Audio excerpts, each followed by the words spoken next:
Johnny Dollar. Mr. Dollar, this is Father Taggart. I'm calling you from Ossining. I'm one of the chaplains here at Sing Sing. Oh, yes, sir. What can I do for you, Father? Well, nothing for me, Mr. Dollar, but possibly for someone else. Michael Cairn, one of our inmates, asked me to contact you. Michael Cairn? Mm-hmm. You remember him? He wasn't sure you would. Old-time grifter and con man who got tied up with an insurance fraud a few years ago, blonde fella? Yes. Well, Michael wants to see you, Mr. Dollar. Could you possibly find the time to come up here? Oh, I don't know, Father. Is this something important? It is to Michael. Oh, well, look, I'll be in New York sometime next month. Maybe I'll get a chance to stop off. Well, couldn't you possibly make it sooner? What's the rush? He's going to be there quite a while, isn't he? Not very long, I'm afraid. Michael is dying. All right, Father, you can expect me.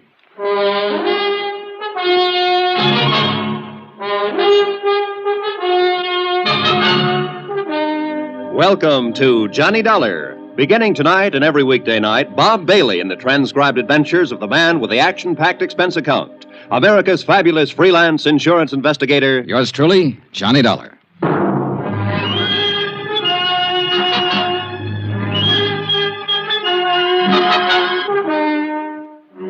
Expense account submitted by Special Investigator Johnny Dollar to the Allied Casualty and Insurance Company Limited, Markham Building, Hartford, Connecticut. Attention, Ed Barth, Controller's Office. This is an accounting of expenditures during my investigation of the Macormack matter. Though you didn't authorize the investigation, Ed, I'm sure that once the facts are out, you will honor the following. Expense account, item 1, $7.95. Train fare and incidentals, Hartford to Ossining, New York. I was admitted inside the prison and greeted by Father Taggart. He's a tall, mild-looking man, a Jesuit, I believe. He had a pass all ready for me, and he led me straight to the prison infirmary. Just in here. Michael will certainly appreciate your coming, Mr. Dollar. I hope it satisfies whatever's on his mind. I can't imagine what it would be. You know it was my investigation and testimony that put him in here, Father. He told me all about that, and I'm sure it has nothing to do with why he wants to see you. See, his lungs started to go about 2 years ago, and there's just been no way to arrest the condition. Does he know how close he is? Oh, yes. And he's not afraid to die. Here we are, Mr. Dollar. Oh. What? Hardly the same man I remember, Father. He's had it bad lately. Lost a great deal of weight. Yeah. Asleep? Yes. Michael. Michael. Oh. Hi, Father. I brought someone to see you. What'd he say? Hiya, Mike. Oh, thanks for coming. Thanks, Johnny. Thank Father Taggart here. He's an all right guy, Johnny. He's just like you. I always said you were the best insurance cop. Here, what's all this? I'm kicking out, Johnny. Didn't you tell him, Father? He told me, Mike. Guess I didn't live right. I'll be back in a little while. Thanks, Father. You take it easy, Mike. A lousy place to die, prison. But I ain't got my choice, thanks to you. Well, it's just that you picked to do a couple of things that the law and some insurance companies didn't agree with, Mike. I don't hold none of that against you. The guy does what he does. I don't know how to tell you this. Maybe I better get the doctor. You shouldn't be talking so much. No, wait.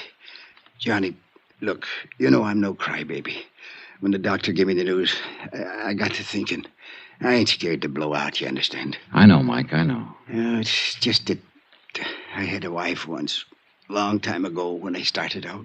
Oh? Yeah, then I just kind of drifted out of her picture one day. Ain't got a cough drop, baby. Yeah, I guess it wouldn't cure what I got. Anyhow, I got to do something for her before I... Well, Johnny, I lay here and I get myself an idea. Yeah, Mike? Johnny, if there was some real easy money lying around, would you pick it up for me? Depends on how clean it is, Mike, and where it's lying. Sure. Well, it's clean, all right. You can find that out for yourself. All right. Now listen. Till they moved me down here in the infirmary, I roomed upstairs with Jojo Penny. You know him? No, don't believe I do. And a car thief from the Hay States. He got his sabbatical 3 weeks ago. Paroled. Uh-huh. Well, I've been in the camp with a lot of guys, but Jojo Penny takes a cake. He's got a little old 5-year trick to put in. This Jojo, he does it like a vacation. You know, a real picnic. Every time he gets a chance out in the yard, he's taking sun. So he don't get the color, see? Yeah. Yeah. Well, when they push him in with me, I notice this, and I get to going over it in my head. Yeah.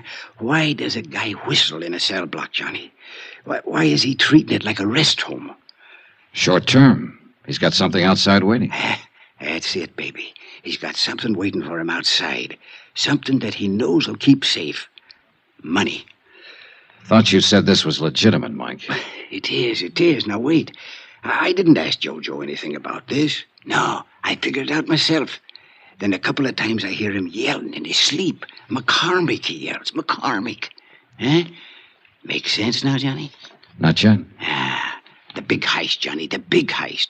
A few years ago, a rich guy named McCormick out on Long Island or someplace like that gets turned over for $100,000 worth of jewelry. You remember? Vaguely. Yeah, well, I'm thinking that Jojo Panny was in on it somewhere. Else why would he be singing and whistling and chilling himself around this flytrap for 5 years? Else why would he be talking about that when he's sleeping? McCormick. Yeah. Maybe you've got something, Mike. I know I got something, Johnny. And you got something, too. Oh, no, Mike, take it easy. Oh, I'm all right. Don't you see? The insurance company must have a reward out. They always do. A reward. Yeah, but Mike, look. I tell you, Jojo is the ginzo that done the job. Or he knows who did it. So, you look into it. Work on it. Maybe turn up the stuff and get the reward. Good clean coin. Yeah. Yeah. Send half of it to my old lady, will you? You keep the rest yourself. What you say? Huh? Will you?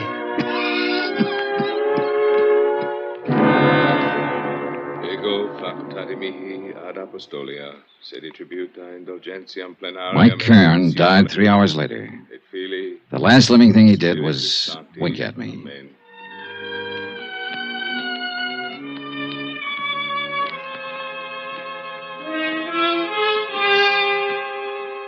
Expense account item 2, $14.20. Train fare and incidentals, Ossining to New York. I arrived at 2:15, dropped my bag off at the New Weston, and went over to the Metropolitan Police Station to find out what I could about the McCormick matter. It was all pretty much as old Mike had told me.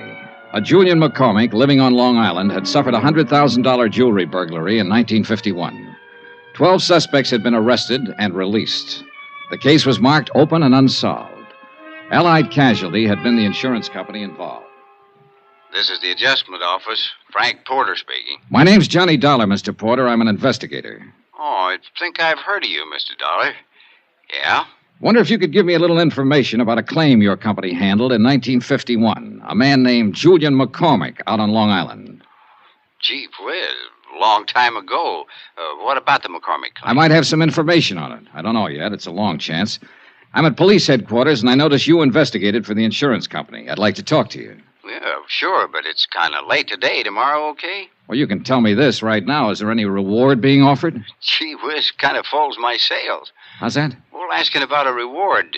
You sound like you can make full recovery and want to make sure that you'll be paid for it. Well, I said it was just a long shot. How about the reward? Well, that's pretty standard with us on cases like this. Yeah, I think it's $7,500, something like that. I'm not sure. Where are you staying? New Weston. Well, I'll look it up, get the exact figure, and call you there. How'll that be? Fine, thanks. That'll be fine.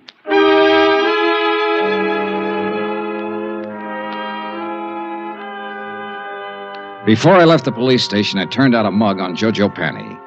He was a big, broad-shouldered lad with plenty of beef, and a list of petty convictions, 4 of them in New York State. The last one was for carrying concealed weapons. His parole status was good, though, and the parole officer furnished me with his home address. The Allen Hotel, rates day, week, or month, 115th Street.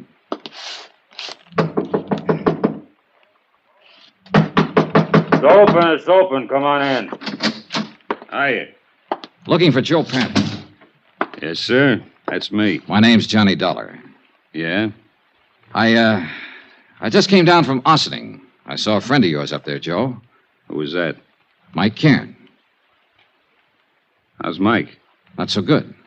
He died today. It's too bad. He was a nice old coot. Kind of liked him. Said if I ever saw you to say hello. Uh-huh. He didn't give you my address. No, I got it from the parole office. You some kind of cop? No, I work for an insurance company. Oh. Buy you a drink? Sure.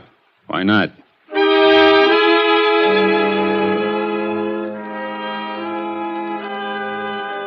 Expense account item 3, $4 even for drinks. I wanted to look at Jojo Panny and talk to him and figure out how I was going to go about getting information from him. And the more I saw and the more he talked, the more I wondered if whatever he might have said about the McCormick case in his sleep happened to some other McCormick.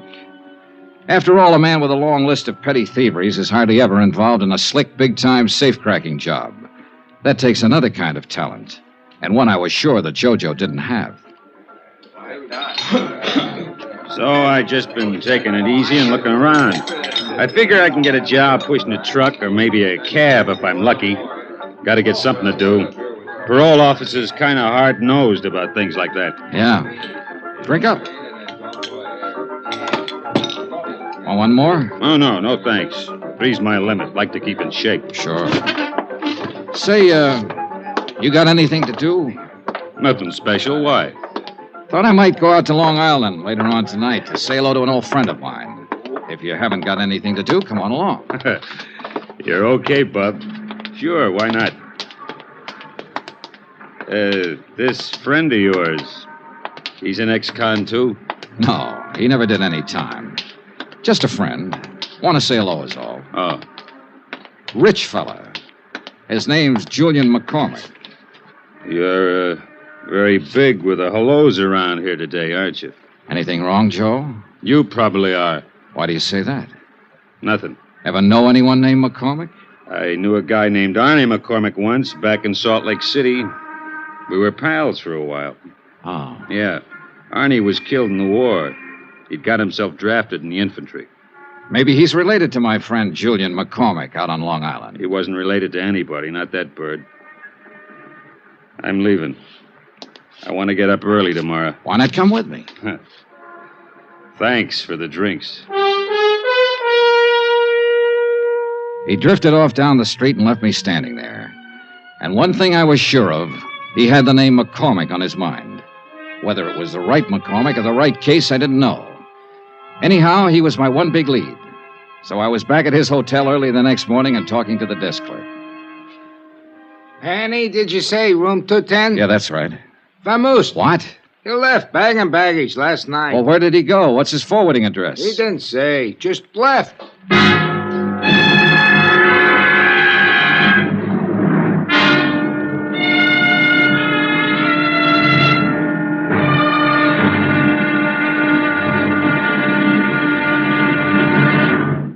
Now, here's our star, Bob Bailey, to tell you about tomorrow's episode. Thanks. Tomorrow, there's living proof that a pretty girl can be just as dangerous as a pretty girl. Join us, won't you? Yours truly, Johnny Dollar.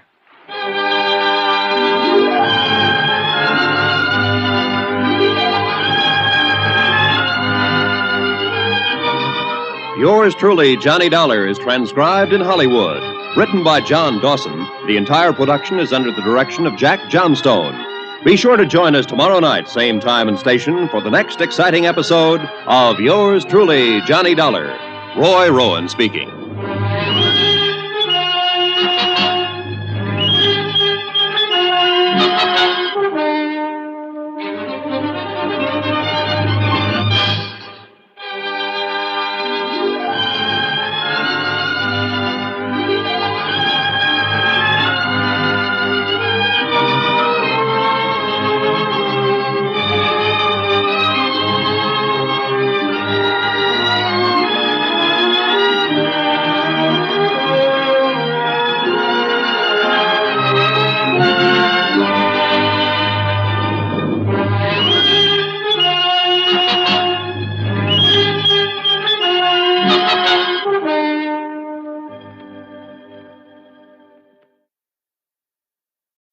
From Hollywood, it's time now for Bob Bailey as...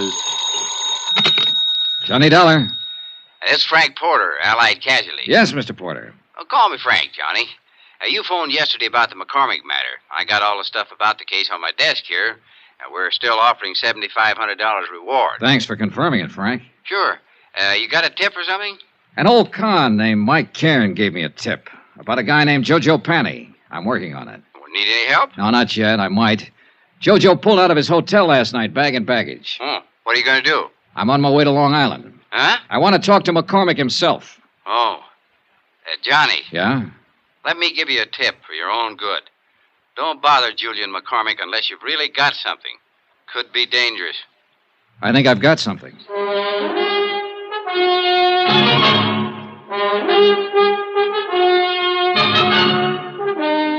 Tonight and every weekday night, Bob Bailey in the transcribed adventures of the man with the action-packed expense account. America's fabulous freelance insurance investigator. Yours truly, Johnny Dollar.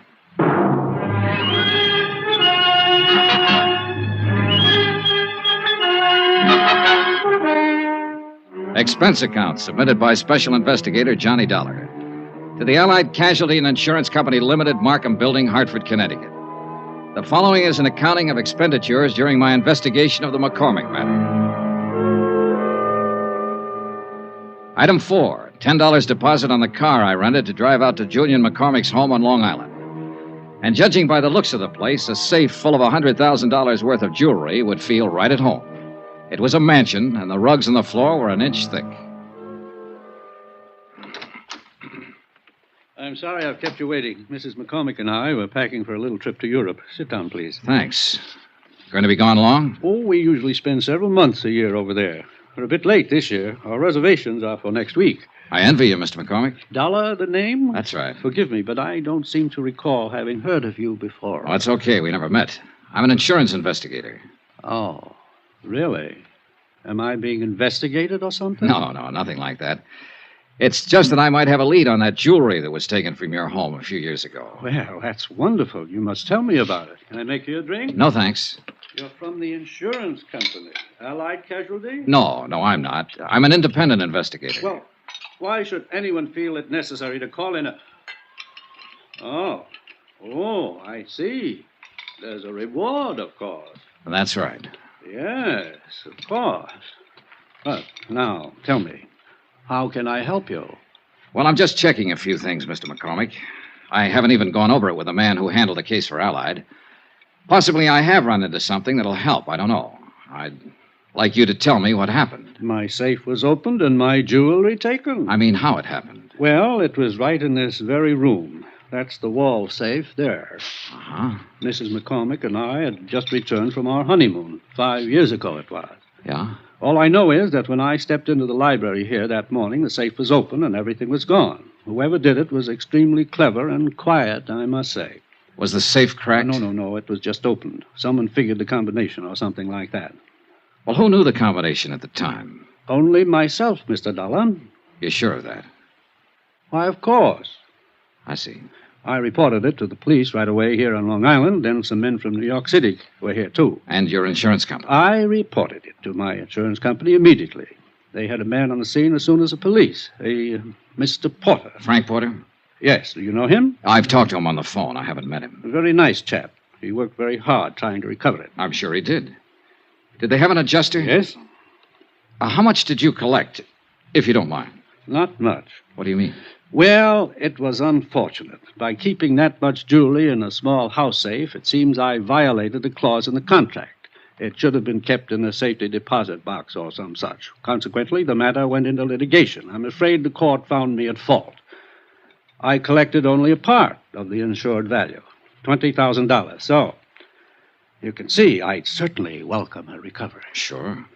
The jewelry was in the family a good many years. I had given it to my wife, and a man hates to lose things he loves. Yes, I understand. Was Mrs. McCormick here the morning it happened? Oh, yeah? I'd like to talk to her. She's terribly busy, but if you think it's sufficiently important, I'll call her. No, never mind. I'm curious, Mr. Dollar. This case has been closed a long time. At least, no one's contacted me or asked me for any information about it for at least 4 years. What opened it? A man named Mike Cairn. Huh? Who's he? An old convict up at Ossining who shared a cell for a while with a man named Joe Panny. Uh-huh. Cairn died yesterday, but before he died, he told me he thought Panny had something to do with it. He'd heard him mention your name. Well, it seems to me you should talk with this Joe Panny. I did, and I will some more. As soon as I locate him again. Right now, he's missing. Oh, I'm sorry. Well, thanks for the time, Mr. McCormick. You let me know if you learn anything? Sure. Do you honestly think you can recover that jewelry? With any luck at all. That would be wonderful, wonderful. You think so? Why, yes, of course. Mrs. McCormick might be glad to know about it, too. Huh? You said it was her jewelry. I don't know why I said that to him, just a sudden impulse. But he wasn't smiling when he walked me to the door, shook my hand, and patted me on the shoulder. I had a funny feeling that Mr. Julian McCormick was scared like a rabbit of me. I drove back to the city, had lunch at Walgreens, and dropped into Allied Casualty's New York office to pick up the folder on reward information. I met Frank Porter and liked him right away, a big, red-headed man in a tweed suit. Well, gee whiz, Johnny, it makes me feel older than ever doing this. How come? Well, I weighed 15 pounds less when this case started, June 1951. Here we are. These are pictures of the stuff. Uh-huh. Now, that one they call Tierra del Fuego. Some necklace, I can see why. Yeah, and this one was called Imperial, in the royal family of Russia at one time. And this is the other one, Placid. Beautiful stuff. Oh, you can say that again. That all of it? Well, that's about the size of it, Johnny. $100,000 gone. Yeah. Help any? Sure. It's nice to know what I'm trying to find. Well, I hope you have better luck than I did. Yeah. Say, who was the police officer on the case? Martin. Dools Martin. Out of Central? Yeah.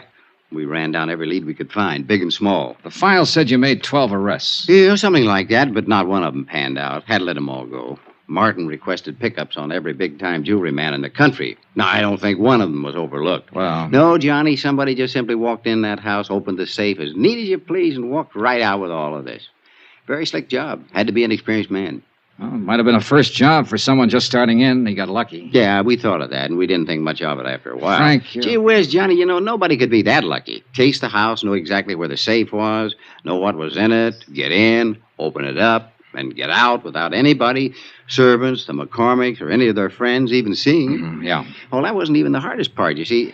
Not one scrap of this stuff has ever turned up anywhere. Yeah, well... Anywhere. Now, what did whoever took it do with it? Did he break it down, sell it overseas? What? Not a trace of it. Imagine that. Imagine. You know what I think? I think the guy who swiped all this stuff still has it. I think he's sitting around waiting for it to cool off. Could be. But it's never going to cool off, Johnny. There isn't a city in this country or across the ocean that isn't on the lookout for these pieces. I suppose... Now, sooner or later, Hot Boy or Lucky Boy, well, whoever he is, will make a move. Meantime, we just wait. Unless, of course, you've got something for us to look into. Not yet, Frank. Yeah, well, when you have, we'll be right with you all the way. Good. How about a drink? Take a rain check. Okay. But remember, we got a whole floor full of lawyers upstairs. They can get up warrants, writs, seizure orders, anything you might want. Yeah. You just let me know when you get somewhere, and we'll go to work. I'll do that, Frank.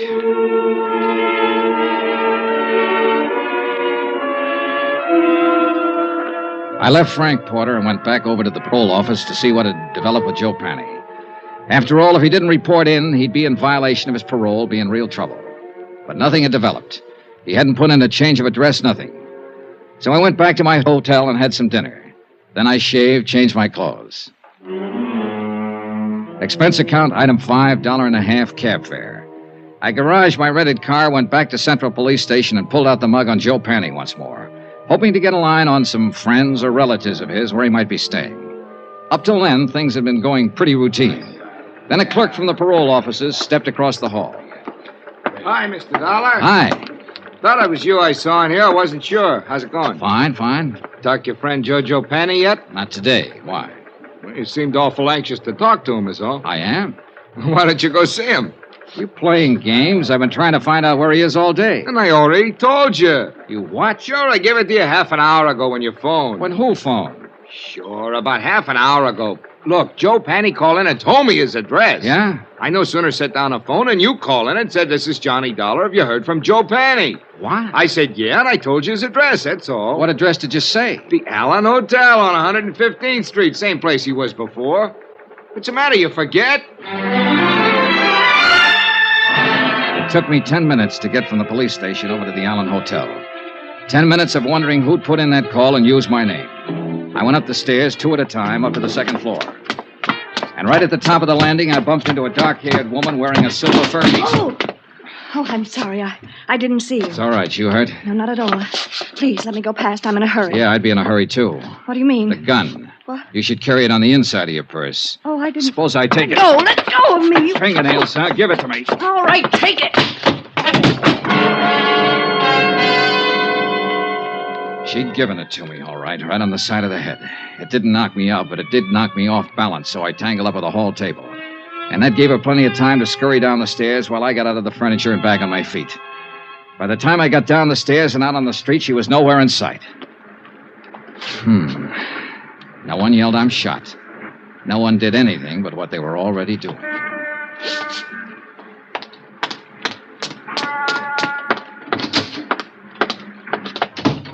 Hi. Where were you just now? You weren't here at the front desk. I was out back eating my dinner. Why? Oh, nothing. You happen to see that woman who just ran through here? No. Tall, dark-haired woman, about 30, wore a mixed stole? Me? Yeah. Oh, you're kidding in this joint. Oh, brother. You still looking for Joe Panny? He lives here again, doesn't he? Yeah. Have you seen him? Where is he? Out. I sat down with myself and waited. A half an hour later, when the clerk went back to finish his dinner, I stepped over to the desk and borrowed his passkey and went back up the stairs to room 210.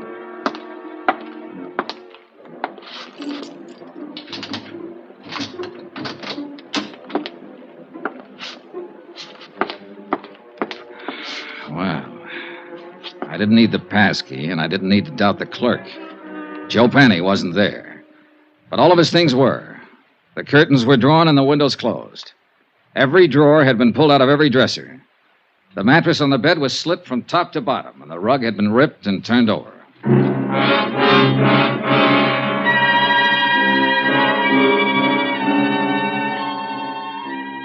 Expense account, item 6, $1, one drink. For me. I left Jojo's room, went to the nearest bar, sat down, and had a drink.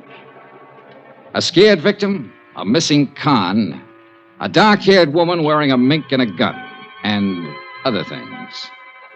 Right then and there, I decided that Mike Cairns' tip had been pretty good at that.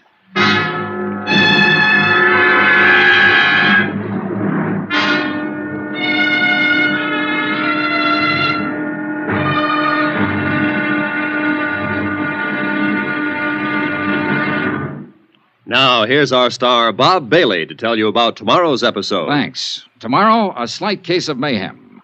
When the right guy turns up in the wrong place. Join us, won't you? Yours truly, Johnny Dollar.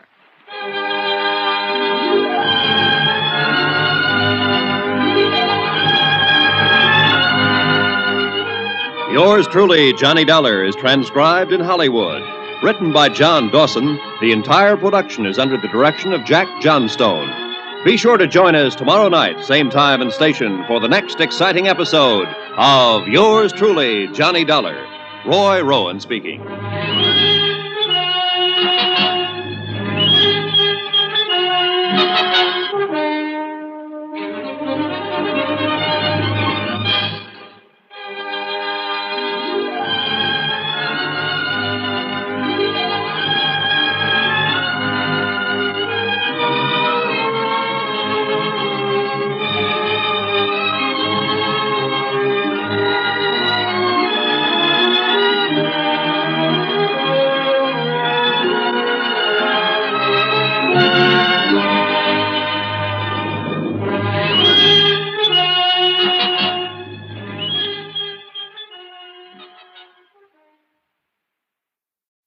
From Hollywood, it's time now for Bob Bailey as... Johnny Dollar. This is Jules Martin. Lieutenant Martin? Yeah, that's right. I got a message you called while I was out and left this number. Yeah. I want to talk to you about the Macormack case, Lieutenant. McCormick?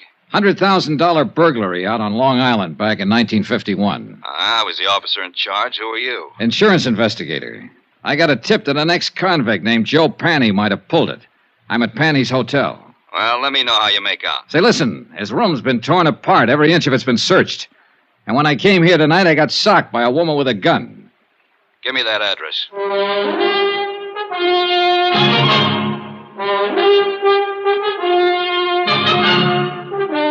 Tonight and every weekday night, Bob Bailey in the transcribed adventures of the man with the action-packed expense account. America's fabulous freelance insurance investigator. Yours truly, Johnny Dollar.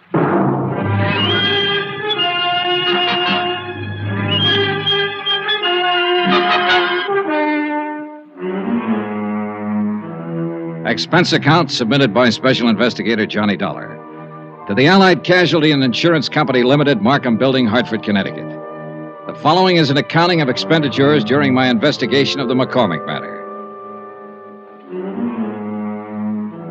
Expense account, item 7, $2, 2 drinks. For myself and Lieutenant Dools Martin, NYPD. A big swarthy man who seemed to know what he was about. Martin looked over the damage done by the unknown ransacker of Joe Panny's room, questioned the clerk, who was unable to furnish any helpful information. Then, because Joe Panny was officially a parole violator, ordered a general pickup. We should be able to get our hands on him pretty soon, Dollar. I hope it's that easy, Lieutenant. Any reason why it shouldn't be fairly routine? No, just a feeling, I guess. I don't know. This whole matter has been flimsy. The tip was weak, but it seems to be paying off. Nothing fits, though. I don't quite get all this, Dollar. How'd you come in on this? Old Mike Cairn died up at Sing Sing 2 days ago. Before he went, he told me he believed Joe Panny might have pulled the Macormack burglary. It didn't seem likely then, Panny being a small-time auto thief and whatnot. But now it does, in view of what's been happening lately. Somebody sure wants something Panny might have, judging from that room. I never saw one taken apart better. An expert search job. Yeah. Hey, Lieutenant, when you picked Joe Panny up, I'd like to be in on it. He's my only lead in this case, and I want to talk to him again. And that's not asking too much. Now, Dollar, about this woman you saw. Pretty, about 30, dark hair, good dresser, wore a silver mink stole. The gun she socked me with was a little one, a 25 or maybe 32 automatic. Mm-hmm. You think she might have done the searching in Joe's room? What do you think? She was flustered and upset when I bumped into her, anxious to get away from the place. And, of course, the gun in her hand. Yeah. She sound familiar to you in this neighborhood? No. Could be anybody. Yeah. Well, that's about it, Lieutenant. Yeah? No, I got it. Oh, thanks. I suppose you talked to Macormack, got the full story of the burglary from him? Almost first thing, yeah. Well, I remember him when it first happened. Nice enough, but strange, I thought. This business about somebody phoning the parole office ahead of you to get Joe Panny's address, that stops me, though. That's hard to figure. You sure you're telling me everything? Sure, I'm sure. That part sounds crazy. Not if somebody knew I was looking for him, wanted to get him first. But who? How should I know? Well, we'll see what we will see. Can I drop you anywhere? No, thanks. I'll walk. You let me know when you pick him up. Sure.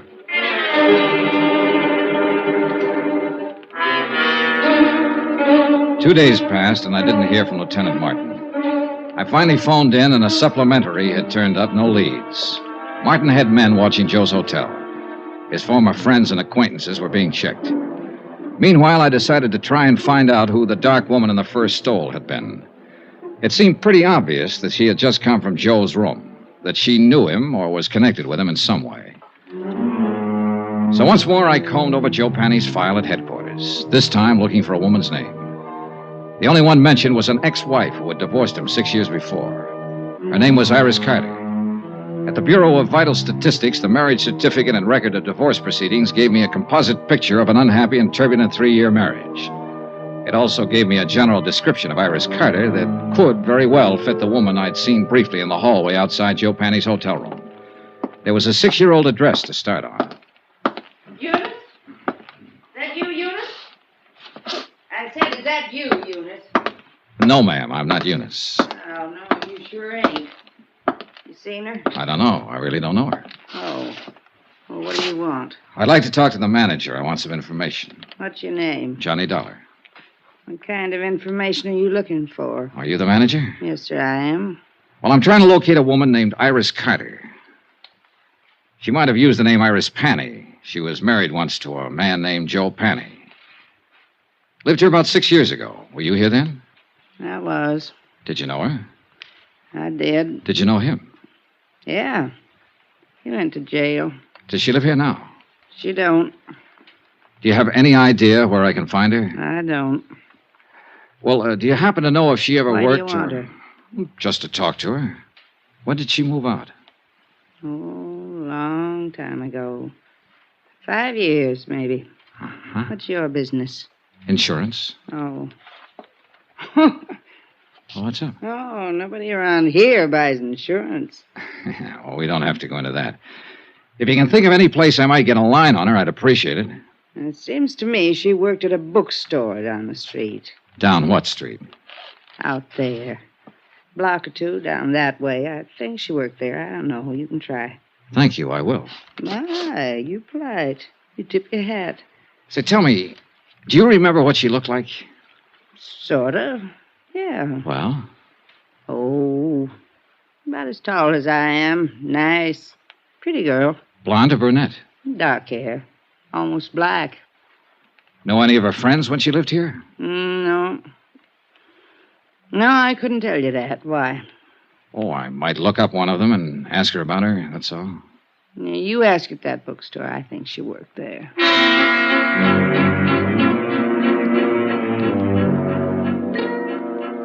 The bookstore Iris Carter Panny had worked in was as dismal as the neighborhood. The proprietor, a Mrs. Olds, yielded a little more helpful information than Iris Carter's former landlady. Yes, Iris had worked there for about 6 months. She'd quit almost 5 years before. No, she didn't know where to find her.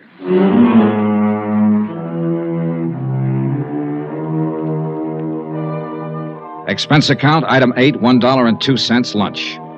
I had it in a neighborhood diner called the Showboat, a place where Mrs. Olds said Iris Carter had frequently eaten. The restaurant manager remembered Iris vaguely. She also remembered Iris's boyfriend. I asked for a description. She did better than that. She gave me his name, occupation, and address. An old rehearsal hall 2 blocks away.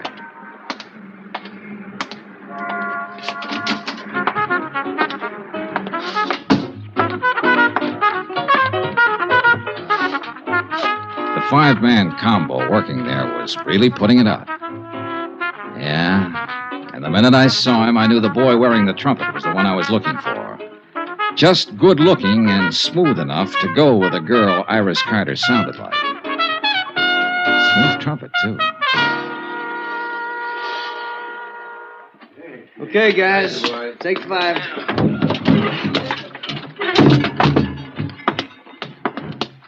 I'm looking for Jack Lang. You found him.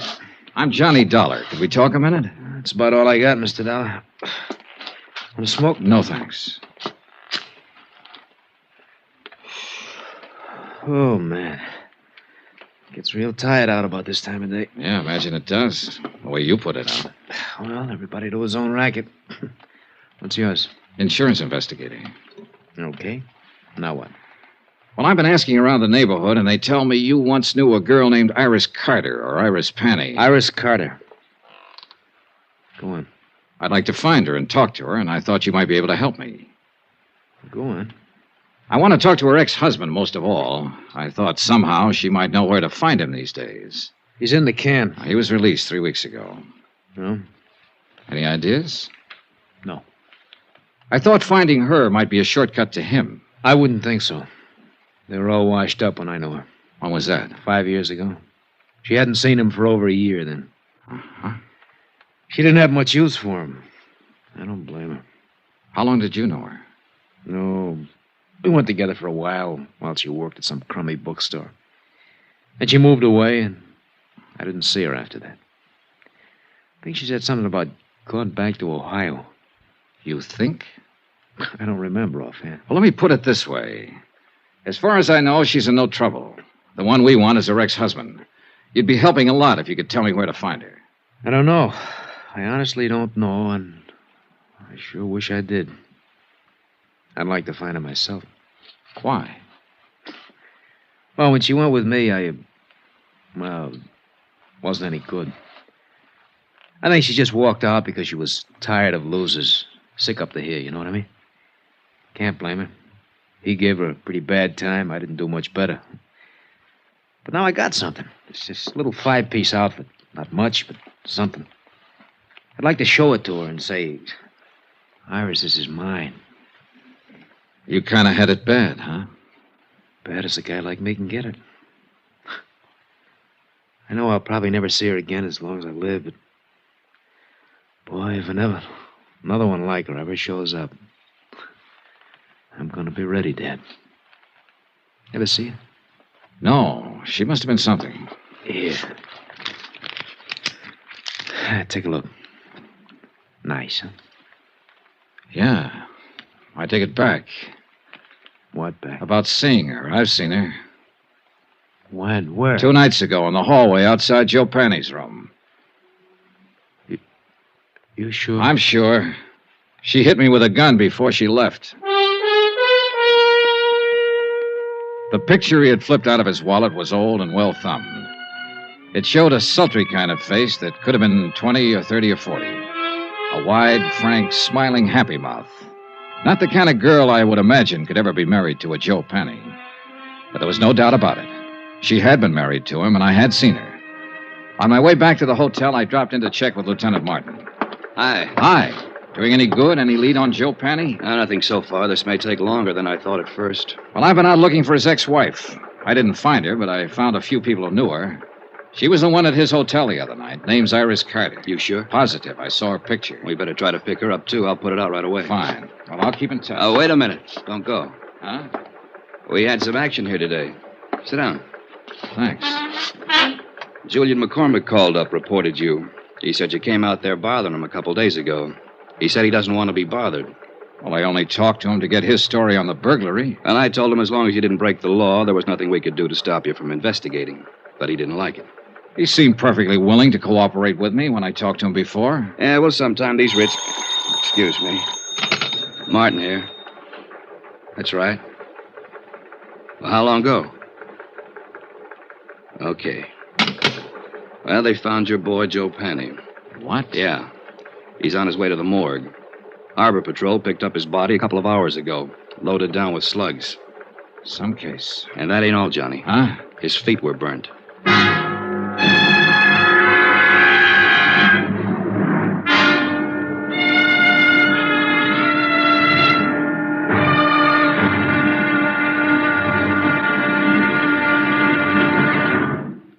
Now, here's our star, Bob Bailey, to tell you about tomorrow's episode. Thanks. Tomorrow, a phase of this case that ought to be called the Talking Corpse. For believe me, this one said plenty. Join us, won't you? Yours truly, Johnny Dollar.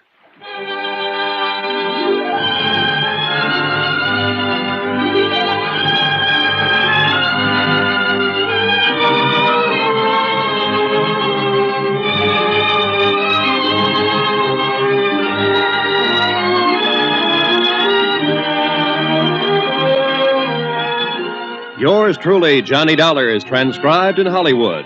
Written by John Dawson, the entire production is under the direction of Jack Johnstone. Be sure to join us tomorrow night, same time and station, for the next exciting episode of Yours truly, Johnny Dollar. Roy Rowan speaking.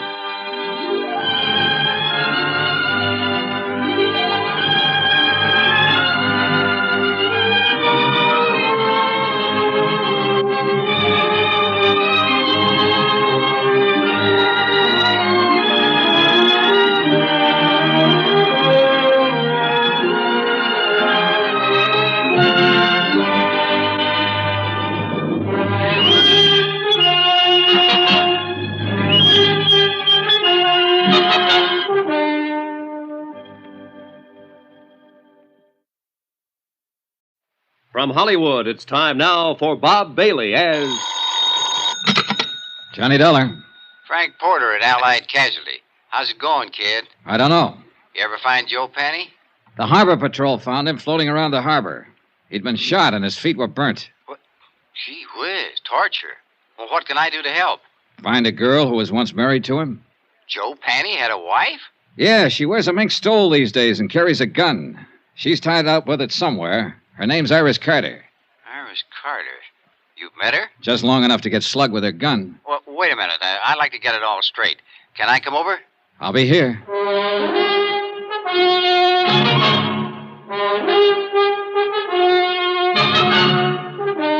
Tonight and every weekday night, Bob Bailey in the transcribed adventures of a man with the action-packed expense account. America's fabulous freelance insurance investigator. Yours truly, Johnny Dollar.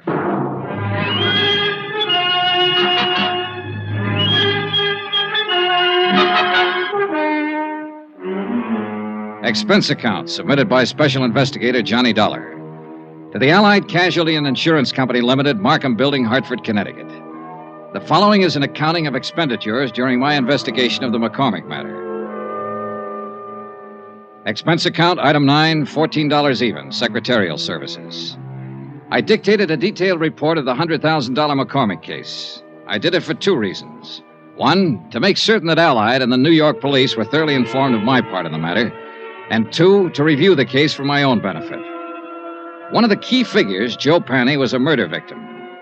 Attached is a copy of that report. I tried to cover as closely as possible my conversation with Mike Cairn at Sing Sing when he tipped me off that Joe Panny had something to do with the Macormack burglary of 5 years ago. Also, one conversation with Joe Panny, his subsequent disappearance, and murder. I had a copy for Frank Porter when he showed up at my room. He read it from top to bottom. Gee whiz, Johnny, if this isn't something. You come here for Joe Panny. It looks like he did the Macormack job. Now he's dead. You're stopped. What can you do? Find his wife, maybe? You're doing this at your own expense, aren't you? Oh, I think your company will pay for it in time. You have to recover the stuff. I know. You think you will? I think so, yeah. Well, your key man's dead. You have to start all over again. Maybe not. I don't really know whether Joe Panny was my key man or not.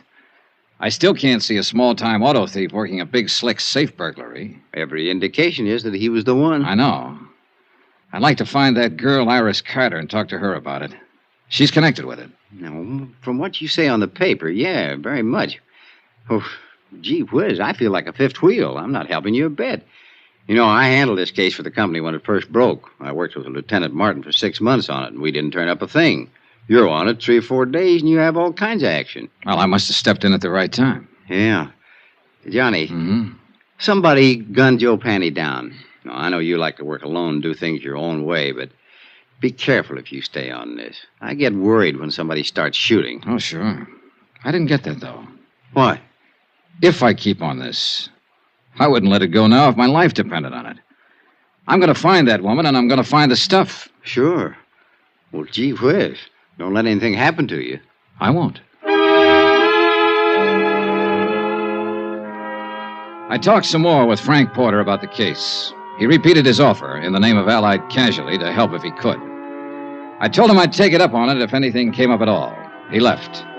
I was at Central Police Station 10 minutes later. And 5 minutes after that, Lieutenant Dools Martin was calling for the medical examiner's report on Joe Panny's death. A uniformed man brought it in. Martin shoved it across the desk at me. The ME says Joe Panny's been dead about 48 hours or longer. 225 slugs right through the chest, penetrated both lungs, one through the neck. It's very neat shooting at that range. What range? Oh, at least 20 feet, maybe longer. Not many people shoot 25s that well. It's a little gun. A woman's gun. Yeah, that's what I'm thinking. Now, let's talk about that woman you saw around there that night. Now, you say it was Panny's ex. Yeah, Iris Carter. I don't know whether her gun was a 25 or 32. Well, think about it. I have. Now, look, don't get sore with me. It's just that she looks like better than ever for opening this case up. I put her on in all points. Sorry I got riled. That's all right. Now, the ME thinks that Panny was killed before he was dumped in the water, possibly ambushed by someone he didn't know or didn't trust. If he's right about the range, that'd fit in. Someone who knew him would do it close up. Yeah. Hey, wait. You said his feet were burnt. Yeah, I got the pictures here to prove it. Yeah, take a look. And these are the glossies. Uh-huh. Now, these are the burns here, Dollar. Right here. Here and here. Yeah. Then he wasn't ambushed exactly. Look, I don't know what he was. But this is the crazy part. He was already dead when this happened.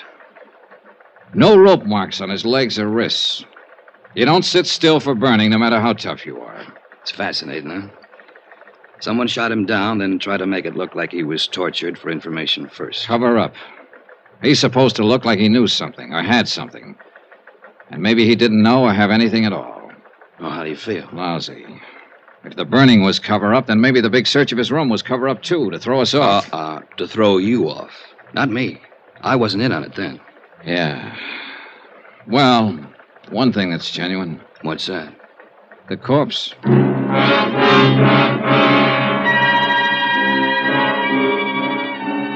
An hour and a half later, a witness was delivered to the office of Lieutenant Martin. His name was Edmund Thompson. He sold papers in the dock area.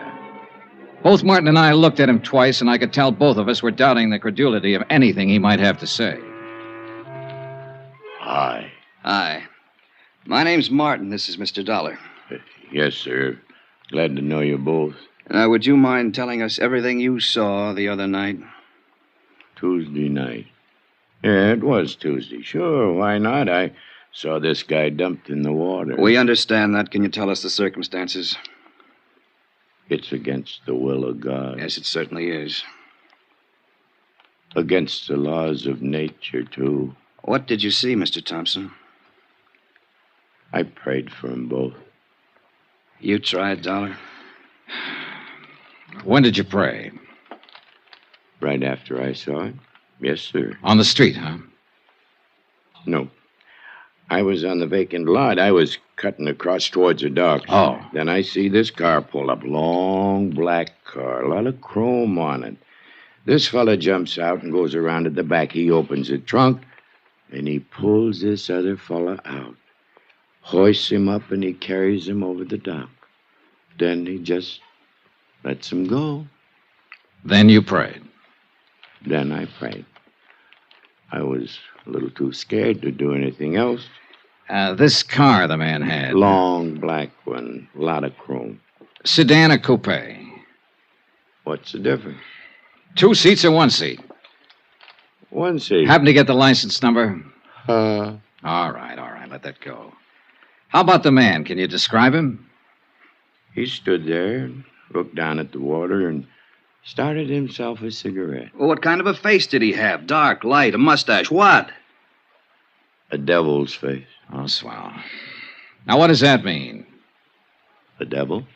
Mr. Thompson, do you understand that we want to apprehend this man, that he's responsible for one man's death, and that he might harm someone else? I'll pray for him. Pray for them all. Well, how was he dressed?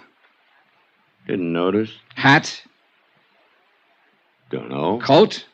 Don't know. But he had a long black coupe. Do you know the make? Nope. Would you know him if you saw him again? Nope. Look, when you saw him dump a body into the water, why didn't you notify the police? Why should I? It's police business.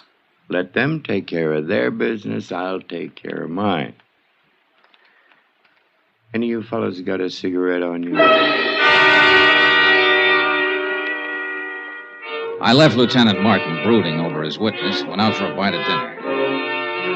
When I called him later, he hadn't learned anything more, so I decided to call it a night and went back to my hotel. I found a note waiting for me from Jack Lang, the band leader friend of Iris Carter. Said he'd got a tip. She'd worked at one time at the Elmar Theater in the Bronx. If I learned anything, please let him know. He was still in love with her. Elmar Theater. I decided my night was far from over.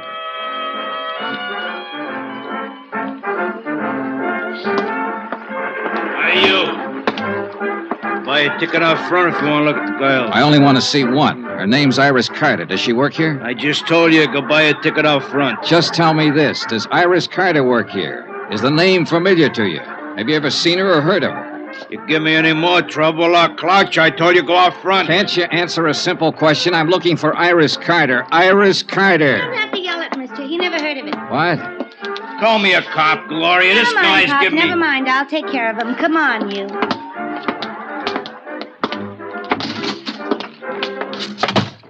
Iris Carter, is that what you said? Yeah. I gotta change. I gotta get back on in 5 minutes. Then I'll talk to you later. You haven't got much to say. Stick around. I'll change back at the screen. Okay. I'm Gloria Ward. Who are you? Johnny Dollar. What do you want with Iris Carter? I want to see her and tell her something. Tell me. Well, for one thing, her ex-husband's dead. What? Oh, better watch that screen. Oh. Say that again. Joe Panny, her ex-husband's dead. No kidding. That no good bum is really dead. Yeah. Where can I find her? She don't work here no more. Hasn't worked here in 4 or 5 years. She quit. Well, where is she? You took over from the old man out there when you heard me mention her name. You've satisfied yourself that I'm really looking for her, so suppose Don't flip with me, mister. I'm not satisfied about anything. Where is she? She got herself married to a nice guy. Good for her. Is she in town? You sure you just want to see her and tell her Joe's dead? That's about it. I thought maybe she might be able to help me and the police find out who killed him. He was killed? 2 days ago. They found his body today. Well, you knew Are you a cop? I'm an insurance investigator. And you have to see her? You want it put in writing? Don't get in a huff. What I'm getting at is this. Quick change, huh? Now listen. Iris is good. You know what I mean? And she's married to a nice guy now. Will any of this make her trouble? Not if she hasn't done anything wrong. Well, I can tell you she hasn't. If it does make trouble, it'd be a shame. She's set up nice, and I like to see a girl set well, don't you? Certainly. Well, I haven't seen her almost since she left here, but... Well, you look like a right kind of guy. I believe you. Thanks, Gloria. She lives out in Long Island now. Her name's McCormick. Iris McCormick. By the time I said goodbye to Gloria and walked out the stage door and got out into the alley, I thought I had most of it figured. The ex-wife of an ex-con married a wealthy Long Islander named McCormick. When the honeymoon was over, the safe was robbed. Walking out that alley, I was wondering whether to phone the police or Allied Casualty first.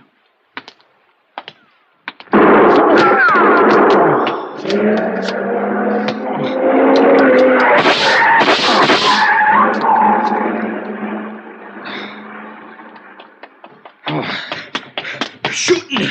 You've been hit. Oh, it isn't bad. Did you see him? I didn't see nobody. The car. See the car, the one that just gunned out. Oh, the car we had, a long black coupe, a lot of chrome. A fella didn't have his lights on. Hey, that's against the law.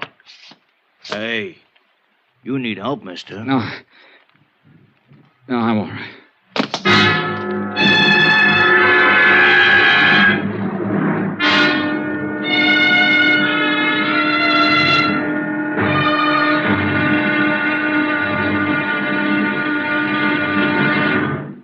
Now, here's our star, Bob Bailey, to tell you about tomorrow's episode. Thanks. Tomorrow, the end of the trail of a .38 caliber slug. Join us, won't you? Yours truly, Johnny Dollar.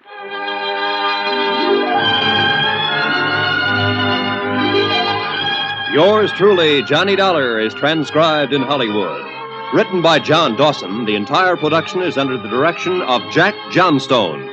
Be sure to join us tomorrow night, same time and station, for the next exciting episode of Yours truly, Johnny Dollar. Roy Rowan speaking.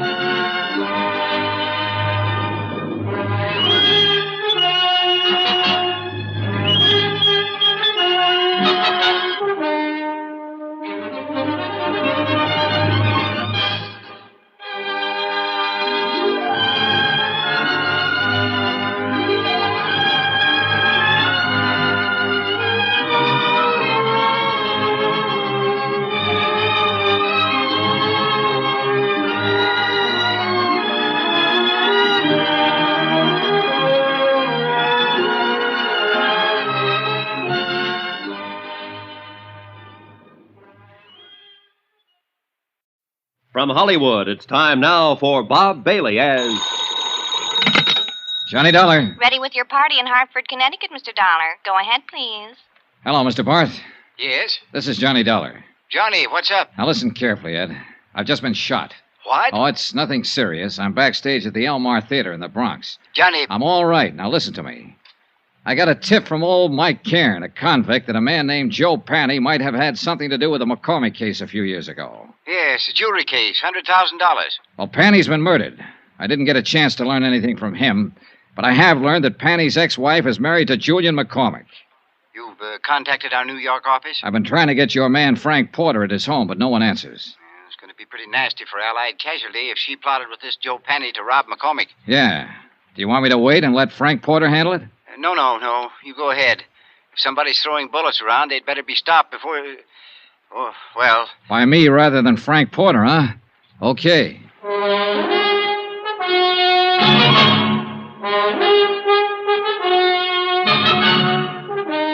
Tonight and every weekday night, Bob Bailey in the transcribed adventures of the man with the action-packed expense account, America's fabulous freelance insurance investigator... Yours truly, Johnny Dollar.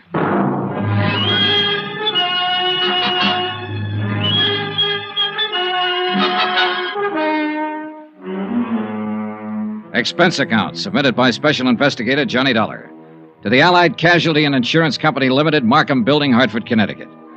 The following is an accounting of expenditures incurred during my investigation of the McCormick matter.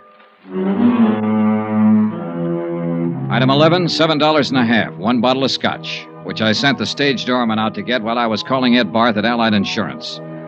Apparently, everybody in the neighborhood thought the exchange of shots between me and somebody in a long black coupe were backfires. It was the doorman who dragged me back in the theater.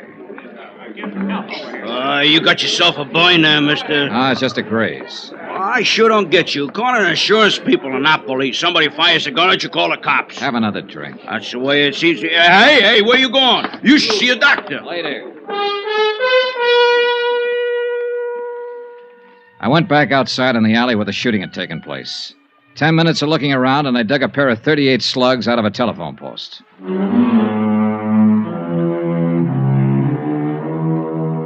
Expense account, item 12, $4.35, cab fare, Elmar Theater to Long Island. It was 12 o'clock straight up when I got to the Macormack home. There were no lights burning, and apparently everyone had retired for the night. I checked the garage first. A 55 Cadillac convertible and a 4-year-old Jag. No warm motors, no black coupes. I went to the house.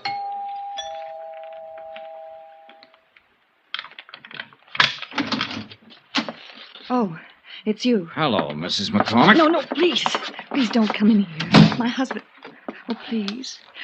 I don't know who you are, but I remember meeting you at the hotel the other day. I'm Johnny Dollar, an insurance investigator. Insurance? Oh, well, there must be some way we can fix this up. Talk to me tomorrow. I'll meet you somewhere. How can you fix up murder? Murder? What are you talking about? Joe Panny's dead. Your ex-husband. He was shot with a .25. Just like the one you swung at me at the hotel. Oh, no. Oh. You want to tell me about that?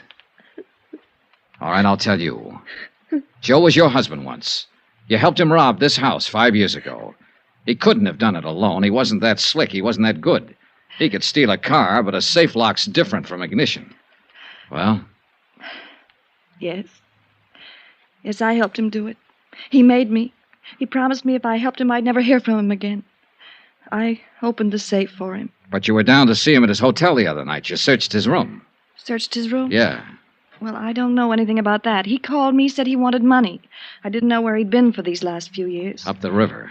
Oh, well, he wanted money.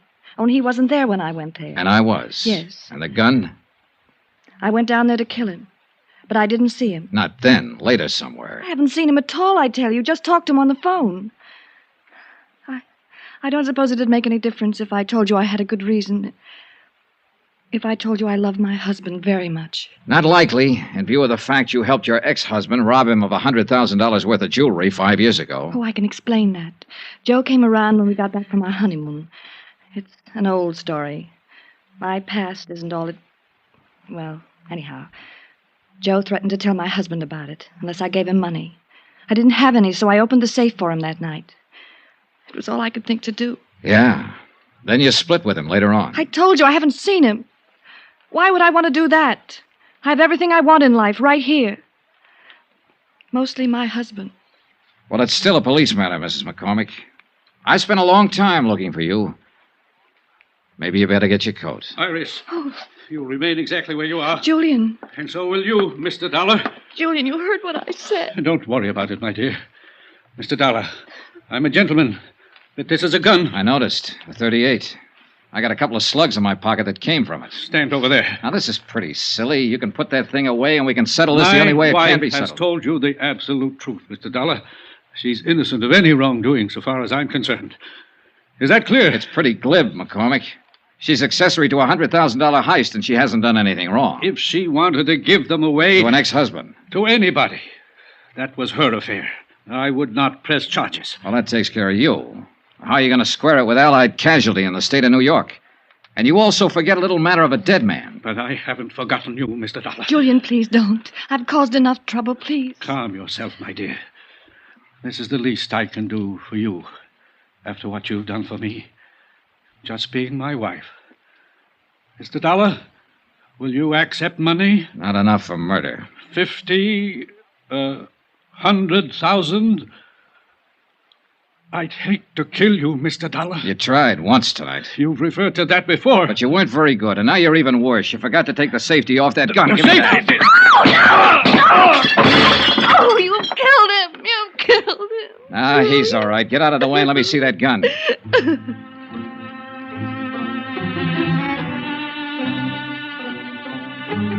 I wasn't interested in either one of them for the moment. I was looking at the .38 I'd taken from Julian McCormick. There was a smear of cosmoline still inside the barrel. I sniffed it, checked it, found all chambers loaded. It was a brand new weapon, and it had never been fired.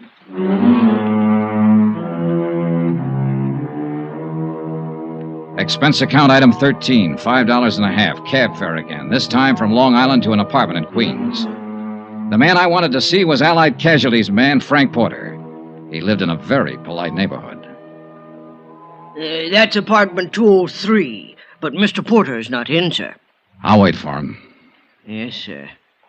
It's all right if I sit in your lobby, isn't it? Oh, yes, sir, but I'd prefer that you waited somewhere else. You would? Well, this is a rather exclusive apartment building, sir, and we don't like people loitering in the lobby. Well, I'm on a pretty exclusive mission. But you don't like the mud on my clothes and the tear on my coat, huh? Are you a friend of Mr. Porter's? Yeah. Good friend? He wouldn't mind if I waited in his apartment, if that's what you mean. No, sir. Impossible. But a couple of bucks can do wonders sometimes. It was quite a layout. Books, pictures, furniture, and whatnots that make living at home pretty agreeable. I propped myself up on a stool at Frank's little bar, poured myself a drink, and sat there waiting for him. I was like that a half an hour later when he showed up. He looked a little unsteady on his feet. Oh, gee whiz. Johnny Dollar. Hi. You're the last person in the world I expected to see. I'm glad to light and let you in. I didn't think you'd mind. No, not at all. I tried to phone you earlier tonight. You were out. I'm sorry. Chief Whiz, what's on your mind, Johnny? I wanted to tell you I was shot at tonight. What? I wanted to tell you I found out who Mrs. McCormick is and was. Since you were on the case first for Allied, I thought I'd tell you first. Well, gee whiz. Say, this is a nice setup. Full of nice things. Yeah? I've been in places like this before, Frank. They usually start at $300 or better a month. Good maid service, phone service. All those things cost money. A lot of money. Don't they, Frank? Gee whiz. When'd you tumble to it, Johnny? A little while ago, when I was out on Long Island, Julian McCormick made me a proposition. He finally offered me $100,000. A lot of money. He sounded like he'd had experience making propositions. I should have tumbled to it a couple of days ago when you phoned the parole office after I left you. You used my name when you asked for Joe Panny's address. Yeah. I wondered if your tip was on the right track. I didn't figure Joe Panny was eligible for parole so quick. I had to get to him before you did. He wasn't the kind to keep his mouth shut. You shut it for him, didn't you, Frank? Mind if I sit down, Johnny? Now, go ahead. They'll be strapping you down one of these days. Gee whiz.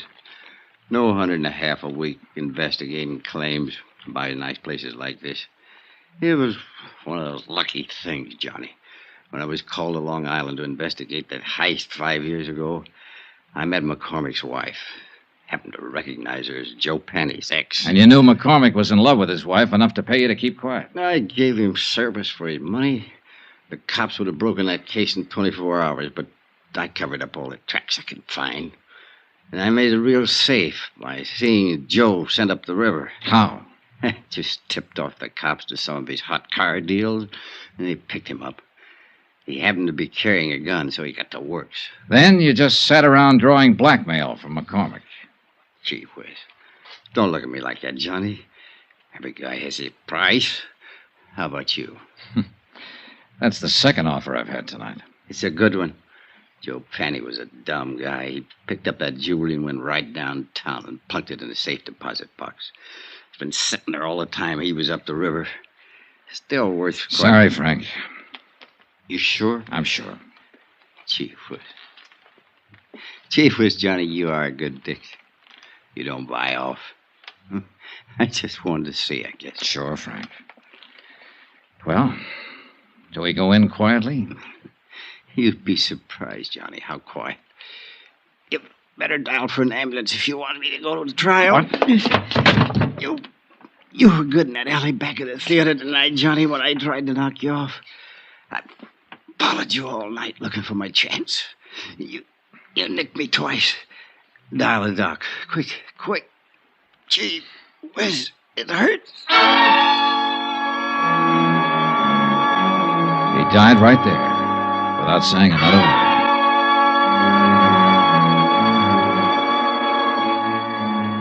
The disposition of the case and what to do about Frank Porter, an insurance adjuster who goes bad, is a matter I don't have to handle. And I'm glad.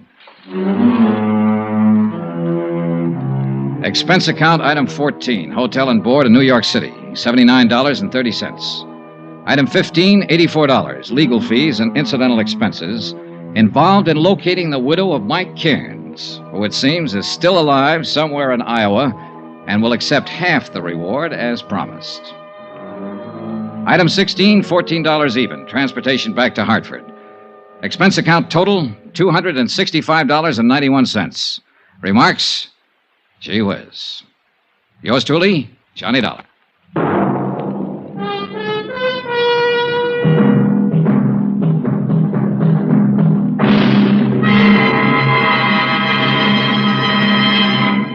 Now, here's our star, Bob Bailey, to tell you about next week's story. Thanks. Next week, the story of a ship, the Molly K. Destination, Davy Jones' locker. Join us, won't you? Yours truly, Johnny Dollar. Yours truly, Johnny Dollar, is transcribed in Hollywood. Written by John Dawson, the entire production is under the direction of Jack Johnstone. Heard in this week's cast were Mary Jane Croft, Virginia Gregg, Marvin Miller, Forrest Lewis, Frank Gerstle, Herb Butterfield, Herb Ellis, Tony Barrett, Ken Christie, Jack Crucian, and Junius Matthews. Be sure to join us on Monday night, same time and station, for another exciting story of yours truly, Johnny Dollar. Roy Rowan speaking.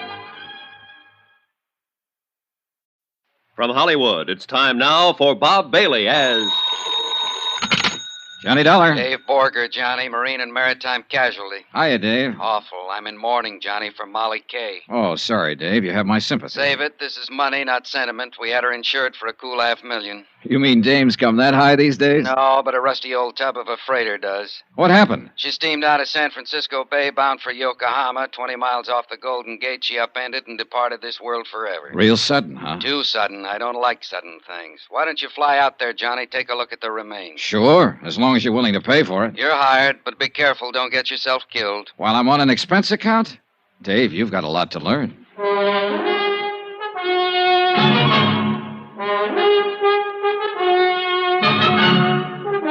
Tonight and every weekday night, Bob Bailey in the transcribed adventures of the man with the action-packed expense account, America's fabulous freelance insurance investigator. Yours truly, Johnny Dollar.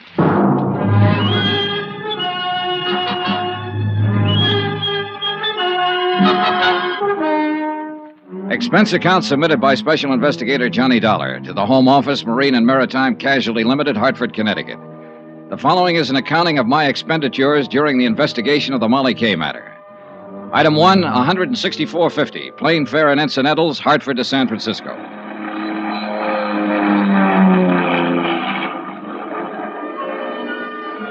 It was mid-morning when I landed, and the city on the Seven Hills glittered under the bright sun like a fabulous hoard of jewels. A cool, crisp breeze was driving the usual night's bank of fog out toward the open sea, and the clear waters of the bay danced and sparkled from the touch of the wind. It was a day and a place that felt lusty with life and the joy of living. And yet 36 hours before, the freighter Molly K, with a crew of 43 men, had steamed out across this same bay, passed under the high arch of the Golden Gate Bridge, and disappeared into the gray oblivion of the Pacific, gone down to her death. Item 2, $1.55, local transportation. Limousine to my hotel, where I barely had time to check in. Then a taxi down to the foot of Market Street, where Harbor Master Tim O'Rourke, a grizzled old veteran of the port, was about to preside at a preliminary board of inquiry in the ferry building. All right, boys, all right. Let's have it quiet. Now, all of us know what we're here for, but just to make it official, I have to announce that this is the preliminary hearing of a board of inquiry investigating the loss by sinking of the vessel Molly Kay. Needless to say, for you that know me, the proceedings are going to be pretty informal. Yeah, you can be sure of that. All right. Now, the bare facts seem to go something like this. The Molly Kay cleared her berth at Pier 29 at 10:12 p.m. night before last. Destination, Yokohama. Primary cargo, grain. The Molly Kay was a steel-hulled Class C freighter, oil-fueled, with a steam turbine drive. She was under the command of her owner, Captain Edgar Brawley of San Francisco. Now, is Captain Brawley present? I am, but if you're expecting me to testify... later, Captain, later. All right. At 10:38, the Molly Kay dropped her pilot and proceeded on out to sea. Fog conditions were reported at the time as medium to dense. Then at 12:49 a.m., the radio operator on duty at the Point Bonita Coast Guard station picked up the first distress signal.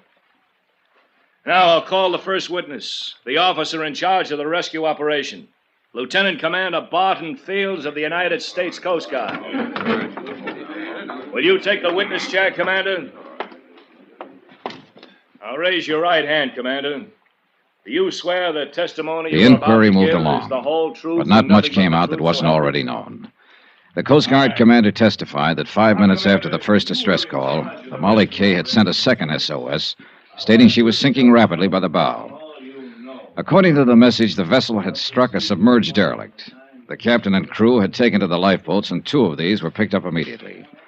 A third boat, missed in the heavy fog, made shore and beached under its own efforts. Now, according to this report, 2 men, William Mack, machinist, and Benny Wong, steward, are still missing. Now, further search has now been abandoned, and these men are presumed to be dead. I think that's all, Commander. Thank you. Now, will radio operator G.A. Beck take the witness chair? While the testimony went on, I studied the teletypes from the home office that I'd picked up at the hotel. Again, nothing much that wasn't already known, with a few exceptions. A stray fact or two, a couple of odd details, nothing else. But the seeds of suspicion are pretty small, and if they're kept well watered, sometimes they grow up into nice, tall, blooming hunch plants. Then Chairman O'Rourke called the witness I was most interested in.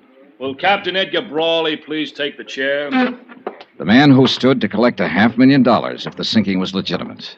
But I was pretty sure it wasn't. Raise your right hand, Captain. Do you swear that the testimony you are about to give is the whole truth and nothing but the truth? I do. You can sit down. He was a man about 50, maybe older, but he had the body of a young bull. Hard, stubborn, belligerent. He figured to be a tough lad to tangle with in court or on the deck of a ship. Now, Captain, will you tell us what happened in your own words? Starting where? From the time you dropped the pilot. Unless something happened earlier that might have some bearing on this case. There wasn't nothing happened earlier or later that got any bearing on it. We hit a submerged derelict, that's all. Now, what more do you want to know? Your story, Captain. Just for the record. Be no different from what you've already heard from all the rest of them here. This is an official board of inquiry, Captain, whether you like it or not. I'll be the judge of what's important and what isn't. Yes, sir. Well, after we dropped the pilot, I set a course north 77 west, aimed to bring us into the main shipping lane by daybreak. Then I assigned the watches, had the deck gear stowed away, opened the trip log, got ready to settle down for the night's run. Normal procedure, in other words. That's what I told her. There wasn't nothing that was... Go on with your story, Captain. My first officer took over the bridge, like he already told you he did, and I went to my quarters. What was the weather like at the time? Same as it'd been all evening, so foggy you couldn't see 100 feet from the bridge. And you took all the usual precautions prescribed for such a condition? Of course. Go on. Well, it was a while before midnight. I was still in my quarters, awake in my bunk when she hit. It was a big crash, like a torpedo had took us, and the lights went out. We started losing the headway, and a couple of minutes later, the engineer cut the engines and pulled his fires. Water had busted right through number 1 and number 2 bulkheads and was rising fast in the boiler room. Must have ripped half the bottom out of her. What did you do next? I called the engine room gang on deck, and, well, then I give the order to abandon ship. She sank less than 10 minutes after we got the boats off. Well, I guess that's about the size of it. Submerged derelict in the shipping lane. It was an accident, pure and simple. All right, Captain. I guess there's nothing Mr. more Chairman. Mr. Dollar? I wonder if I could have your permission to ask the captain a few questions. Well, it's kind of unusual, but like I said, this is an informal hearing, so, Captain Brawley, Mr. Dollar is a special investigator for the insurance company that holds the policy on your ship. His position here is unofficial, of course, and you're under no obligation. It's up to you. Well, I've told you all I know about it. I got nothing to hide, if that's what you're talking about. Not one single thing. All right. Let him ask till he's blue in the face. Go ahead, Mr. Dollar. Thank you. Captain Brawley, we've heard quite a lot about your last sailing for Yokohama night before last. But there hasn't been any mention of the first time you started to leave, a little over a week ago. Had no bearing on this. Maybe not, but let's talk about it anyway. According to my report, you were 6 hours out of San Francisco when you radioed the Coast Guard to stand by. You had a cargo fire in number 2 hold. That's right. A little while later, you told them you had the fire under control, but you were returning to port. I wanted to check the damage, make sure the ship was sound. Yeah. So you laid up in harbor for a week. You filed a claim with our home office in Hartford for estimated damages of $6,300. Come to more. But when the company appraiser called at your office on Pier 29, you refused him admittance to the ship, and an hour later you wired Hartford and canceled your claim. That's right. A $6,300 loss, fully covered by insurance, and you suddenly decided not to make any claim for it? I'd have lost more if I had claimed it. How do you figure that? Because I had found out that I'd have to lay up here for another 2 weeks while that sneaking company of yours checked the facts, as they called it. I had a cargo on board. I had a delivery date ahead of me. Couldn't afford to waste 2 weeks. What caused the fire? I don't know. Who found it and reported it? Man named Bill Mack. All right. He was one of the 2 men that drowned when the ship went down. What of it? What are you trying to make out of it? All right, let's quiet down now. Let's have order in here. Now, at the time of the accident, Captain, the sinking, we're led to believe that it was a little foggy out that night. You doubt it? No, not in the least. That's why I can't quite understand how you managed to see that submerged derelict. I didn't see it. Then who did? Nobody, as far as I know. That fog, you couldn't see your hand in front of your face. There was no fog the next day. The Coast Guard searched the area for hours, and they didn't see it either. Well, it probably sunk when we hit it. Just what are you getting at, Dollar? How do you know there was any submerged derelict, Captain? What do you mean? You said there was a big crash. All the crew members described the accident as a sudden hard shock. In fact, one of them, Mr. Hawkins there, who was up forward on bow lookout, said it felt like a blast, like something... No, you don't. Oh, no, you don't. Mr. Hawkins. I didn't say it was no blast. What I said was it just kind of felt like one. You ain't gonna go putting no words like that in my mouth, Mr. Dollar. You ain't gonna get me mixed up in this. Mixed up in what, Mr. Hawkins? In this here whatever's going on, or whatever you're trying to claim is going on. I just don't know nothing about it, about anything. And I just don't want anybody putting words in my mouth, that's all, claiming I said something I didn't. Well... Just what exactly is it you're hitting at, Mr. Dollar? Not hitting, Captain, I'm saying it. I don't think there was a derelict. I think the Molly K was sunk by an explosive charge placed in a hole. Are you accusing me of that? I'm not accusing anybody, not yet. All right, now let's settle down. Are you playing that sink my own ship just to collect a few lousy bucks worth of insurance? I don't know who did it, Captain Brawley, but I'm going to find out. And whoever it was, they're in it up to their neck. 2 men died when the Molly K went down, so this thing's a whole lot worse than just a crooked insurance racket. It's a case of cold-blooded murder.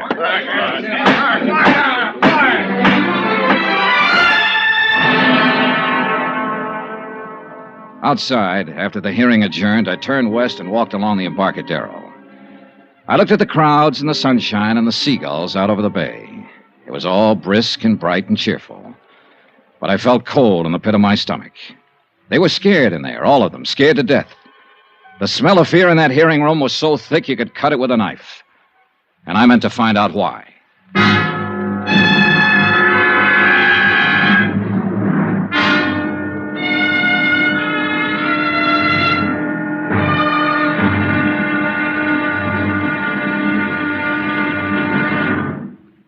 Now, here's our star, Bob Bailey, to tell you about tomorrow's episode of this story. Thanks. Tomorrow night, a strange girl and a strange threat. And a promise that's stranger than both. Join us, won't you? Yours truly, Johnny Dollar.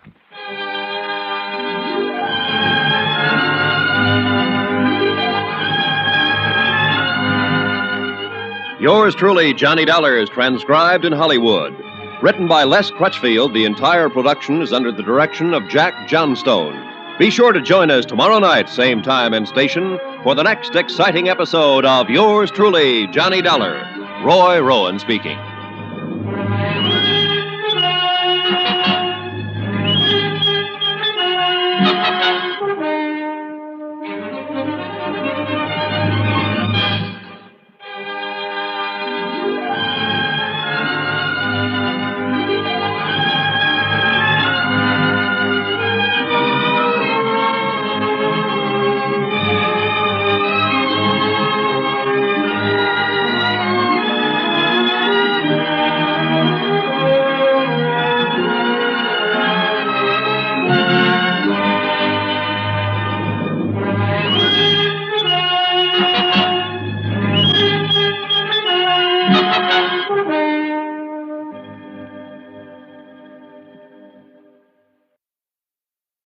From Hollywood, it's time now for Bob Bailey as Johnny Dollar. You don't know me, Mr. Dollar, but you're going to. Well, I can hardly wait. You won't have to wait. I want you to meet me tonight. Where? On the waterfront. 9 o'clock. Yes? It's dark down there at 9. It might be dangerous. Are you scared? Strange women always scare me. Where on the waterfront? Pier 29. That's where the Molly Kay was birthed before she sank. Molly Kay was my mother. Meet me at 9? I don't know. Blind dates never work out for me. I'm always sorry afterwards. You won't be sorry this time. Is that a promise? That's a promise.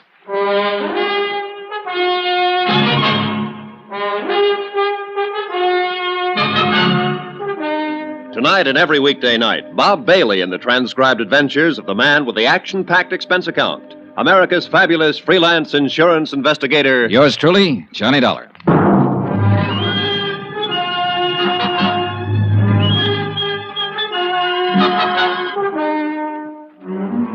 From Special Investigator Johnny Dollar, present location San Francisco, to the Home Office, Marine and Maritime Casualty Limited, Hartford, Connecticut.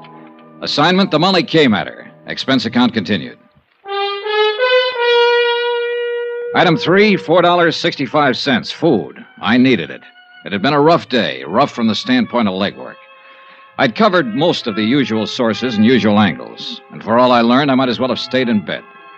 The freighter Molly Kay had sailed out of San Francisco Harbor and gone down in the Pacific, and nobody wanted to talk about it. They were all too busy shaking in their boots and looking over their shoulders, scared to death. I was even beginning to look over my shoulder. Item 4, 70 cents, taxi to the Embarcadero. Sure, I kept that blind date. I wouldn't have missed it for the world. Here, keep the change.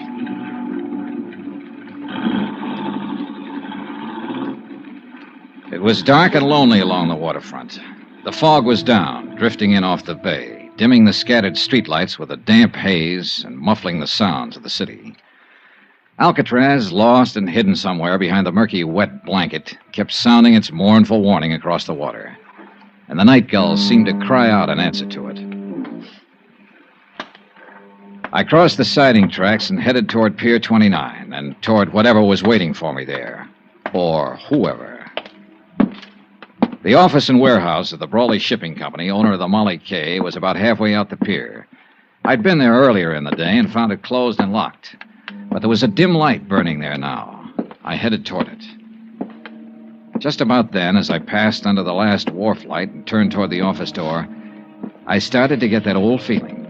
I'd had it before in other places. Once in the heart of an Orinoco jungle, in an alleyway in the Casbah of Algiers, one time in London Soho, and again in Suez.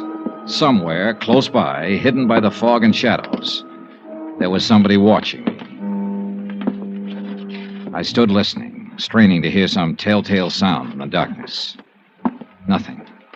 But there were a dozen hiding places within a radius of 50 feet, and I wasn't fool enough to start searching them, not knowing what I'd find.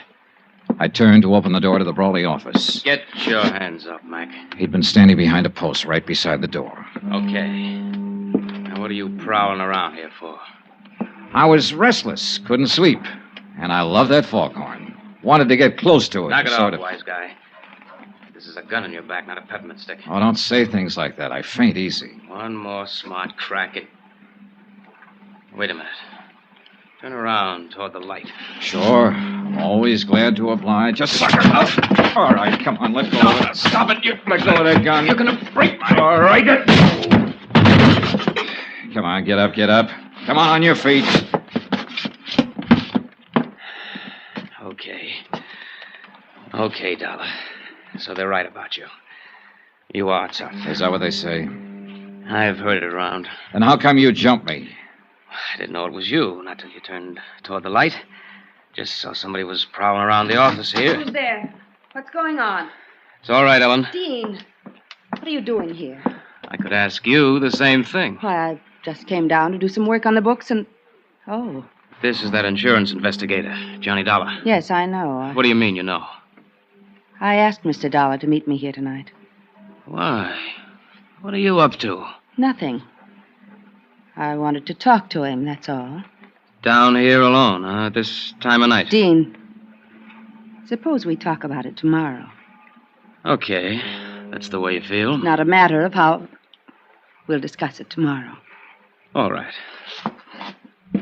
Oh, the gun, Dollar. Do I get it back?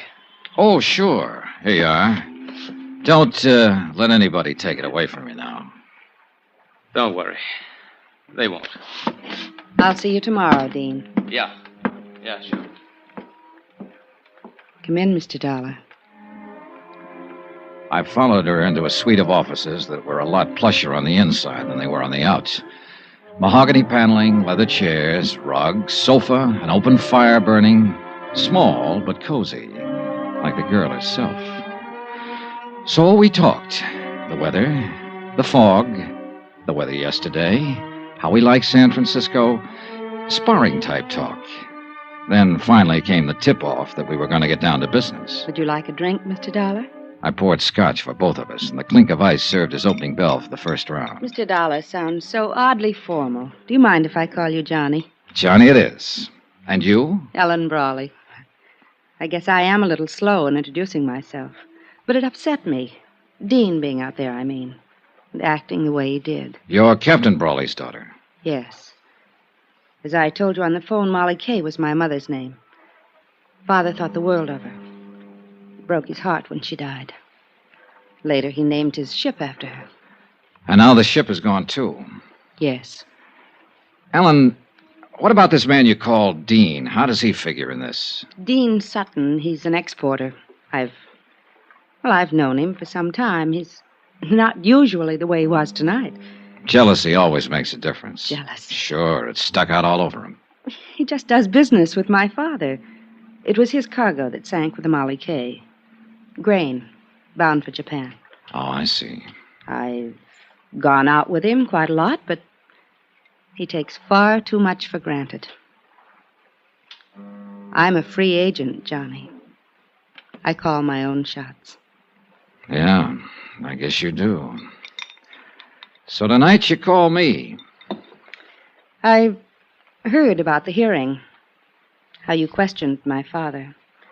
A accused him of sinking his own ship to collect the insurance. I didn't accuse him. It amounted to that, didn't it? I said I was sure somebody had done it. He put the shoe on his own foot before I even had it out of the box. What makes you so sure? Oh, a lot of little things that don't add up. What little things don't add up, Johnny? Oh, this and that.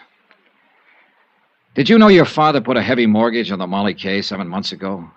How did you find out? Bureau of Records, Maritime Division. Know when the mortgage comes due?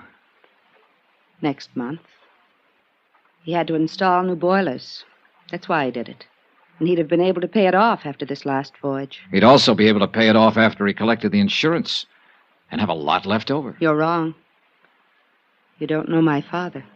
No, I don't. Do you know who holds that mortgage? A woman named Lu Tang. That's right. Better known as Shanghai Lu. She owns a nightclub up in Chinatown. Quite a girl. You know her? Very well. All right, Ellen, let's quit circling around and get to the point. What's on your mind? I don't know. Nothing, really, I guess. I just wanted to tell you that you're wrong. About my father, I mean. If the Molly K was sunk deliberately, he had no part in it. I'll make a note of that, even though your opinion may be a little bit prejudiced. Well... Are you leaving? Might be a good idea, don't you think? Wait. Johnny. Yeah? I was sort of hoping we'd be friends, maybe. Oh, I feel very friendly toward you. Do you, Johnny? As much as this. That much, Johnny? That's pretty friendly. I told you. I call my own shots. I know. But you didn't tell me you're engaged to Dean Sutton. I found that out from a newspaper file. It was all a mistake. It was his idea. I thought you always called your own shots. Don't go, Johnny. I promised you on the phone that if you came, you wouldn't be sorry. I'm not. Good night, Ellen. Outside on the pier, the fog was thicker than ever. The wharf lights were dim glows in the swirl of mist, and sounds, even close ones, were muffled and hollow. I couldn't figure Ellen Brawley, at least not completely, where she stood in this and the reason for the pitch she'd made. I left the pier and turned west along the Embarcadero. Mr. Dollar? Huh? Over here. Get out of the light. Evening, sir. You're out late, Mr. Hawkins. Well, I was waiting around. I kind of wanted to talk to you. I saw you come in the taxicab earlier. All right, let's talk. I hope you don't hold it against me, jumping up in the hearing room that way, but I was scared. Scared of what, Mr. Hawkins? I don't rightly know. That's the trouble. But there's something strange going on, Mr. Dollar. And it ain't safe for a man to let on he notices. The whole crew feels the same way. That's why they ain't talking about it. About what? Things that's happened. Things that ain't been brought out yet. And I wouldn't be talking neither if Bill Mack hadn't been a mighty good friend of mine. Bill Mack. He was one of the 2 men who went down with the ship. That he did. May he rest in peace. But you're wrong, Mr. Dollar. There wasn't 2 men. Bill was the only one. What? That Chinese steward, Benny Wong, he didn't drown. He was in that lifeboat that got to shore. Then the men in the boat knew it. Why didn't they say so? Well, they was scared to. He disappeared later, and they was all scared to say anything. I don't know what's happened to him since... Here, back of this wall. Keep your head down. I crouched behind the concrete tide wall, my gun drawn, and peered into the darkness, trying to catch some sign of movement behind the blanket of fog, listening for some faint sound that might be the giveaway. Nothing. And to go hunting in those shadows against somebody who knew the waterfront would be about as healthy as stepping out in front of a truck. I gotta get out of here, Mr. Dollar. I gotta get away from here. Hawkins, wait! I ain't doing any more talking. And it won't do you no good to ask. They know every move a man makes. I got nothing more to say. All I want is to stay alive. So that was that. Fear again. He was scared to death. And I couldn't very well blame him. That shot had come close. But there was one thing Hawkins hadn't thought of. I had. And I didn't like the thought. That bullet might not have been meant for him. It could have been aimed at me.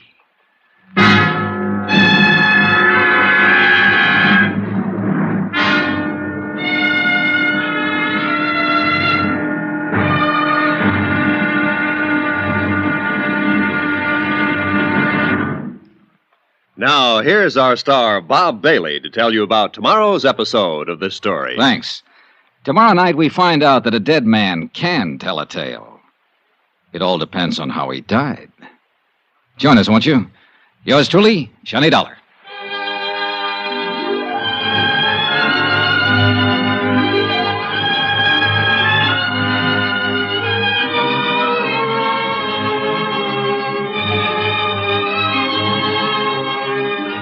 Yours truly, Johnny Dollar, is transcribed in Hollywood.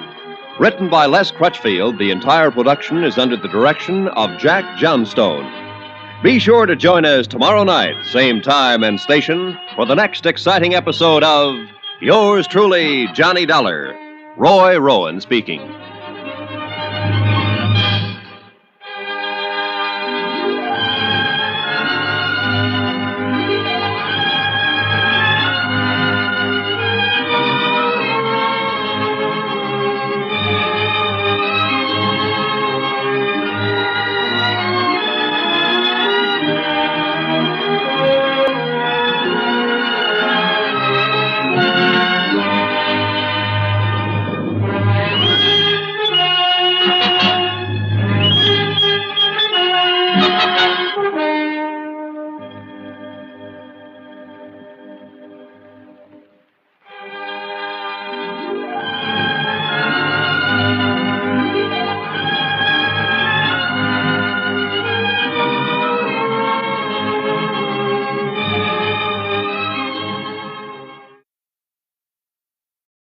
From Hollywood, it's time now for Bob Bailey as Johnny Dollar. Guess who, Johnny? Lou Tang. When they told me you had called, my heart jumped and beat faster. It has been a long time. Too long.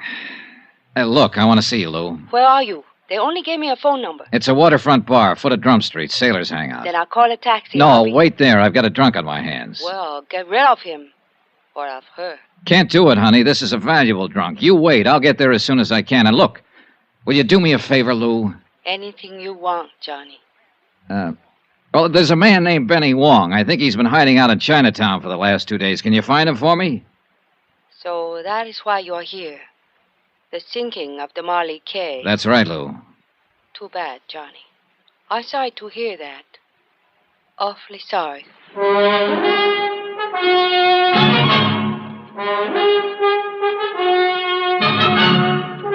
Tonight and every weekday night, Bob Bailey in the transcribed adventures of the man with the action-packed expense account, America's fabulous freelance insurance investigator. Yours truly, Johnny Dollar.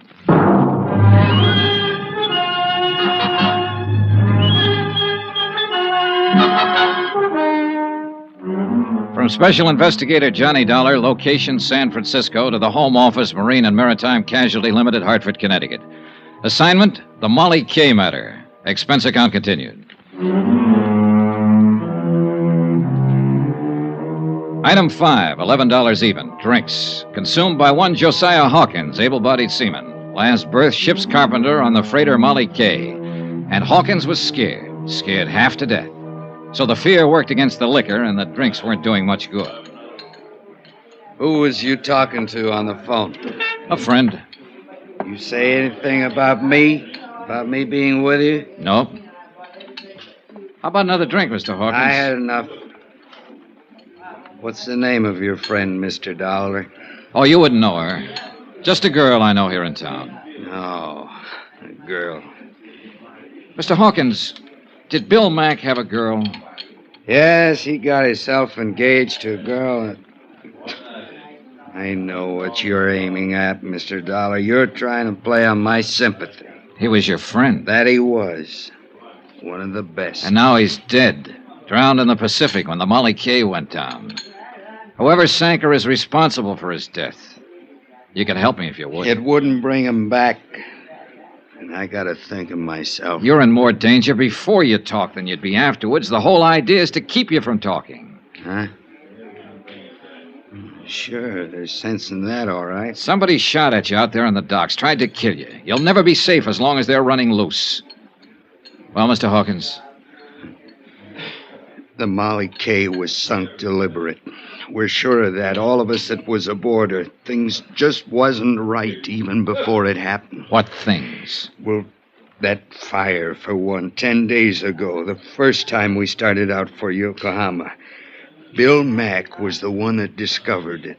Did Mack think the fire had been set? That he did. He told the captain that. And you know what happened, Mr. Dollar? What happened? Captain Brawley knocked him down the bridge ladder. Told him to keep his mouth shut and not go around spreading wild rumors. All right. The second time you sailed, what happened? Well, as soon as we cleared the gate and headed out to sea, Bill and me was on watch. He had me cover for him while he sneaked down in the hold to see what he could find out. He still hadn't come back when it happened. I think you was right, Mr. Dollar, what you said at the hearing. What do you mean? We didn't hit no derelict. An explosion, that's what it was. In the bottom of the forward hold somewheres. I was on the bow deck right above it when it happened. What about that Chinese steward? The one who got ashore and then disappeared. Did you notice anything special about him? Benny Wong? Yeah. No. We was only a couple of hours out of port. I don't even remember seeing him. One thing, though, that seemed kind of funny at the time. What was that? The first mate done all the hiring for this trip, same as always, just one exception. Benny Wong was hired on by Captain Brawley himself. Uh-huh. And something else, Mr. Dollar. About Bill Mack being drowned. You was wrong about that. Bill Mack is alive? No, he was dead before the Molly K ever sunk. What? I went looking for him as soon as it happened. And I found him down on the lower boat deck, lying in a pool of blood. Somebody cut his throat. I'll have another drink now. I sat there looking at him across the table, not saying anything. There was nothing I could say.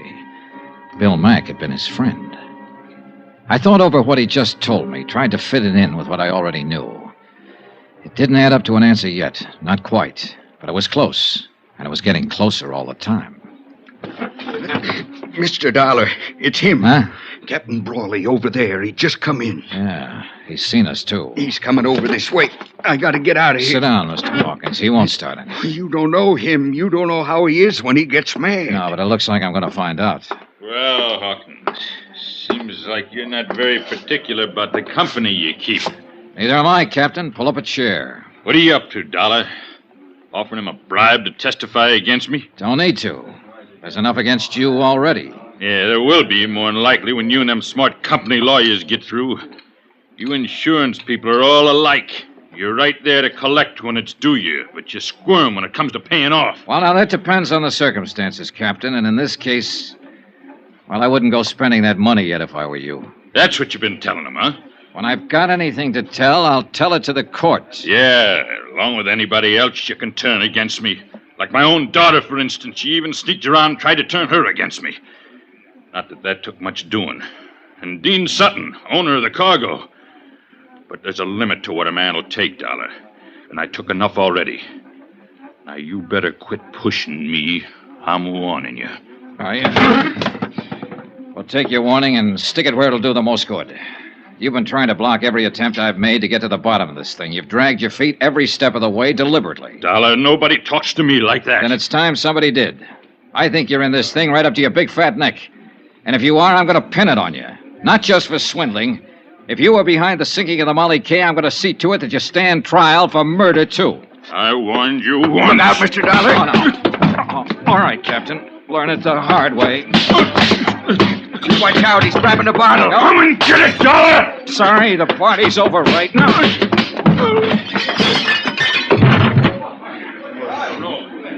You better get out of here, Hawkins. He's not going to feel very friendly when he comes to. You're the only man I ever seen stand up to him, Mr. Dollar. There was one other one. Bill Mack. I left Captain Brawley lying there on the floor. They were throwing water on him when I walked out. I hadn't wanted the fight, but there'd been no choice. And it had given me one new fact to fit in. The captain's coat fell open when he hit the floor. and I saw he was packing a gun. Expense account, item 6, 80 cents. A taxi fare to Chinatown and a rendezvous with Lou Tang. Shanghai Lou. A strange woman, this one. Wise, shrewd, and alert. Hard and tough when she feels that way. Soft as a kitten when she feels that way. Her nationality, history, age, nothing certain about any of that. But there's one thing that is certain. She's the most beautiful woman I've ever known. It is good to see you, Johnny. How long has it been? Last year, Lou, in Paris. How could you forget? I didn't forget. I only wanted to see if you had. Kiss me, Johnny. Oh. I came here to talk business. Oh, business. I don't feel like talking business. Simmer down, baby. Let's get married. All right. But first, When? let's tomorrow. Now, if Why not tonight? It's too late. We'd have to wake somebody up. Always problems, reasons. I don't think you even want to marry me. Sure I do. I've been mad, too, for years. Then why didn't you in Paris? Lou, it's no time to go into that again. Look, I'm on a case, a rough one. And it's just possible that you may be mixed up in it. Johnny, I did not sink the Molly case, so there you are. That takes care of the business. Let's get married. Will you sit back down there? That does not take care of the business. What more do you want to know? Several things. Benny Wong, for instance. That man you asked me about? Yeah, they said he went down with the Molly K, but I found out different from one of the crew.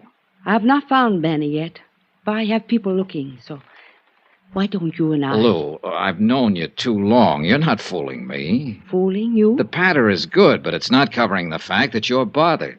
You've always bothered me, Johnny. That's not it. How do you figure in this thing, Lou? I don't really know what you mean by this thing, Johnny. You had a pretty heavy stake in the Molly K. $100,000 mortgage loaned to Captain Brawley. A sound business deal, that's all. I have investments in many ships that sail out of San Francisco. Ah, and of course the investment was covered by insurance. Naturally. I made sure of that before I advanced the loan. Don't let the soft brown eyes fool you, Johnny. I'm a hard-headed businesswoman. Yeah, I know. It was a business deal, nothing else. Showed every chance of being a profitable voyage. He was carrying a cargo of wheat. The Tokyo grain market has been advancing steadily for 3 months. As to what happened, I don't know anything about it. I don't understand it. That's straight, Johnny. That's all I know. What about this fella, Dean Sutton? Do you know him, Lou? I've met him. I understand he's engaged to Captain Brawley's daughter. But beyond that... Pardon me a moment. I'll see who it is. The visitor was a young Chinese lad. She stepped outside to talk to him, and I lit a cigarette and waited for her. I thought over what she'd said, tried to see behind it, and to decide whether to believe it or not. Lou Tang was not a person you could push. I stood up when she came back into the room. You're not leaving, Johnny. Yeah, I think I'd better. Will you see me tomorrow? You know I will. What if I were mixed up in this? Would you send me to jail? You know the answer. Yes. And you're the only man I know who would. I'd be gentle about it, though. I think you really would. You're sweet, Johnny. Awfully sweet. I'm a doll. I've made up my mind to take no part in this, to stay completely out of it. But I'm going to tell you something. What do you mean? That man who just came to the door, I've had him out looking for Benny Wong. Has he found him? Not yet. But he's found out something about him. Johnny, if the Molly K was sunk on purpose, how do you think it was done? By an explosion in the bottom of the fort hold. Benny Wong was a demolition sergeant during World War II. He's rather well known as an expert on explosives.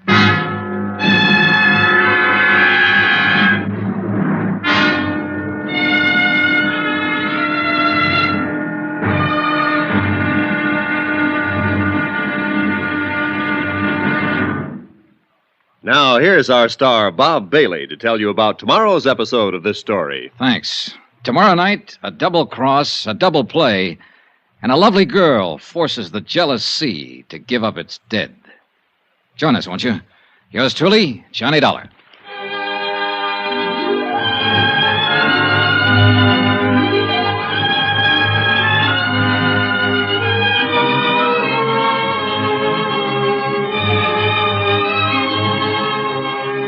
Yours truly, Johnny Dollar, is transcribed in Hollywood. Written by Les Crutchfield, the entire production is under the direction of Jack Johnstone. Be sure to join us tomorrow night, same time and station, for the next exciting episode of Yours truly, Johnny Dollar. Roy Rowan speaking.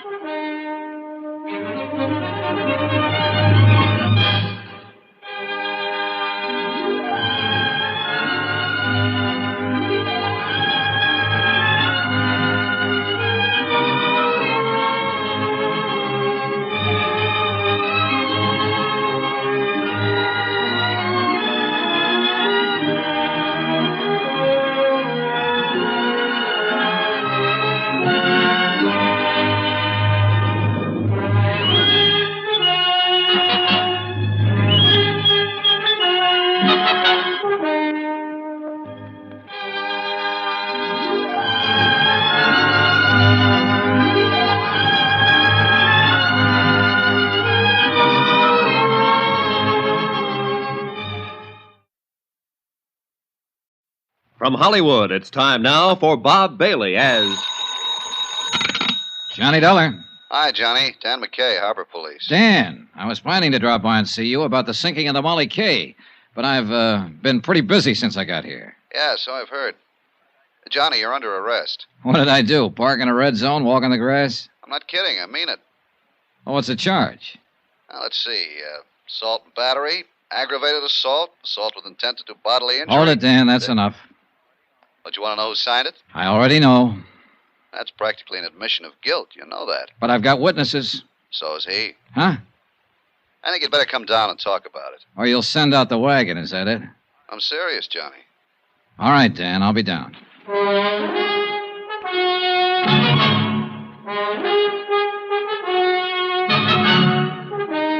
Tonight and every weekday night, Bob Bailey in the transcribed adventures of the man with the action-packed expense account. America's fabulous freelance insurance investigator. Yours truly, Johnny Dollar.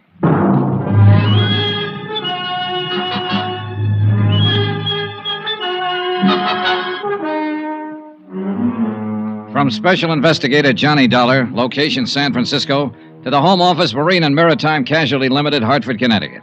Assignment, the Molly K matter. Expense account continued. Item 7, a mere 60 cents. Taxi from my hotel to the foot of Market Street and headquarters of Inspector Dan McKay in charge of Harbor Police. I'd known Dan for years, well enough to realize that knowing him wouldn't make any difference. Not when he had a warrant to serve. I knew the charge wouldn't stick, of course, but it could slow me down. And I figured that was exactly why it had been filed. You may be right, Johnny. Maybe Captain Brawley did file charges just for nuisance value. Keep you out of his way for a day or two. That's exactly what he did. Nevertheless, the charge was filed, and a warrant has been issued. So what are you going to do about it? I know what I'd like to do about it. That's against the law, too. You know, you could be wrong, Johnny. Brawley may not be guilty of the Molly K sinking. I told you the whole story, Dan. The facts add up. What do you think? I think you've got an awful strong case, but it's still based on circumstantial evidence. Well, what else is there to base it on? The rest of the evidence is out past the harbor there, out beyond the Golden Gate, a mile below the surface of the Pacific. Yeah, I know. Most of the cases we handle here in the Harbor Division are like that. Well, then you can see the problem I'm up against. Yeah, I can see it all right.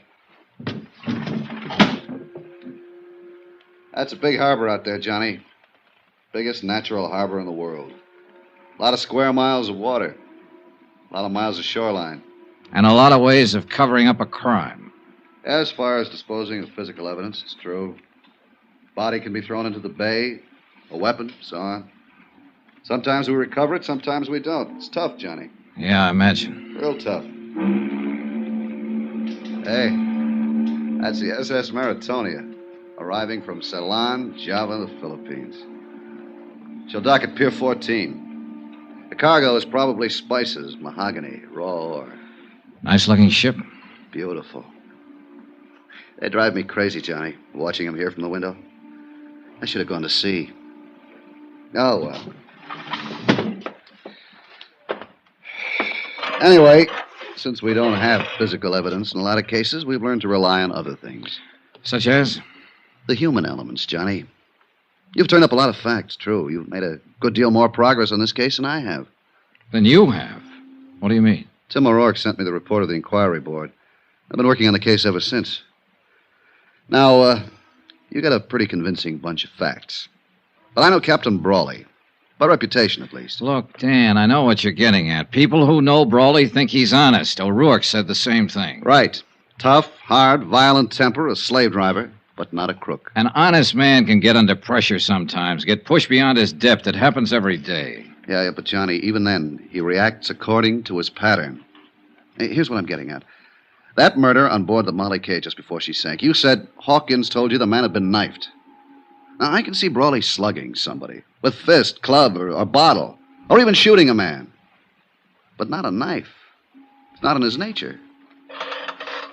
That's what I mean by human elements. And you're right, Dan.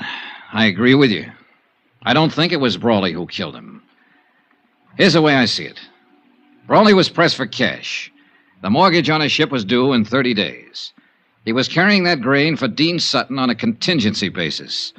He might not make any money, or at least not enough. He was probably doing it as a favor to his daughter. She and Dean Sutton are engaged. Yeah, I know, So Charlie. the first time out, he tried setting that fire on board. It didn't work. One of the crew, Bill Mack, discovered it before it got started. The Molly K returned to port, and Brawley filed an insurance claim. Then he got scared off an investigation and withdrew it. That's all guesswork, Johnny. So far, his second attempt, he contacted an expert on explosives, Benny Wong. And Benny pulled off the job for him, blew the bottom out of the ship and sank it. And what about the knifing? Well, Bill Mack was suspicious. He was prowling around the hold and caught Benny in the act of setting the explosive. Benny killed him, figuring the sinking would cover for him. But by accident, Hawkins stumbled onto the body before the ship went down. Well, that adds up, Johnny. It's hard to argue with you. I just can't see a captain sinking his own ship. It's been done before. Yeah, I know. Not everybody feels about them the way you do, Dan. And $500,000 is a lot of money. That's true. But 25 years of command means a lot, too. Deep sense of responsibility. Integrity. Oh, pardon me. Inspector McKay. Oh, yeah. Just a moment. It's for you, Johnny. It was Lou Tang, Shanghai Lou. She'd called the hotel and found out where to reach me. For once, she didn't try to play games. She spoke briefly and straight to the point. And she told me what I wanted to know the most. When I hung up, I knew I was on the last lap. I had the case right in my hand. Well, what's up, Johnny? What is it? Dan, how would you like to come along and talk to the man who blew up the Molly K?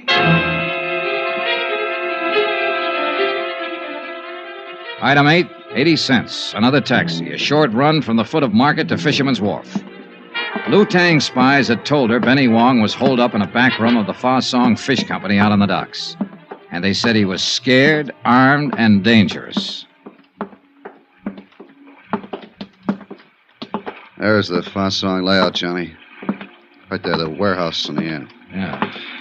Well, let's go around the gangway. Lou Tang said the room was on the back corner.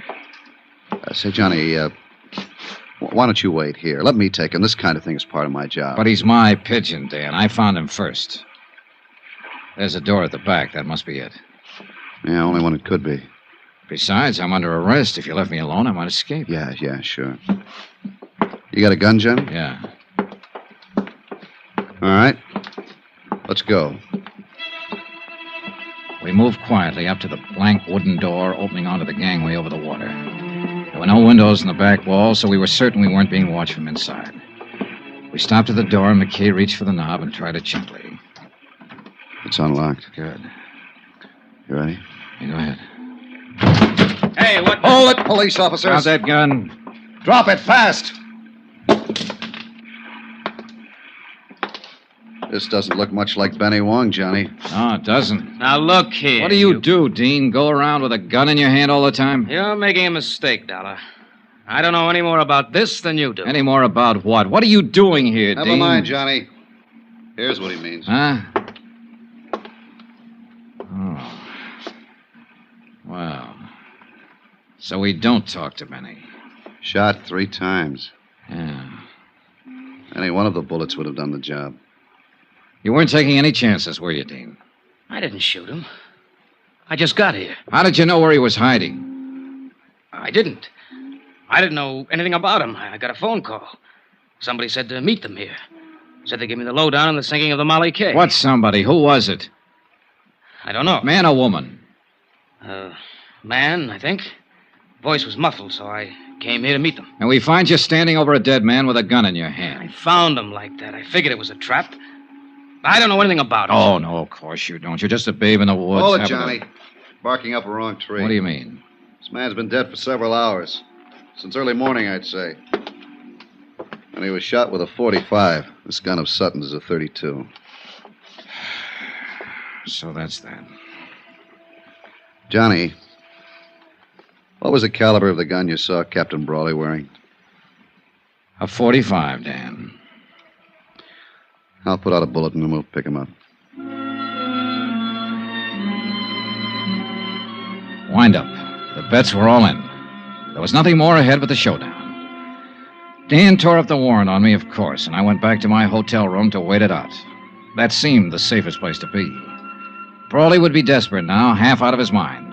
And of all the people he hated most, I was number one. So I lay back on my bed and waited. I reached my gun from the lamp table, moved quietly over to the door, and took hold of the key. Who is it? Let me in, Johnny. Ellen. Just a second. Come on in. Has he been here, Johnny? Has who been here? My father. The last time I saw the captain, he was lying unconscious on a barroom floor. I just put him there.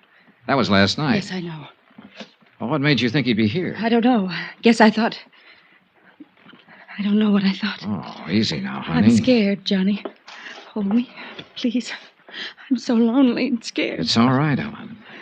Easy now. He came home last night after he fought with you. He was furious. Then he left again, and I haven't seen him since. Does he have his gun with him? I guess so. I don't know. I don't know anything. Help me, Johnny, won't you? Of course I will. Hold me tight. Kiss me. Ellen, Last honey, night look. when you kissed me, I wasn't scared then. I wasn't lonely. Look, honey, would you... Hold me, Johnny. Wait a second. Johnny Dollar. Dan McKay, Johnny. Yeah, Dan. We picked up Brawley on the waterfront a half an hour ago. Thought you'd want to know. What's he say?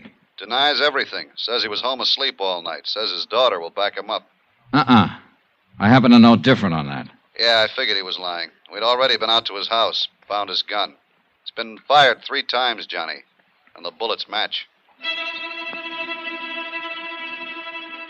When Ellen Brawley left my room a while later, I still hadn't told her about her father's arrest. I didn't have the heart.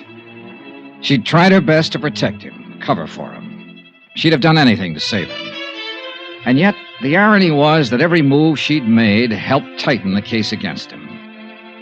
The scent of her perfume still hung in the air after she'd gone. It was a strange scent, subtle, disturbing. I began to feel uncomfortable, on edge. There was something familiar about that scent.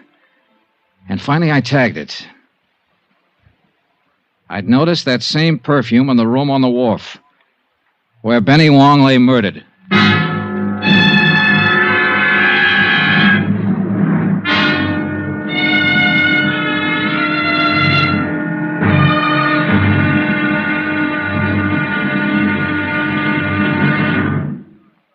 Now, here's our star, Bob Bailey, to tell you about tomorrow's episode of this story. Thanks.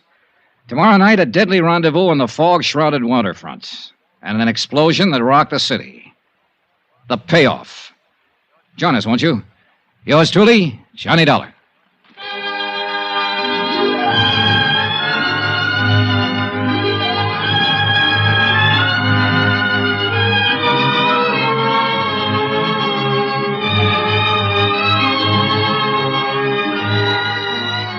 Yours truly, Johnny Dollar, is transcribed in Hollywood.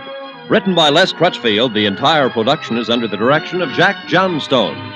Be sure to join us tomorrow night, same time and station, for the next exciting episode of Yours truly, Johnny Dollar. Roy Rowan speaking.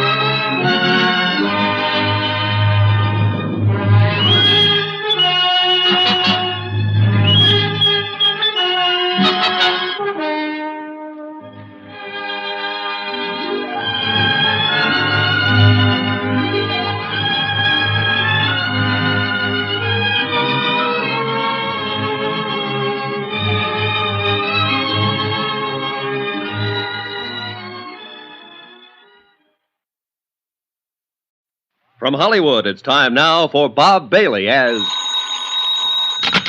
Johnny Dollar. Johnny, I've got it for you. Lou Tang. Good. What did you find out? That prices on the Tokyo grain market did break suddenly, about 3 weeks ago. 3 weeks. Uh-huh. Reason, oversupply. The price has been holding since, at about 60% of the peak. A 40% drop, big enough to cause the damage. What damage? The sinking of the Molly K, a double cross, a frame-up, murder. It's as clear as crystal, Lou. Come see me later tonight. Tell me all about it. All right. Or at any rate, come on, tell me about something. About a certain night in Paris, maybe? I think I'd like that very much, Johnny. Wait for me, Lou. I'll be there later. You can count on it.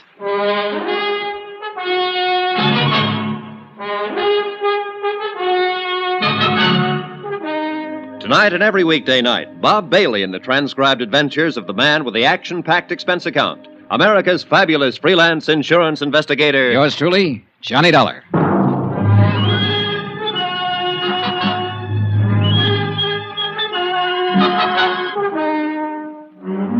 From Special Investigator Johnny Dollar, location San Francisco, to the Home Office, Marine and Maritime Casualty Limited, Hartford, Connecticut.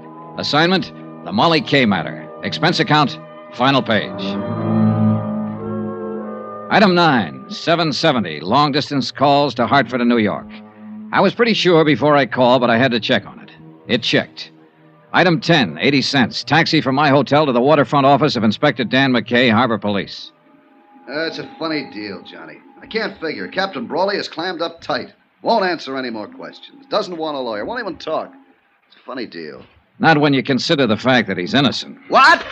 What you said? I know. I argued the opposite. I was wrong, Dan. What is it, Johnny? Just plain stubbornness? No, but that's what it is with Captain Brawley. Maybe that's the tip-off, his stubborn bullheadedness. The human elements you mentioned. How you figuring it? If Brawley were in a money jam, he'd never scheme and connive at planning a thing like that of sinking his own ship. He's too stubborn. And besides, he wasn't in a jam, I'm sure of it. Well, no, wait a minute. He had a $100,000 mortgage to meet. I finagled some information out of the bank. The Brawley Shipping Company has a free balance of nearly $150,000 in cash assets. But look here, Johnny. No, you look. I started out with a motive, and I built a pretty strong case on it. Even you agreed. Everything pointed toward Captain Brawley. Sure, because somebody was helping things point toward him. What do you mean? It wasn't just the ship itself that was insured. I'm still lost, Johnny. Keep talking. All right, look. That cargo of grain was also insured. By the owner with another company, not mine. And for top market value, full price. Yeah, well, keep talking. All right. The Tokyo grain market broke just 4 days before the Molly K was due to sail the first time. The shipper stood to lose nearly half his investment if the grain reached Yokohama at that time. Well, it didn't reach there. It's lying out there on the bottom of the Pacific. Net result, instead of taking a loss because of price, the shipper gets full price from the insurance company. It adds up, Dan. Yeah, it sure does. The shipper. I think Captain Brawley suspected him, too. That's what kept the old captain on the prod. His ship gone, under suspicion for the sinking, yet not wanting to hurt his daughter. He was caught right in the middle.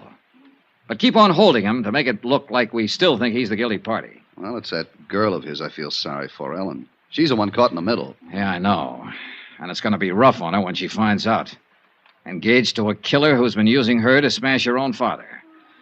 Great setup. Yeah. Well, now I get a bulletin out. We'll pick up this Dean Sutton and bring him in. Yeah, but you know something? It's going to be awful hard to pin it on him. Need evidence, something definite. Look, why don't you let me have a go at him first? Oh, it's out of the question, Johnny. Of course, if you should happen to find him before we do, well... Yeah, I might just do that, Dan. In fact, I've kind of got a hunch I will. It was a hunch, but it might be a good one. I left Dan's office and walked east along the waterfront, following the long curve of the Embarcadero with its miles of docks and wharves. The night had settled down over the bay and the city, and with it a dark, damp blanket of fog, even heavier than the night before. And because of that and other reasons, I felt cold and lonesome and alone.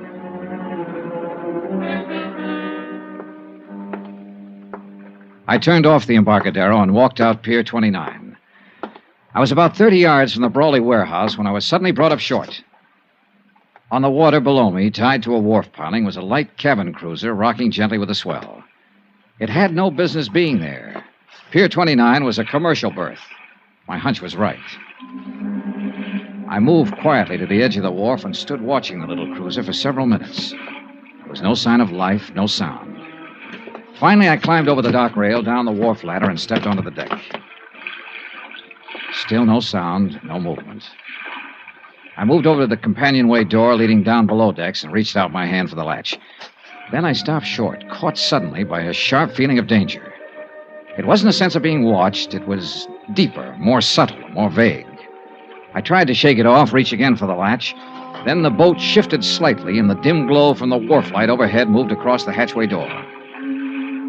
Inches in front of my face, I saw the glint of bare copper wires, all set to make contact if the door was open. One more move, and I'd have been blown sky high. That boat was booby-trapped.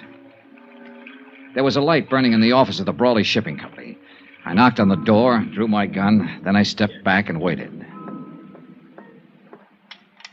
I leveled the gun on the door. Johnny. Are you alone, Ellen? Yes, of course. Come on, let's get inside. What is it, Johnny? Have you seen Dean Sutton tonight? I tried to find him, but I couldn't. My father's been arrested, charged with murder. Yeah, I know, honey. I came here to go over the company records to see if I could find something that might help him, anything. Ellen, Johnny, look. Look at this mess. Somebody's been here. Files dumped in the middle of the floor, papers all over the place. Yeah, looks like they're planning to start a bonfire. Say, tell me something, Ellen. Does Dean Sutton own a boat? Yes. Light cabin cruiser named the Piper. Why? It's tied up at the wharf. He's around here somewhere. Well, what of it? What do you mean? Your father didn't sink the Molly K. Dean Sutton did it. But he wasn't even on board. He didn't have to be. He hired an explosive expert named Benny Wong to do the job. He got your father to take Benny on as steward. That's the man they're accusing father of murdering. Dean is the one who did it, using your father's gun. But why? To collect the insurance on that cargo of grain. Oh, look, I know it's a rough deal, honey, and I know how you feel. But I guess your best bet is to chalk it up to experience. At least your father's in the clear now. I think I sensed it, Johnny. That something was wrong with Dean. Badly wrong. I guess that's why I felt like turning to you instead of him. Why I still feel that way. I think I'm going to cry. Then cry. Cry it out and get it over with. Come here, Ellen. I held her close and tried to comfort her. She pressed her face against my chest and whimpered like a hurt kid. I kept stroking her hair, breathing in the scent of her perfume. Perfume. The same perfume that had hung in the air of the room where Benny Wong was killed. The pieces shifted, fell into place again. The puzzle was finally solved, but too late. Because I could feel the muzzle of the gun she was pressing against my side. Easy now, Johnny. Turn around slow and get your hands up. That's the idea. Now stay that way. I'm a dead shot, Johnny. If you doubt it, ask Benny Wong. Right under my nose. Right from the start. How wrong can a guy be? As wrong as you were, Johnny. It had to be you. There was no chance for Dean to steal your father's gun and then return it. Not unless you were in on it with him. It was my idea. Dean's too weak to plan a thing like that. He has to be propped up and pushed. And you're just the girl to do it. You ought to know. Yeah, I do now. It's too bad. I like the way you kiss. Any chance of working something out, Johnny? Or are you too honest? So that's it. The next step is to get rid of Dean. And you've already got the trap set. Not yet, but I'll think of something. I'm clever, Johnny. Don't you think so? I heard footsteps coming along the wharf. Dean Sutton. I had only seconds to think of something, so I took a chance, edged back against the wall, inched over closer to the door. That's far enough. Don't push your luck. There's Dean coming now. He went after some gasoline. We're going to build a nice warm fire, and you're going to have a ringside seat. Come on in, Dean. We've got a visitor. Dollar. What do you know? So you walked right into it. Just like a The chance paid off. He walked between us, blocked Ellen's line of fire, and I jumped him. I grabbed him around the neck, held him as a shield, dragged him back out through the door, out to the wharf. Dean! Break loose! Let me get a shot at it! I was trying to get clear of the light before Ellen could blast me with that gun, and I made it. But Dean broke loose, came in me swinging. He slipped and staggered up against the dock railing. The railing broke, split in two, and we went over the side. We struggled back up to the surface. Dean's hands were clenched on my throat, and I couldn't break his grip. Ellen started firing from the wharf above us, not knowing who she'd hit and not caring. I took a deep breath and dragged Dean under the surface. But his hands were still on my throat, and I couldn't break loose. My lungs were bursting. My strength was going fast.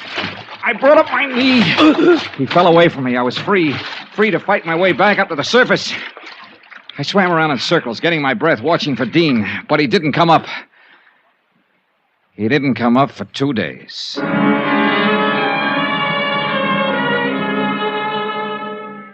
When I climbed up the ladder onto the wharf, Ellen was nowhere in sight. I heard somebody running toward me, saw the flashing red light back at the land end of the pier, and I knew why she'd left. Dan McKay and his boys. Johnny! Johnny! Hey, over here, Dan. Are you all right, Johnny? Yeah, I'm all right. Do you see Ellen Brawley? Well, some girl ran up the wharf there toward that cruiser. That boat's got a booby trap on it. Come on, Dan. All right. What's she doing here? She was in on it, too. Dean's in the water, drowned, I guess. Look, there she is, climbing down off the wharf. Ellen, stop. She's on the cruiser. No. Ellen! She's gonna try... Look out! Get down! Flat on your face. If she opens that hatch...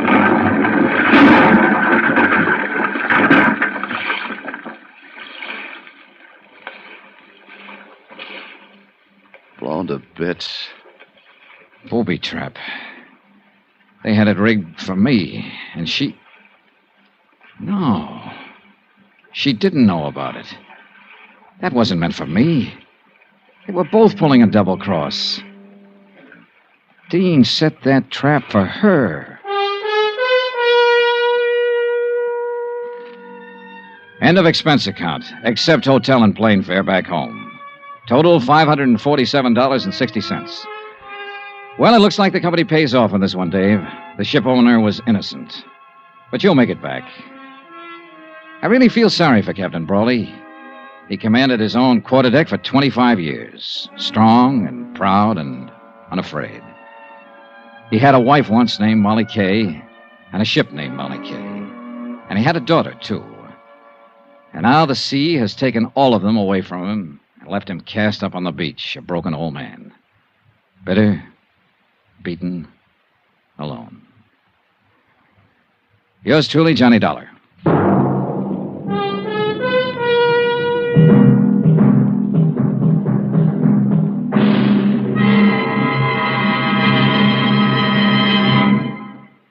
Now, here's our star, Bob Bailey, to tell you about next week's story. Thanks. Next week, the case of a man who didn't exist, except for one thing.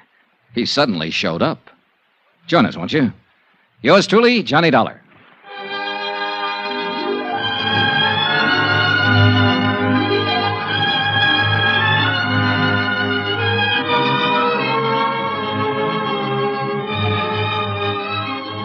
Yours truly, Johnny Dollar, is transcribed in Hollywood.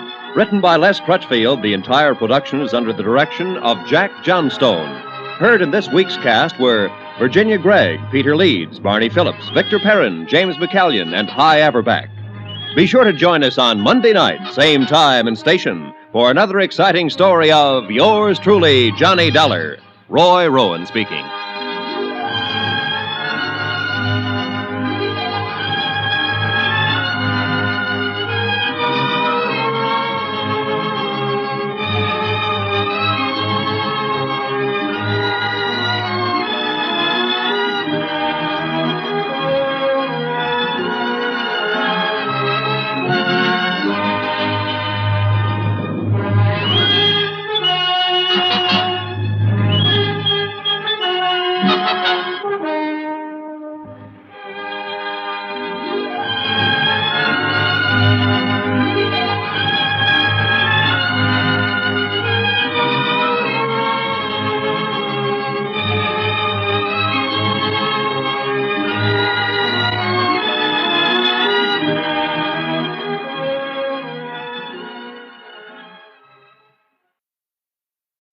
From Hollywood, it's time now for Bob Bailey as Johnny Dollar. Hi.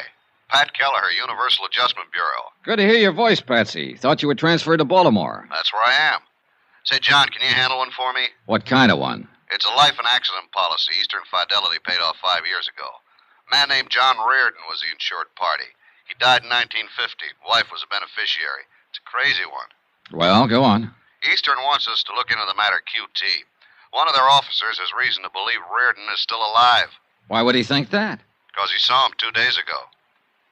I'll get the first plane.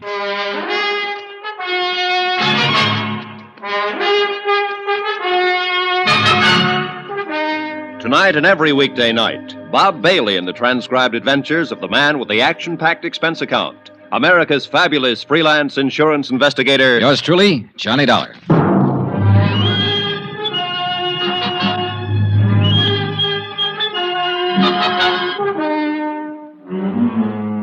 Expense account submitted by Special Investigator Johnny Dollar to the Universal Adjustment Bureau, Baltimore, Maryland.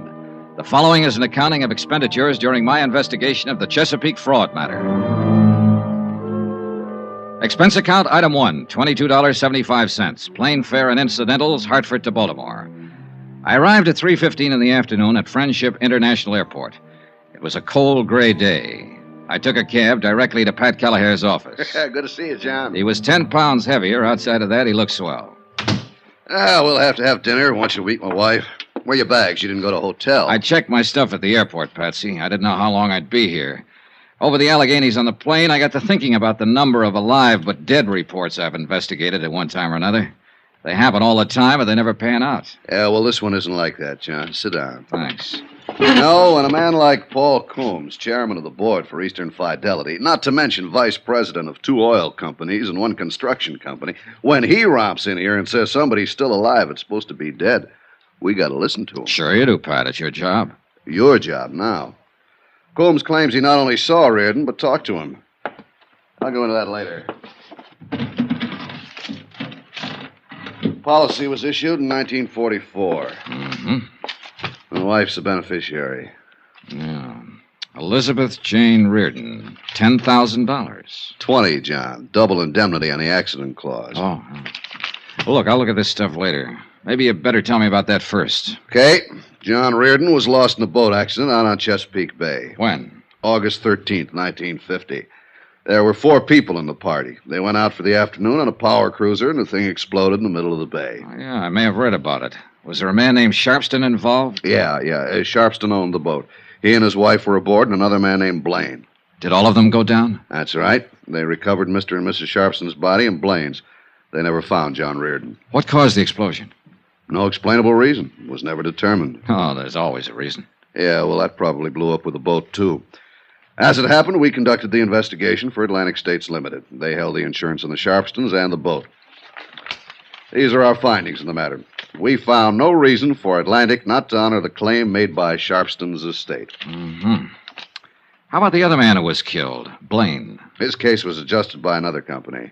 So that leaves us John Reardon. Yeah. About a month after the accident, his wife filed claim for payment. Our investigation was ended by then. We notified the insurance commission of the circumstances of his death and requested a judgment. Routine. Did it go through all right? Yeah. The appellate court declared John Reardon legally dead after the required 3-year waiting period. Pretty standard when there's no body. Sure. Eastern honored the claim and paid Mrs. Reardon $20,000. So, that's about it. Except that now somebody thinks he's alive. Not just somebody. Paul Coombs. Yeah. And if that's so, Eastern's been swindled for $20,000. Tell me about the beneficiary. Miss Reardon? Mm-hmm. Nice woman. Met her a couple of times. She didn't need money, I can tell you that much. Oh? Yeah, worth over $200,000. Never married again. You say she didn't file her claim until a month after the accident. That's right. She ever give any reason for waiting that long? Well, she was pretty broken up about it.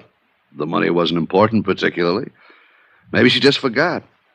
Pat, I've got a question. What's that, John? How can you forget $20,000? Expense account item 2, $10 for drinks I had with Pat Kelleher while we talked some more about the Reardon case. At 7 o'clock that night, I had on a fresh shirt and a press suit. They seemed to impress Paul Coombs, vice president, chairman of boards, etc. Dollar? That's right, Mr. Coombs. Universal adjustment. Oh, yes, of course. Come in. I talked with Mr. Kelleher there. He sent you? Yes, sir. Yes. Oh, yes. I recall your name now. Yeah. Mm-hmm. Well, we can sit here, Mr. Dollar. Now, you hear about John Reardon, of course. That's right. I'm glad they sent a man like you. I'm glad you're the one who's going to look into it. You puzzle me, Mr. Coombs. No, I don't. And that's a compliment to your perceptive abilities, young man. As a matter of fact, you're here because you're only curious about me. You want to have a look at the man who thinks he saw John Reardon alive, right? I suppose so.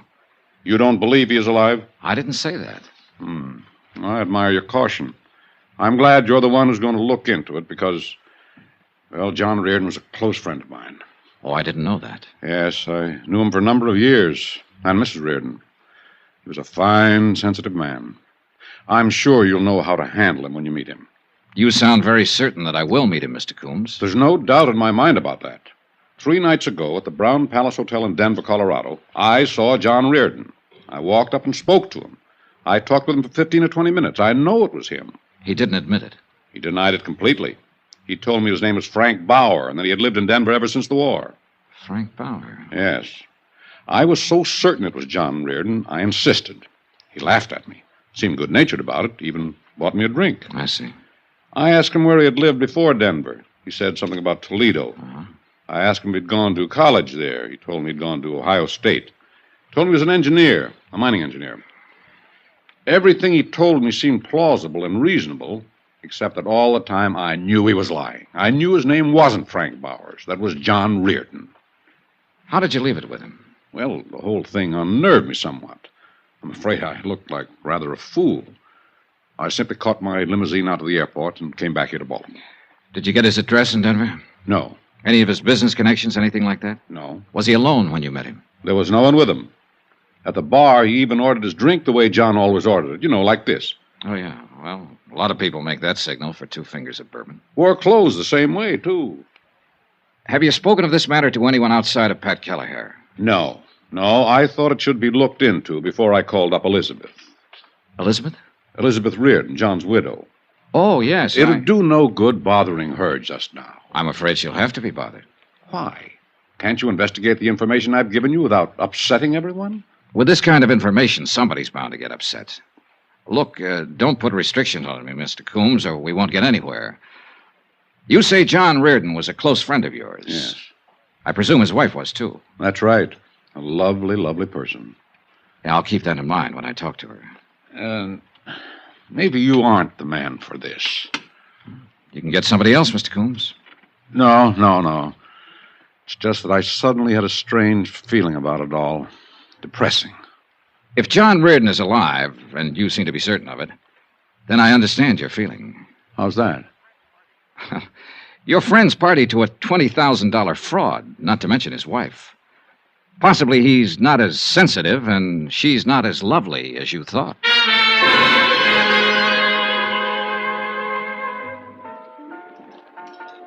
I spent the rest of the evening with Pat Kelleher and his wife, hoping to see the bright lights and listen to some laughter. We picked a couple of fancy bistros and started the rounds to watch champagne flow and eavesdrop on the happy stories of success, promotion, and love. But it didn't work. Like the place, John? It's swell. You're as low as a cricket's ankle. Well, today a man kept telling me a friend of his was alive who's supposed to be dead. He told me what a fine fella this friend is, or was. Yeah. 99 times out of 100, I tell him to go jump in the lake, but Paul Coombs comes under the title Reliable Witness in anybody's book. Give me a match. Here. How you fix for plans? Start somebody looking into Frank, whatever his name is, in Denver, who's supposed to be Reardon. I'll start with the beneficiary, but... Miss Reardon? Yeah.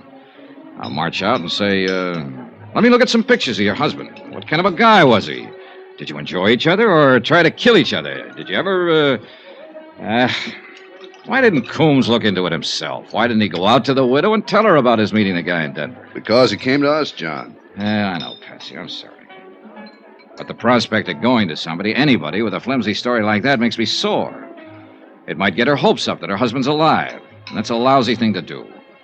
Reliable or not, Coombs is probably all wet. Probably. Sour racket. Sour racket. You being a parrot? Just being agreeable, John. If you want to be sad, I'll be sad with you. We both know situations like this are part of the trade. Oh, I should have been a... Oh, let's have another belt. Sure. Waiter. Well, John, maybe another way to handle Mrs. Reardon with that. That's her over there at the bar. Nice, isn't she? Hey, she is lovely. Hmm? Nothing. She looks a little tight. Yeah, well, I hear she gets that way quite a bit these days.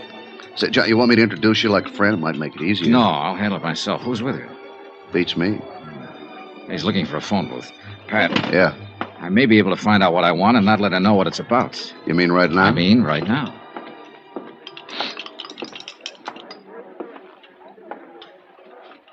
Hello. You're Elizabeth Reardon, aren't you? Why, yes. Oh, probably you don't remember me. My name's Johnny Dollar. We met some time ago. I'm afraid I don't remember, Mr. Dollar. I'm in the insurance business. Don't remember? Well, where was it we met? No, I can't remember. May I sit down? Well, I'm expecting someone who'll be back in a minute. Yes. Would you care for a drink? I have this one, thank you. Oh. How's John these days?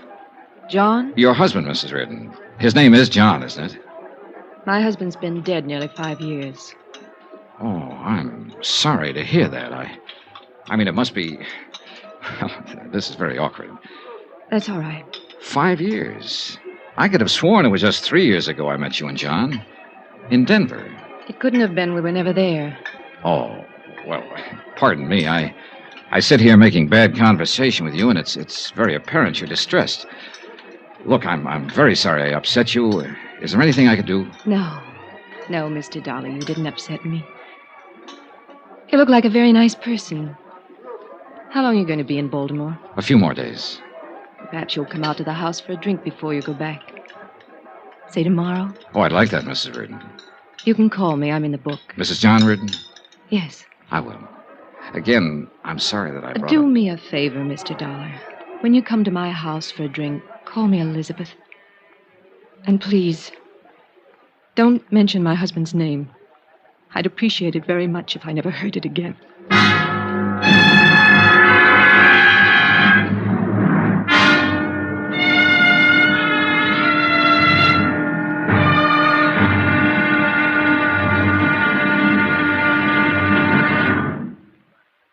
There'll be another exciting episode in our story of the Chesapeake fraud matter tomorrow. Tomorrow, a little talk to a widow who might not be a widow at all. And a strong feeling that a smile can sometimes be more dangerous than a gun. Join us, won't you? Yours truly, Johnny Dollar.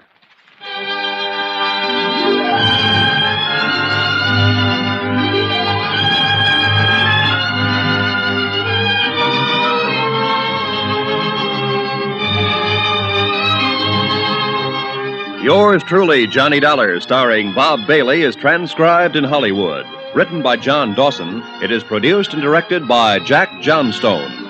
Be sure to join us tomorrow night, same time and station, for the next exciting episode of Yours truly, Johnny Dollar. Roy Rowan speaking.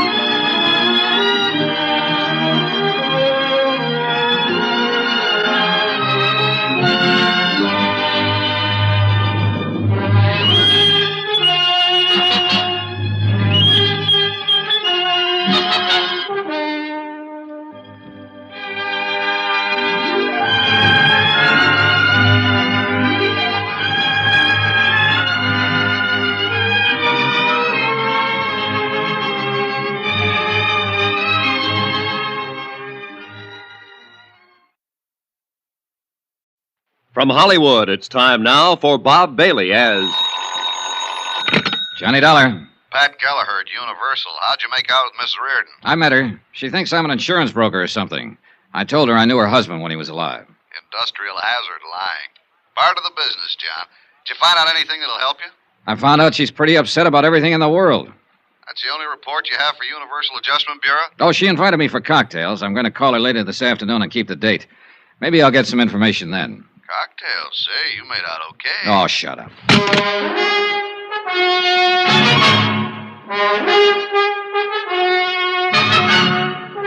Tonight and every weekday night, Bob Bailey in the transcribed adventures of the man with the action-packed expense account, America's fabulous freelance insurance investigator. Yours truly, Johnny Dollar.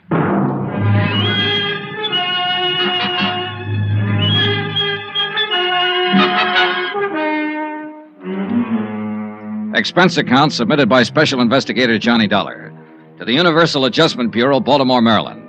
The following is an accounting of expenditures during my investigation of the Chesapeake fraud matter. Expense account item 3, $23.60, long-distance telephone call to George Hanley in Denver, Colorado. George is an old friend of mine in the private detective business. I told him about the report that John Reardon was still alive and living in Denver under the name of Frank Bowers. I requested him to gather information that would help in determining whether Bowers was really John Reardon or not. I spent the remainder of the day reading over the facts of the case as supplied to me by Pat Kelleher of Universal Adjustment. Expense account item 4, 10 cents, another phone call. This one to John Reardon's widow.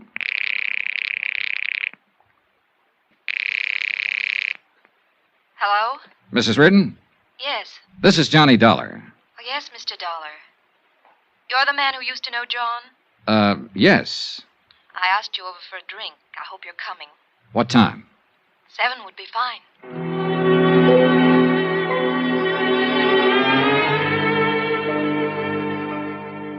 I was at her home at 7 o'clock, knocking on the door. It was a nice home, and she seemed like a nice person. Even nicer than the night before. I asked you to call me Elizabeth, Mr. Dollar. I remember her. Yes, you also asked me not to mention your husband's name. I wish you'd forget that. I was upset last night when we met. Forgive me? How's your drink? Oh, it's swell. I don't know why, but I feel I should explain myself a little more about saying what I did about John. I was very shocked at his death. I suppose I still am, even though it was 5 years ago. It always disturbs me when I'm reminded of it. Yet it's good to be reminded, I suppose. To know that he really is dead. That he won't come through that door anymore. That he won't telephone me from the office or make any plans with me. Does that make sense? I suppose so. Oh, we can drink another one. Sometimes things make more sense with a few drinks. Sometimes they don't make any sense at all, Elizabeth. That's right, too, Johnny. You know, I like you. I like you. Tell me about your business. You said insurance? Yes. You're a broker? Well, not exactly. A salesman? No. I'm an investigator. That must be terribly interesting work. I suppose you travel everywhere. Have you ever been to... She had a nice mouth. Soft, frank, wide-open eyes. A couple of times I was on the verge of telling her exactly what I was working on and why I was talking to her. But I didn't. Somehow I felt comfortable in the house. Over the drinks and music, we eventually got around to John Reardon. She told me of their 4 years' marriage that ended with his sudden death. Gave me everything I could possibly want to have. Why do I tell you all this? I never talked to anybody about it. Oh, I don't know. Possibly because you just want to talk to somebody about it. You're easy to talk to, Johnny. I was 19 when I was married. I'd never known another man. It was wonderful at first. Wonderful all the time, I suppose. I just wasn't grown up enough to realize it. Can I ask you a question? Surely. Did you really love him? Yes. I'm not convinced. Why? Oh, just a feeling. Well, I did. I'm not so sure he loved me. That's an awful thing to say. No, I don't think so. It's probably been on your mind a long time. You don't know me from a load of coal, but we've sat here and talked an hour. I think I know you. I think so, too. You still seem very despondent about his death. Yet you aren't sure he loved you. I loved him. Oh. Here I am explaining things again, I suppose because they sound so foolish. Once, we both loved each other. Very much. But we kicked it away. We just didn't get along. He was out spending his money on other people, and I was taking up this pastime. Can you tell when I've had too much? No. Thank you. Thank you awfully. Oh, Hugh. Elizabeth. Johnny, this is Hugh Bryan. This is Mr. Dollar, Hugh. Hello, Mr. Dollar. How's your drink, Liz? Fine. Now tell me again, who is this? This is Mr. Dollar. What's your business, Mr. Dollar? I haven't seen you around before. Obviously, you just met Miss Reardon, or you'd never start drinking with her. I wouldn't. No. That's true, Liz, isn't it? He was a friend of John's, Hugh. Well, that's nice. I don't think I ever heard him mention your name.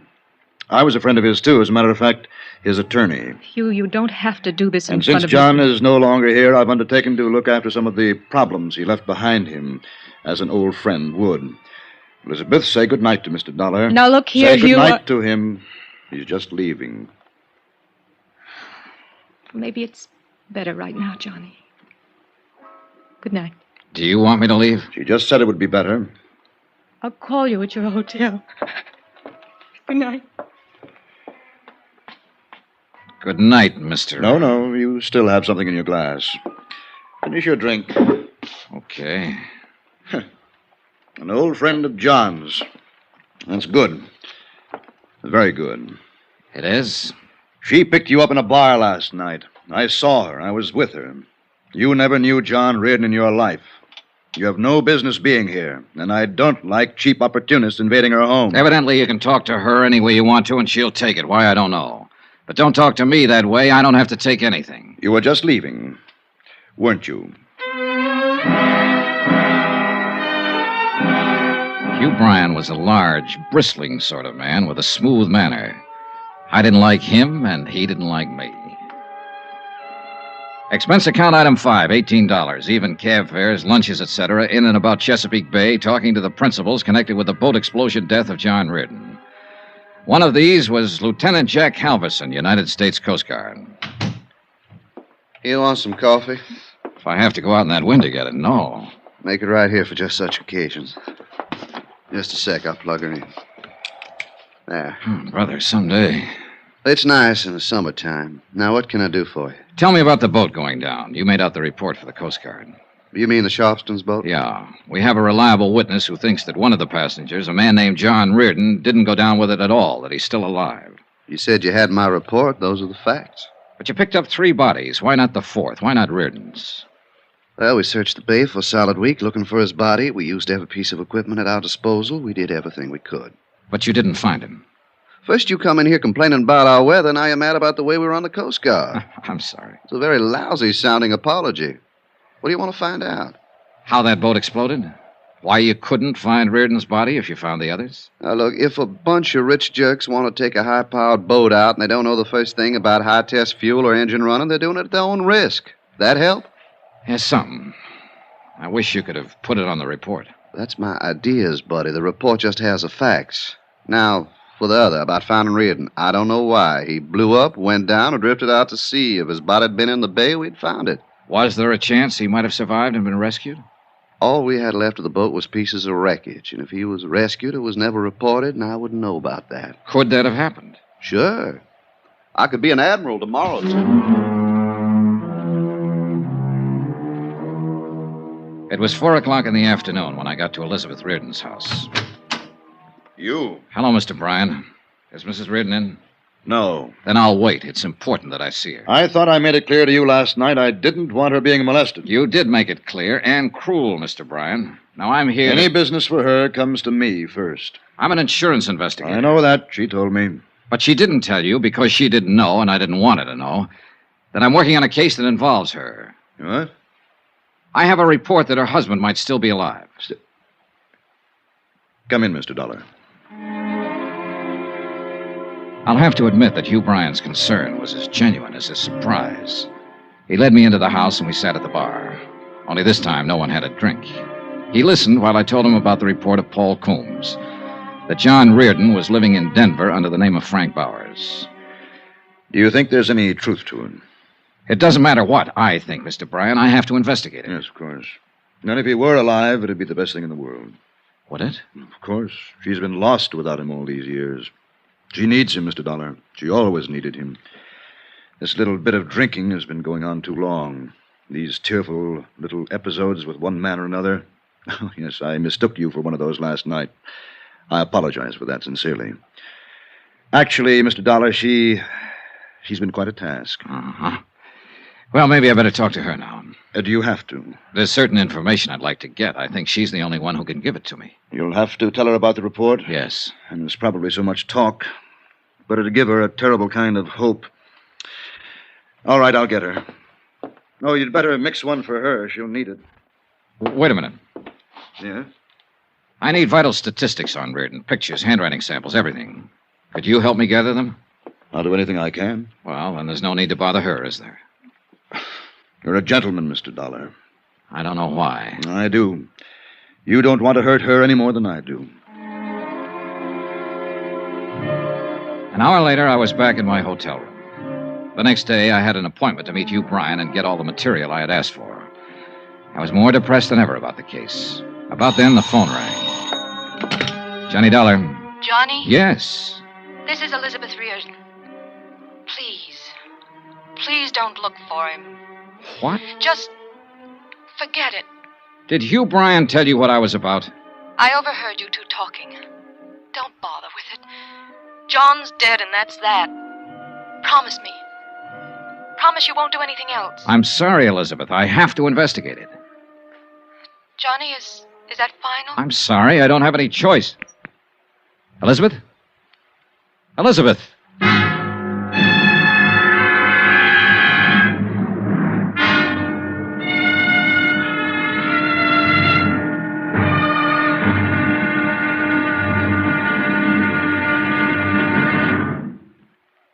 There'll be another exciting episode in our story of the Chesapeake fraud matter tomorrow. Tomorrow, a trip to Denver and a look at a man whose gun makes it pretty emphatic that he doesn't want to be looked at. Join us, won't you? Yours truly, Johnny Dollar.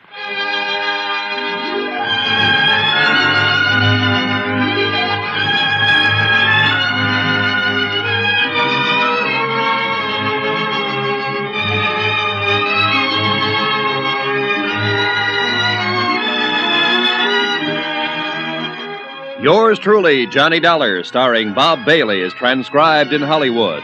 Written by John Dawson, it is produced and directed by Jack Johnstone. Be sure to join us tomorrow night, same time and station, for the next exciting episode of Yours truly, Johnny Dollar. Roy Rowan speaking.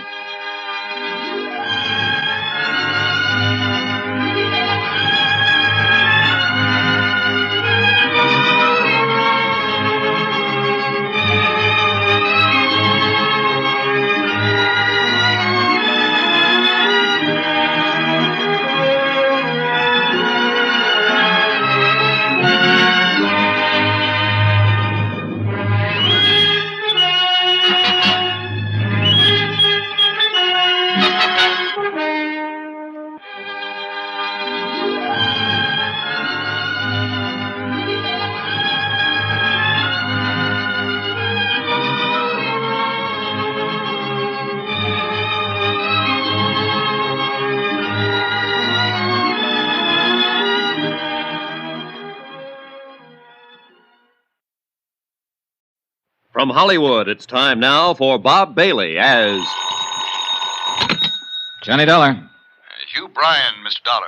How are you this morning? Not so good. I didn't sleep very well. How'd you do? I think I have about what you want on John Reardon. Well, if you haven't, I can get it from Mrs. Reardon. What? Well, I thought you didn't want to tell her about the report, that her husband might still be alive. She knows. She overheard us talking last night. Oh. Well, what do you want to do? I might as well look at what you have and get this over with. How about an hour from now? I'll be waiting for you.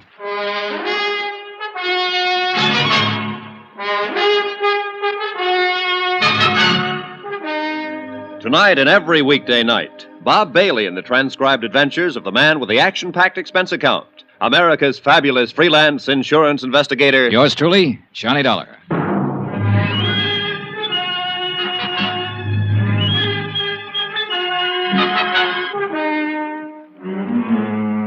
Expense account submitted by Special Investigator Johnny Dollar to the Universal Adjustment Bureau, Baltimore, Maryland. The following is an accounting of expenditures during my investigation of the Chesapeake fraud matter. Expense account item 6, $1.50. One collect telegram from Denver, Colorado. I've located Frank Bowers as per your request. Cursory investigation discloses little evidence that would lead me to believe he might be the John Ridden of Baltimore. Looks like a ham bone to me, Johnny. What do I do now? Signed, George Hanley Investigations Incorporated, Denver, Colorado. Item 7, $2. Same thing. Telegram from me. Things are about the same way here. Sit tight. I'll see you in a day or two. Love, Johnny. Once the telegrams were out of the way, I walked 3 blocks from my hotel to the office building of Hugh Bryan. It was an impressive place full of lawyers and doctors. Hugh Bryan looked a little haggard when I saw him. It took me a while to get all this together. Half the night. There wasn't that big a rush. Oh, get it out of the way. The sooner you have what you need, the sooner you can make sure, and the sooner I won't worry about it anymore. Did you talk to Elizabeth yet today? No, just last night. Oh, I thought maybe she might have called you this morning. I'm so sorry for that girl. Well, don't feel too bad, Mr. Bryan. We both did everything we could to keep the report that her husband might be alive from her. Awkward as it was. Yes, I know. I still don't understand it, I guess. Well, a man named Coombs, an insurance official, thinks he saw Reardon in Denver last week using the name Frank Bowers. He's sure that Bowers was Reardon. If he turns out to be Reardon, the insurance company's been taken for $20,000 they paid to Elizabeth Reardon, just to set you straight. That'd make Elizabeth party to a fraud. And John. Lord knows that's silly. Well, silly or not. Yes. Well, here's what I have. Now, this is one of the last pictures taken of John Reardon. Mm-hmm.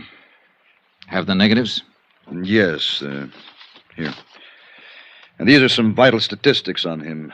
The physical part I got from his doctor. Mm-hmm. He stood an examination about a month before the accident. This the doctor's name here? Yes. Now, these other things are in his background and education. Here, a copy of his marriage license, birth certificate. How did you get hold of these things? Well, I handled a lot of business for John, filed a lot of his papers for him. These were just packed away. It took a while to find them. Hey. A copy of his fingerprints? Oh, would those help? More than any of this other stuff. Fingerprints aren't standard papers in anybody's file. Before John went in the Army, he did some engineering work for the proving grounds in Aberdeen. Oh. He was fingerprinted there. It was a gag at the time. He had a set of his own blown up and put on the wall in a picture frame. You know, just a joke. Yeah. I dug them out of his personal things. Now then, here's a copy of his financial records, tax returns and whatnot. I spent about an hour in Hugh Bryan's office going over material that would help me in the investigation. The pictures and fingerprints were the most helpful items. After I'd finished, I went back to my hotel, packed my bags, and checked out.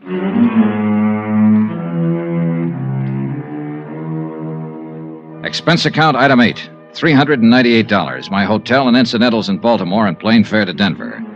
I got there at 9 in the morning. The air crisp, thin, and full of sunshine. I rented a car at the airport and drove into town. A half an hour later, I was talking to my detective friend, George Hanley. How do you like Denver, old pal? I haven't been here for a few years. Doesn't look the same. Bigger and better, huh? They're thinking of putting up buildings as big as those mountains over there. I love it. So does the wife. I'm glad. You ought to try a place like this for a while, Johnny. Maybe I will. Ought to find yourself a girl and settle down. Let's us settle down, Georgie. Huh? Oh, sure. How'd it go? You asked me to look into Frank Bowers. I looked into him as much as I could without talking to him. There you are, Johnny. His bank account, his friends, his troubles, his enemies, everything. Mm-hmm. How about his police record? One traffic violation 2 years ago. Never been in any kind of trouble around here. Gets along fine with everybody. Well, tell me about everybody, Georgie. His laundryman, the milkman, the guy who tends bar in his neighborhood, the man he buys gas from. I talked to all of them. How about the people he works with? Well, he don't do much of that as far as I can see. He's got an office downtown, calls himself a consulting engineer. Goes there once or twice a week to pick up his mail. Well, now, that's a very nice way to be able to live. Is he starving to death, Georgie? No, he's got a good bank account. Makes regular deposits. Money comes from a New York bonding firm. He owns a little two-bedroom house out beyond Park Hill. Paid $38,000 for it. Wow. Sleeps in one bedroom, uses the other one for a kind of studio. Putters around with clay, oils, and according to the nosy dame who lives across the street, he tries to write. How about his friends? Lots of them. Pays his bills, gets drunk now and then, normal. Tell me about his wife. He hasn't got one. Lives alone. Find out who he goes with, Georgie? No. As much as I could find out, he doesn't go with anybody. Enemies? Well, the guy in the cleaning shop hates his guts. Bowers doesn't like his shirts with starch. Did you check out the residency business? As far as I could. He bought that house out in Park Hill in 1951. Paid cash for it. Record of the sale gives his former residence as Toledo, Ohio. Well, how long has he been a resident here? As near as I can figure, and this is just rough, 4 or 5 years ago, the first financial transaction was the house he bought. The next was a car. He could have been here a long time before that, though. Well, the time element would fit for Reardon. What do you think, Georgie? I think you're probably wasting a lot of money investigating this guy. He doesn't seem like the kind of man who's hiding out from anybody. Here, look at this photo. Is this Frank Bowers? Yeah, I'd say so. 5'11", 170, olive complexion, no scars, no glasses, brown hair, about 35. Could be him from that, yes. This is a picture of John Reardon, and the description is Reardon's. What do you want to do now? Keep on it.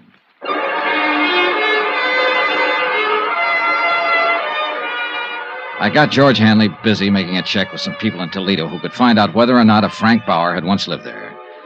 Then I took my rented car and drove out to the address Hanley had given me. It was in the east side of the city near the airport, a one-story frame house, a 53 Merc in the driveway. I'm looking for Mr. Frank Bowers. Oh, who are you? Johnny Dollar. Oh, I'm Frank Bauer. Well, I'm an insurance investigator, Mr. Bowers. I'd like to talk to you. Oh, come on in. Thank you. Take chair anywhere, huh? What's on your mind? Just making a routine check, Mr. Bowers. Thought perhaps you could help me. I don't know anything about my neighbors, if that's that kind of thing. No, I'm running down a report that came across our office in Baltimore. Baltimore? Ever been there, Mr. Bowers? No. Swell place on Chesapeake Bay. Well, I like Denver. What's this all about? Huh? Well, do you happen to remember a few days ago when you were at a place called the Ship's Tavern? Well, that's in the Brown Palace. This was last Friday, to be exact. Should I remember? What I do, steal an ashtray or walk out on a check? Well, a man from Baltimore was there that day, Mr. Bowers. His name was Coombs. Paul Coombs. You met him. Well, did I? Yes, right at the bar. You had a drink or two with him. Well, I might have. I don't know whether to admit it or not. What are you getting at? I don't understand this. I know it seems confusing. Maybe this will help. Take a look at this. Mm-hmm. Now, you must admit you look a great deal like the man in that picture. Yeah? I suppose I do. Well, I'll be darned. Hey, I'd do it that. You know, this could be a picture of me. That's why I'm here, Mr. Bowers. You see, the company I represent insured the man in this picture for quite an amount of money. His name was John Reardon. He was lost in a boat accident in Chesapeake Bay 5 years ago. The Mr. Coombs who met you at the bar here last week thought you were John Reardon. Well, I don't blame him. But I'm not. Close, though. Now, want to smoke? Oh, thanks. Thanks. Sure. Mr. Coombs was a lifelong friend of John Reardon's. I have his sworn statement here about that meeting with you and the certainty of his identity. You do? Yes, right here. Would you like to see it? Well, not particularly. I understand you went to Ohio State. What year did you graduate? I didn't go to Ohio State. Look, what is this, huh? Well, that's what you told Mr. Coombs. It's in the statement. Oh, I remember that bird now. Oh, I might have told him anything, Mr. Dollar. You know, he's one of those inquisitive kind, real sure of himself. Yeah, I remember. Look, don't tell me they sent you all the way out here from Baltimore. They did. On that guy say so? Mm-hmm. That's funny. Did you go to college, Mr. Bowers? What? I'd like to clear up that detail. Did you go to college? Well, yes. I went to Carnegie Tech, 36 through 40. You haven't lived all your life in Colorado, then. Where else have you lived? Look, do you have any right to ask me questions like this? No, but you'll help me a lot if you'll answer them. Well, why not? Okay, I've lived in New York, Pittsburgh, Kansas City, Toledo, around the country. Came here a few years ago with my health. Seemed good for my asthma. Ever been married? Once in 1942. It didn't last long. What else you want to know? Well, look, you in a hurry? I can come back later. No, if no, you- it's not that. Well, look, you seem like a nice guy, Dollar, but it just makes me uncomfortable answering these questions of yours. I appreciate the time you've given me already, Mr. Bauer. Please understand, it's a matter of establishing identity. But you know who I am. I just told you. That's true. I don't like this business much. Is there any way you can eliminate it? The most positive identification would be from fingerprints. Oh? Now, Mr. Bauer, I'm not so much interested in who you are as in proving that you're not John Reardon. If you volunteered a set of fingerprints, it'd save me a great deal of work and you a great deal of trouble. Well, sure, why not?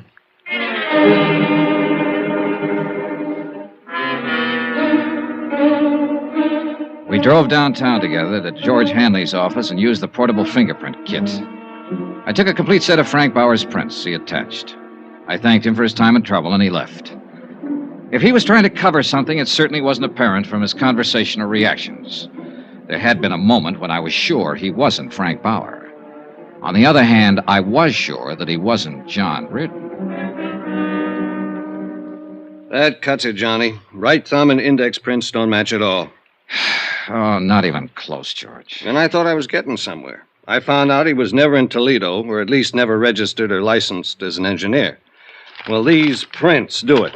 When are you going home, Johnny? Oh, I don't know. There's no reason to stick around any longer. This is crazy. You proved your case with the prints. He was too anxious to help me prove it, Georgie. You ask any ordinary man on the street 2 personal questions about himself, and he'll tell you to go jump in the lake.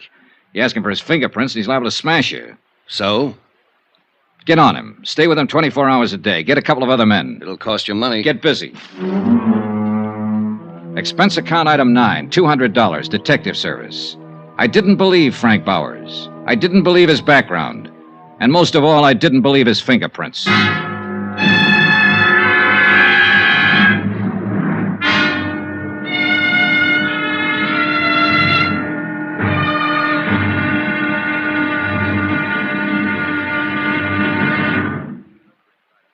There'll be another exciting episode in our story of the Chesapeake fraud matter tomorrow. Tomorrow, another man comes to Denver. He doesn't check in a hotel or carry luggage. At least not much luggage.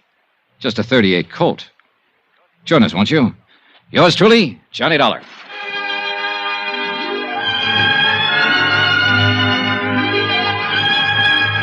Yours truly, Johnny Dollar, starring Bob Bailey, is transcribed in Hollywood. Written by John Dawson, it is produced and directed by Jack Johnstone. Be sure to join us tomorrow night, same time and station, for the next exciting episode of Yours truly, Johnny Dollar. Roy Rowan speaking.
From Hollywood, it's time now for Bob Bailey as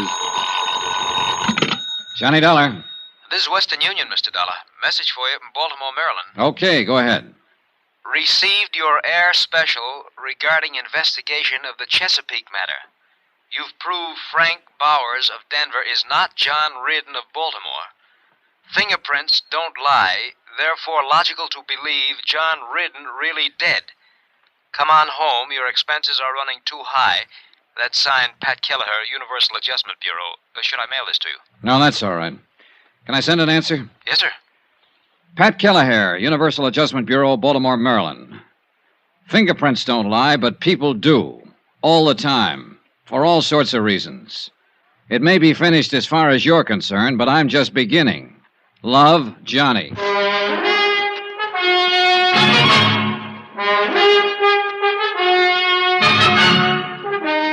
Tonight and every weekday night, Bob Bailey in the transcribed adventures of the man with the action-packed expense account, America's fabulous freelance insurance investigator. Yours truly, Johnny Dollar.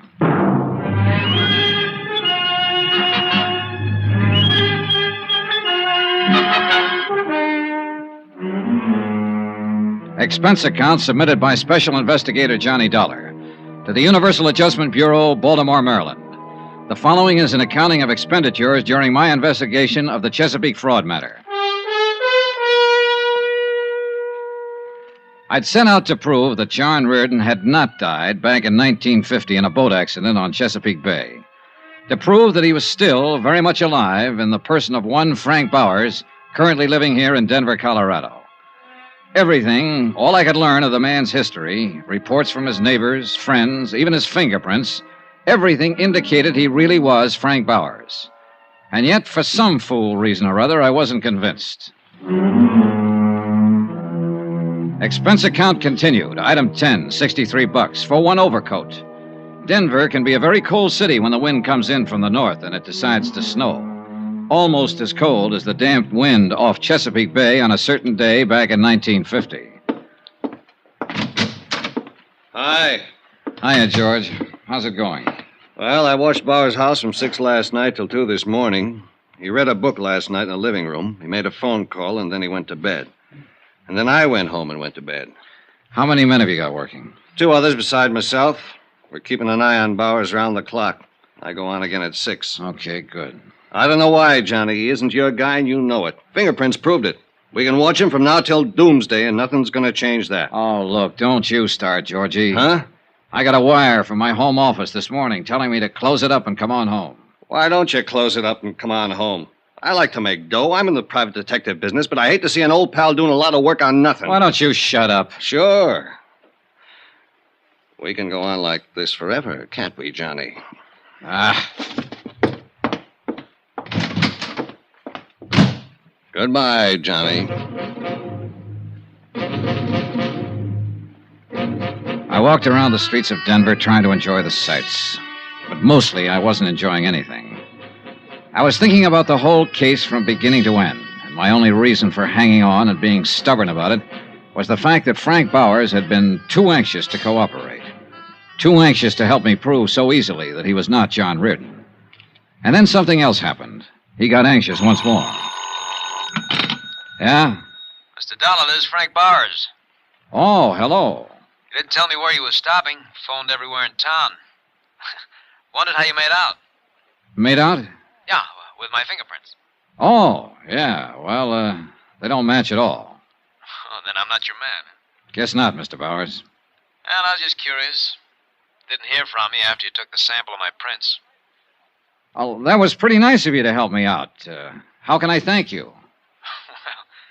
You could buy me a drink if you want to. Hey, you're on. All right, meet you at 6 at the Ship's Tavern.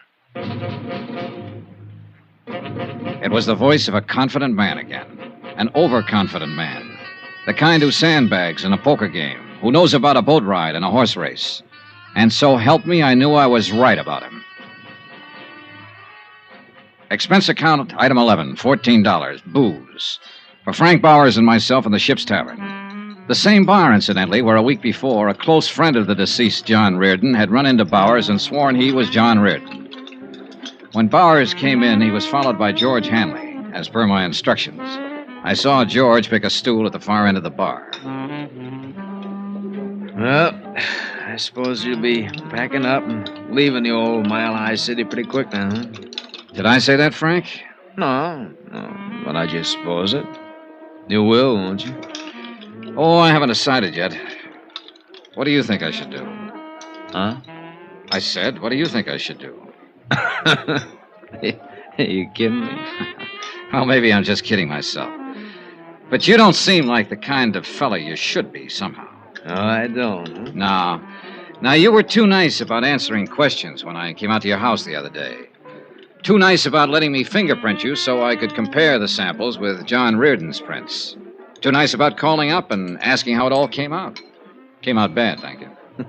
I'm a pretty nice fella. Yeah, that's what the book says. What book? I had a private detective friend make one up on you before I even got here. Friends, enemies, money, and whatnot. All very nice. Of course it is. You know what your trouble is, Dolly? You don't trust anybody. I'm a nice fella, and you don't trust me. You don't believe what you see. I believe the fingerprints don't match, if that's what you mean. You're the bird I don't believe. Hey, should I get sore? If you want to. I'm not gonna. You know why? Because I'm a nice fella. Sure you are. But you ought to get mad when a man calls you a liar. Oh, you didn't call me a liar. I meant to. You're a liar. You know what? I'm not a nice fella all the time.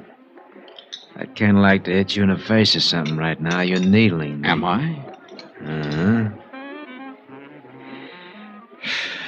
I think I better call up a girl I know, see what she's doing for dinner. Well, see if she's got a friend. No, you're too nasty, friend. You sit tight. Order me a drink. I'll be back in a jiffy. He's a little drunk. Sure he is, George. He's also worried. Any particular reason for getting him that way, Johnny? Yes, he's using the booth in the lobby. Scoot out there and see if you can get a line on who he might be calling. Right. A long 10 minutes later, Frank Bowers came back to the bar. He was weaving a little when he got on the stool next to me. George Hanley followed him back inside and took his place at the end of the bar again.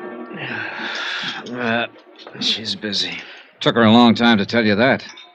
She's a girl who takes a long time with everything. Oh, what's her name? Huh? What's her name? The girl you just called. Oh, Rita. Rita.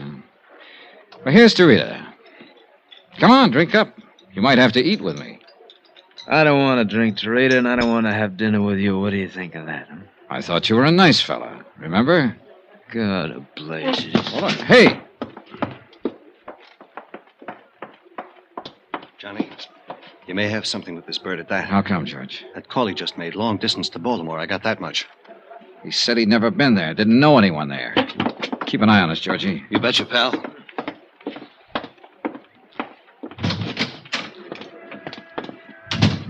Hey, Frank!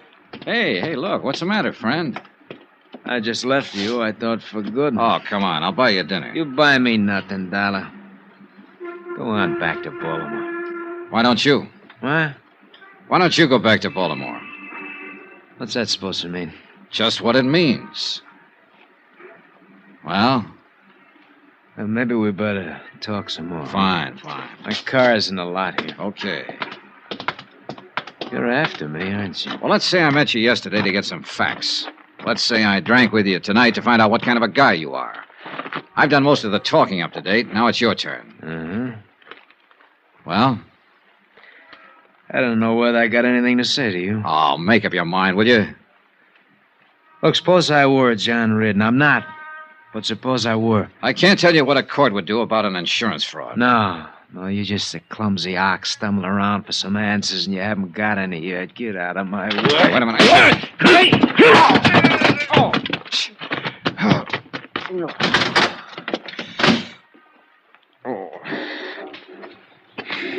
He's a very handy fella. I didn't want to interfere, Johnny. Stay on him. See where he goes, what he does, Georgie. Hurry. You all right, pal? Sure.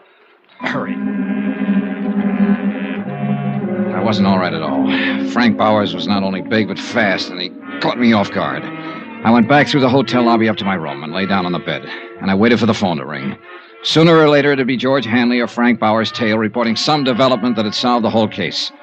But the phone didn't ring. Nothing happened. No one phoned, no one came by. I went to sleep about 1 o'clock.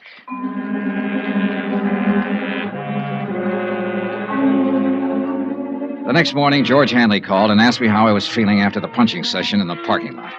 He reported that Frank Bowers had jumped in his car, driven straight home, and gone straight to bed.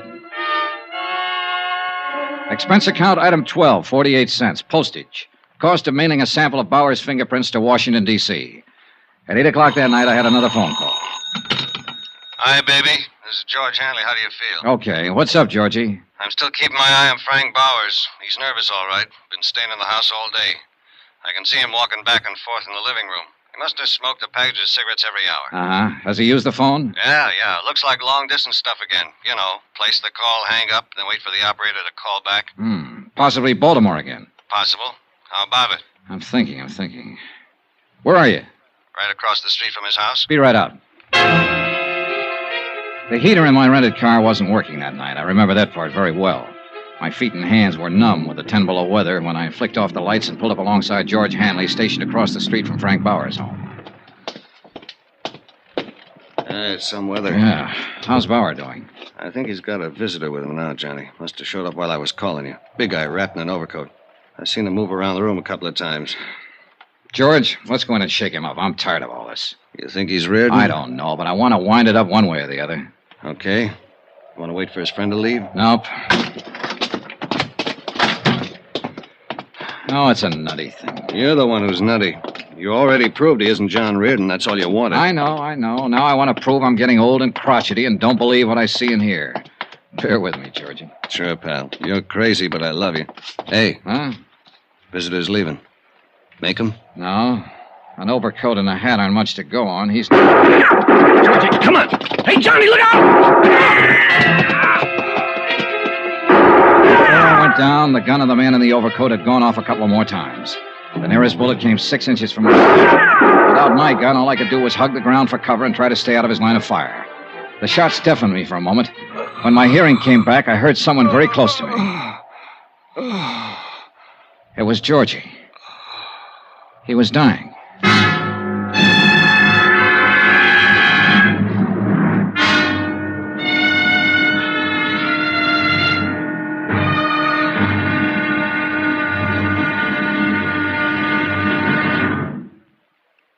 There'll be another exciting episode in our story of the Chesapeake fraud matter tomorrow. Tomorrow, proof that an insurance case is one thing, murder of a pal is something else. Tomorrow, the wind-up. Join us, won't you? Yours truly, Johnny Dollar.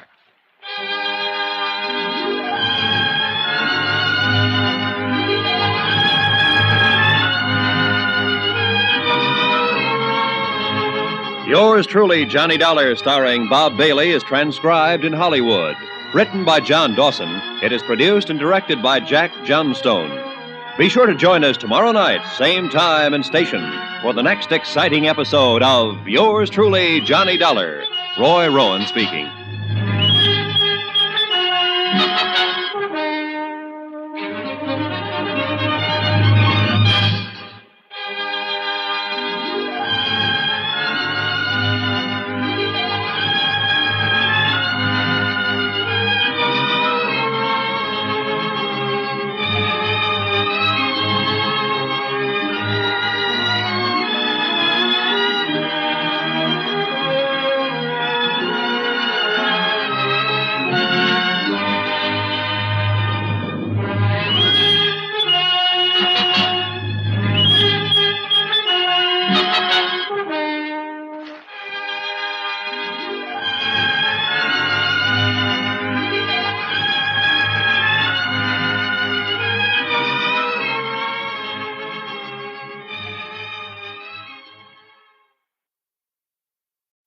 From Hollywood, it's time now for Bob Bailey as... Johnny Dollar. This is the operator. Ready with your call to Mr. Pat Kelleher in Baltimore. Go ahead, please. Hello? Hello, Pat. I got your wire. What's all this? What happened? We're still trying to find out. The man calling himself Frank Bowers was killed an hour ago. George Hanley, one of the operatives I had watching him, was killed, too. We've got a vague description of the killer. Are you all right? Yeah, but I'm going to be tied up with the police here. Well, you need money for bail or anything like that, just draw a draft on the company. I'll confirm it. Thanks, Pat. Too bad about your friend. Yeah, he was a good guy. I want to find out who killed him.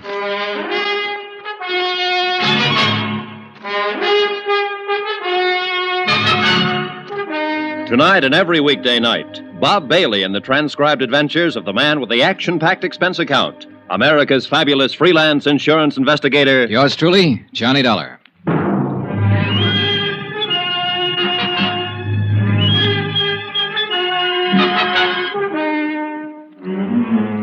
Expense account submitted by Special Investigator Johnny Dollar to Universal Adjustment Bureau, Baltimore, Maryland. The following is an accounting of expenditures during my investigation of the Chesapeake fraud matter. Expense account continued. Item 13, a quarter for some aspirin. It turned out to be a long night. Several homicide officers arrived at the double murder scene within a matter of minutes and got right down to the business at hand. Frank Bowers had been shot to death. George Hanley had been shot to death. Lieutenant Tom O'Neill was in charge, a big blond man who seemed to know what he was about. Okay, let's see that ID again. Here you go. Insurance investigator, hmm? That's right. Okay.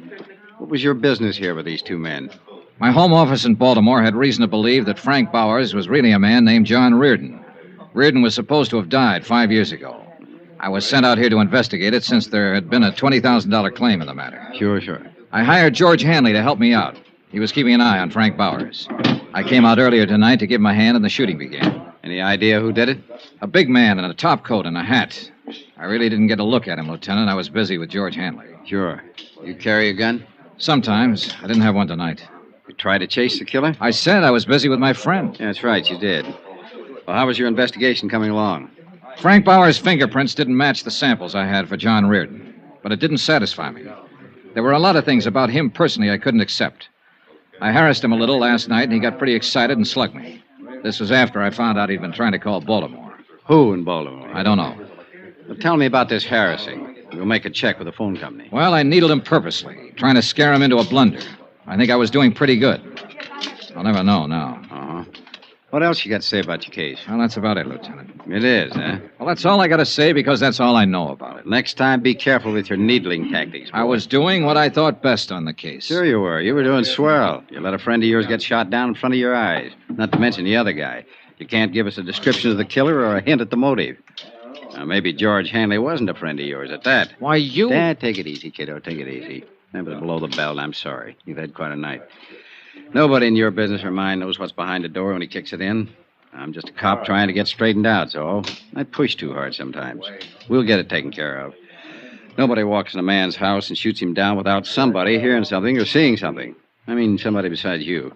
Now, my men will cover every house in the block, in this whole area if we have to. Bound to be somebody somewhere. The dogged Lieutenant O'Neill turned out to be 100% correct. In fact, he turned out to be 300% correct. For by 11 o'clock the following morning, his men had located 3 different people who had information about the brutal murders of Frank Bowers and George Hanley.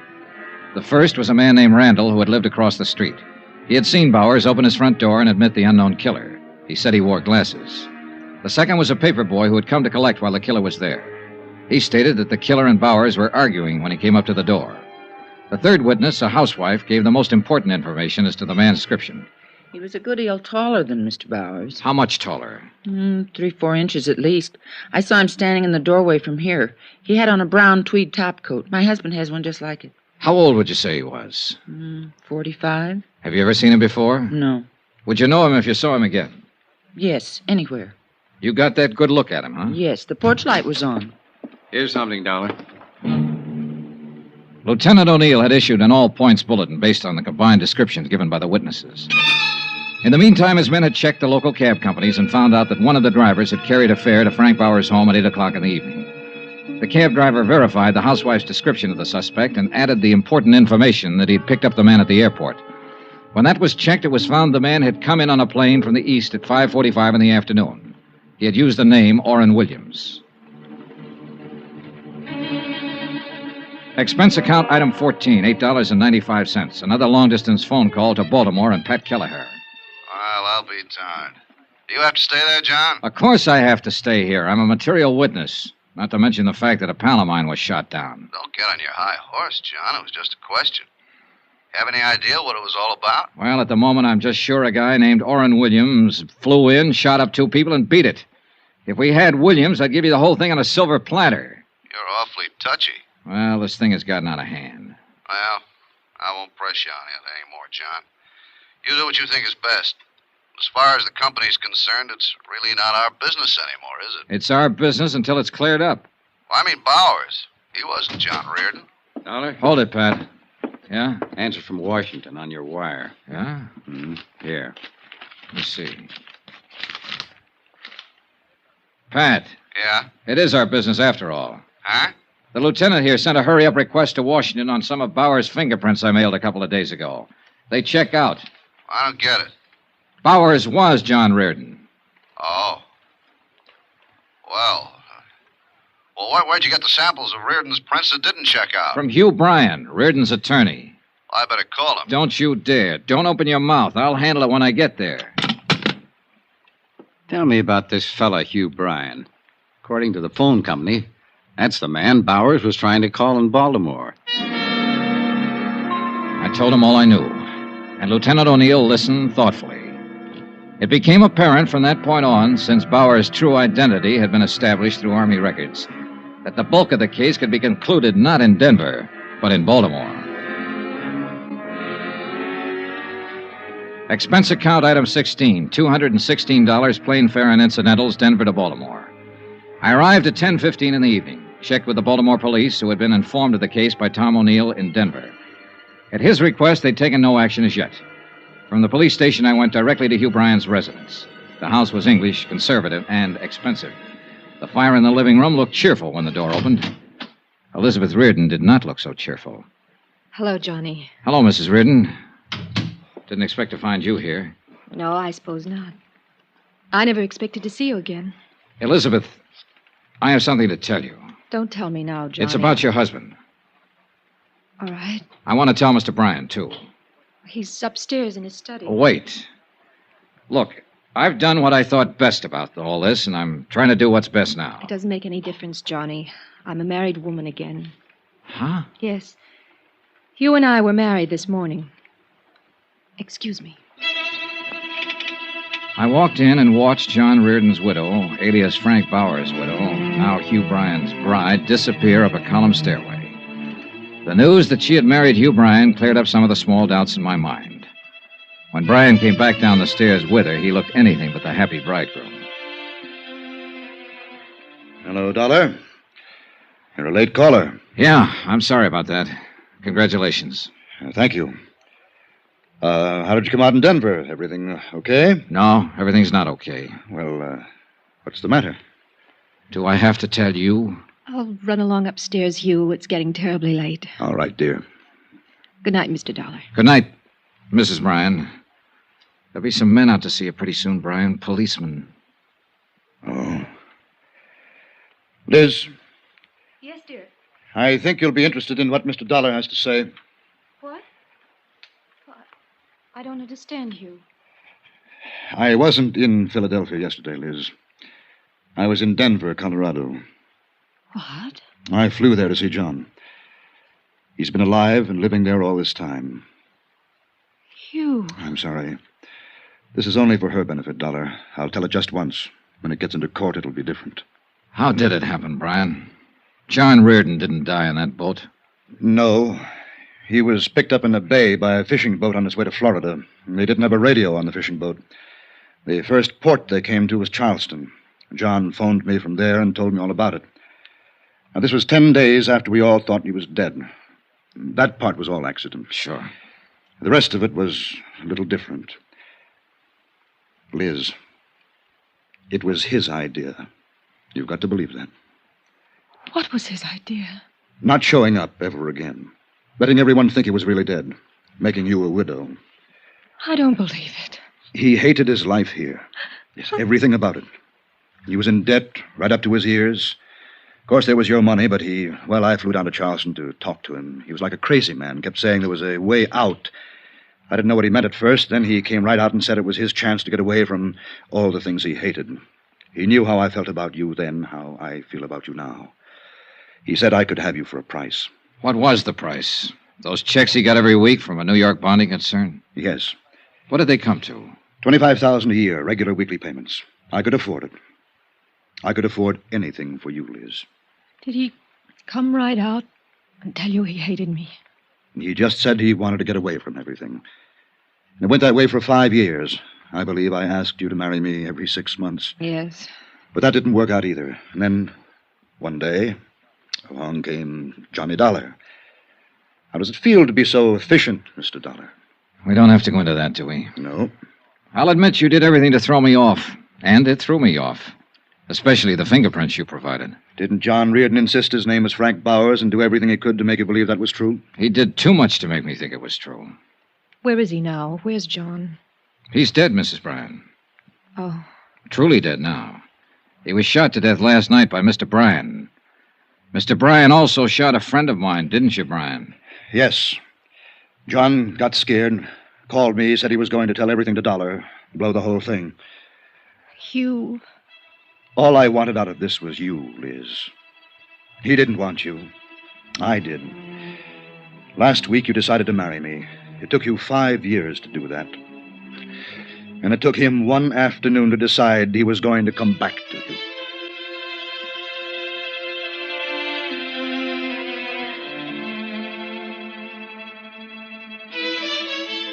The proof that John Reardon's widow is guilty or not guilty of a fraudulent insurance claim is a matter for Eastern Fidelity to decide.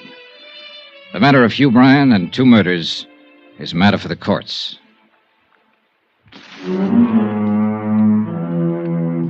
Expense account item 17, same as item 1, expenses from Baltimore to Hartford. Item 18, $89 even, car rentals, miscellaneous, etc. Expense account total, $1,124.98. Yours truly, Johnny Dollar.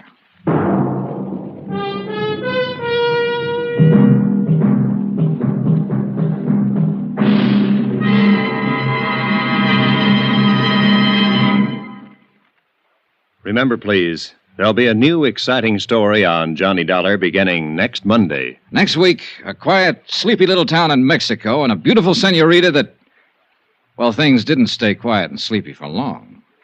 Join us, won't you? Yours truly, Johnny Dollar.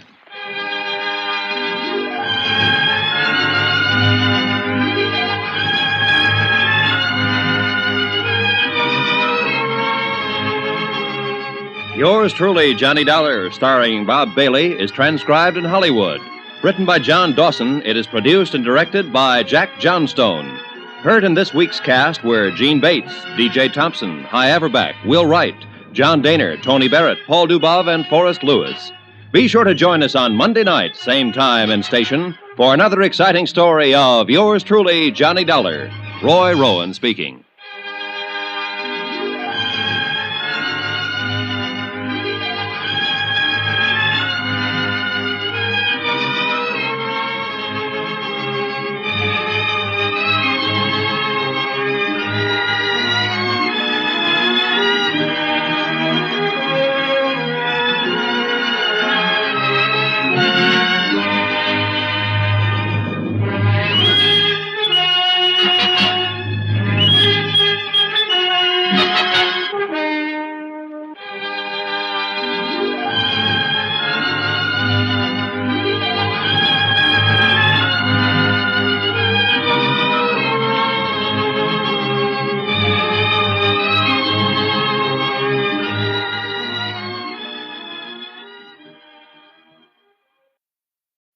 From Hollywood, it's time now for Bob Bailey as Johnny Dollar.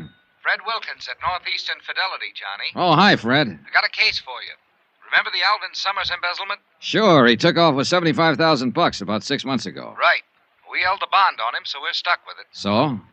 This morning, a guy called from a little town on the west coast of Mexico, Santo Tomas. It was a bad connection, but I gathered he had some information on Summers and wanted somebody to go down there and talk to him. I nominated you. Then he's expecting me, huh? What's his name? I don't know. Well, how do I contact him in Santo Tomas? I'm afraid I don't know that either. You mean I'm supposed to go looking for somebody whose name I don't even know? How come he's so coy? I don't think it's a case of being coy, Johnny. Before we could get very far into the conversation, the connection was broken off at his end. Okay, Fred, I'm on my way.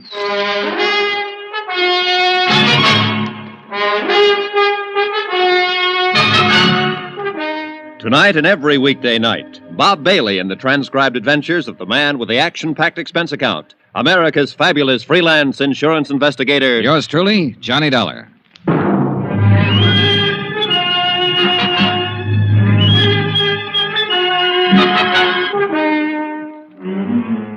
Expense account submitted by Special Investigator Johnny Dollar to the Home Office, Northeastern Fidelity and Bonding, Hartford, Connecticut.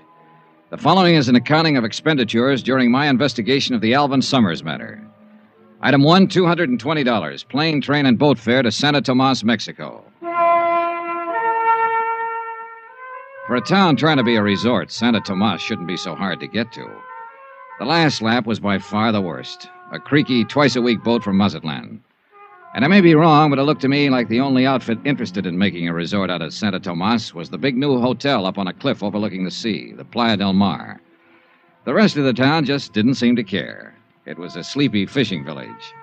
A dilapidated pier, a long curving beach with the jungle crowding in on it, and a miscellaneous assortment of adobe shacks huddled here and there, sort of digging their feet into the ground. Even at a distance, the Playa del Mar looked too rich for my purpose, so I checked in at the other hotel. It was an old two-story job in town that I found after carefully detouring around a belligerent rooster scratching up a meal in the street outside. Once inside, I couldn't help feeling that the rooster was better off. It was small, dingy, and hot. I signed the beat-up ledger that passed for a register, and a little character wearing a ragged shirt with no collar, a big grin, and a baseball cap swooped down on me and grabbed my suitcase. Right up the stairs, senor. Okay. Are you the star of the Santa Tomas 9 or something? ¿Qué? The baseball cap. Oh, it's a first-class hotel here. I got to wear a uniform. Oh, sure. Silly of me. Which way? Follow me, senor. You come here to fish? Not exactly. My cousin has a very good boat to hire a cheap. Sorry. Oh. Well, if you're here on just a vacation, I'll be glad to show you the scenic sights for a very small fee. Hey, look, promoter, before you start making a career out of me, how about showing me my room? Okay, senor. Here. It's a very nice room, no? Oh, sure. Hey, look, can we get a little air in here? Oh, see, I turn on the overhead fan. It's better, no? No. There's a balcony out here? Oh, see, with a beautiful view of the ocean, Senor Dollar. Beautiful. The only thing I can see is the wall of that building across the alley. But if you climb up on the railing and stand in the corner and look over the roof of the building, there in the distance you'll see the... Beautiful. Look, Benito, senor. Benito, I gather that in addition to a few other assorted enterprises, you're the bellboy in this establishment. I do everything. Oh, must really be a strain. Oh, see, I'm always straining. Been in Santa Tomas long? Si, senor. Too long. Have you heard my name mentioned around town lately? Anybody asking for me? No, senor. Holy rattle. Oh, the door to the balcony. Oh, it's nothing, senor. Only the fan. What? Well, when the fan is on, the door, it blows shut. You're jumpy, senor. Huh?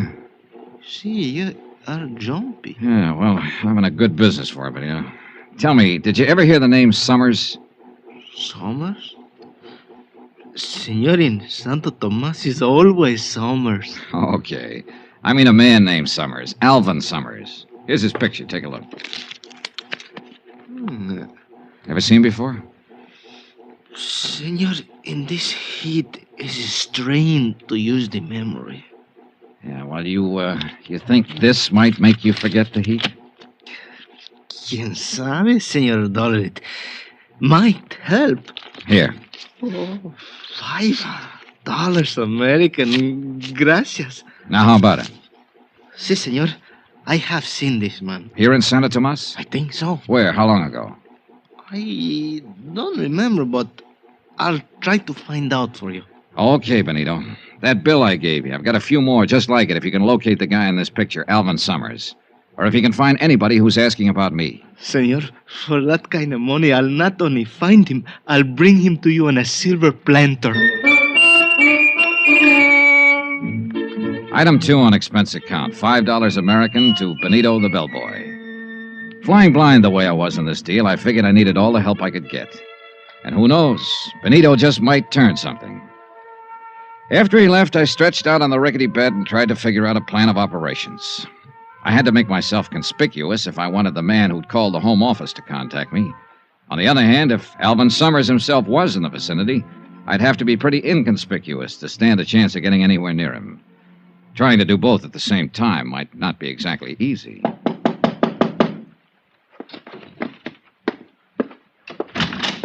Yeah? Dollar? Well, yeah. Who are you? Carson's the name, E.K. Carson, and I'm sure glad I found you, friend. Hey, you the guy who telephoned and wanted to see me? I sure am. Well, my luck seems to be holding up pretty well. Not too well, I hope. Huh? Yes, sir. As soon as I saw you check in, I phoned the desk clerk to ask who you were. I says to him, he looks like an American to me.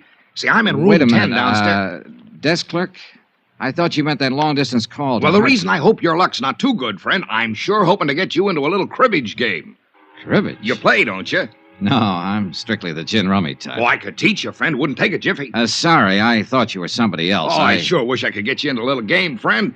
Gets mighty lonesome making the rounds of these small towns. Are you in business here? No, I'm a traveling man. Regional sales manager for Hold-Tight Zippers. Zippers? Down here? Sure thing. All a matter of education. As I often say, business is where you find it. Why, half the world is just waiting to be zipped up. Great thought, ain't it? Terrifying. Look, Mr. Carson, if you'll excuse What me... about that cribbage game, friend? Sorry, as I told you... Now, I'll bet if you just learned to play the game, you'd find out it was a whale of a lot of fun. I'll wait. Well, then, why don't we have us a good talk about business? Look, if you don't mind, I've got a few things to do around here, so... Sure, I know. To tell you the truth, I guess I'm just plain lonely. Daytimes aren't so bad when I'm out on the road, but nights I don't seem to be able to find anyone to talk to. Now that you're Yeah, here... well, maybe we can have a drink sometime. Say, I'd sure like that. Then maybe we can get up a little game later. Well, maybe. I ushered E.K. Carson, the cribbage king, politely but firmly out of the door. I'd figured him for the man who wanted to talk about Alvin Summers, but all he apparently had on his mind was cribbage and zippers. I ambled on downstairs into the cantina next door. I cut my way through the smoke to the bar and looked around. A few tired-looking characters at the tables, and over in one corner, a little fellow bent over a guitar, eyes closed, in a world all his own. Then I saw the girl, 3 stools down the bar from me. But when I looked up again after a drink, she was only 1 stool away. Hi. Hi. Welcome to Sound of Tomas. Thanks. Really something, isn't he? Hmm? That guitar player. I saw you watching him. Oh. You know, those guys give me the creeps. They start playing and all of a sudden they're gone. Real far away. I don't think he even knows there's anybody else in here. Lucky man, huh? Yeah. It's funny. A cheap rundown bar like this. Nobody listening to him. Except us. And he's playing like he's on a cloud. Yeah. There's a flamenco singer like that up at the hotel. At night out on the terrace when she starts those wailing songs of hers.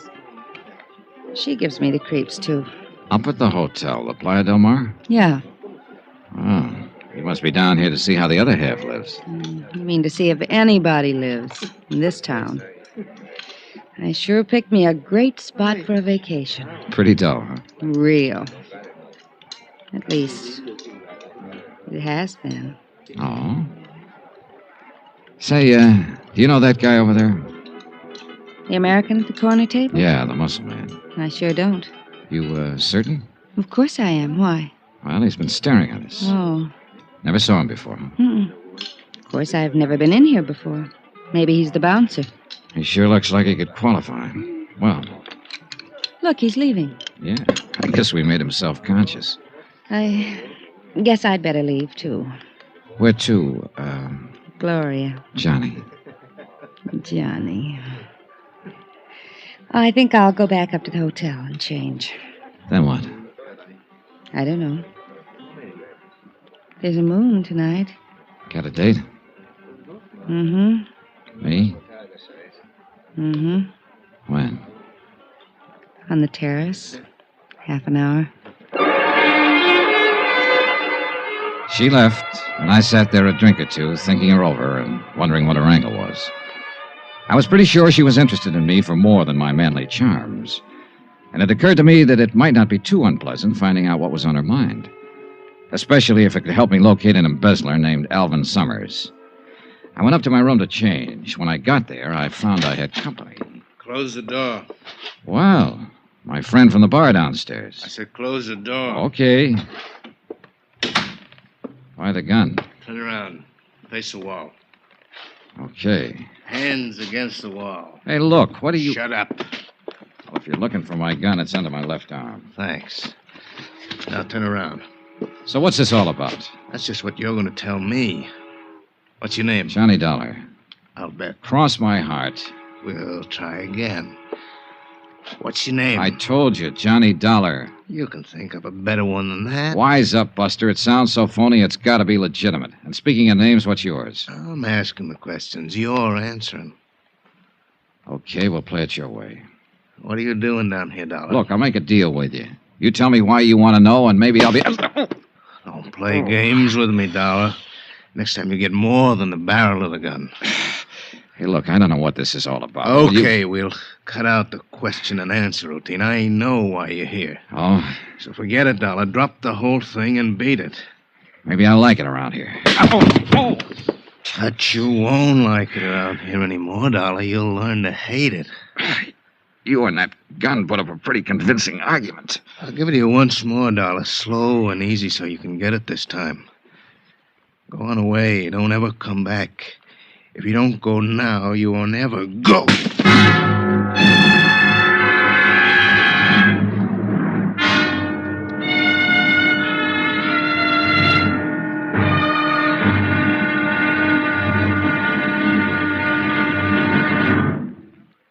There'll be another exciting episode in the story of the Alvin Summers matter tomorrow. Tomorrow night, a threesome on a moonlit beach.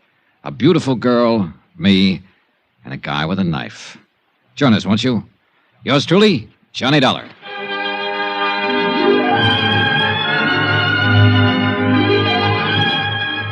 Yours truly, Johnny Dollar, starring Bob Bailey, is transcribed in Hollywood. Written by Robert Reif, it is produced and directed by Jack Johnstone. Be sure to join us tomorrow night, same time and station, for the next exciting episode of Yours truly, Johnny Dollar. Roy Rowan speaking.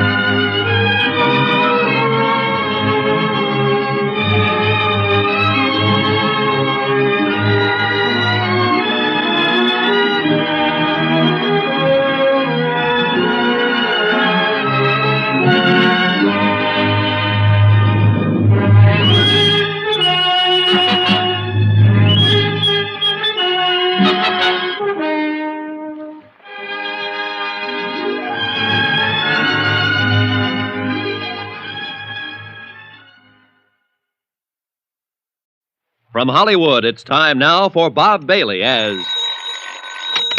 Johnny Dollar. Where have you been, Johnny? I thought we had a date. Oh, Gloria. I'm sorry, baby. I've already had a date. What?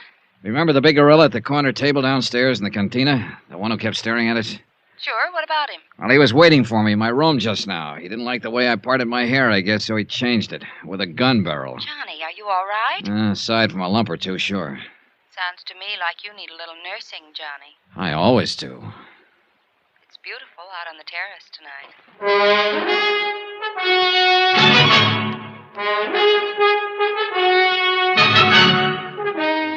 Tonight and every weekday night, Bob Bailey in the transcribed adventures of the man with the action-packed expense account, America's fabulous freelance insurance investigator. Yours truly, Johnny Dollar.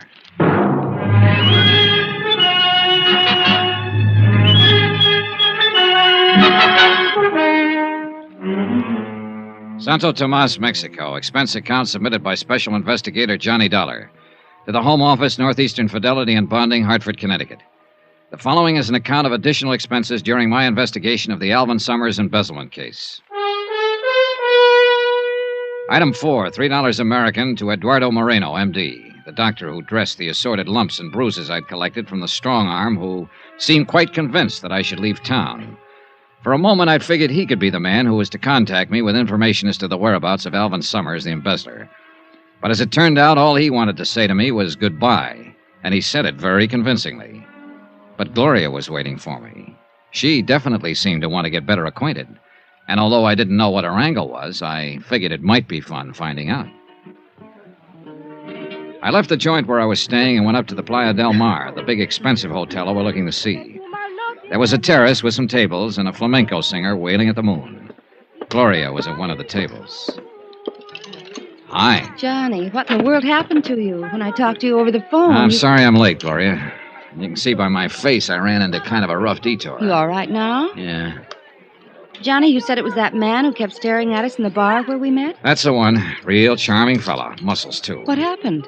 I went to my room to change before coming up here. He was waiting for me, worked me over. The general idea was I should leave Santa Tomas in a hurry. But why? I don't know, yet. But somewhere along the line, I'm going to make it a point to find out. Cigarette? Thanks. Well, looks like things are picking up a little. How so? I told you I'd found this place pretty dull so far, but now, with you getting beat up and told to get out of town, it's beginning to sound a little more interesting. Well, I could do with more dullness and a few less bruises, believe me. You must be down here on a lot more than just a vacation, Johnny. Oh, I don't know. A lot of people apparently come down here to this town just for a vacation. That's why you told me you came here, remember? There's only one difference. What's that, Gloria? I really am on a vacation, and I don't think you are. Oh? You're not the Santa Tomas type. Why not? Mexico City, maybe. Havana, maybe. But not Santa Tomas. No, I think you came down here to meet somebody. Or to find somebody. Okay. Suppose I did. Who would I be looking for? If you don't know, how would I? Looking for, you, maybe? Oh, now that's the nicest thing that's been said to me all day. If you are, it's too bad I didn't know it sooner. Why? It would have made this town a little more bearable. Waiting. Or maybe you've been looking for me. Well, let's not be blunt here. I thought I was being so subtle. You have been looking for me? Well, I must admit I've been looking for someone who's alive in this town. Of course, what I should say is that I've always been looking for you, that I... Okay. I guess that leaves me right where I started from. Skip it. So, we're just two happy people on a vacation. Yeah. Okay, Johnny. Okay. Hey, that music. That the flamenco singer you were telling me about? Mm-hmm. Sounds pretty weird, doesn't she? But I like it. You know something? Sounds even weirder from down below on the beach. Oh? Like to see for yourself? Yeah, I think I'd like to. Well, give me a minute. What's the matter? Speaking of people staring at you... That guy again? Where is he? No, it's a little man this time. Over at the end of the terrace, see him? Oh, that's Benito. Who? The bellboy at my hotel. Excuse me a minute. Be right back. Sure. Senor Dollar. Hiya, Benito. The desk clerk told me you'd come up here. What's on your mind? You told me you'd pay me money if I could get some information for you. That's right. I want to know if anybody's been trying to contact me. You turn up anything? Not about that, senor, but the picture you showed The one of Alvin Summers? See, I told you I thought I'd seen him here in Santo Tomas. Now I'm sure of it. Good boy. Tonight I talked to a friend of mine. I described Senor Summers to him. He told me he used to work for him as a houseboy. Good. Did he tell you where Summers is now? No, he could not tell me that. Couldn't or wouldn't? I do not know, senor, but he told me where the house is that Summers lived in. Where is it? You could not find it, senor. It's in from the beach in the jungle a little way. I would have to take you there. All right, let's go. Well, not now. I'm supposed to be on duty back at the hotel. I must get down there at once before the hotel clerk finds out I'm gone. When do you get off duty? At midnight. I'll come to your room then and take you to Senor Summers' house. Okay, midnight. Good boy, Benito. A real good boy, senor? Oh, yeah. Here. Oh, gracias, senor. But you should not have come here. Now, look, I've already had one guy tell me to leave town tonight. Don't you start. No, I mean you should not have come here to the Playa del Mar. Oh, why not? Because after you pay your check here, senor, you'll not have any more money left to pay me with. Well, don't worry about it, Benito. I'll bully it through somehow. See you later. Si, senor. Well, hello, Dollar. Oh, no. Carson, E.K. Carson, remember? Sure, the zipper salesman. What brings you up here? Oh, same thing as you, friend. Out doing a little stepping. I thought you told me down at the hotel that you figured half the world was just waiting to be zipped up. How can you afford to take the time off? All work and no play, friend. Haven't you heard? Yeah, well, I have a date. See you later, Carson. I'm still waiting to get you into a cribbage game, friend. Good. That's just what you do. You mean play cribbage? No, I mean keep waiting. When I got back to the table, Gloria was gone. I looked around, no sign of her. This I didn't get, and I didn't like. Why would she pull a disappearing act on me now? Johnny. Then I spotted her, just off the terrace on the path that led to the cabanas on the beach. I went over. She was carrying a scarf and wearing a one-piece bathing suit. The scarf looked bigger. Hi. Wow. I thought as long as we were going down to the beach, we might as well go for a swim. Why not? Be right with you. Item 5 on expense account. $7 for one pair of swimming trunks. $5 for the trunks and $2 to get the hotel shopkeeper out of bed to sell them to me. After all, I figured I ought to stay close to Gloria. That's the way she seemed to want it, and I wanted to know why. She could have some information on the whereabouts of Alvin Summers I could use. Well, she might.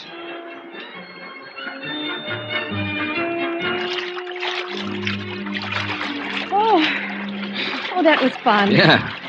Come on, there's a place over against the rocks at the foot of the cliff. Okay. What do we do now? Build a fire and roast marshmallows? I'm sorry, I didn't bring any marshmallows. Oh, it's just as well. I'm strictly the hot dog and beer type anyway. Here we are. This is my place, Johnny. I come down here almost every night. Oh, it's nice. I told you there was a moon tonight. Yeah. And the flamenco singer. Music comes right down the rocks to us.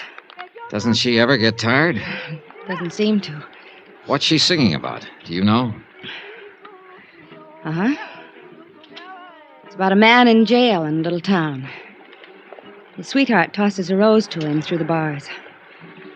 It drives him crazy. Cheerful. There aren't any walls around you, Johnny. Oh? The only trouble is, I don't have a rose. Well, who needs a rose? Johnny. Darling. Gloria, look, You were saying... You know something? I forgot what it was. Good. Let's keep it that way, darling. Hold it. So who's thinking of moving? Shh. What is it? They're in the moonlight coming along the beach. 2 men. Yeah. Take a good look at the one in front. Johnny, Yeah. it's the... The one who worked me over in my hotel room tonight. And it looks like he brought along a stooge with a machete. They're looking for you? Look, get around behind the rock here, then back up the path to the hotel. No, Quiet, Johnny. get going. I'm not Look, going to leave will you Please, Johnny, please. Don't go out there. Now stay out of sight. They can't see us here in the shadows. Gloria, sooner or later I got a little matter to settle with that big ape. It might as well be sooner. No, please. I don't want you to get hurt again, Johnny. I'm not going to leave you. Okay, come on. Let's shift around to the other side of this rock and keep it quiet. Can you see them? Keep your head down. Keep your eyes open. I saw them come down the path about half an hour ago. Maybe it's farther up the beach. Now watch the water. It could be a... That was close. Too close. Yeah. Johnny, are you in some kind of trouble? Not yet. You seem pretty concerned about me. I am. You sure that was why you didn't want me to tangle with him? Of course. You don't know the guy, huh? I told you I didn't. Why? Oh, I was just wondering if maybe he was a friend of yours and didn't want me moving in on him. Johnny, you're talking crazy. I've never seen him in my life before today in the bar of your hotel. I told you I didn't want you to get hurt again. I mean it. Maybe this will prove it. Well, it's a pretty strong argument. Look, Gloria, I hate to, believe me, but I've got to leave. What? Must be almost midnight. So? So there's something I got to take care of. Oh, fine. I know, I'm sorry. Pretty strange vacation you're on, Johnny. Yeah. So, my timing was terrible. But I had to meet Benito, the bellboy, in my hotel room at midnight to find out more about Alvin Summers' whereabouts. I walked Gloria back up to her hotel and headed for mine. It was a couple of minutes after 12 when I got there. I walked into my room and started to reach for the light switch. Then I froze. The moonlight was streaming in through the louvered door to the balcony, and I could see a silhouette against it. Somebody was out on that balcony, crouching against the door. Slowly, carefully, I eased over to it, then suddenly jerked it open. Benito. And I knew I wasn't going to get any more information about Alvin Summers out of him. After all, you can't do much talking when your throat's been cut.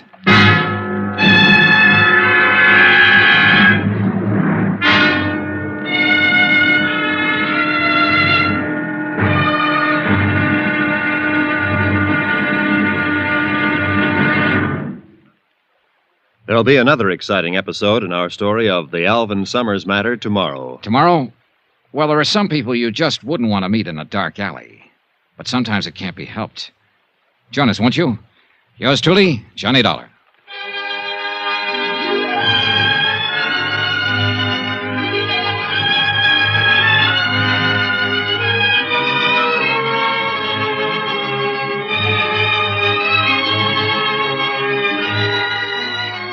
Yours truly, Johnny Dollar, starring Bob Bailey, is transcribed in Hollywood. Written by Robert Reif, it is produced and directed by Jack Johnstone. Be sure to join us tomorrow night, same time and station, for the next exciting episode of Yours truly, Johnny Dollar. Roy Rowan speaking.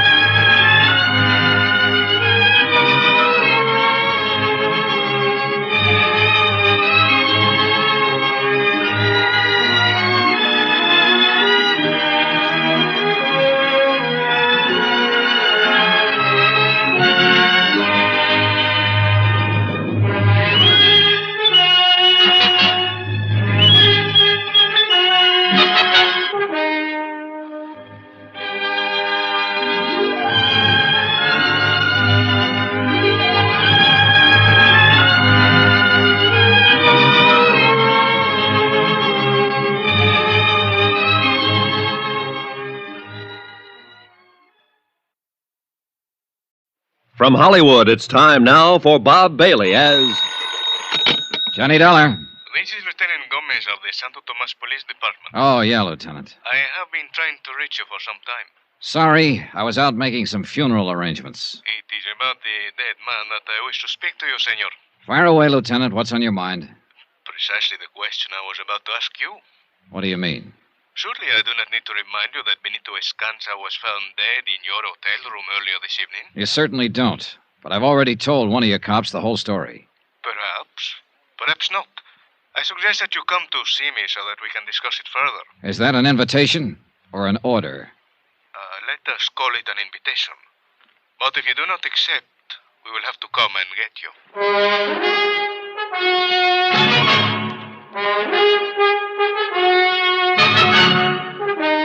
Tonight and every weekday night, Bob Bailey in the transcribed adventures of the man with the action-packed expense account, America's fabulous freelance insurance investigator. Yours truly, Johnny Dollar.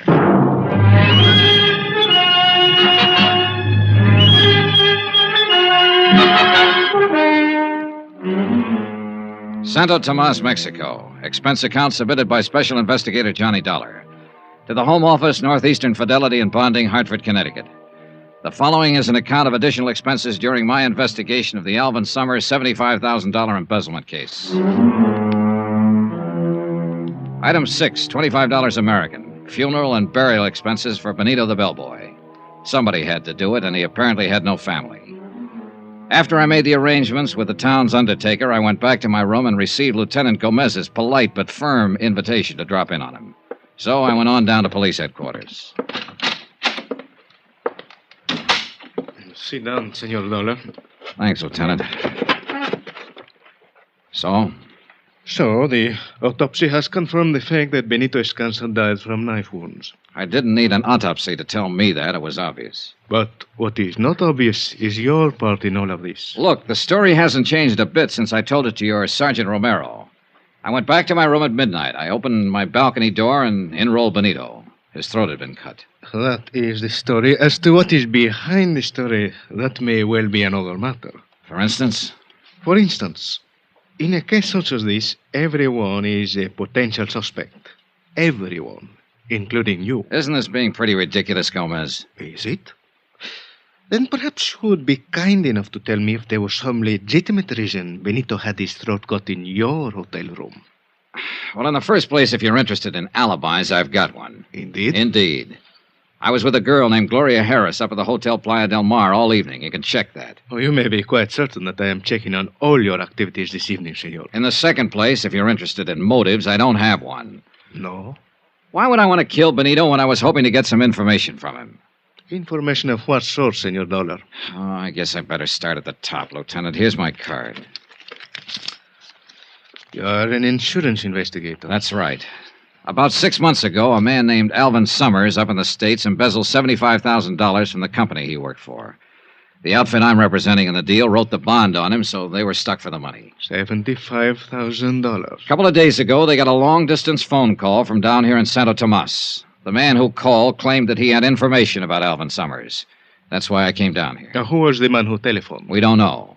I came on the chance that he might contact me here, or that I might get some kind of lead on Alvin Summers' whereabouts. And have you? No, on both counts. Benito said he knew about a place where Summers used to live. He was going to take me there tonight. But apparently somebody had other ideas, and a knife to back them up. I see. And nobody has tried to contact you? Oh, sure. Several people have, but always for the wrong reason. First, there was a man named Carson, a zipper salesman. He contacted me for the purpose of setting up a cribbage game. Cribbage? What is this cribbage? Well, now, that's something I hope I never find out. Then there was a strong-arm who bounced me around with a gun barrel and suggested politely that I wanted to leave town. Oh? What did he look like? Well, he was heavy in the shoulders, thick neck, low forehead, short dark hair, scar over the bridge of his nose. Scar? That would be Senor Kraus. You know him? I know him by sight. Well, who is he? What's his pitch? That is something I do not know. Senor, you must understand that Santo Tomas is a rather strange town and a dangerous one. Come in. Hey, Lieutenant. Can't you see that I'm busy, Sergeant Romero? What is about Senor Dollar? Oh? Well, what is it? Well, I have talked to a Senorita Gloria Harris at the Hotel Playa del Mar. She said that Senor Dollar was with her throughout the evening. Very well, Romero. One thing more. We have just arrested a man, American tourista, Senor Carson. I will talk to him when I have time. Hey, wait a minute. That's the zipper salesman I was telling you about. Indeed? Yeah. Hey, look, maybe he ties into this deal after all. What's the charge? Romero? It's disturbing the peace. Oh, great. Just when I thought I had a lead. What's the matter? He got a few too many under his belt, maybe? Well, Romero? Here's the report. The Senor Carson is outside. Gracias. That will be all. I will talk to the man. See you, Lieutenant. Senor Donald, if you know this man, perhaps you had better come with me. Okay. Dollar! Say, I'm sure glad to see you. Hiya, Carson. What seems to be the trouble? Well, it wasn't as much as they made it, Dollar. Fella goes out stepping. Sometimes he, well, you know. He steps a little too far. Well, I was only having a little fun. Senor Carson, this report states that you are at the Hotel Playa del Mar this evening. That's right. But now, Lieutenant... It further states that you became increasingly noisy and that at one point, during a dance by an entertainer, you grabbed a serape from one of the musicians and attempted to join in the dance. Now, Lieutenant, maybe I was a little out of line, but further, that when the dancer refused to dance with you, you chased her around the patio several times. Trying to sell her a zipper, maybe? Oh, no, Dollar, let up on a guy, will you? And that finally, when the musician attempted to get his serape away from you, you broke his guitar over his head. Say, when you get going, you're a real tiger, aren't you? Are these things true, Senor Carson? Well, I suppose the facts are correct, but they sound different somehow down here. I was just trying to have a little fun, you know. See, Sergeant Romero will conduct you to the magistrate. Romero! Well, Dollar, you're just going to stand there and not do anything? After all, we both live at the same hotel, and... And? Oh, you're a big help. What'll happen to him, Lieutenant? Oh, he will have to pay the damages, and there will be a fine. Which will probably go on his expense account. Lieutenant, you started to tell me about this Beetlebrow Kraus who put a few dents in me. I started to say that before the people from Mexico City built the new hotel, this town unfortunately used to be something of a haven for undesirable characters from the United States. Fugitives, huh? Some of them still remain. And although I know very little about Senor Krause, it is probable that he is one of them. Could be. You say that he and Senor Carson are the only ones who have made any effort to contact you? Yeah, except for Gloria Harris, of course. I still haven't found out what's on her mind. I mean, what else is on her mind. She says she's down here on a vacation. Indeed. In that case, it has certainly been a long vacation. What do you mean? She has been here for several months, to my knowledge. Well, well. Now, that's very interesting, Lieutenant. Thanks. Anything else you want to ask me about Benito? Not at the moment, but I suggest you remain available. You know where to find me. One moment, Senor Dollar. Hmm? A word of warning. As I told you, this town can be a dangerous place. I would suggest that you be quite careful. Yeah. And one thing I wish to impress upon you. If you are at any time tempted during your investigation to take the law into your own hands, I assure you that you will regret it. Well, in that case, I hope you're around when and if I need you. Whether or not I am available, the warning still applies. Okay. Be seeing you. Johnny. Wow, Gloria. I thought you were tucked in for the night. I couldn't sleep, so I called your hotel. Oh? They told me that the bellboy had been murdered, that you were at the police station, so I came down here. Is there anything I can do? Not for Benito, I'm afraid. He was killed in your room? Yeah. You think he could have been killed by mistake? Mistake? You mean maybe I was supposed to be the target? Hey, it's a thought. Johnny, you're in trouble of some kind. I wish you'd tell me what it is. You're not just down here on a vacation. Speaking of vacations, Gloria, let's... Johnny, what is it? Keep looking straight ahead. There's somebody across the street in the shadows. He's tailing us. Can you see who it is? When he goes past that light, I'll be... Well, what do you know? My old friend Krause again. You mean the man who came to your room and was looking for you on the beach? That's the boy. Funny how he always seems to pop up when I'm with you. Johnny, I tell you, I don't know him. Doesn't matter right now. Come on. Turn into the alley here. Okay. Now keep going straight down this alley and out the other end. Go back to your hotel and I'll call you there later. I may be a while. What are you going to do? Wait for him. No, Johnny. Look, Gloria, don't give me any argument this time. Get going. After she was out of sight, I ducked into a doorway. Then I waited. Yeah, Krause was following all right. I waited until he got right up to me. And I dove at him. You! That's right, me. Drop the gun. Drop it. Yeah, this time I'm ready for you, sweetheart. What do you think about me, Krause? I don't like guys working over me with a gun barrel, ever. All right. Now you're going to tell me what this is all about. Why you've been tailing me. Why you worked me over with a gun barrel in my room last night. I want to hear all about it. You know why. Talk. I said talk. You're not taking me back. Taking you back? I know you came down here after me, but I ain't going back. What are you talking about? I know what happens to a three-time loser. Three-time? Want me back home, you gotta carry me. Hey, wait a minute. You ever hear of a man named Alvin Summers? Oh? How about Gloria Harris? No. You sure about that, Krause? Look, Dolly. Look, I'm telling you the truth. Yeah, I guess you are. You're too punchy right now to give me a routine. Yeah, I think I get it. You're wanted in the States. You figured I was a cop and came down here to make a pinch.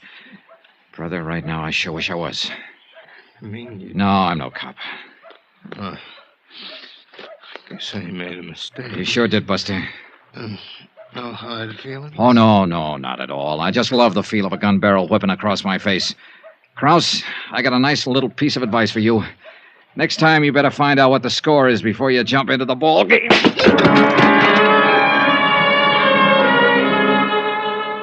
I left him there in the alley and went back to my hotel. Then, just as I was about to open the door to my room, I heard someone moving around inside. I went quietly down to the end of the hall, out the window, then eased along the balcony back toward my room. Inside, it was dark, but I could make out someone bent over my luggage, searching it. I edged across the room. Slowly. Then I lunge. Ah! Hello, Gloria. Johnny, Yeah, Johnny. Helping me unpack, maybe. look, I can explain, Johnny. You know something? That's just exactly what you're gonna do.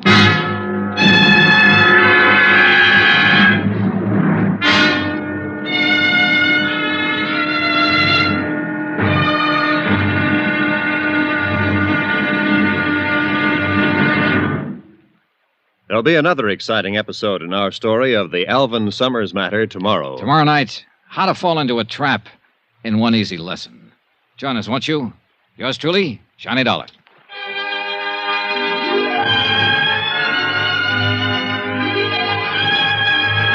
Yours truly, Johnny Dollar, starring Bob Bailey, is transcribed in Hollywood. Written by Robert Reif, it is produced and directed by Jack Johnstone.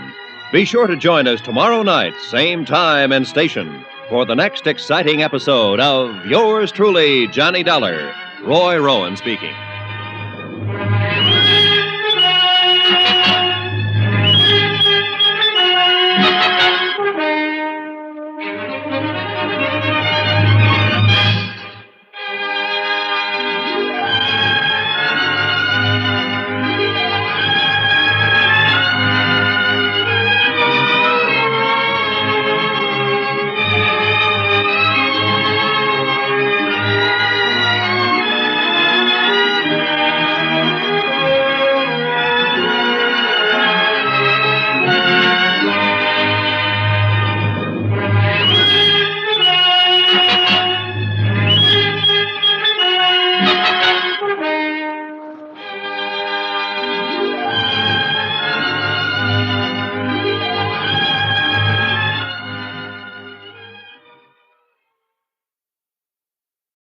From Hollywood, it's time now for Bob Bailey as Johnny Dollar. Yeah, remember me, sweetheart? Johnny, I didn't I'm the think... guy you were making the big pitch for. Dancing, moonlight on the beach, the complete routine.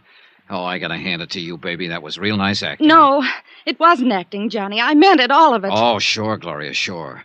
That's why I catch you here and searching my room. That's all part of the big romance, huh? I can explain. And that's just what you're gonna do. Hey, look, Gloria, one guy has already wound up dead on this deal. I've got a strong hunch I'm number 2 man on the list. And this baby I do not want.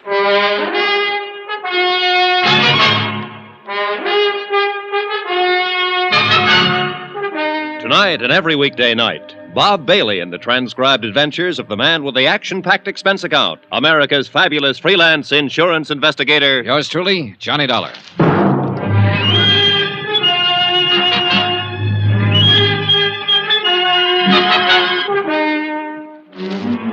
Santo Tomas, Mexico. Expense account submitted by Special Investigator Johnny Dollar.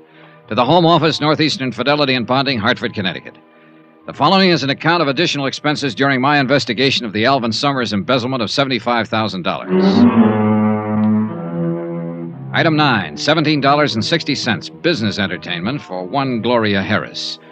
Believe it or not, I wasn't going to put that item on the account because I figured it might just possibly be a private romance. But when I caught Gloria searching my hotel room, I knew she tied into the deal somehow. That she could give me information on Summers' whereabouts. Johnny, please. Oh, no, you're not leaving, Gloria, not yet. I'm not trying to get away. Oh, what's the use? You'd never believe me. Why should I? You lied to me. I lied to you once. Only once. When I told you I'm here on a vacation. I'm not. Surprise. The truth is I'm stranded down here. Stranded? Oh, sure. That's why you're staying at the Playa del Mar, the most expensive hotel in town. I don't mean no money. I mean no passport. Oh. It's true. You got a cigarette, Johnny? Yeah, here. Thanks. Yeah. I've been stuck in this ratty town for 4 months now. Just hoping every day that I could figure out some way or find somebody to help me get back to the States. How come you picked this town? Assuming I believe you. Because I heard that fugitives from the States sometimes came here. I've been drifting around for a year, from place to place. I guess I thought my luck had changed here. But it hasn't.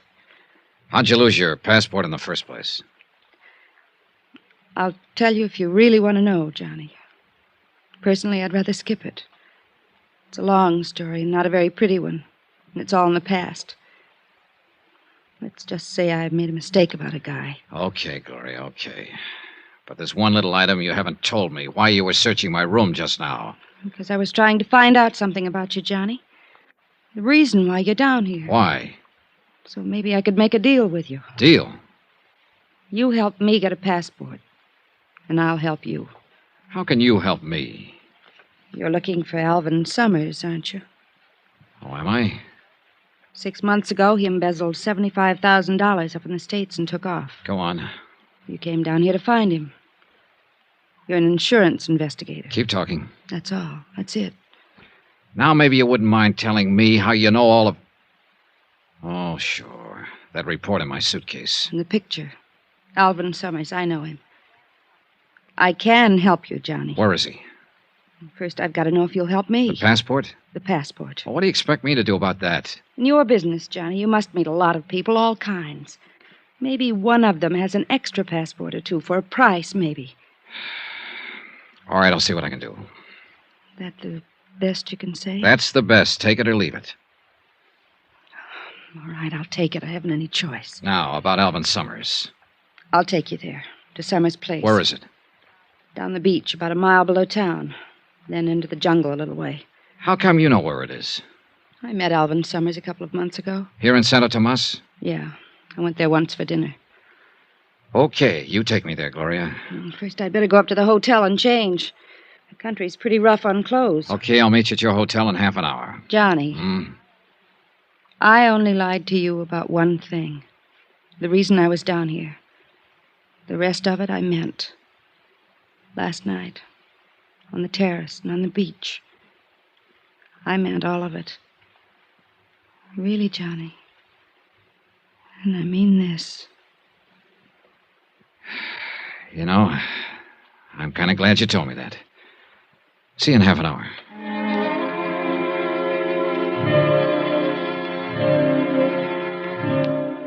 I stayed there a while after she left, going over the case in my mind. Maybe she was telling me the truth. But whether she was or not, I had to follow up any lead I could find, because I was getting nowhere the way things were. Half an hour later, as I was starting out of my room to go pick her up, my phone rang. It was a long-distance call from the States.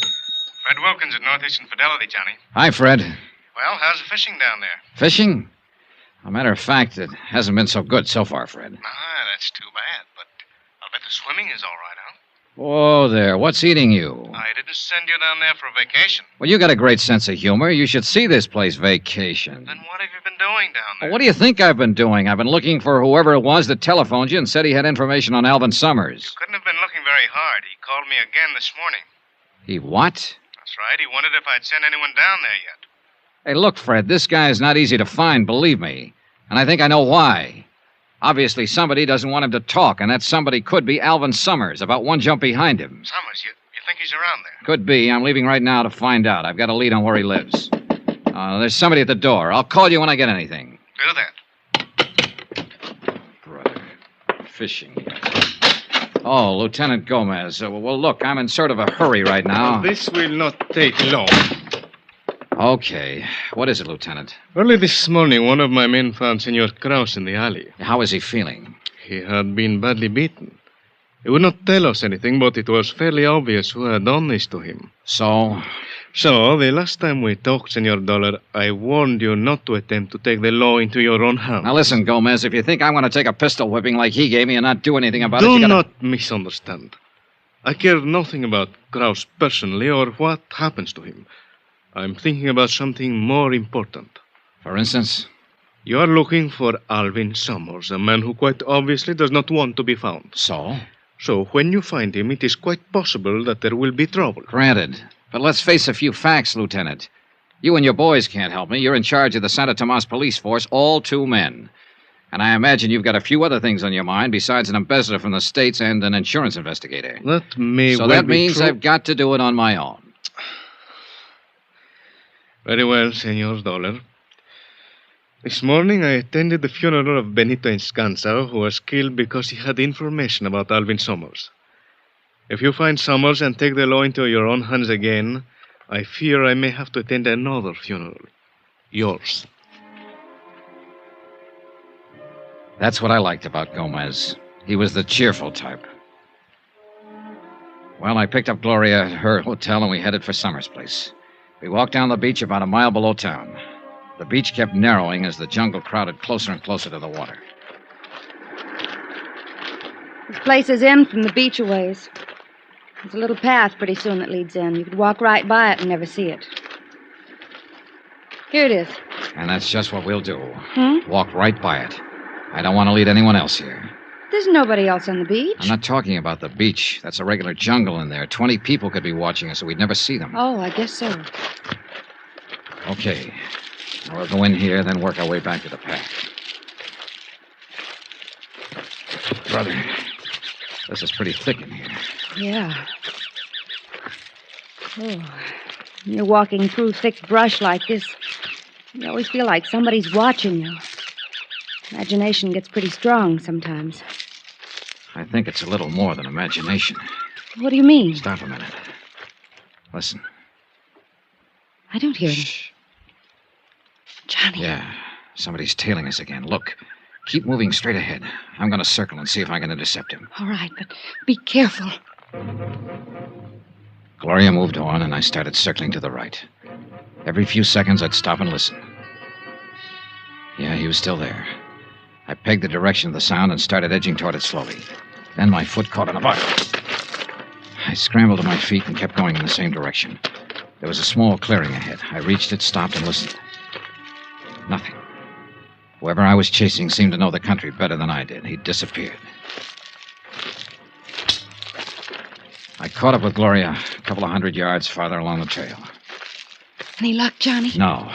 Whoever it is pretty good at keeping out of sight. Are you sure it was a person? Might have been some kind of animal. Yeah, maybe.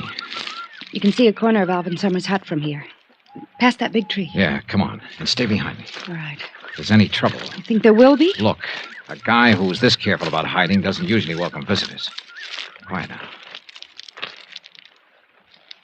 No sign of life. Keep back against the wall. I'm going to open the door.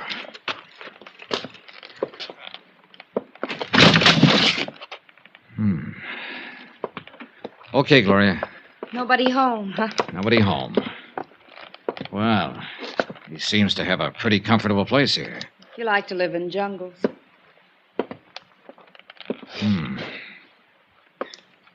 Yeah. What? Looks like he hasn't been around for several days. Oh? The food in these cupboards, pretty moldy. Yeah, I guess they've cleared out. They? Uh-huh. He and whoever was here with him. What makes you think someone was? For one thing, 2 sets of dirty dishes over there. Maybe he just wasn't neat. He'd have to have been awfully neat to use 2 toothbrushes and 2 kinds of toothpaste, and 2 people have been eating at this table. See the crumbs? Maybe there's something around here that could give you a clue to where he might be now. Maybe. If he's still alive. What do you mean? You think he isn't? Oh, I don't know. But if somebody else was living here, too, it could mean he had a partner in this deal. And it's a funny thing about that kind of playmates. Sooner or later, they start quarreling about who's going to hold the marbles. $75,000 worth in this case. Johnny, if he is dead, that leaves you nowhere. Maybe not. Hey, listen. What? Yeah. Sounds like our shadow is somewhere outside. Keep talking, Gloria. Normal tone. I'm going out the back way and see if I can spot him. Why don't you look around the hut, Johnny? Gloria kept up a line of patter while I slipped out the back door and into the brush. I listened. Do you want me to do anything? Nothing but the sound of Gloria's voice. Johnny? He had to be somewhere near. But where? I worked my way around to the front of the cabin, still under cover. No sign. I kept on around the other side. Then, as I started to climb over a fallen tree trunk, I saw a shadow out of the corner of my eye. Hold it. Don't turn around. The voice was behind me. I could see the rest of the shadow now, a hand with a gun. And I knew it was zeroed in on my backbone. I said hold it. I'm holding. Drop your gun. Kick it backwards, quick. Hey, look, whoever you are... Don't turn around. Okay. And don't try to move. Mind telling me... Keep your eyes straight ahead. Any move at all, it'll be your last.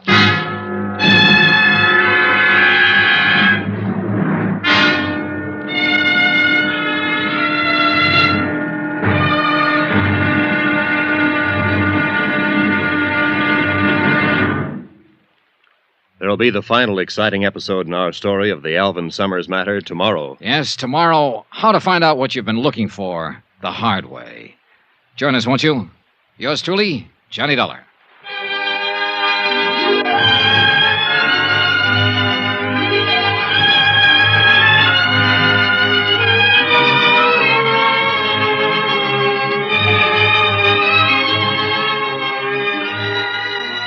Yours truly, Johnny Dollar, starring Bob Bailey, is transcribed in Hollywood. Written by Robert Reif, it is produced and directed by Jack Johnstone. Be sure to join us tomorrow night, same time and station, for the next exciting episode of Yours truly, Johnny Dollar. Roy Rowan speaking.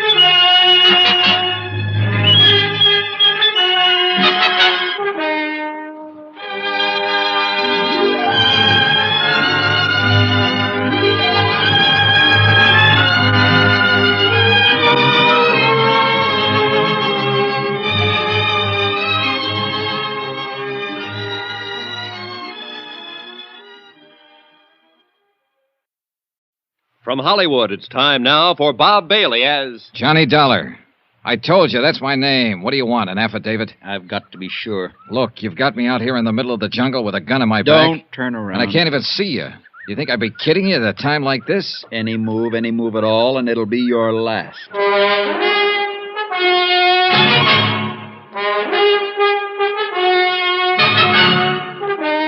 Tonight and every weekday night, Bob Bailey in the transcribed adventures of the man with the action-packed expense account, America's fabulous freelance insurance investigator. Yours truly, Johnny Dollar.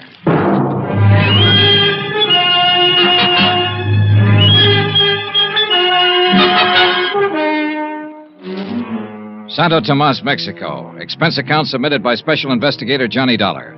To the Home Office, Northeastern Fidelity and Bonding, Hartford, Connecticut. The following is an account of additional expenses during my investigation of the Alvin Summers embezzlement of $75,000. Item 12, 2 cents. Just what I figured my life was worth at the moment. Gloria Harris had taken me down the beach and into the jungle to show me the hut where Alvin Summers had been hiding out. There was no sign of him. But I heard a noise outside in the underbrush and went out to investigate. I didn't see a thing, but I felt something. A gun barrel pressing against the back of my neck. I want to talk to you, Dollar. Well, you've got a quaint way of arranging a conversation, believe me. I could do better if you'd take away that gun. Johnny? Don't answer. Who's answering? Johnny? Wait. Well? Be in your hotel room in exactly 1 hour. Look, what's this all about? You're looking for Alvin Summers, aren't you? Oh, am I? Johnny, where are you? I've got some information about him for you. Let's have it now. Not now. I've got to talk to you alone. Be in your hotel room in town in an hour, understand? Look. Do as I say and be sure you're alone. Alone. Okay. Now, just keep looking straight ahead. Don't turn around and don't tell anyone about this. Anyone. Understand? You make it pretty clear. I'll be watching you, Dollar. You won't see me, but I'll see you. I can believe it, mister. Johnny, please. Johnny, where... Oh, here you are. Yeah, here I am. Why didn't you answer me? I came out here looking for a guy, remember? How am I going to find him if I start shouting at you? But I got worried when you didn't come back to the hut. Yeah. That noise you heard outside, did you see anything? No, I didn't see a thing. Johnny, didn't you find anything to give you a lead on where Summers might be? I don't know. But you said if I helped you find him, you'd see what you could do about getting me a passport back to the States. Yeah, sure. Come on, let's get out of here. It suits me fine. This place gives me the creeps, all these trees and vines. Broad daylight, but you can't see a thing. I know. My imagination's still working overtime. I've got that feeling we're being watched again. Funny, isn't it? Yeah, real funny. We kept on toward the beach. Gloria was fidgeting because she thought somebody was watching us. I was fidgeting because I knew somebody was. And I had a strong hunch he was the man whose long-distance phone call to the States brought me down to Mexico in the first place. We got back to the beach. I took Gloria up to her hotel, then went down to mine in town. As I crossed the lobby toward the stairway to the second floor, out popped a familiar face. Hello, Frank. Oh, Carson. Lieutenant Gomez let you out of jail, huh? Oh, now let's get one thing straight, friend. I never was actually in jail. Well, you're lucky. I've seen the jail. Huh? Oh, well, I just had to pay a fine, and that judge they got in this burg read me the riot act, but then they let me go. Well, good. So now it's back to selling zippers, huh? Sure is, and I'm behind schedule, too. Checking out right now, as a matter of fact. A lot of territory to cover. Like I always say, half the world's waiting to get zipped up. Yeah, you told me. Oh, I did? Say, Dollar, I'd like you to do me a favor. Oh? That little trouble I got into last night up at the Playa del Mar Hotel, I'd sure appreciate it if you'd keep quiet about it when you get back to the States. You mean you don't want anybody to know you got plastered, grabbed a serape, and did the fandango? Now, Dollar. Broke a guitar over the musician's head? Now, can't we just forget about that? Believe me, I had until you reminded me. Now, Carson, I'm reasonably sure we don't know the same people and won't be seeing each other again. I'd say the secret of your lurid past was pretty safe. Well, I sure hope so, friend. But about not seeing each other in the States, I was planning on looking you up. Goody. Yes, sir, I got a deal for you. Sorry, but I have all the zippers I can use at the moment. No, that's not what I mean, friend. I've been trying to get you into a cribbage game, remember? How can I forget? Well, instead, I'm going to look you up in the States and let you teach me to play gin rummy. How could I be so lucky? Oh, sorry. I think that's my phone. So long, Carson. I'll sure look you up back in the good old USA, friend.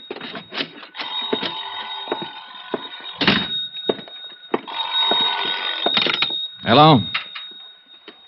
Hello? Hello? Keep your hands on the table. What? Oh, my shadow again. Anybody follow you? Not that I know of. You're early. I know. And I searched your room. That's become an old Santo Tomas custom. To make sure you really were Johnny Dollar. So now you know. What about it? You can turn around. I don't know. Maybe you'll tell me what... Wait a minute. A decent shave, and you'd match that photo I have in my suitcase. Alvin Summers. Yeah. I'm Alvin Summers. I don't get it. I had you figured for the man who made that long-distance call to the States that tipped me off to come down here. You're right about that, too. You put the finger on yourself? If you want to call it that. Well, what happened? Your deal go sour on you, maybe? Yeah. Yeah, okay, sit down. Take it easy. Tell me about it. I'll turn on the overhead fan. Pretty stuffy in here.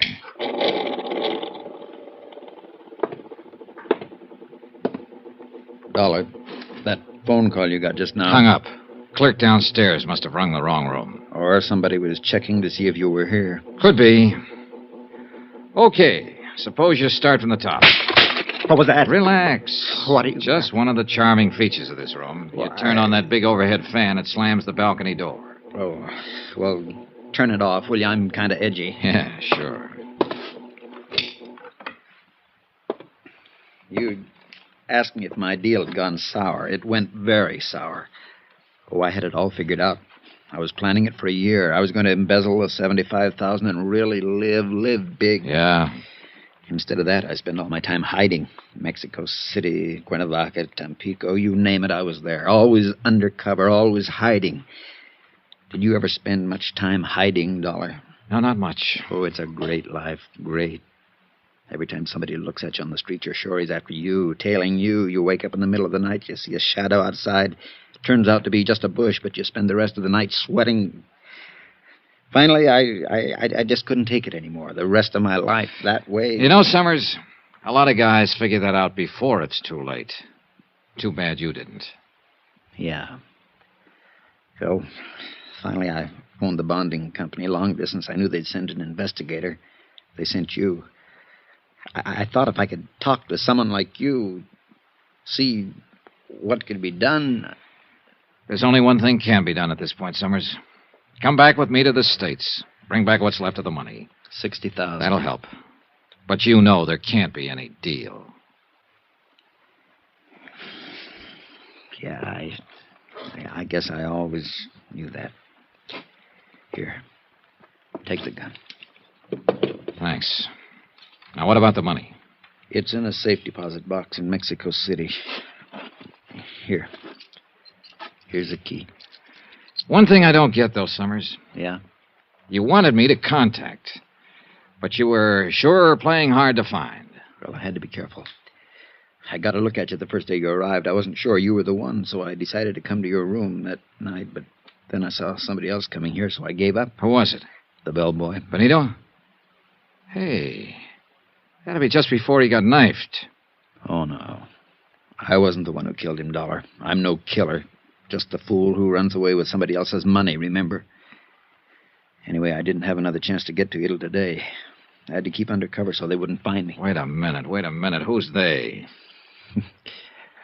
The man who arranged for me to come down here and the girl who was going to make it all worthwhile. The girl... Summers, don't... me, Johnny. Gloria. Hello, baby. Here, let me... Leave the gun right where it is, Johnny. Put that safe deposit key on the table. I guess you're calling them. Thanks. And it all adds up. You found out Summers here was planning to turn himself in. You didn't want that money to slip through your fingers. But Summers disappeared from his hideout. You couldn't find him, so you figured you'd let me find him for you. That's right. And it worked. And you're so right about that money. You think I'd give it up now? Gloria. Keep out of it, Alvin. If you want to go back and be a Boy Scout, that's your business. The money stays with me. Johnny. Yeah? This doesn't have to be the end of it for us. Oh. So now we get the pitch about making beautiful music, huh? I'm not kidding, Johnny. 60,000's a lot of money. You know, you put on quite an act. Maybe I believed a little bit of it. But if I did, I quit the moment you walked through that door just now. Okay, Johnny, that's enough. I thought maybe you'd be smart, but if you won't, you leave me no choice. No, Gloria, don't. Gloria! The balcony. Out on the balcony. Hold it! Carson. Stay right where you are, friend. Oh, shut up. She's dead. She crossed me. You and she were working against each other. She wanted me to lead her to Summers. You wanted to find him yourself. That's right. And Summers, you took a lot of finding. That's why you killed Benito the bellboy, to shut his mouth. Then you went up to the big hotel and clowned around so you'd get arrested and that way set up an alibi for the evening. I was pretty proud of that little idea, Dollar. And it's all worked out just the way I wanted it. You see, right from the start, Carson was holding all the trumps. They were made out of lead, and I knew he was going to start dealing them any second. Then I remembered the overhead fan. The switch was right next to my elbow. The balcony door was open, and Carson had his back to it. What are you doing? Just turning on the fan. I need some air. Can you blame me? Yeah. You're sweating, aren't you, Dollar? What's the matter? You losing your nerve? Well, it really doesn't matter. What the... The door slammed. Carlson whirled, and I knocked the lamp off the table. By the time I hit the floor, my gun was out.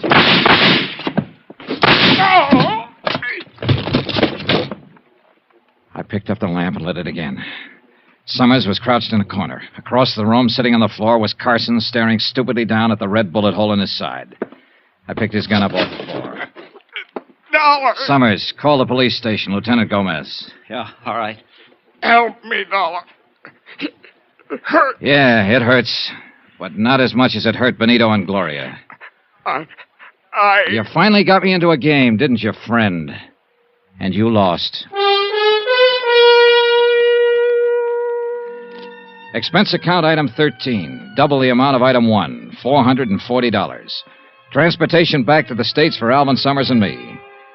And you know, I turned him over to the authorities as soon as we got back. That's the way he wanted it. Gloria? Well, once in a while I get to wondering if she really meant some of the things she told me. Not that it matters. Conclusion of report. Expense account total $923. Yours truly, Johnny Dollar.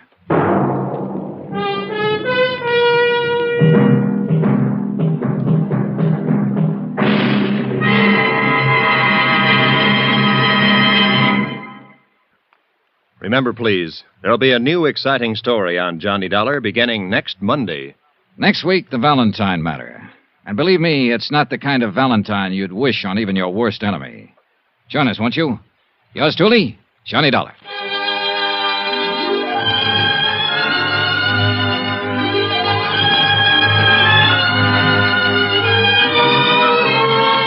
Yours truly, Johnny Dollar, starring Bob Bailey, is transcribed in Hollywood. Written by Robert Reif.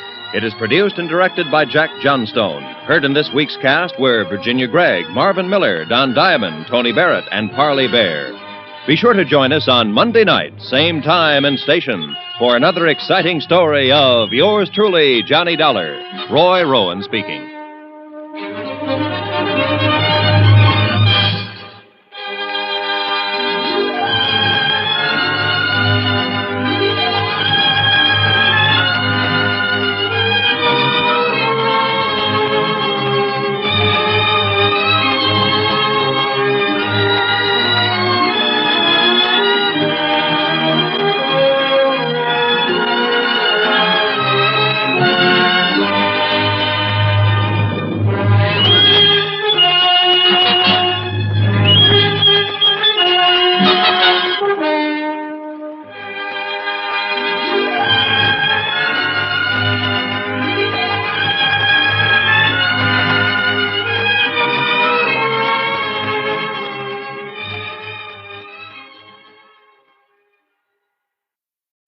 From Hollywood, it's time now for Johnny Dollar. Roy Vickers, New Britain Mutual, Johnny. Hi, Roy. How'd you like to try some Creole cooking? Okay, what's up? One of the bellhops at the St. Agnes Hotel in New Orleans had quite a time last night. He opened the safe and walked out with $7,500 in cash and a diamond necklace worth a cool $25,000. So help me, Roy. I didn't know bellhops had so much fun. That isn't all. He also stole a station wagon belonging to the hotel manager, not to mention the manager's wife. What do you want back? Mainly that necklace. It's the property of one of our clients. She was stopping at the St. Agnes and had it stowed in the hotel safe. Any line on the bellhop? Not a trace so far. The wife? Don't be funny. Can you hop a plane down there and see what's happened for us? Sure, Roy.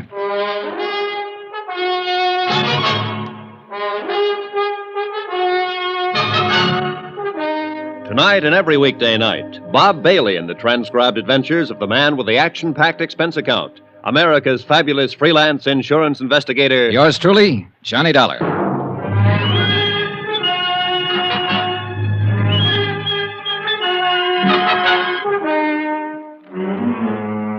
Expense account submitted by Special Investigator Johnny Dollar to the New Britain Mutual Insurance Company, Hartford, Connecticut. The following is an accounting of expenditures during my investigation of the Valentine matter.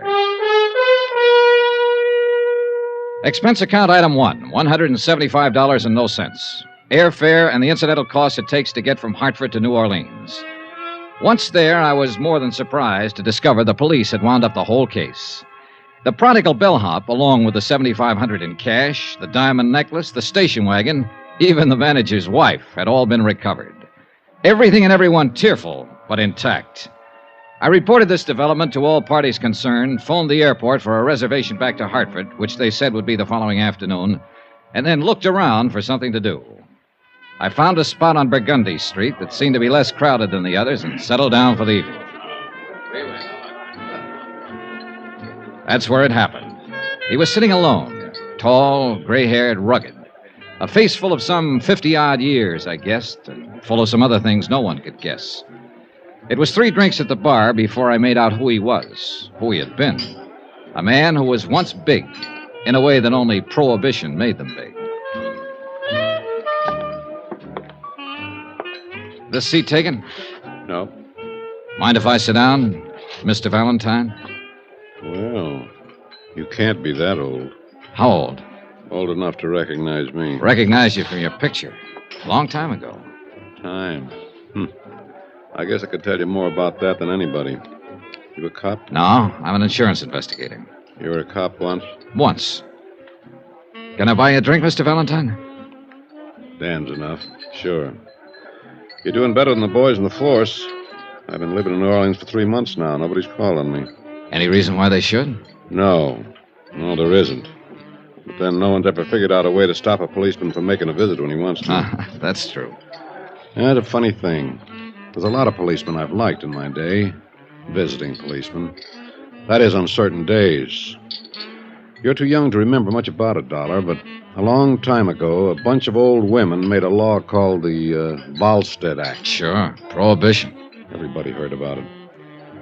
Including the old women who passed the law.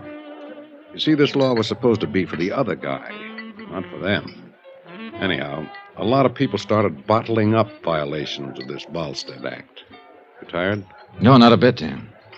Well, it got me a lot of money and a lot of trouble.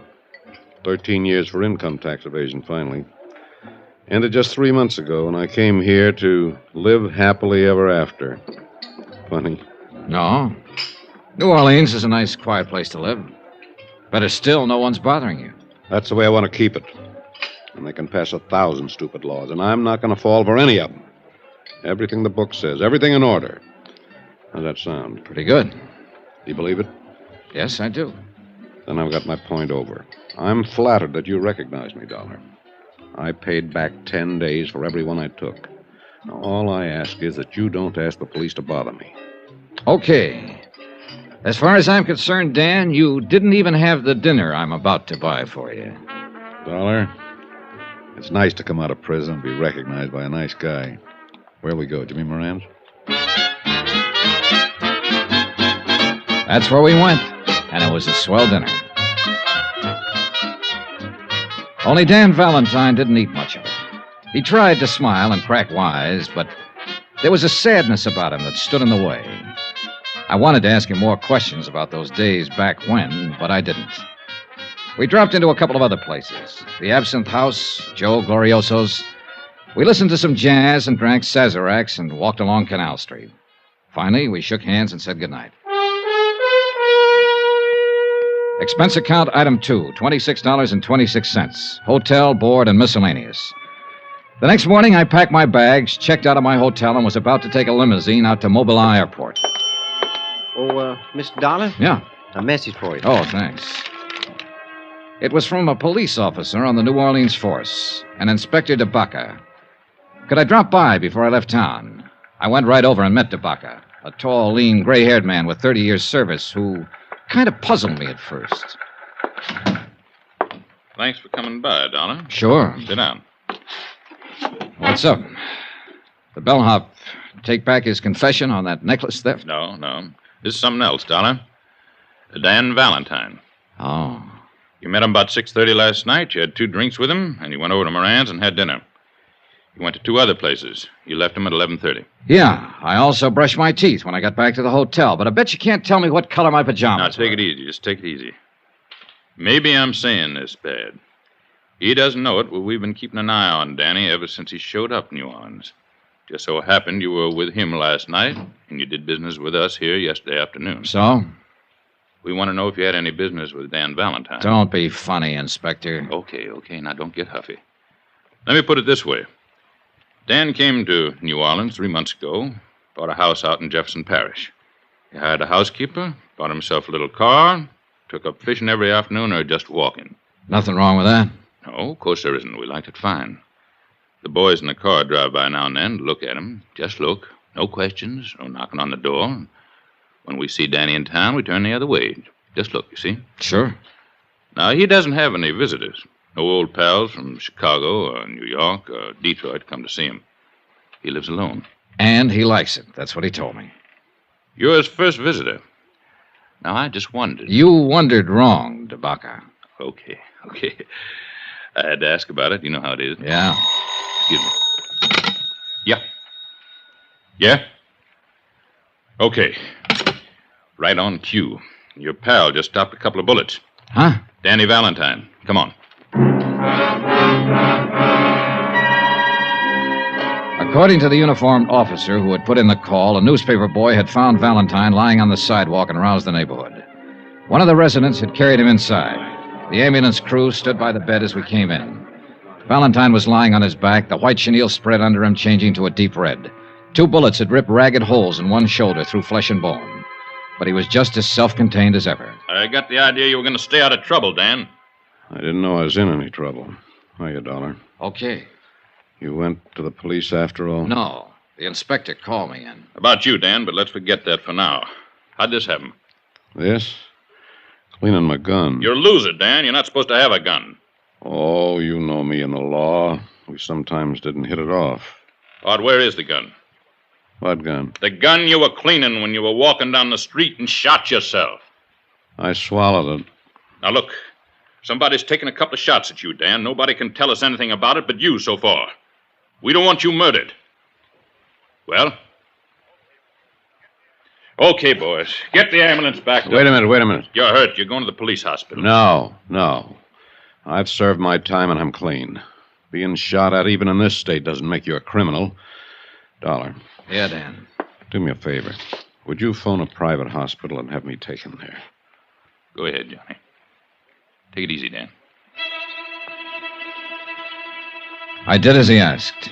A crew from one of the large private hospitals was out there in a matter of minutes. And an hour and a half later, Dan Valentine was operated on and the bullet successfully removed from his shoulder.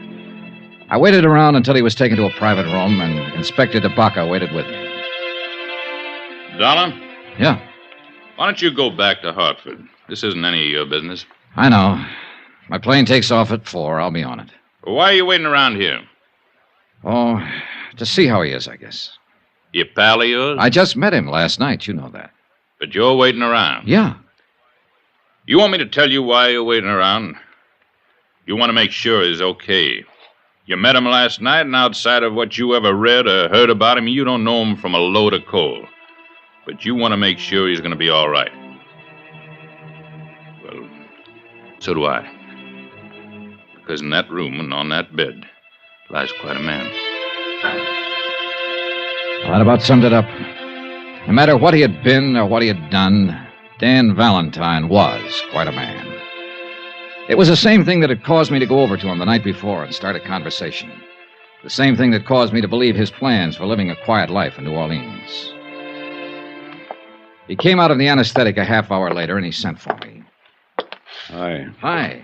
They say it's going to be okay. Oh, sure. This is nothing. I just wanted to thank you for giving me a hand. DeBacca could probably help you more. All you have to do is tell him who shot you and why. I shot myself, and just for something to do. Well, look, Dan, I have a fair idea of how tough things were for you and how tough they can be now. But Inspector DeBacca understands it, too. He'll do everything he can to help you. But you have to help him, Dan. DeBacca's a good boy. You're right. You'll tell him who shot you? If there was any way he could help me, I'd let him know first. I'll handle this myself. Guess you'll want to be getting your airplane. Yeah. Good luck, kiddo. Same to you. I went back to my hotel, picked up my bags, and took a cab to Mobilon Airport. My plane had developed engine trouble, and there was going to be a 5-hour delay. I killed time at the bar and in the restaurant and just standing around looking at the field at night. By that time, the newspapers carried the story of the attempt on Dan Valentine's life. It was as skimpy as the story Dan had told himself, and it troubled me. Mr. Dollar. Yeah? Long distance call for you from Hartford. You can take it right in there. Oh, thanks.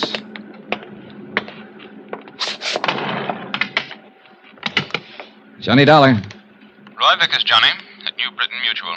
Glad I caught you. Just waiting for my plane back to Hartford now. This story about Dan Valentine's in all the papers up here. Have you read it? Yeah, I was in on it, in a way. Somebody shot at him today. He won't tell who. Says he'll handle it himself. Can you find out, Johnny? Oh, I don't know. Why? We carry a $50,000 policy on him. If somebody's trying to kill him, we'd like to know all about it. You mean I can stay here and work on this? Yes. Okay, Roy.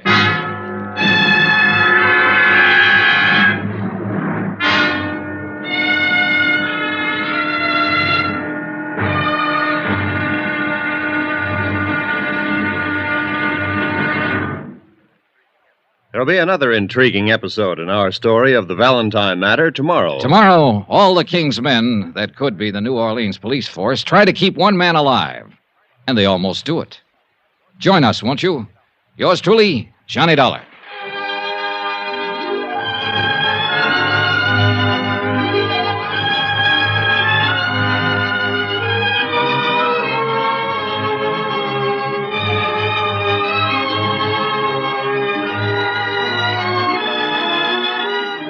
Yours truly, Johnny Dollar, is transcribed in Hollywood.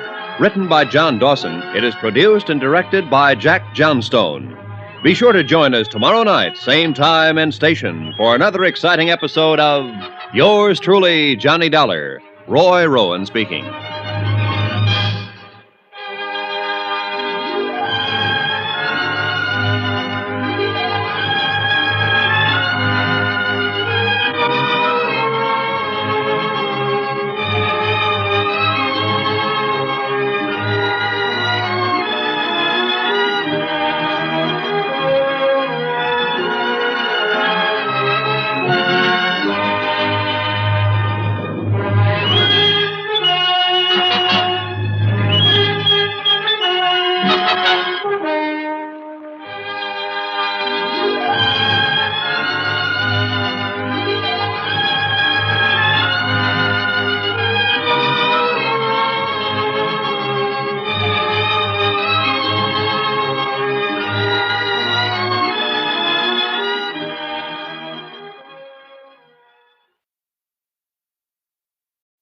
From Hollywood, it's time now for Johnny Dollar. This is Charlie DeBaca down at headquarters. You left a call for me? That's right, Inspector. Thought you went back to Hartford. What now? The company I represent happens to hold an insurance policy on Dan Valentine. They asked me to stay here in New Orleans and look into this attempt on his life. How'd they hear about it so fast? Well, it was in all the papers and on the wire services. Valentine's always been news, ever since Prohibition. Yeah, a guy like him would be. Well, you know as much as I do, Dollar. No lead yet. He's still quiet about the whole thing? Just like a mouse who won't open up, except to say he'll take care of it himself. Maybe it'll help matters when he finds out the insurance company's interested. You know something? What? I don't think me, you, the whole force, the insurance company, or anybody else can keep that bird alive unless he helps us.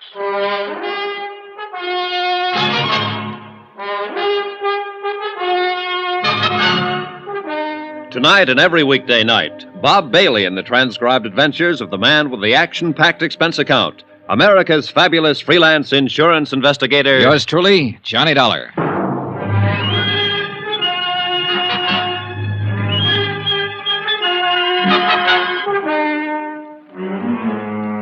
Expense account, submitted by Special Investigator Johnny Dollar to the New Britain Mutual Insurance Company, Hartford, Connecticut. The following is an accounting of expenditures during my investigation of the Valentine matter. Expense account continued. Item 3, $3. One telegram to Roy Vickers in Hartford requesting a copy of the policy contracts between New Britain Mutual and Dan Valentine, plus the name and location of the beneficiary and any other data on the case. After that, I walked over to the police station and looked up Inspector DeBaca. Sit down. Thanks. I don't quite get this, Dollar. What's your part? Well, the insurance company would like a full report on everything that's happened, that's all. You could give them that on the back of your thumbnail, couldn't you? Not quite, Inspector. Oh, you mean a separate report from what we have? Something like that, yes. Well, it's their dough. They can spend it any way they want to, I guess. If there's any reason for them canceling the policy on Valentine, they'll do it. The fact that somebody shot at him a couple of times and came near killing him is one thing. The fact that he won't open his mouth about it is another. They're looking for a way out? I didn't say that. They just want to make sure about everything, that's all. An insurance policy's a contract, mutually beneficial to both parties. Both parties have to keep the line of that contract. They don't figure Danny Valentine's running around shooting himself for insurance money. Inspector, they don't figure anything. Well, now that you've been official, be unofficial. What's your idea? Well, Valentine's got a legitimate policy with the company. They don't want to see him killed. They tell me to investigate the shooting. Actually, they're telling me to see to it that he stays alive and well. Well, that makes sense. Good luck. If you'll sort of let me tag along on the case, I'd appreciate it. Well, we'll see. Oh, what's the matter now? It just occurred to me. Valentine bought a house out in Jefferson Parish 3 months ago, a couple of days after he was released from a federal pen. Now, he's lived there quiet, minding his own business, keeping his nose out of trouble. Yeah. Well, as long as a man does that, even a man with a background like Valentine's, as long as a man does that, we don't bother him, and he doesn't bother us. Well, so? So what happens? Yesterday, you meet him and have a couple of drinks with him. Hello and goodbye. Boom, boom. He gets shot twice. By somebody, somewhere. You a bad news boy? Now, that's as wild as you can get. We had nothing together except the drinks. You sure? I'm sure. Well, I'm thinking about it just the same. Here. Be back in a minute.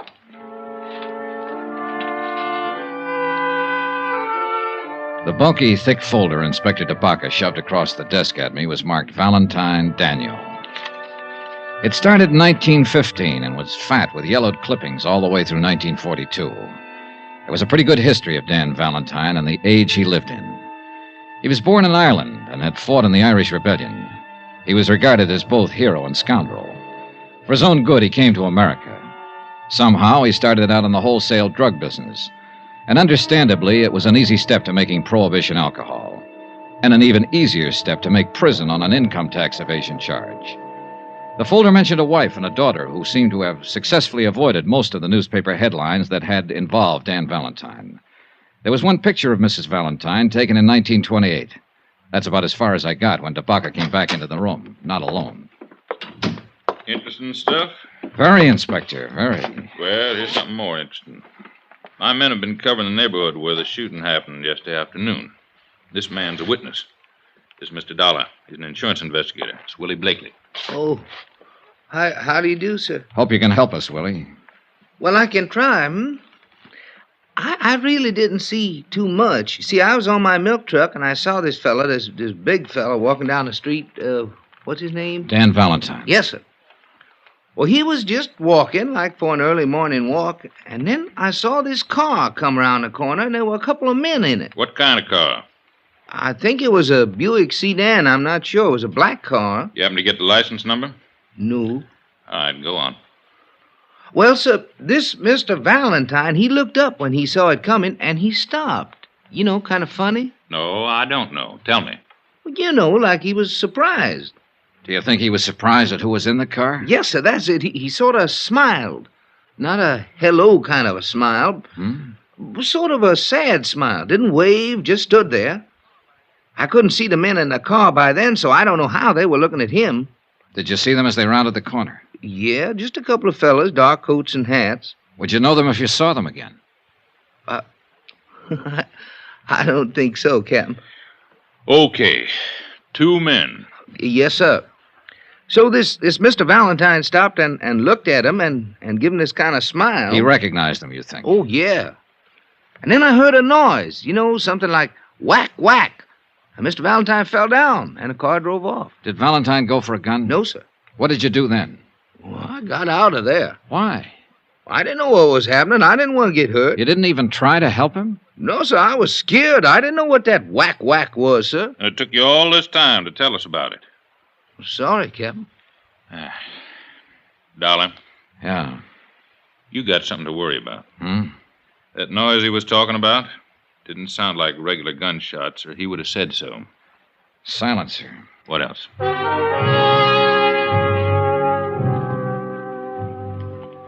Inspector DeBaca continued to question the witness, trying to ascertain more details about the shooting, the car, and the men inside the car. 4 hours later, when I left, he was still at it. Some more expenses. Item 4, $2.50. Cab fare from police station to hospital. I thought I'd drop in and take a chance on Dan Valentine coming across with some information. Sorry, no visitors. It's pretty important. I'm a friend of his. I'm sorry. When can I see him? That's hard to say. Mr. Valentine's condition is not too good. What? Well, nothing to be alarmed about. He lost so much blood that he's in a weakened condition. The doctor's ordered a transfusion. Oh. You can phone in later if you like. Excuse me. Yes, ma'am? I should like to see Mr. Valentine, please. I'm sorry. I was just telling this gentleman. That's impossible. How is he? He needs rest. The doctor feels he'd be better off without visitors at the moment. Thank you. I had a feeling about the gray-haired, well-dressed woman, and I hurried after her down the long corridor outside the hospital. I was just in time to see her take a cab that had been waiting at the curb. I managed to hail one myself, and we tagged along Canal Street behind her until she paid off the driver in front of the Roosevelt Hotel. I was right behind her when she stopped in the lobby and got a key to room 1016. I gave her 5 minutes, then I knocked on her door.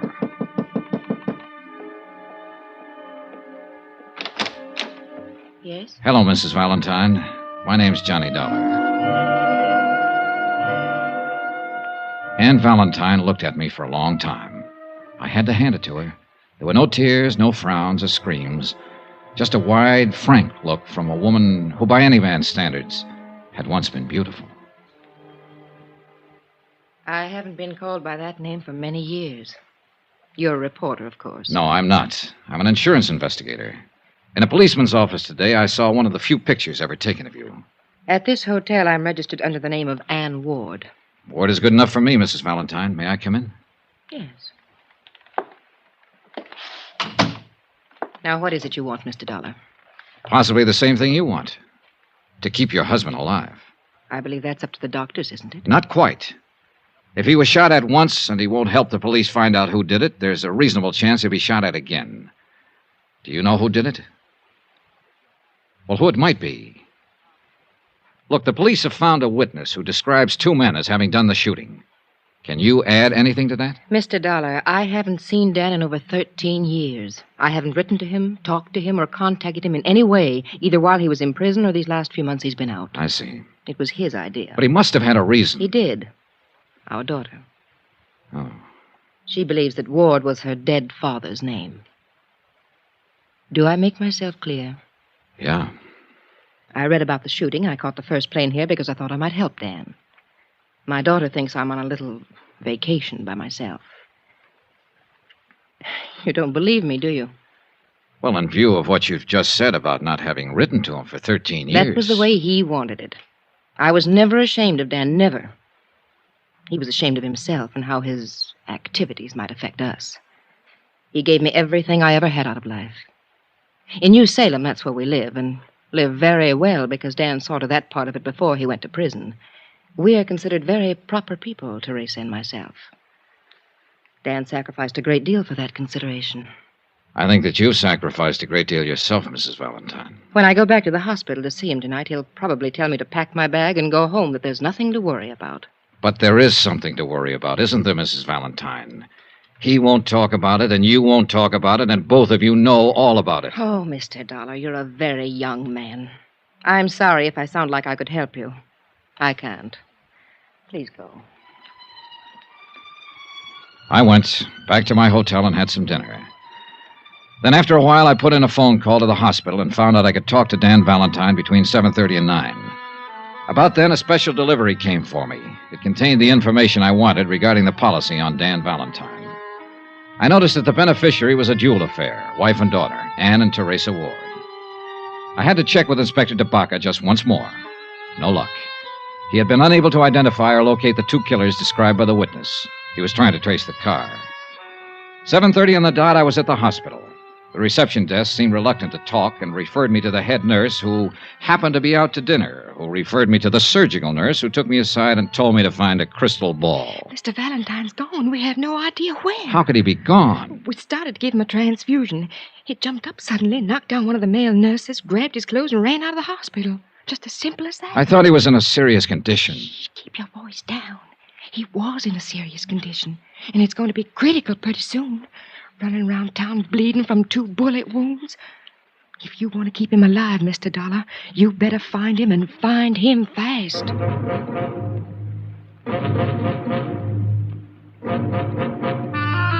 I thought over what Dan Valentine had told me in the hospital earlier, about taking care of the matter himself. And the more I thought about it, the more I realized he was going to do just that, even if it killed him.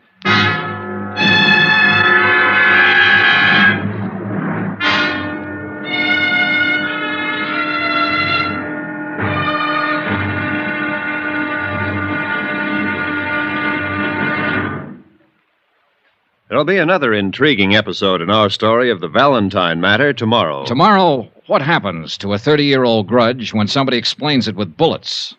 Join us, won't you? Yours truly, Johnny Dollar.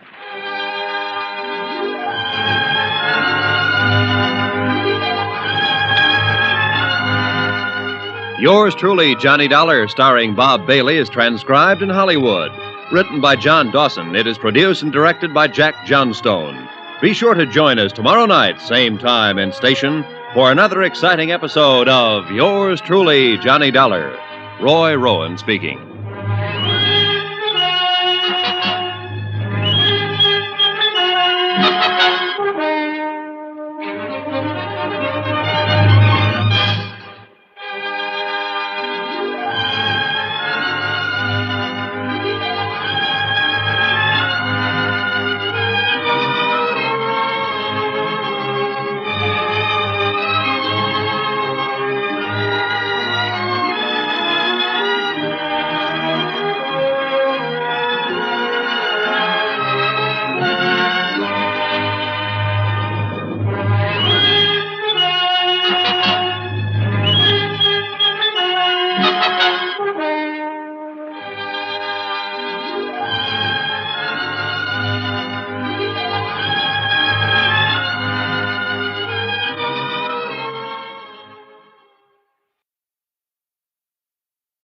From Hollywood, it's time now for... Johnny Dollar. This is Ann Ward. Mrs. Valentine. Have you heard anything about Dan? Nothing, Mrs. Valentine. The police are looking everywhere for him. I went to the hospital tonight and they told me he walked out. He might die, Mr. Dollar. I know, Mrs. Valentine. Did you tell anyone I was here in New Orleans? If you mean, did I mention it to the police? No. Thank you, Mr. But it makes me mad that I didn't, Mrs. Valentine. I know you don't want anybody to find you're related to him because of your daughter. But I also think you could help the police in this situation. You could help them find Dan and put him back in a hospital. Mr. Dollar, would you come over and talk to me, please? Please.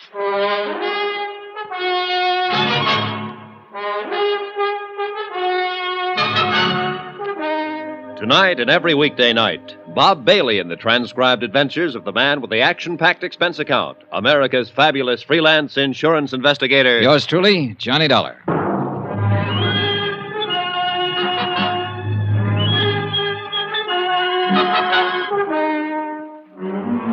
Expense account submitted by Special Investigator Johnny Dollar to the New Britain Mutual Insurance Company, Hartford, Connecticut.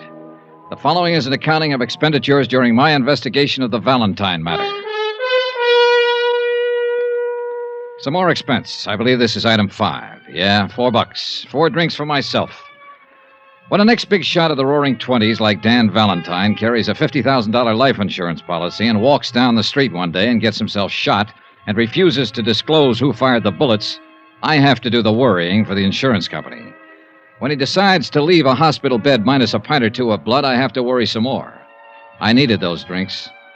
You can just say I liked what I'd seen of the guy, and I didn't want him to walk around New Orleans bleeding to death.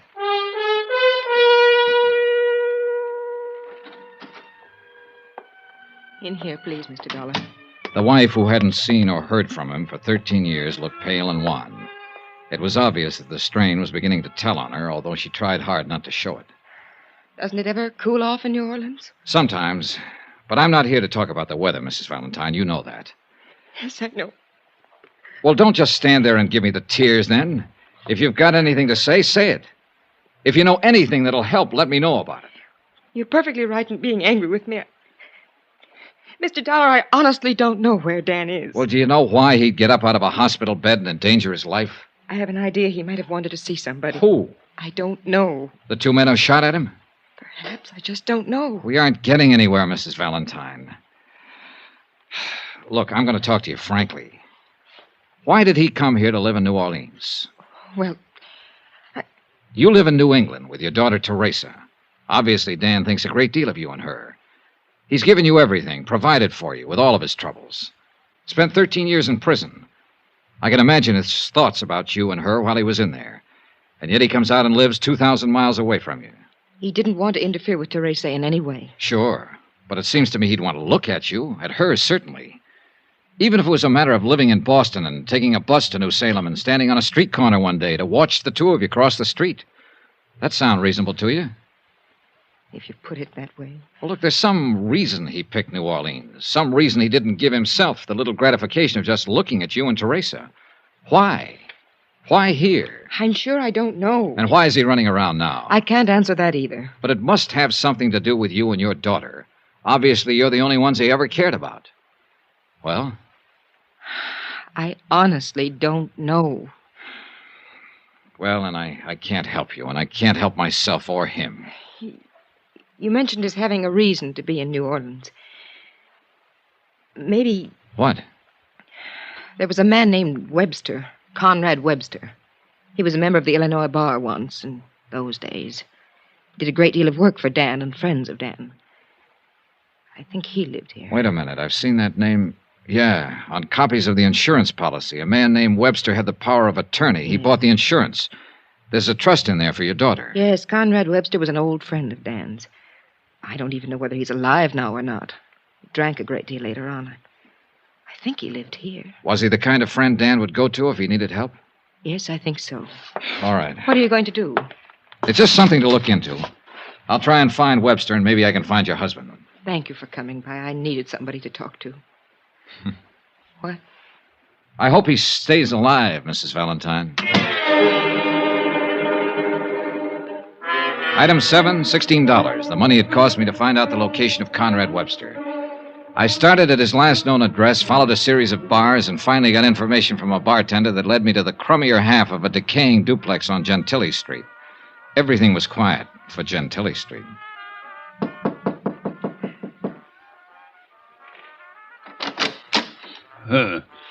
Young man, the drugstore delivers what I need most. The telegraph office what I dread most. Obviously, you represent neither, and therefore you are no concern of mine. Wait a minute.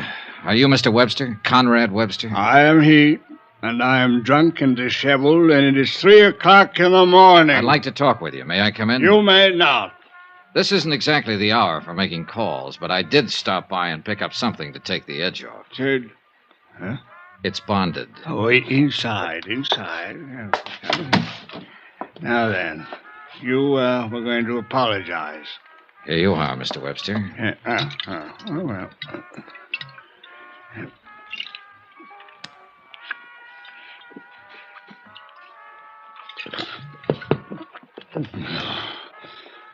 Now then, as long as this lasts, you will last. All right.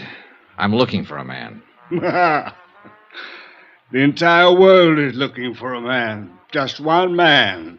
A man they blindly presume will break off these shackles that bind us and lead us forth into eternal justice. Yeah, sure, but that's not An ironic anticipation. I'm talking about Dan Valentine.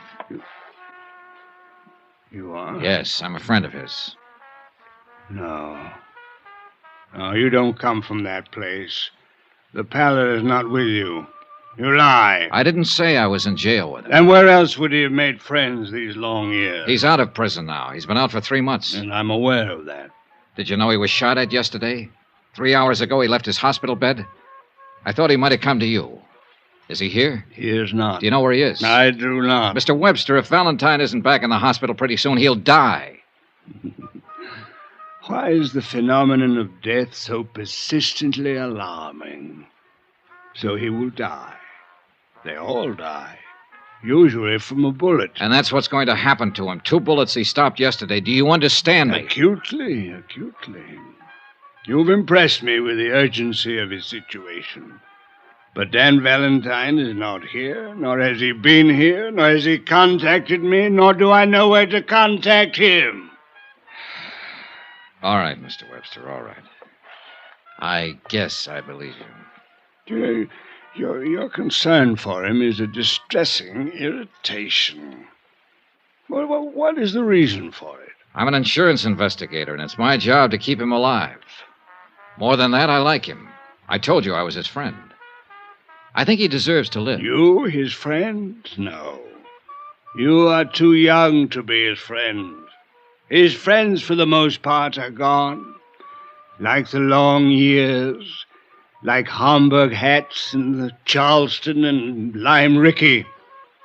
The ones who are left are broken and tired and faded, with old faces like mine, like his. And we should be gone, too. Another age is here.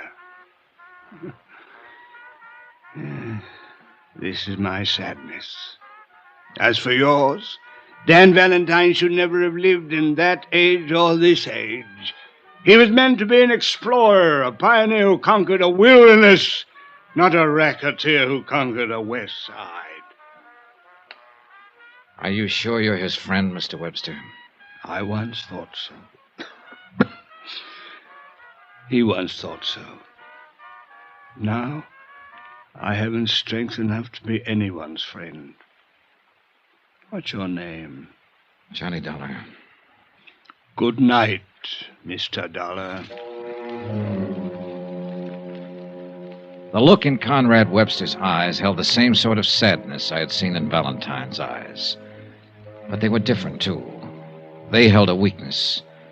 The strong, sad eyes were somewhere else in the city, walking alone, probably looking for 2 gunmen, and the lifeblood was slowly draining from the body that sparked them. I went back to my hotel and tried to sleep, but sleep wouldn't come. I was still rolling and tossing at 7:30 the next morning when orange juice coffee in the morning paper came up. A nationwide syndicate had picked up the new development in the Valentine shooting and gone to work on it. Among other names they mentioned in giving a resume of Valentine's career were his wife and daughter, living in New Salem under the name of Ward.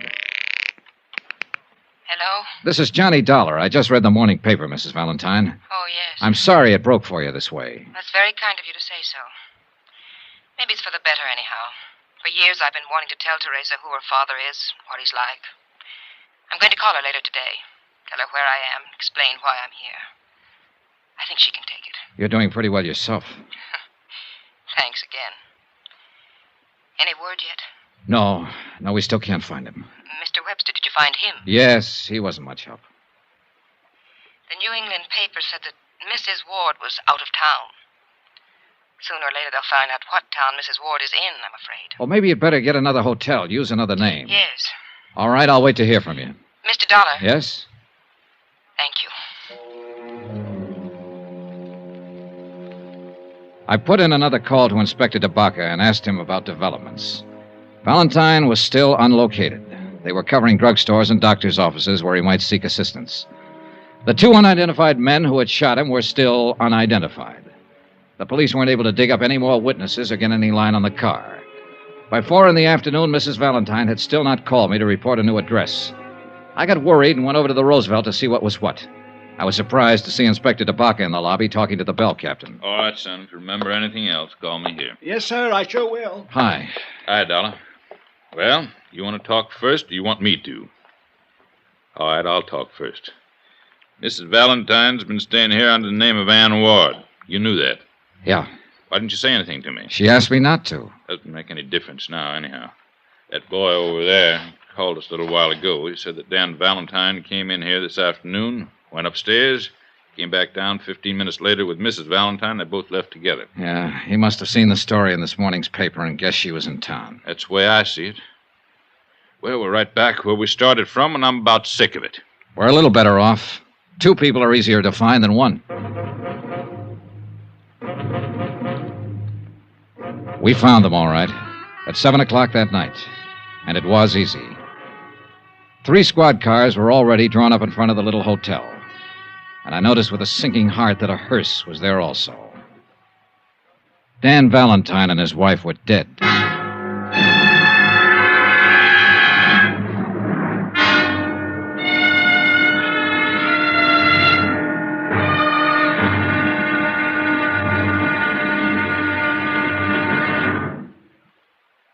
There'll be another intriguing episode in our story of the Valentine matter tomorrow. Tomorrow, proof that the murder of Dan Valentine and his wife aren't the only murders to be solved.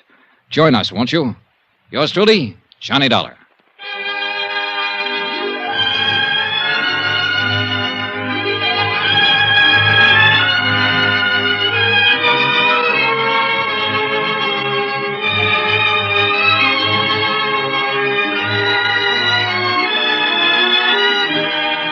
Yours truly, Johnny Dollar, starring Bob Bailey, is transcribed in Hollywood.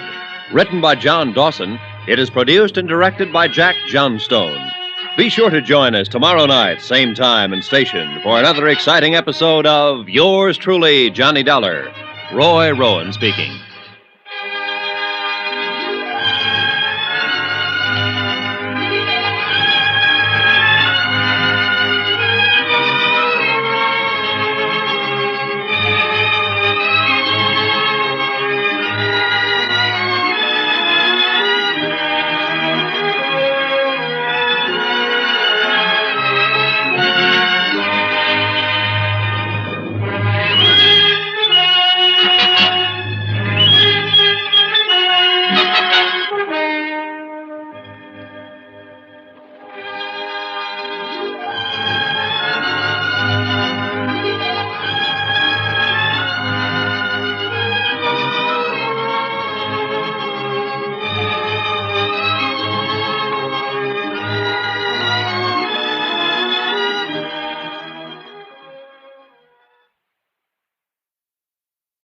From Hollywood, it's time now for... Johnny Dollar. What is all this, Johnny? Who's this? Roy Vickers, New Britain Mutual. What happened to Valentine? He was gunned down last night going into a hotel with his wife. No. The police here are turning the city upside down, trying to get a line on 2 unidentified gunmen. Oh, couldn't you keep him alive? I couldn't even find him. Well, this is no time to be yelling at each other. I just left his daughter. Huh? She filed claim already? Through that lawyer Webster? No, she didn't even know anything about him until the papers broke the story. Well, I'm sorry I got annoyed for a second. Do what you can, Johnny. They'll want a full report. Sure, Roy, sure.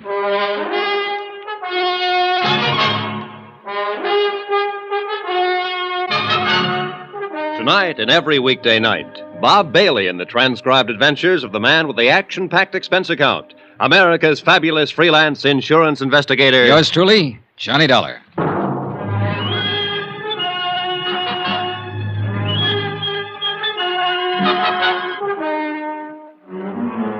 Expense account submitted by Special Investigator Johnny Dollar to the New Britain Mutual Insurance Company, Hartford, Connecticut.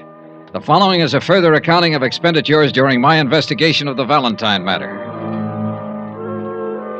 Item 9, $7 for dinner. I had it with Inspector Charles DeBaca, New Orleans Police. He was a haggard, tired-looking man about that time. All of us were. You want some more coffee? No, thanks. 2 men. Both about 6 feet, wearing dark suits and hats, medium to slight builds. One possibly 35, the other possibly 40. Well, that about ties up with the description of the 2 men who plugged Valentine earlier and earned him a place in the hospital. Yeah. We got more of a chance this time, though. Be some other witnesses. Somebody has to tell us what kind of a car they had and what direction they went. One thing, they weren't using silencers anymore. No, but they did a professional job. I think Valentine knew him, climbed out of that hospital bed to go out looking for him. Sounds reasonable. How do you figure the rest of it, Inspector?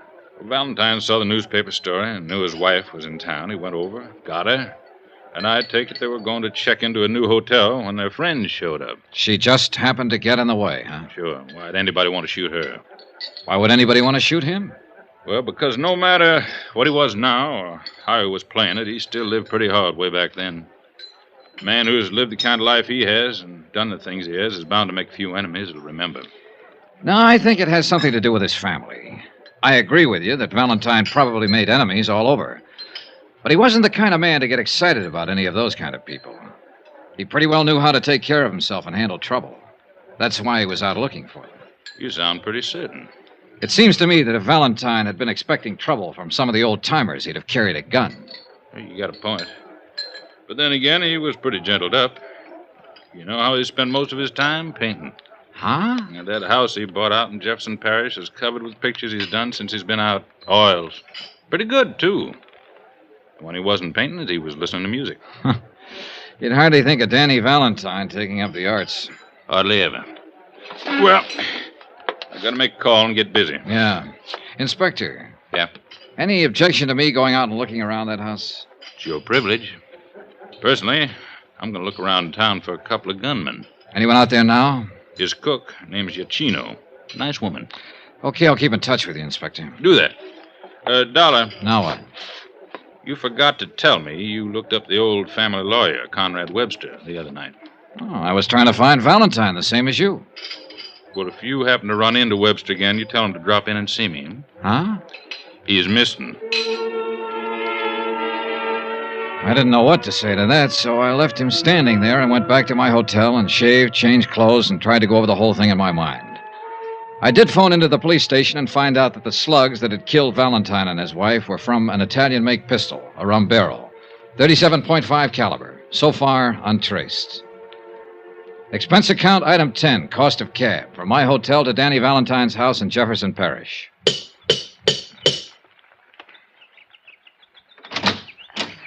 Yes, sir. How do you do? Are you Mrs. Iachino?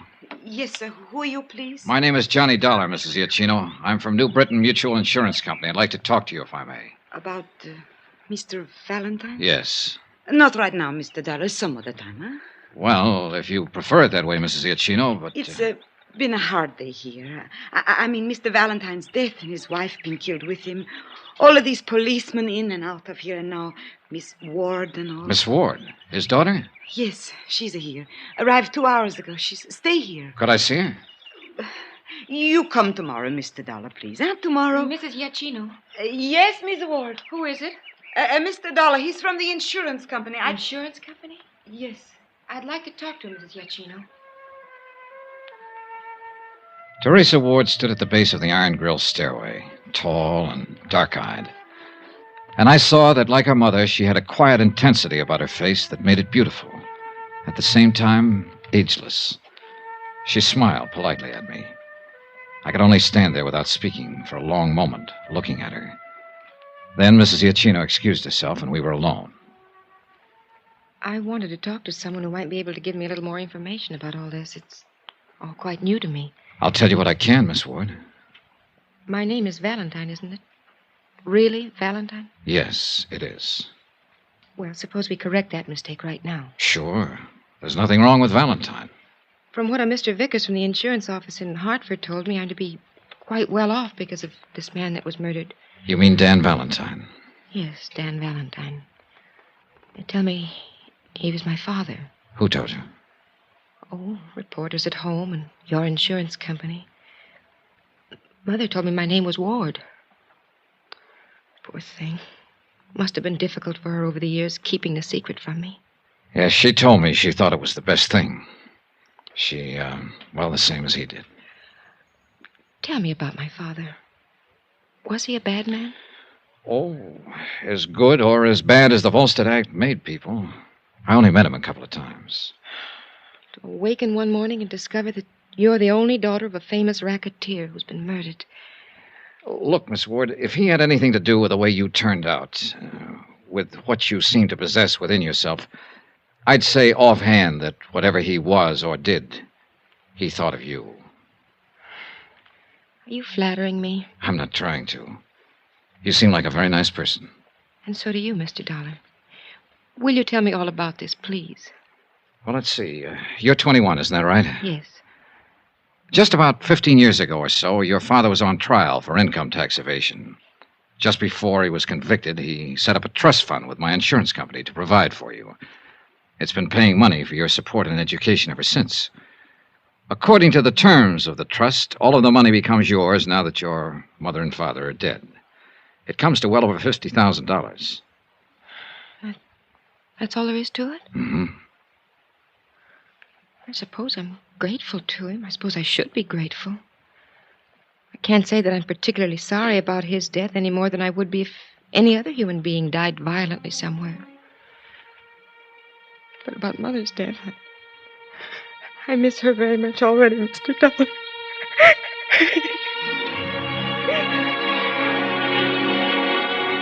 She was holding up pretty well until that point. Then she let go. I held her in my arms and I talked to her. I told her what I knew of her father's life and death. She told me how she'd been reared so far removed from anything that might have connected her in the least way with the Valentine name. Altogether, it was a revealing conversation for both of us. Mrs. Iacchino brought us some food and wine. How long will you be in New Orleans? Until all of this is straightened out? You mean until they find out who killed my mother and father? Yes. How about you? Oh, I really don't know. After the funerals, I suppose I'll go back. But I wanted to see him, to see what he looked like, what kind of life he led. He was just an ordinary man, wasn't he? You seen these pictures before? No, this is my first time in the house. Look like Italian landscapes to me. Very good. Mm-hmm. Must have been something he had with Mother. She was from Italy. May I ask you something? Yes. How do you feel about him now? Is this for your report? For myself. Well, since you've been here, these last 2 hours, I've begun to think of him for what he was. My father, I mean. I'd like to know why he was killed and who did it. Will I see you again? I hope so. Terry. Yes? I hope so very much. So do I, Johnny.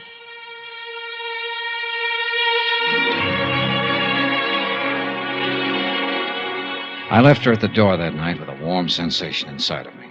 Something I certainly hadn't expected in the business at hand.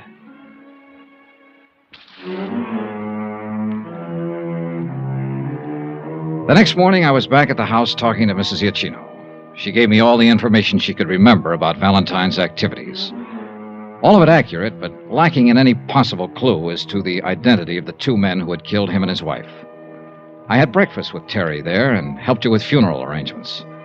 Then I spent a solid 12 hours with Inspector DeBacca, who had still not located or identified the two mysterious men. However, there were other developments. This may be something, Johnny. Oh? Conrad Webster's been found. Huh? Up by Lake Pontchartrain. Just identified him. He was shot to death with a 37.5. Italian gun? Yep. Just like the one that killed Dan Valentine and his wife.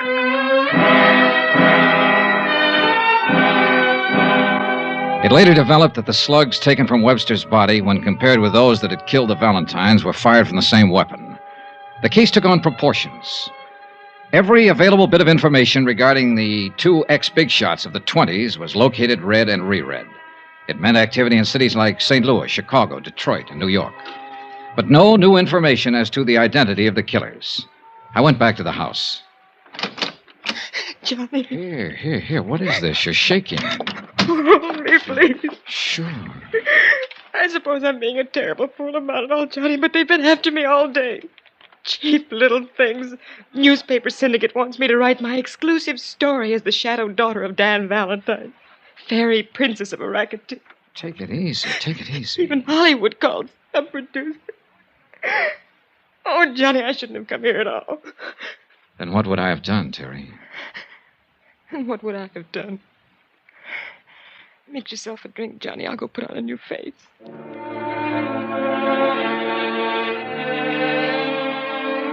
It had become apparent to me in the short time I'd known her that she'd grown to love the memory of her father. Also, that the pressure of all that had happened was beginning to take its toll on her. We were walking down the gravel path away from the house. She was quieted down. I suppose I was thinking how nice it would be to kiss her. I twisted, trying for the gun inside my pocket, but there was nobody to shoot at. The two men who had fired the guns were already out of sight. I was alone with Terry Valentine, who was hanging on the gate. I caught her before she fell. Why me, Johnny? Why? She was dead before I could answer.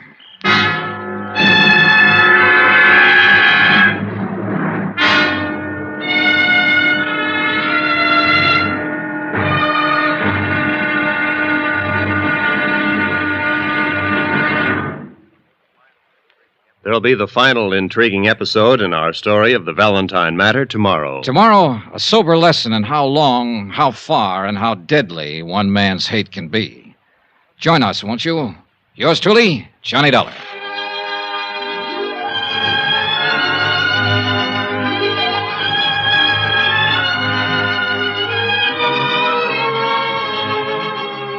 Yours truly, Johnny Dollar, starring Bob Bailey, is transcribed in Hollywood. Written by John Dawson, it is produced and directed by Jack Johnstone. Be sure to join us tomorrow night, same time and station, for another exciting episode of Yours truly, Johnny Dollar. Roy Rowan speaking.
From Hollywood, it's time now for...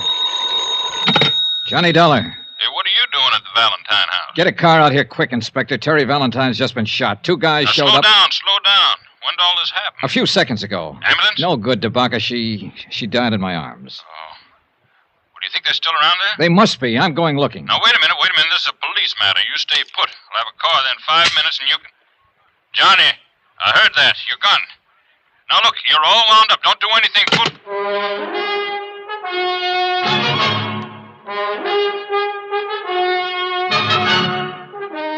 Tonight and every weekday night, Bob Bailey in the transcribed adventures of the man with the action-packed expense account, America's fabulous freelance insurance investigator. Yours truly, Johnny Dollar.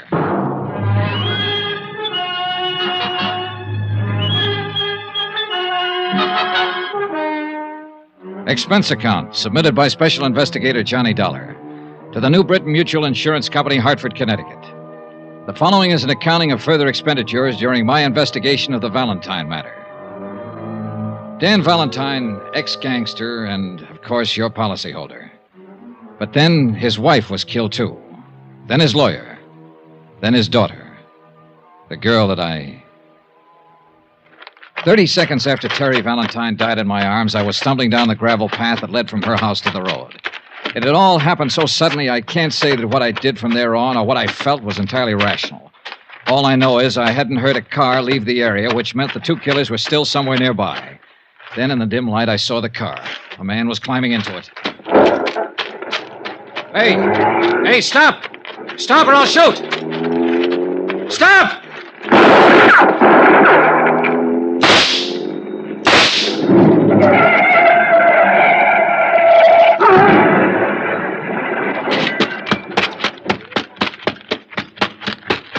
Get out of there.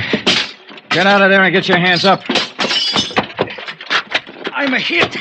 I'm afraid to move. Come on, get out. Come on. I'm coming. You two, come on.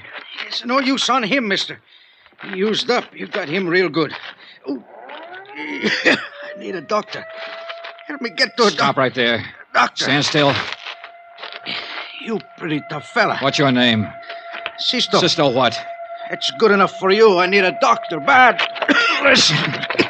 Tell it to me. Tell it to me right now. If you don't tell it to me now, you'll never tell it to anybody. Tell it! No. Tell it! I need doctor. Tell it! I die first. Johnny! What is this? Who's he? He's going to kill me. He's going to kill me. Now, you better give me that gun, Johnny. The state will take care of him. Thanks. I should have done it. I wanted to do it. I know, son. Come on, let's get out of here. But I didn't get out of there. I waited around while they dug the body of the other man out of the smashed-up car, and while they carried the still limp form of Teresa Valentine away. She was the third member of the family who had died violently within 3 days.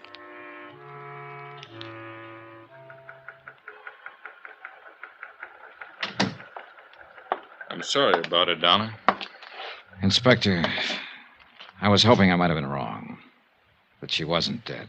Oh, you weren't wrong. Which one shot her? Huh? The dead one? Or the one we still got in the hospital?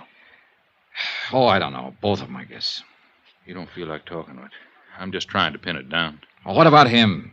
Can't get much out of him so far. He's in pretty bad shape. Let me ask him some questions, Inspector. I'm no police officer. I don't have to obey any rules. Now, take it easy, kid. You were about to do that once, and we'd be holding you for murder if you'd have gone ahead.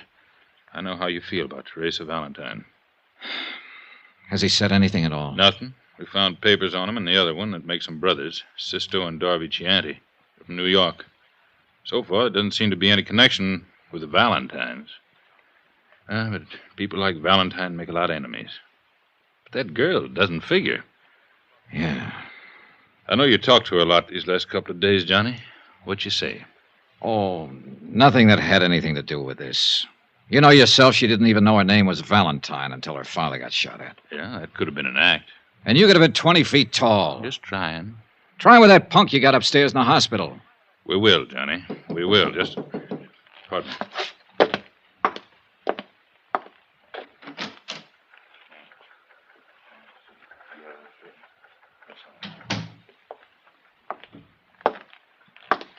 Johnny, I got bad news. Maybe I spoke too soon. Why? Sisto Chianti died 5 minutes ago. Expense account, item 10, $10. Car rental. I went out to the Valentine house once more. Oh, Mr. Dollar. Hello, Mrs. Giacchino. Please, come in. So many policemen, so many reporters. I've been trying to close the house. Sure. I know how you must feel. I mean about her. What of these Chianti brothers? Well, we don't know much about them yet. The New York police is still doing a rundown on them. Don't let me stop you, whatever you're doing. I'll just look around if you don't mind. All right. Oh, well, one thing. Yes? Did Mr. Valentine make any provision for you? Yeah. He thought of me. $1,000. Whatever he was, the man I knew was kind and good. and his sins had been forgiven him. I spent 2 hours or better going from room to room, looking at the oils that Dan Valentine had painted. Pastoral scenes, happy scenes, gay scenes, all of them with colorful Italian backgrounds. I was thinking about that when I walked into Inspector DeBacca's office late that afternoon. I don't get it, Johnny. Don't get what? Here. This came from New York on the Chanty boys. Oh? They came to this country when they were 18 and 21. Both of them were naturalized citizens, lived with their father. Records? Not a thing. No trouble ever. What else? That's about it. New York police can't seem to locate their old man. Disappeared about a week ago. Lived on the east side. What's about him? Well, that's another funny thing. He's taken out his papers and was due for an examination with the immigration people this week. They're looking for him, too.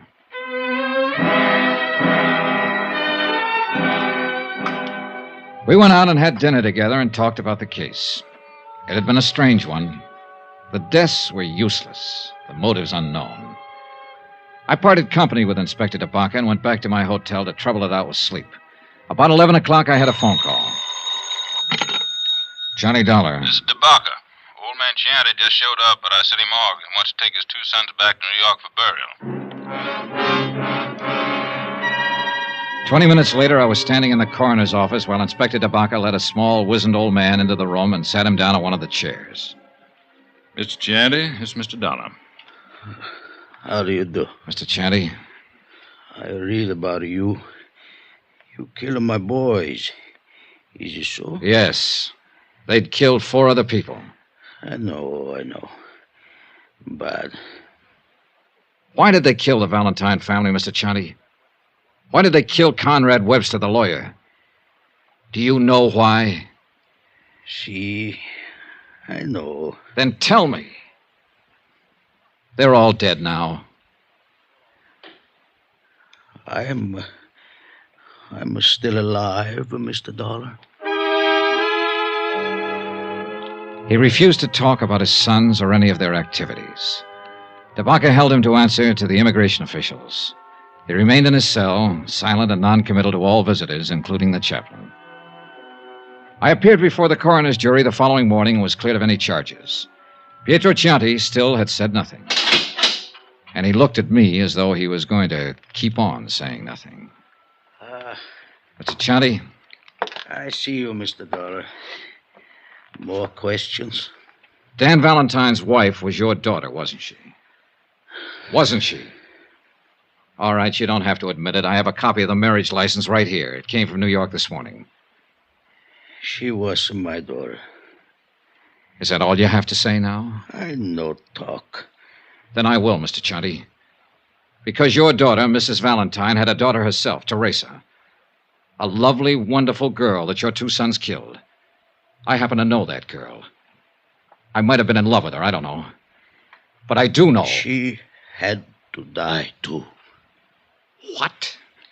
This Conrad Webster, Mr. Valentine, and my own daughter and granddaughter, they had to die. All bad. You? See, I order it. You ordered it? And who are you? God? I am the father. When a daughter marries a bad man, only bad can come from it. The granddaughter was then bad. He come to our village many years ago. Take her away. He and the man Webster help him. It lived with me. The stealing of my own flesh and blood. All this time it grow inside of me. I am old, but I keep on living. Only so I can come here and find him and destroy him. And her. And the daughter. And the lawyer man who helped him. And I destroyed them through my sons. A whole family. Vendetta. Was that it? If you like. Vendetta. He was a bad man who did bad things. Batman.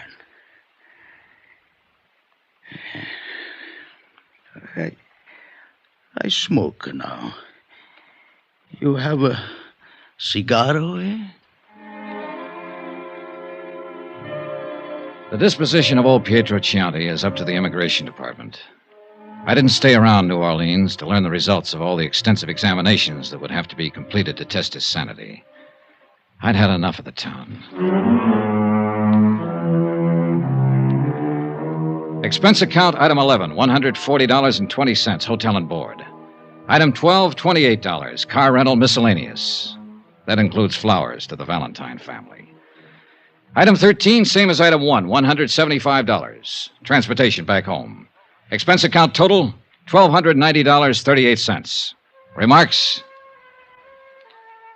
Whenever I close my eyes, I can see a lovely girl standing at the bottom of a long, curving stairway, smiling, because I'm in the room. That's all. Yours truly, Johnny Dollar.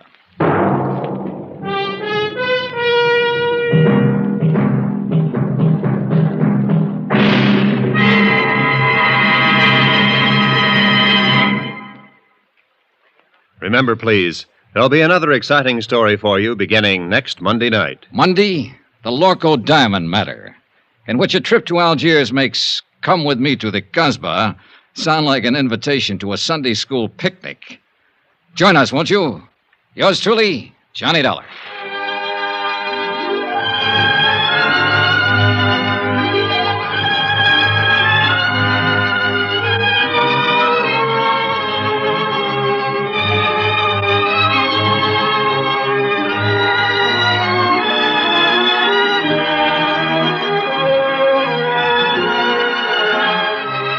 Yours truly, Johnny Dollar, starring Bob Bailey, is transcribed in Hollywood. Written by John Dawson, it is produced and directed by Jack Johnstone. Heard in this week's cast were Lillian Baeff, Betty Lou Gerson, Barney Phillips, Will Wright, Forrest Lewis, Marvin Miller, Jay Novello, and Jack Boyles. Be sure to join us on Monday night, same time and station, for another exciting story of Yours truly, Johnny Dollar. Roy Rowan speaking.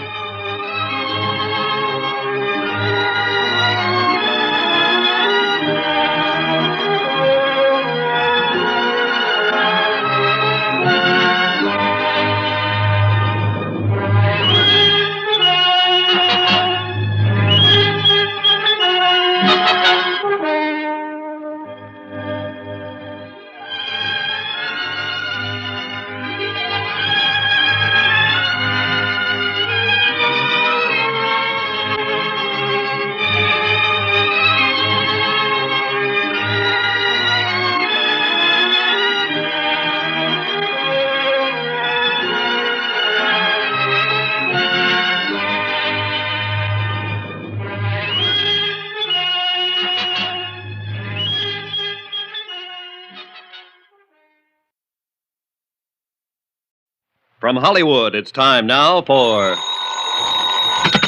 Johnny Dollar. Ben Tyler, Johnny. Transworld Fidelity. Oh, hi, Ben. Are you free at present? If the price is right.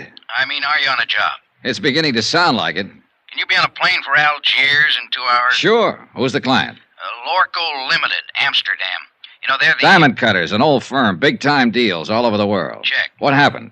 Oh, one of their couriers just dropped dead in the Algiers airport. Oh, too bad. He was carrying a briefcase with $100,000 worth of set stones. Top-grade diamonds. Don't tell me, Ben. Let me guess. That's right, Johnny.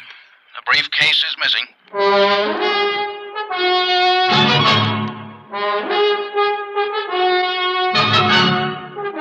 Tonight and every weekday night, Bob Bailey in the transcribed adventures of the man with the action-packed expense account, America's fabulous freelance insurance investigator. Yours truly, Johnny Dollar.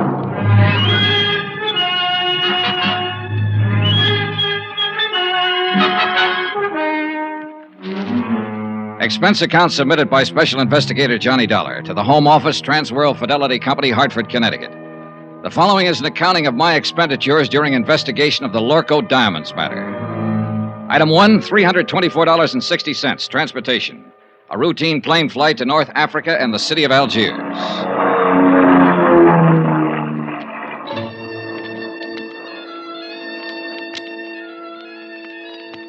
It was an easy trip, and I felt relaxed and comfortable. A a feeling that was rudely terminated about 10 seconds after I got off the plane. You are Monsieur Dollar, are you not? Yeah, that's right. I am Inspector Marcus of the Algerian Customs Police. Oh, how are you, Inspector? Oh, quite well, monsieur, and vastly reassured now that you have arrived on the scene of the crime. Oh? You see, I have implicit faith in special investigators. I have encountered them in the past, so I have no doubt, but this little affair will prove most simple to you, monsieur. I see. I feel that in a mere matter of hours, voila, you will produce the guilty culprit like un lapin out of a chapeau. Inspector, I'm beginning to feel a cold wind from the north. That's odd for this time of year, isn't it? A mere passing breeze, monsieur. I shall now assume my official attitude. And that is? Extreme courtesy, complete cooperation, and the devoted service of my meager talents. On orders, you understand, from my superiors in Paris. And now, monsieur, if you will accompany me to my office. Delighted to. After you, Alphonse. My name is Pierre. Oh, sorry. Just a whimsy. Oh, yes, I know. I have heard the joke. Both jokes. Uh-huh. This way, monsieur. A man from the Lorko diamond firm is waiting for us, a special representative, so he informs me. And so, since you yourself are a special investigator, I could perceive a certain advantage in letting him give you the facts, as I believe you say it in the States. Tie our tails together, sit back, and watch the fur fly, is that it? Well, he is a trifle excitable, but your metaphor, however, escapes me. Oh, I doubt that, Inspector Marcus. In fact, I doubt if much of anything escapes you. You are too kind. Except, of course, $100,000 worth I of diamonds. spoke too hastily. Vanished, disappeared, right under your nose. Well, but there were extenuating circumstances. Oh, I'll bet there were. Tell me something confidentially. Did your superiors in Paris really blow their tops? Monsieur Dollin, if I may borrow one of your more colorful expressions, they said I had probably goofed.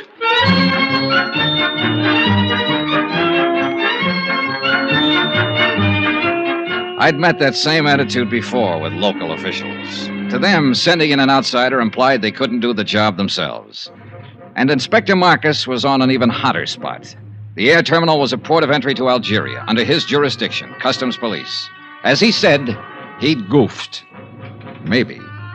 It is a matter which hath entire past all apprehension. But he was right on one thing. Hans Zeindorf, Zeindorf, the Lorko representative, was a trifle excitable. In Amsterdam, it is unthinkable such thing have happened like this. Even in your New York, mein Herr Dollar, it cannot have happened. But here, in Algiers... It have happened. Yeah, this beautiful diamond gone. All gone.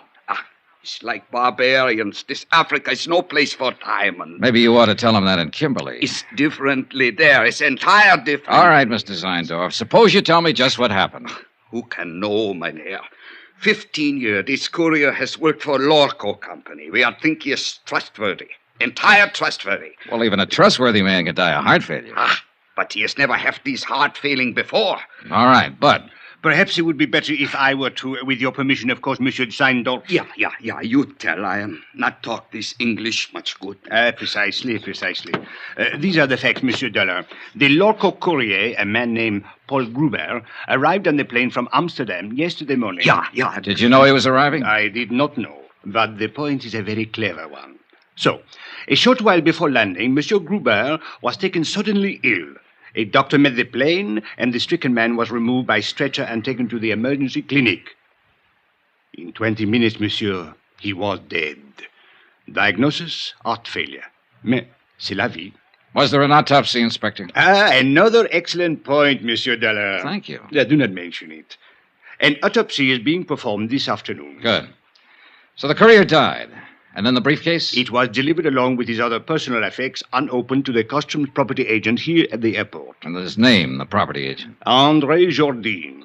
He was very busy at the moment, left the briefcase lying on his desk, intending at the first opportunity to register and place it in the vault. But the opportunity didn't come, is that it? Precisely. Only a few minutes later, I heard a gunshot. Monsieur, he was lying on the floor in a pool of blood. He had been struck on the head. The briefcase was gone. All gone. This beautiful diamond gone entire. Yeah. When did you find out what was in the briefcase, Inspector? Almost 2 hours later. I radioed the Lorko firm in Amsterdam, informing them of the death of their employee. They replied immediately and stated that the briefcase contained $100,000 worth of diamond set pieces. Works of art. Beautiful. One brooch, one necklace, two bracelets. Precisely. Yes. The jewelry was being flown here on approval for examination by a prospective buyer. Name of the buyer? The Countess Maria de Tolia. What do you know about her? Monsieur Dollar, if you had seen her, you would not ask. She is exquisite, lovely, chic, charming, spirited, full of the joie de vivre. And no doubt loaded with potatoes. With a woman like that, who would ever inquire? I would. Since it looks as though she might be the only person in Algiers who knew that $100,000 worth of jewelry was coming in on that plane. May we. But she could not have known that the courier was going to drop dead in the airport. A good point, Inspector. Merci, monsieur.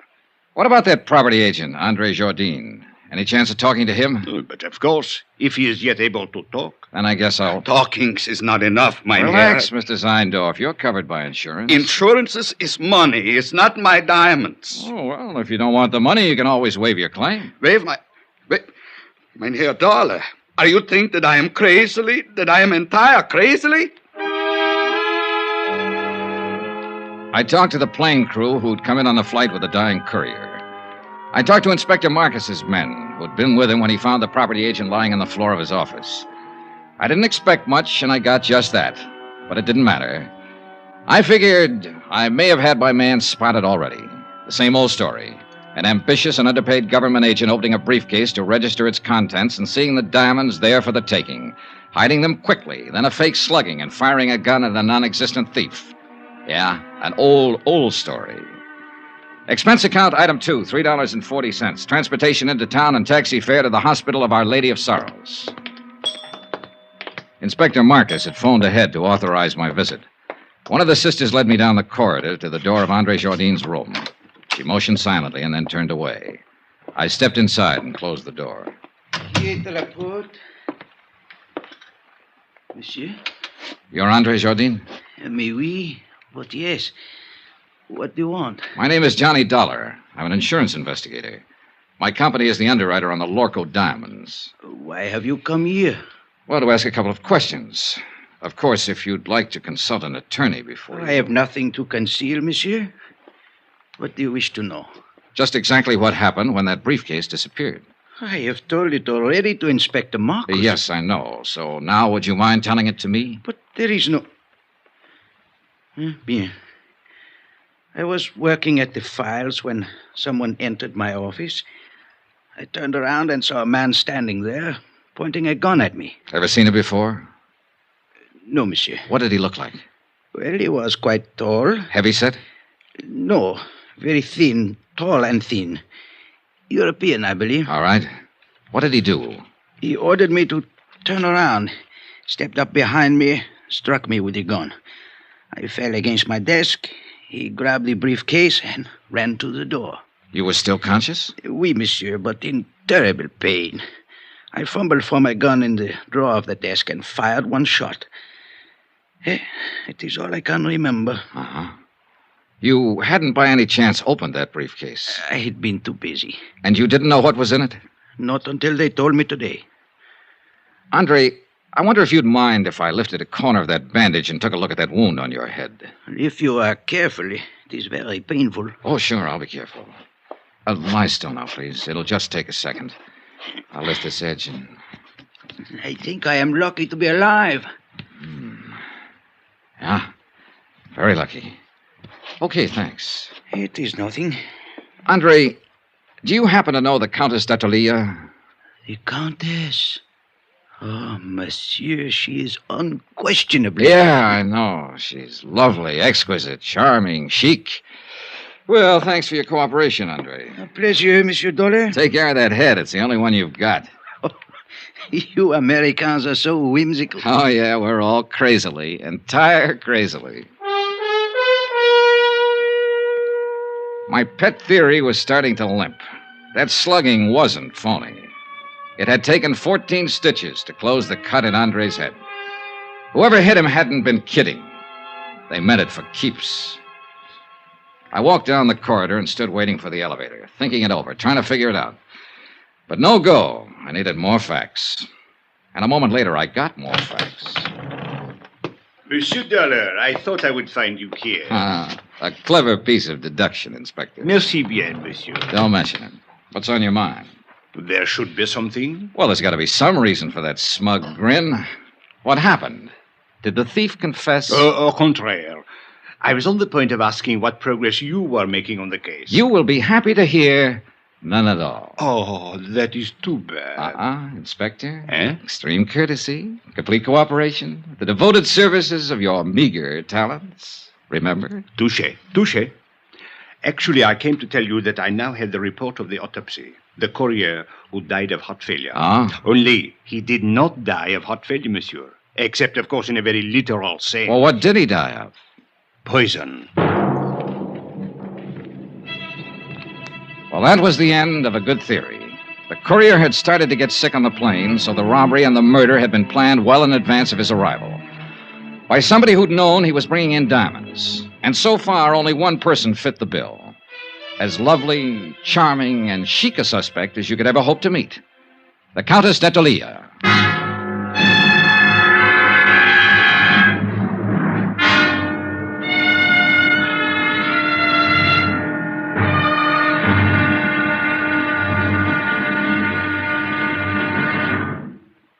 There'll be another intriguing episode in our story of the Lorko Diamonds matter tomorrow. Tomorrow, a lovely woman lies beautifully, and a sinister whisper drifts out of the Casbah.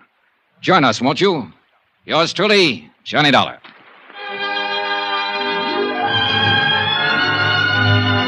Yours truly, Johnny Dollar, starring Bob Bailey, is transcribed in Hollywood. Written by Les Crutchfield, it is produced and directed by Jack Johnstone. Be sure to join us tomorrow night, same time and station, for the next exciting episode of Yours truly, Johnny Dollar. Roy Rowan speaking.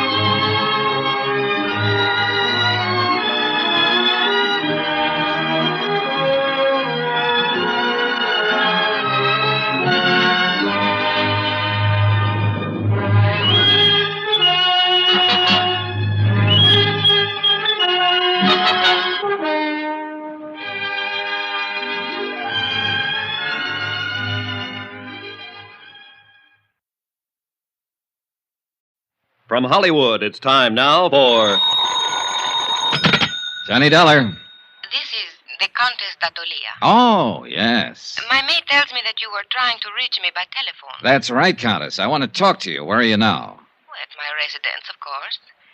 Did you think I might come running immediately to your hotel, Mr. Dollar? Not after hearing your description. I'm seldom that lucky. What is it exactly that you wish to talk about? $100,000 worth of diamonds and a dead man. I'm a special investigator. I know who you are. I investigate before I call you. Wow. Not only beautiful, but clever. This ought to be interesting. I'm afraid I don't entirely understand your flippancy. Then suppose I come over and explain it to you. Say around 8 o'clock? I'll make a definite effort to be here. You know something, Countess? I think it's about time somebody built a small fire right under that lovely little complacency of yours. I'll be there at 8 with matches.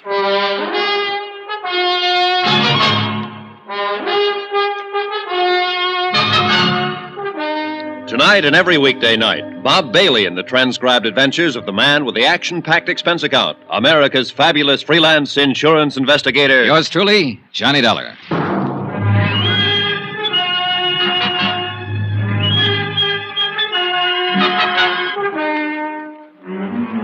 From Special Investigator Johnny Dollar, location Algiers, North Africa, to the Home Office, Transworld Fidelity Company, Hartford, Connecticut. Assignment, the Lorko Diamonds matter. Expense account continued. Item 4, $6.80, dinner and appetizers. I'm never any good trying to spar with a lovely female suspect on an empty stomach.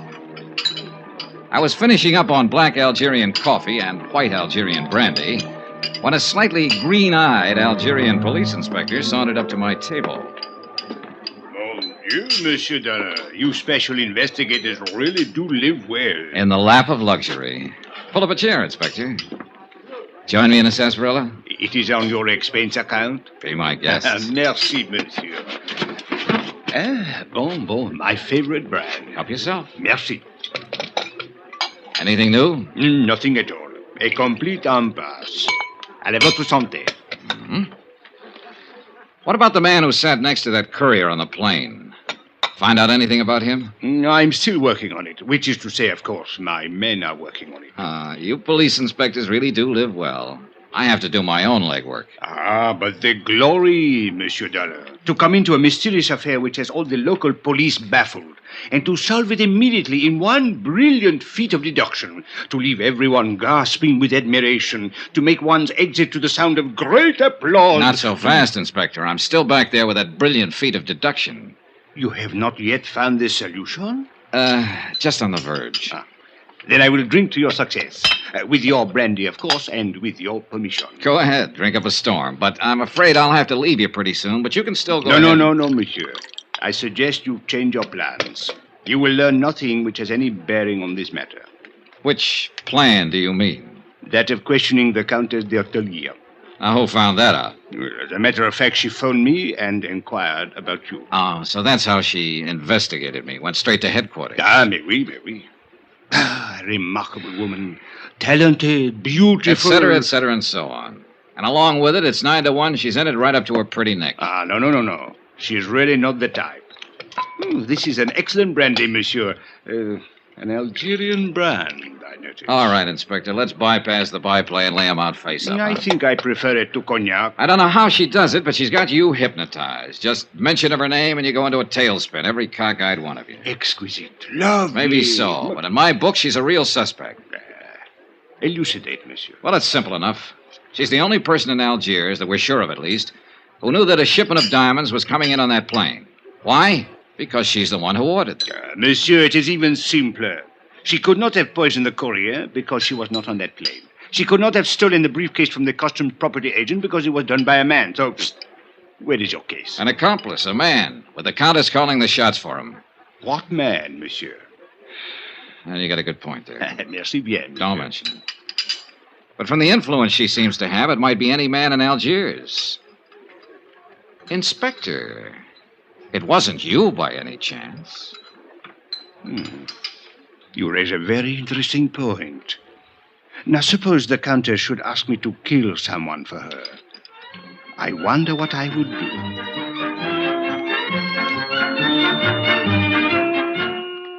A page boy came into the dining room looking for me. I followed him out and took the phone call in the hotel lobby.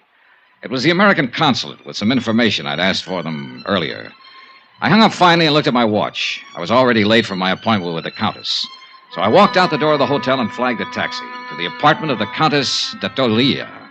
She lived in the swank genteel Bois de Louet, a residential district favored by top government officials and wealthy French businessmen.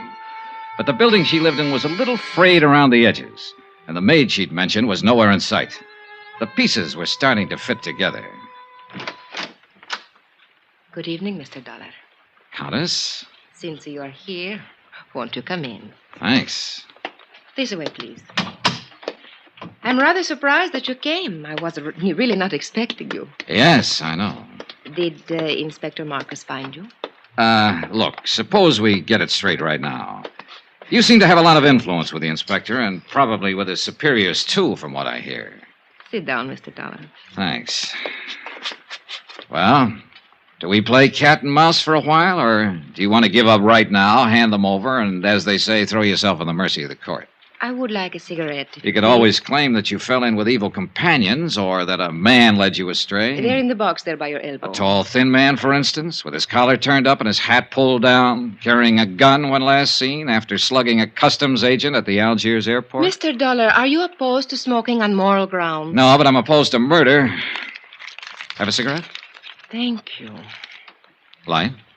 Is there any other way of smoking, then? Mr. Dollar, I expected you to come here and be annoying, but I didn't know you were going to be insulting as well. That's just my mean personality. You seem to be under the ridiculous impression that I actually had something to do with this crime. I think you had plenty to do with it. A sort of arch criminal, perhaps? Or what is it you call them in the States? Big shot? Oh, Countess, you're a scream. I'll bet that courier died laughing. If you have a reason for these opinions, or believe you have a reason, I think you had better tell me about it. Otherwise, good night. Oh, I have more than one reason. In the first place, I'm not certain that anyone besides you even knew the diamonds were being sent here. Except for the Lorko company, of course, and they wouldn't be likely to advertise it. Mr. Dollar, all of my friends and most of my acquaintances have known for 3 weeks that I'd ordered that jewelry. Oh? Well, I have a copy here of a letter that was sent to you by registered airmail from the Lorko company in Amsterdam a week ago today. According to post office records, you received it 2 days later.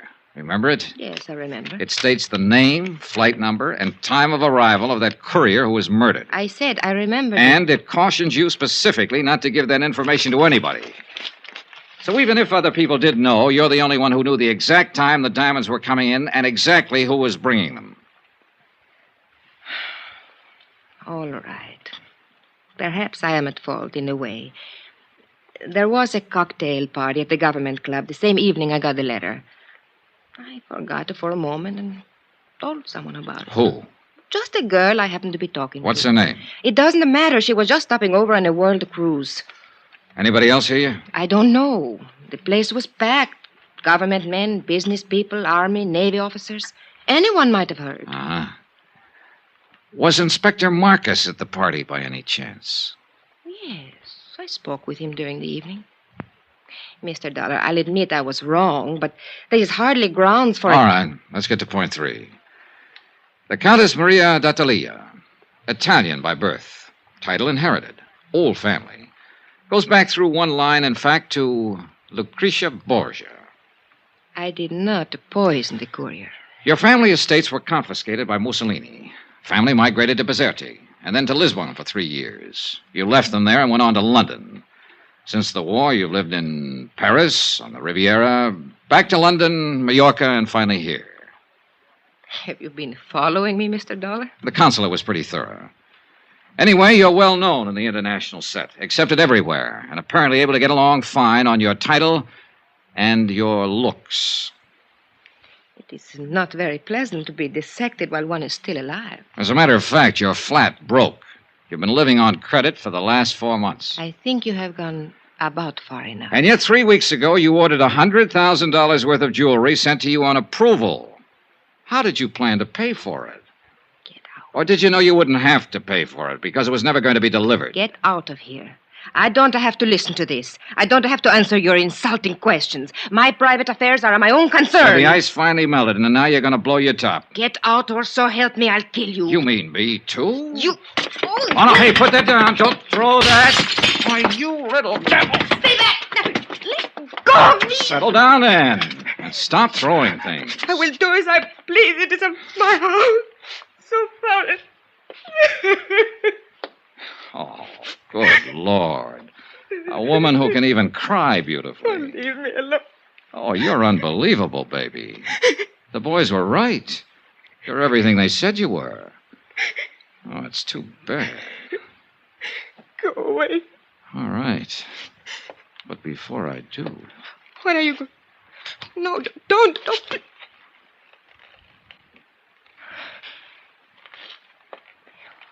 Why did you kiss me? Oh, it beats me. Just call it a sudden impulse. Then you have changed your mind?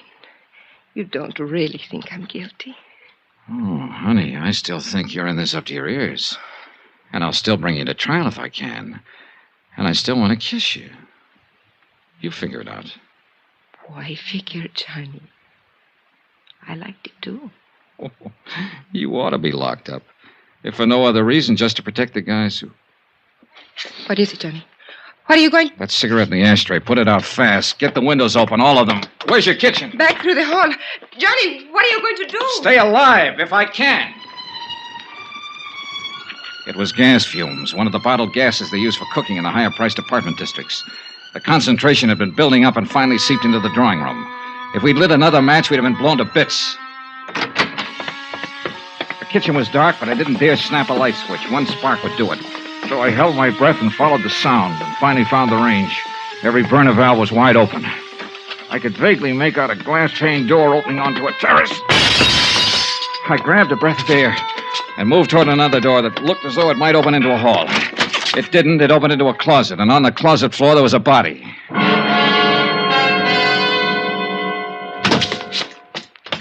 What happened, Johnny? Why did you go... Johnny, who's that? He's a man from the Lorko company. Name is Zeindorf. Zeindorf? But where did you find him? Out there on the floor of a closet. Why? What was he doing here? You tell me. I don't understand it. He has no business here. What is wrong with him, Johnny? Well, right at the moment, he seems to be a little bit dead.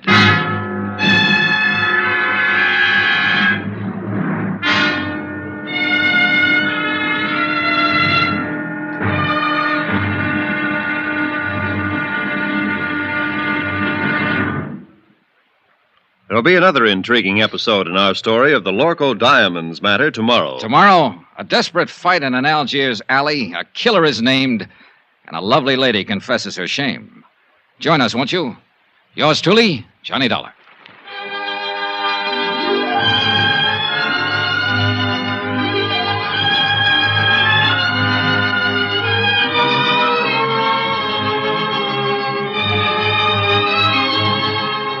Yours truly, Johnny Dollar, starring Bob Bailey, is transcribed in Hollywood. Written by Les Crutchfield, it is produced and directed by Jack Johnstone.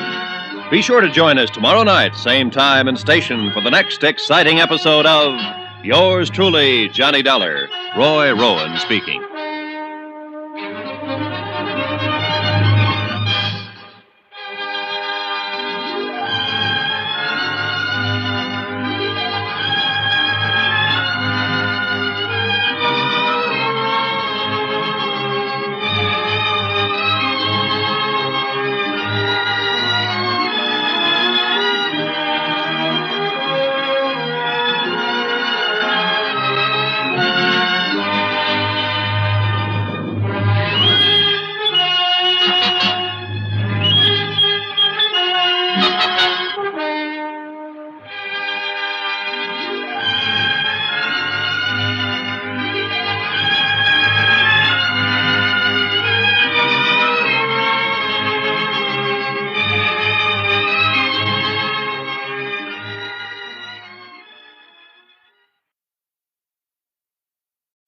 From Hollywood, it's time now for...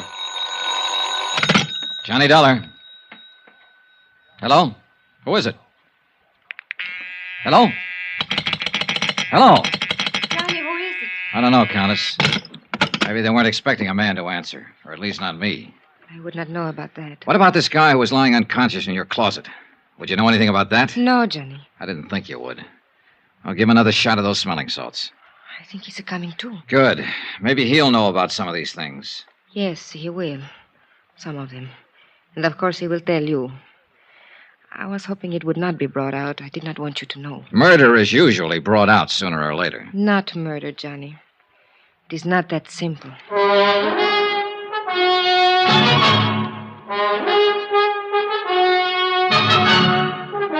Tonight and every weekday night, Bob Bailey in the transcribed adventures of the man with the action-packed expense account, America's fabulous freelance insurance investigator. Yours truly, Johnny Dollar.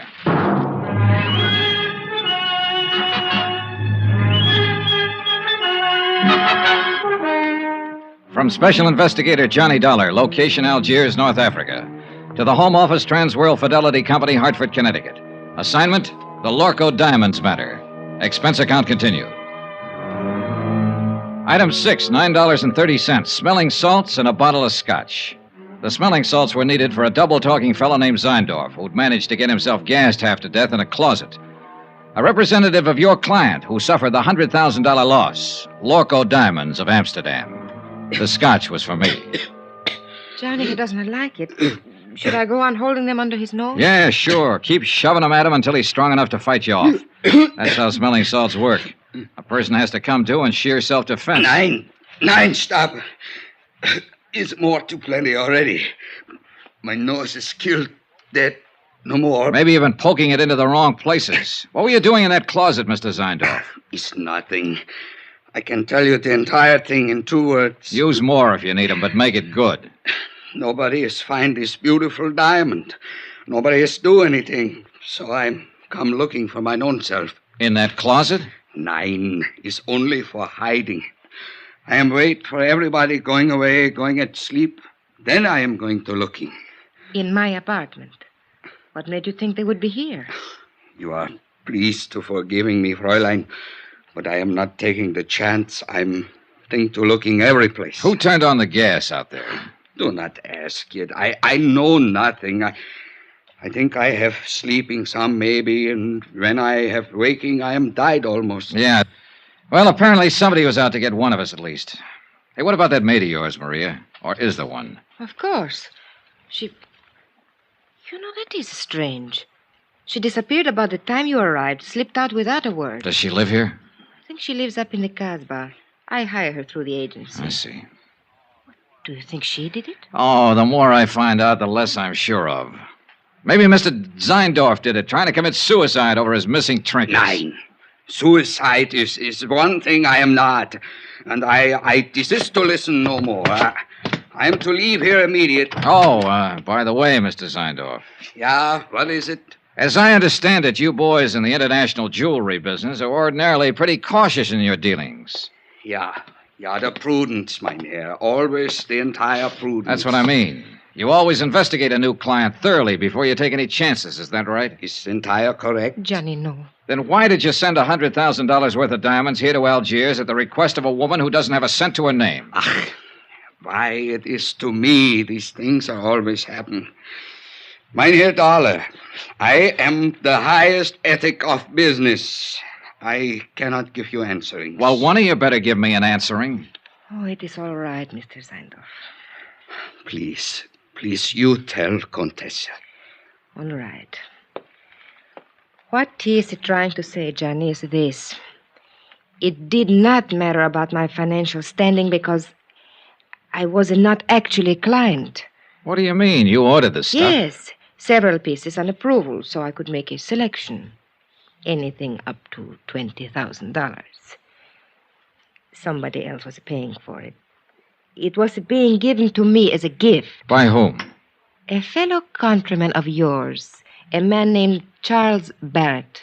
He's been here 3 months, lives on his yacht. Mr. Zeindorf, how did you know this man Barrett would pay for the diamonds? By the letter, mynheer. What letter? When I wrote to the Lorko firm, I took the liberty of enclosing a letter written to me by Mr. Barrett. His own authentical signings. We investigate immediately. What sort of a letter was it? He promised to pay for a gift of jewelry up to $20,000 of my own selection in return for certain considerations. What considerations? Romantic, mynheer. It is a little present of the engagement. Is that what it was, Maria? An engagement present? Yes. I see. I think I go now. It's too much has happened in this place. Is it all right to smoke now? Yeah, sure. The gas is cleared out. Here. Thank you.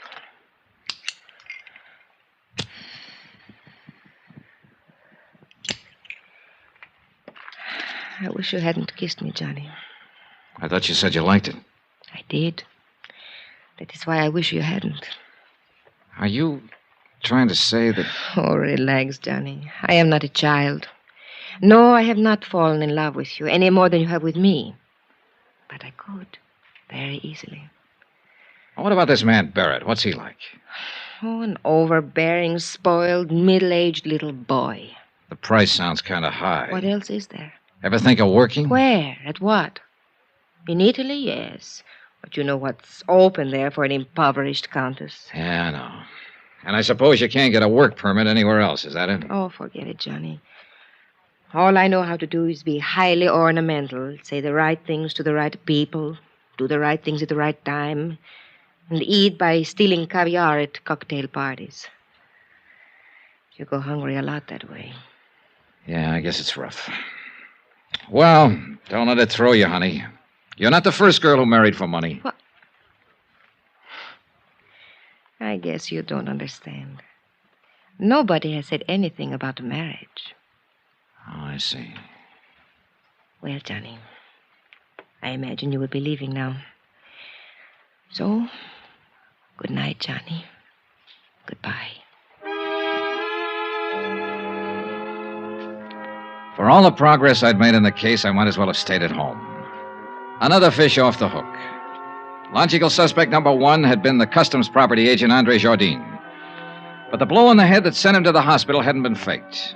And that, plus the fact the diamond courier had shown symptoms of poisoning before the plane even landed, seemed to leave Andre in the clear. And now, number two, Maria Countess d'Atalia, was apparently able to supply another answer every time she needed one. And her answers were backed up by Hans Seindorf, Lorko's own representative. We were shortcutting through the harbor district when I began to realize that the same car had been behind us ever since we'd left Maria's. It was a low-slung English job, expensive and easy to recognize. Driver. Oui, monsieur? Hit the gas a little harder. See if you can shake that car behind us. Mais oui. The other car picked up speed to match ours and still held the same distance. Hey, try a couple of fast corners. I want to make sure. Yeah?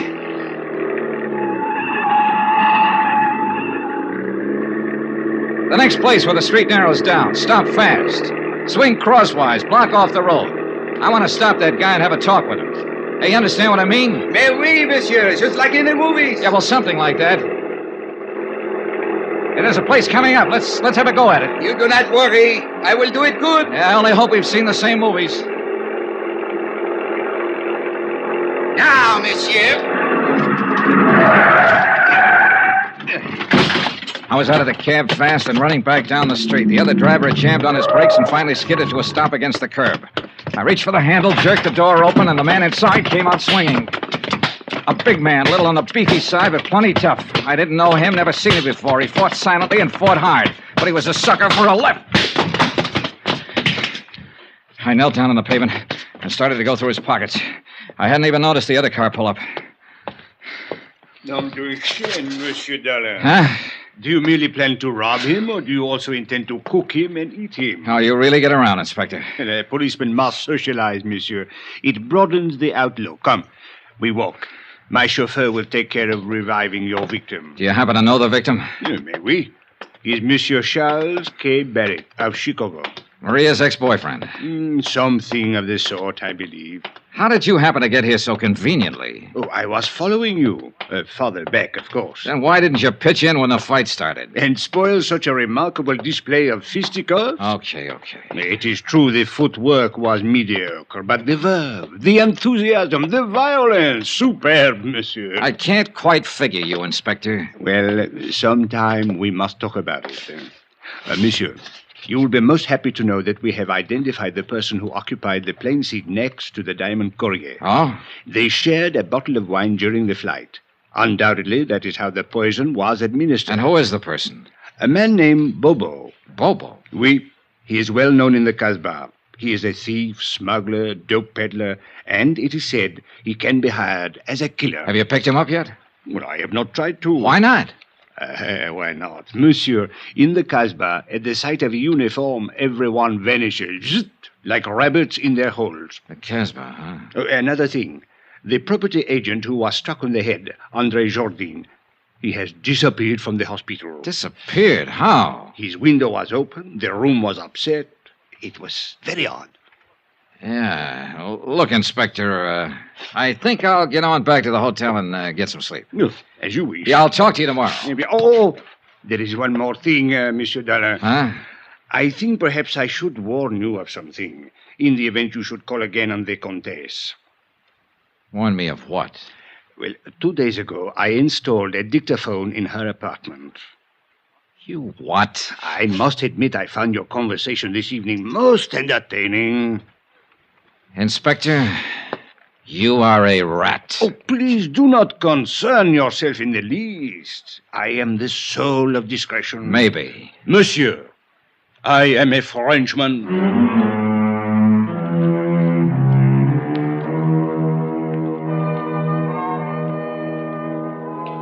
Twice tonight, the Casbah had been mentioned. The strange, mysterious native quarter on the steep hill behind the city. Maria had said her maid lived there. And now Bobo, who'd given poison wine to the diamond courier. I had an angle, and I had some ideas. The picture was finally starting to make sense. But I needed some more answers. And the trail led into the Casbah.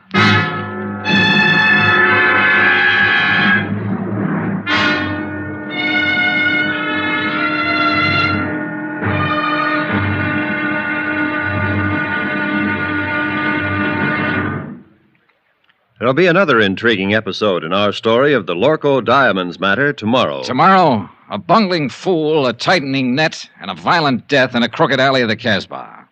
Join us, won't you? Yours truly, Johnny Dollar.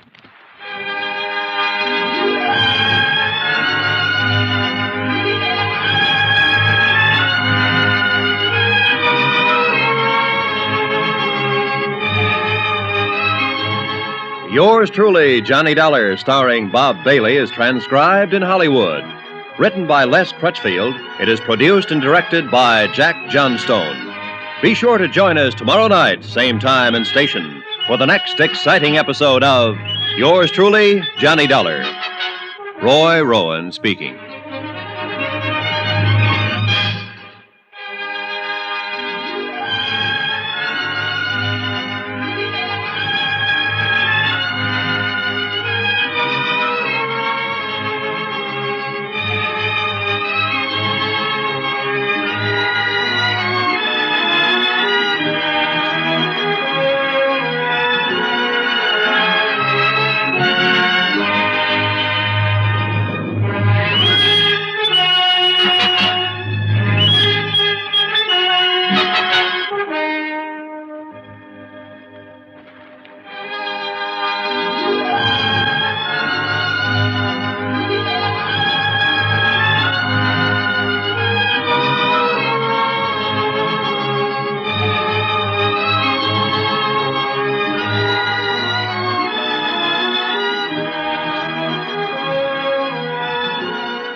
From Hollywood, it's time now for Johnny Dollar.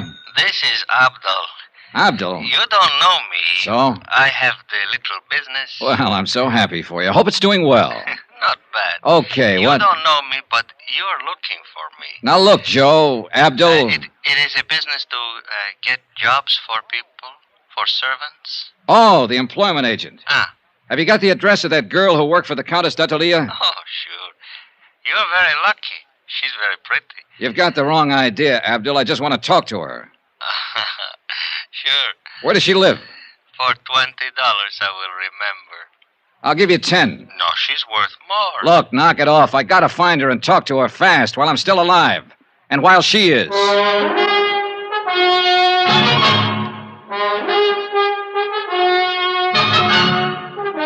Tonight and every weekday night, Bob Bailey in the transcribed adventures of the man with the action-packed expense account, America's fabulous freelance insurance investigator. Yours truly, Johnny Dollar.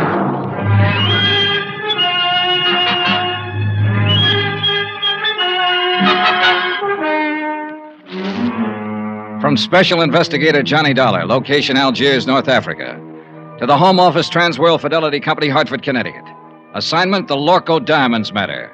$100,000 worth missing. Expense account continued. Item 9, $15 even. Gratuity, tip, gift, bonus. Why kid about it? It was a bribe. To a man named Abdul for the address of a girl named Chada. An address up in the native quarter, the Casbah. But the idea wasn't romance, no matter what Abdul thought. 4 hours earlier, in the Countess d'Attolia's apartment, somebody had turned on the gas and tried to kill one or both of us. It was 9 to 1 that the somebody was Chada the servant. I wanted to ask her why. I'd put my coat on and was just on the point of leaving my hotel. I slipped a gun into my side pocket and moved over to the door. Yeah, who is it? Charlie Barrett.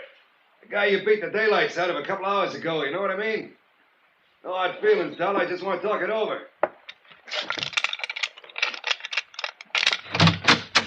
All right, Barrett. What's on your mind? You object if I come inside? It's kind of personal, you know what I mean? Probably. All right, come on in. Much obliged. Hey, I didn't know who you were, but when we got in that little fracas, that cop told me about it afterward. Man, you really got a wallop on you. You make a fella know he's had it, you know what I mean? Is that why you're here, a post-mortem on the fight? No. That's done and over. You whipped me, fair and square, as far as I'm concerned. Hey, Barrett, if you've got anything to say, let's have it fast. I'm in a hurry to get out of here. Oh, well, I sure don't want to take up no more of your time than necessary. I know how it is. Of course, I'm on vacation now, but back in Chicago, I'm in the meat business. Look, Barrett, will you At please... least in a way I am. I'm in byproducts, actually. You know what they say? Use everything but the squeal. Well, I'm the fella that cans a squeal, you get it? Oh, brother. What I come here for was maybe to get it straightened out about that dame. Do you mean the Countess d'Atelier? Countess. Them titles are a dime a dozen. I can buy them, sell them like sausages. Well, what about her? Now, look, neighbor, I was figuring to come here and put it to you man to man. You know what I mean? I know what I'm beginning to think you mean. I figure when you seen my position, you'd want to do the square thing. Like anybody on the right side of the fence would. You with me, neighbor? You better drop that neighbor business. I've moved. Well, Dollar, the thing stacks up like this. Now, I already had my claim staked there before you even got in town. I got a lot of money invested in that dame. Barrett, so help me. I've been taking her around places, you know, feeding her, buying her, one thing and another. Why, I was even going to kick through for a 20-grand chunk of ice for her. Well, she and I had that fight last week. You what? That dame's got highfalutin ideas. What fight? What are you talking about? Well, I just put it to her, cold turkey. I told her she had to quit Jenny flipping around with all those other fellas. Or I just wasn't going to have nothing more to do with her. Well, that made her mad, you understand? She lit into me. Man, you ought to hear that dame talk when she's mad. You'd think Hey, that look, she... when was this fight? Was it before the diamonds were sent here? Why, sure. Sure, I said if that's the way she was going to act, she could forget about them diamonds. Well, I ain't seen her since or talked to her, but I just can't seem to get her off my mind. Now, look, Dolly, you was in her apartment there for 2 hours and 40 minutes tonight, and I don't like it. It bothers me. Strictly business, Barrett. And I gotta get going. Now, wait a minute, Dollar. Just wait a minute. We still got something to settle here. Like I told you, I got money. Barrett, get out. You better hold your horses. I don't know if you know the name, C.K. Barrett, if that means anything to you. But I got influence back there in them United States. So what's the hard way, huh? Look, you just work for that company of yours. You're nothing but an employee. And if you think you can talk to me like you can to some of these foreigners, then here, now. Still a sucker for a left. Hello, room service. This is Johnny Dollar. Some drunk just wandered in here and passed out. Would you send up a couple of boys to drag it out in the hall?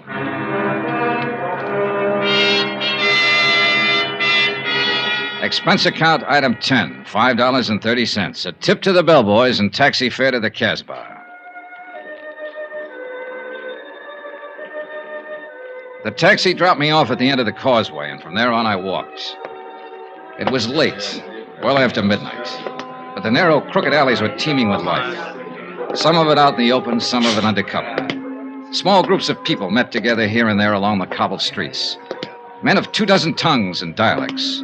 And women, too, slipped silently in and out of the dark doorways, or crouched over tables in the dim-lit cafes and coffee houses. Groups usually fell silent when I passed and stared with hostile curiosity. The Casbah, backwash of North Africa. Little known, seldom bothered, and scarcely policed. And for an outsider, especially at night, more dangerous than dynamite. The address Abdul had given me turned out to be a coffee house, but it could still be legitimate. And there was only one way to find out.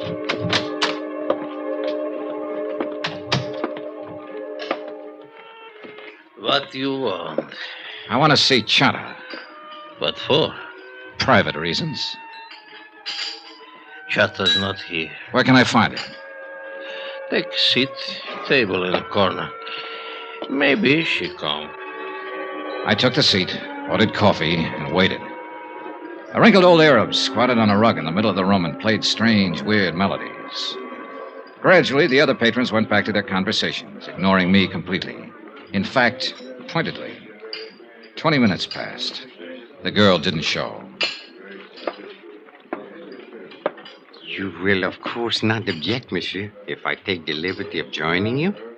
No, sit down. Merci. So, you wish to see Chat? Yeah, that's right. Do you know her? Oui, I know her very well. Know where to find her? But naturally, monsieur. I always know where to find her. She's my woman.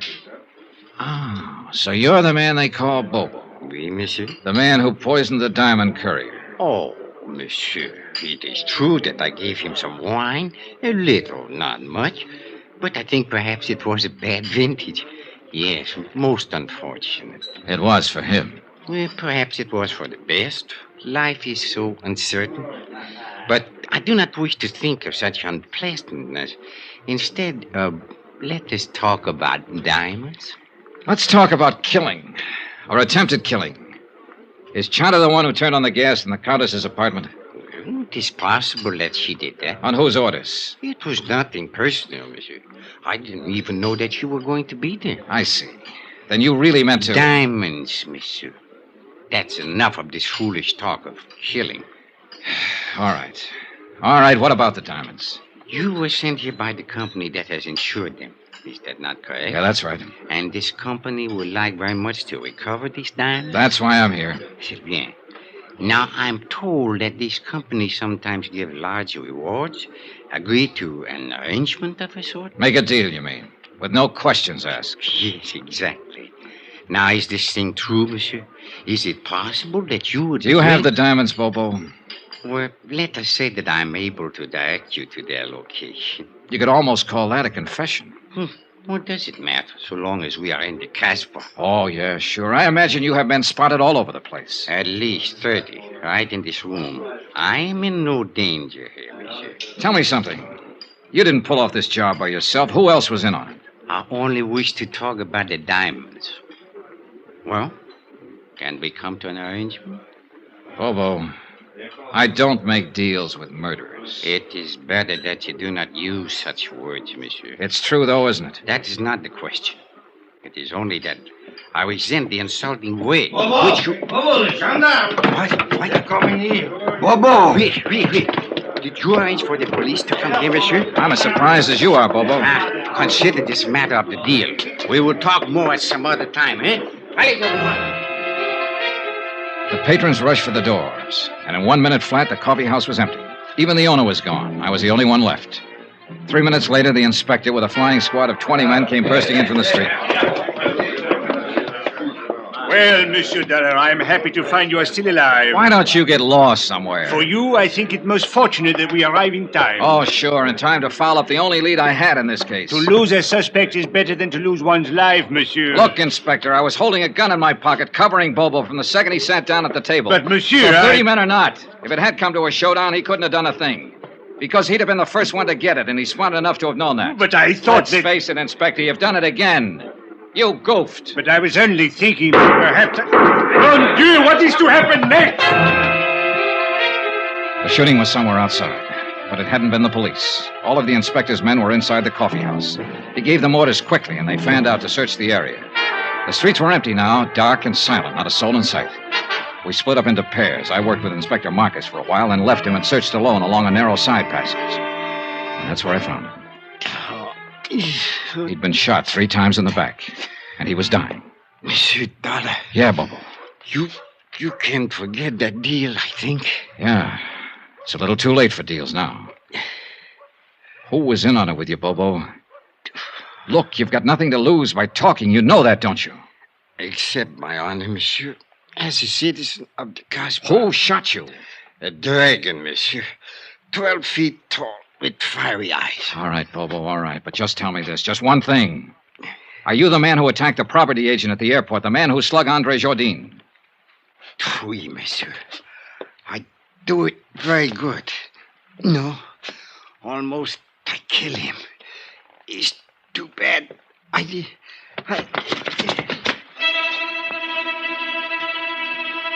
A minute or two later, Inspector Marcus came up, and we stood there looking down at the dead man lying on the stones of the alley. He was a short man, stockily built, with wide shoulders and a deep chest. It was the body of a man of action, of accomplishment. But he'd chosen to be a smuggler, dope peddler, thief, and killer. And now he had become the victim of another killer. Did he say anything, monsieur? Was he able to talk? Yeah, enough. Eh? What is it you mean, monsieur? Do you know who is guilty of this? Yeah, that's right, Inspector. I know the whole story now. The whole filthy, rotten story.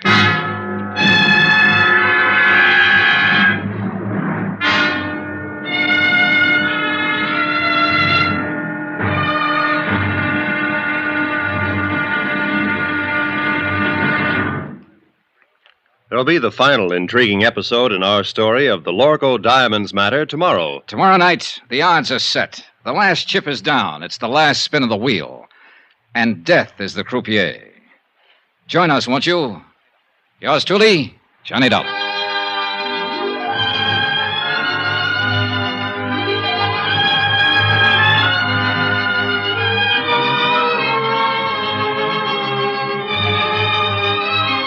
Yours truly, Johnny Dollar, starring Bob Bailey, is transcribed in Hollywood. Written by Les Crutchfield, it is produced and directed by Jack Johnstone. Be sure to join us tomorrow night, same time and station, for the next exciting episode of Yours truly, Johnny Dollar. Roy Rowan speaking.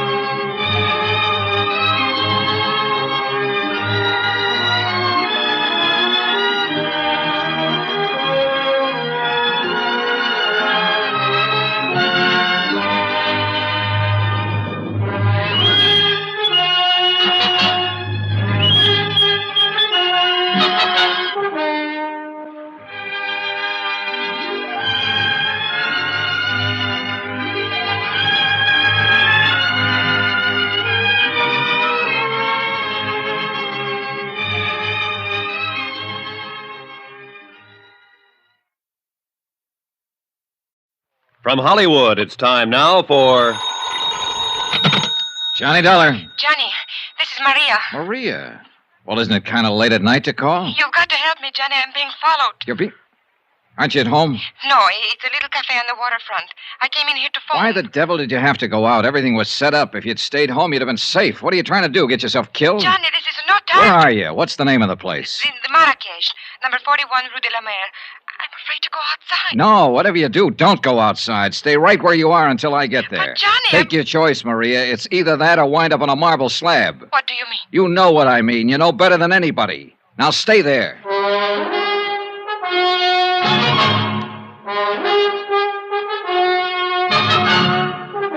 Tonight and every weekday night, Bob Bailey in the transcribed adventures of the man with the action-packed expense account, America's fabulous freelance insurance investigator. Yours truly, Johnny Dollar.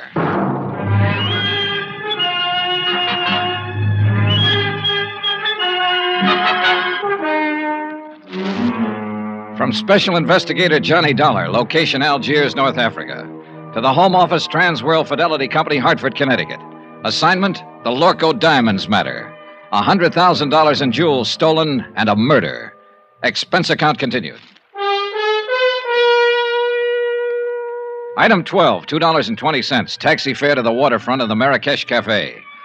There was no time to lose and no time to get help from Inspector Marcus. A half hour earlier, he'd set a trap, and he and his men were staked out around Maria's apartment house waiting. But apparently, she'd gone to the cafe before he got there. So now the whole thing had blown wide open.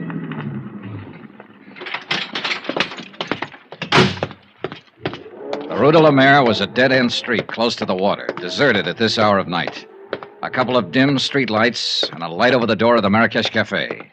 Everything else was in darkness. There was no movement, no sign of life.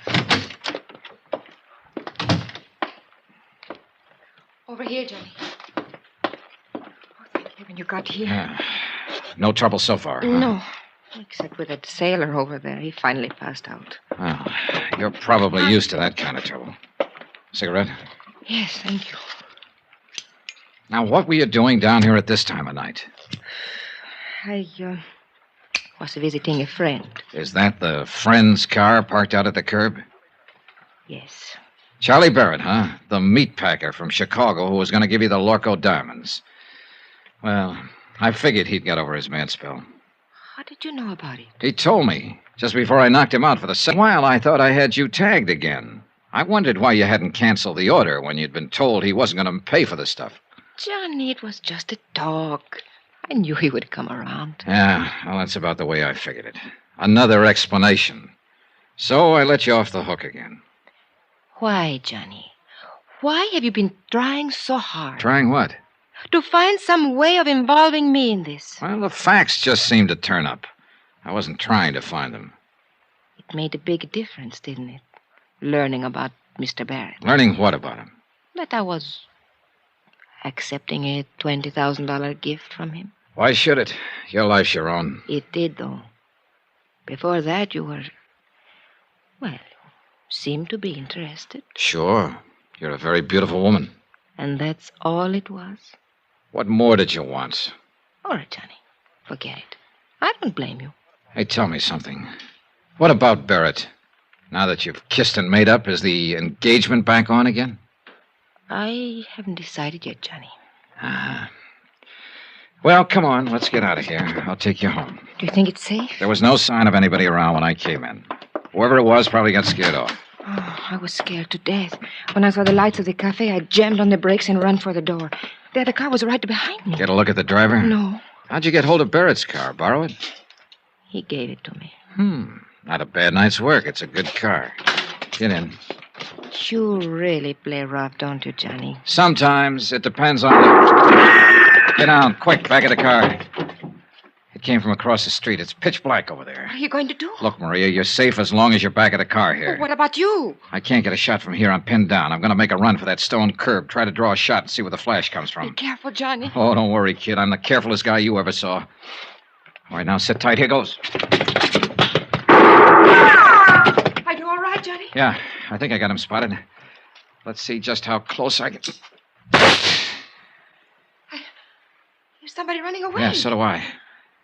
Now, where the devil? Why don't they get some streetlights down there? That car that's starting up. Yeah, I see it. They're getting away. One lucky shot, my... Give me your keys. Wait here. I'm going after him. No, I'm going with you. Then pile in. Hurry up. Let's go. A few blocks away, I picked up the taillights of the other car and poured on the gas to keep hanging on. We roared through the empty streets along the waterfront, then swung into the coast road and headed out of the city. The model I was driving had been built for road racing, and barring accidents, I didn't figure the car ahead had much chance of shaking me. It was a narrow, winding road following the rocky edge of the headlands, and the curves were sharp and dangerous, especially at the speed we were traveling. Finally, it happened. The car ahead roared up a steep grade and missed the curve at the top. It rolled over and over, the headlights cutting crazy patterns in the blackness as it plunged down towards the beach. I finally braked to a stop about 30 yards from the wreck, jumped out and started toward it, and just then... the gas tank caught and burst, and the car exploded into a tower of flames. I caught a glimpse of the driver, pinned in the wreck. Then the fire took over and covered him. And I knew one thing was certain. He'd had it.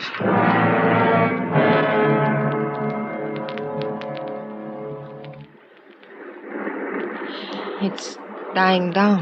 Yeah. The gasoline is all burned down. Oh, what a terrible way to die. What way isn't? I guess... Johnny, could I have a cigarette, please? Yeah, sure. Here you go. Thank you.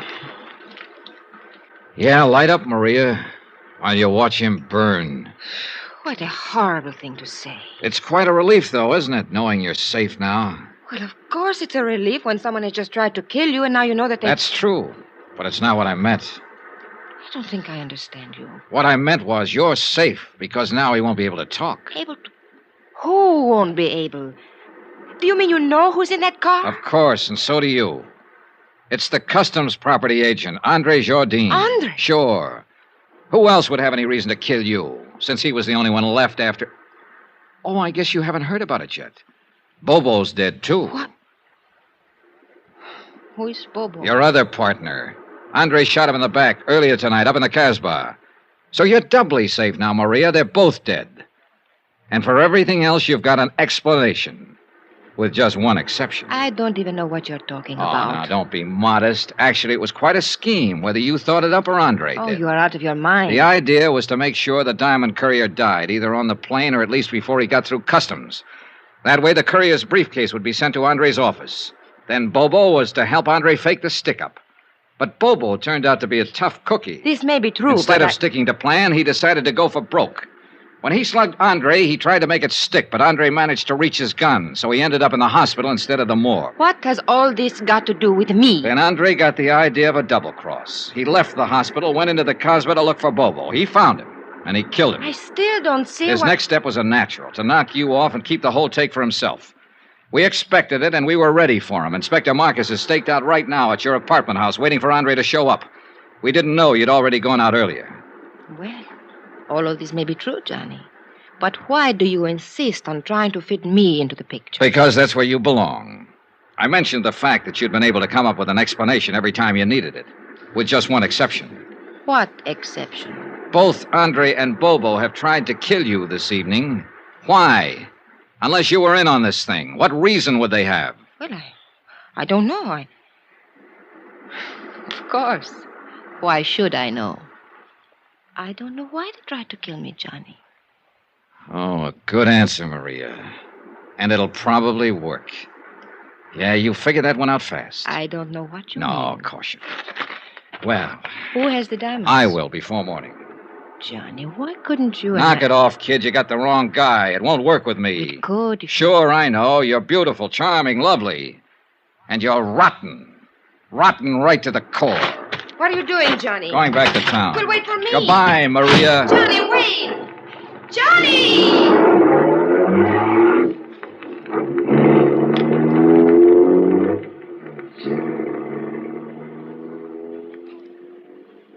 An hour later, I was out at the air terminal in the Customs Property Office watching Inspector Marcus open a vault. Mon Dieu, what a nuisance. Always they make these combinations so difficult. That's the general idea, Inspector. True, but still one would think... There we are. And now, if you are correct, Monsieur Dollar, we shall soon have our hands... There, that briefcase in the corner. Mais oui. It is the one. Good. Let's have a look at it. It will be necessary to force the lock. Here, pry it open with this. Looks like an easy one. It is merely a matter of... Voila.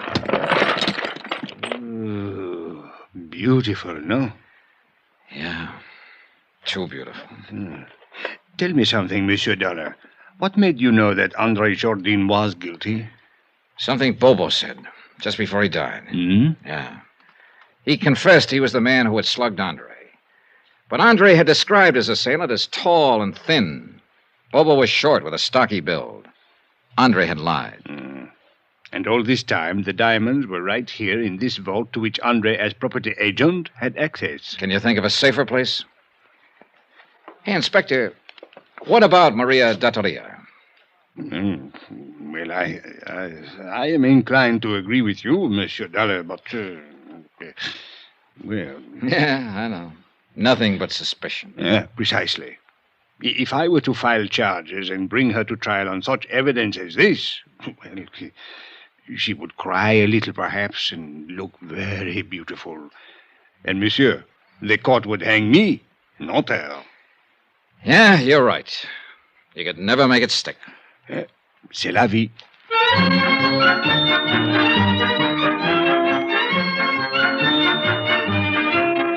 Expense account item 13, $624.80. Hotel, meals, and incidentals in Algiers and transportation back to the States. Expense account total, $1,214.60. End of expense account. End of report. Remarks? Social item. To be circulated widely. The Countess Maria D'Attolia was married yesterday to C.K. Barrett, a big tycoon in the meat business. The happy couple will make their home in Chicago.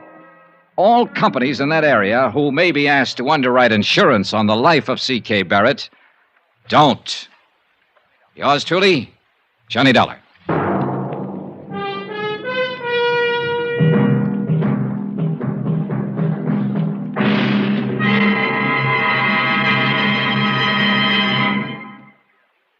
Remember, there'll be a new exciting story on Johnny Dollar beginning next Monday. Next week, the Broderick matter, an exciting chase after a charming, beautiful girl.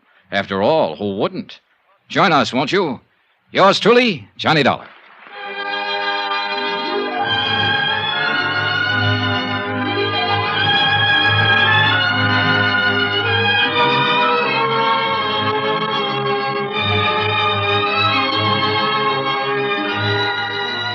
Yours truly, Johnny Dollar, starring Bob Bailey, is transcribed in Hollywood.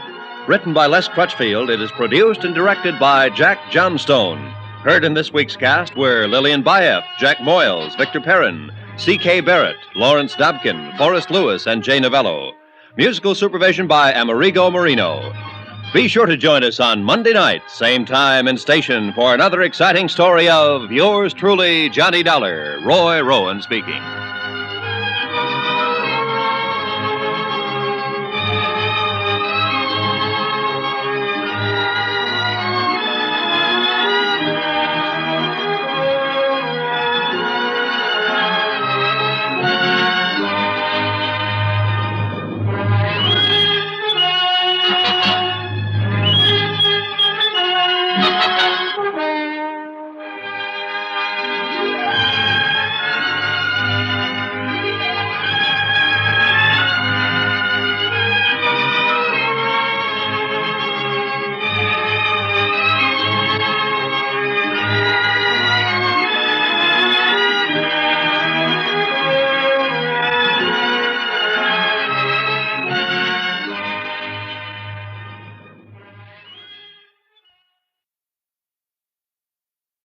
From Hollywood, it's time now for Johnny Dollar. My name's Steele, Mr. Dollar. Claims Division, Eastern Trust Insurance Company. Steele? You don't know me, Mr. Dollar. People at Universal Adjustment suggested I contact you. Thought you might be interested in helping me pay off a claim. Okay, tell me about it, Mr. Steele. One of our policyholders passed away last month, and we can't seem to locate his beneficiary. She just doesn't seem to be around. Maybe she doesn't want the money. Everybody wants money, Mr. Dollar, especially insurance money. Be there in an hour.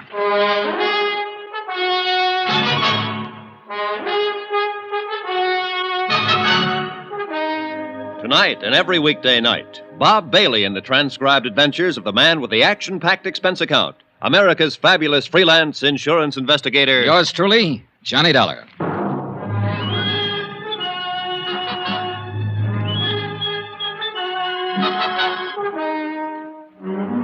Expense account submitted by Special Investigator Johnny Dollar to the Eastern Trust Insurance Company Claims Division, Hartford, Connecticut. The following is an accounting of expenditures during my investigation of the Broderick matter. Expense account item 1, 25 cents, bus fare. My apartment to the Eastern Trust Insurance Building in the office of Robert Steele. He was a big sandy-haired man in a tweed suit. We shook hands, looked each other over, and then got down to business. Now, Mr. Dollar, the deceased policyholder was named John Smith. John Adams Smith, age 67. Died in City Hospital, Charity Ward, 22nd of last month. Death certificate. Mm-hmm. Pneumonia. And other things. What other things? The intern who signed that certificate said Smith was pretty run down. Evidences of malnutrition, possible TB history. Not noted here, Mr. Steele. Doesn't make any difference. Smith was able to stand the exam for the policies when they were issued in 1943. You got him there? Yes. 1,500 total. Beneficiary, Lorraine Broderick. She the one you can't locate? She's the one. Any other possible heirs, family or anyone? No, Smith was all alone. No problems there. Any other material that might help to find Lorraine Broderick? No, this stuff here, it might help you. I don't know. I just don't know. Well, you sound discouraged, Mr. Steele. $1,500 isn't a lot of money, and the chances are Lorraine Broderick won't even remember John Adams Smith when you do find her. But I hope you do. I'm explaining this badly. Look here. You see? Mm-hmm. And here. And here. It's the same all through the book. Smith was absolutely religious about his payments. Never missed a one. Never let it slide one day. Now, I bet I've got the record of 20,000 policy buyers. But none of them reads like that. I'm impressed, Mr. Steele. Can you tell me why Smith died in a charity ward if he was this conscientious? He didn't have any money or friends or home. He made his living selling papers. Oh. We wouldn't have known about his death except for the fact that the coroner's office called us. What can you tell me about his beneficiary? Lorraine Broderick was just someone who stopped and talked to him one day while he was selling papers. She was 11 years old at the time. What? Yes. The agent who sold the policies used to buy his papers from the old boy. One day, Smith stopped him and said he wanted to do something nice for a nice little girl named Lorraine Broderick. So he began taking out the policies. The agent have any more background on that part of it? No. Lorraine Broderick met Smith that one afternoon and helped him sell his newspapers. Smith never saw her again after that. 1943. She must be 23 or so now. Well, I hope she grew up to be the kind of person he thought she was then.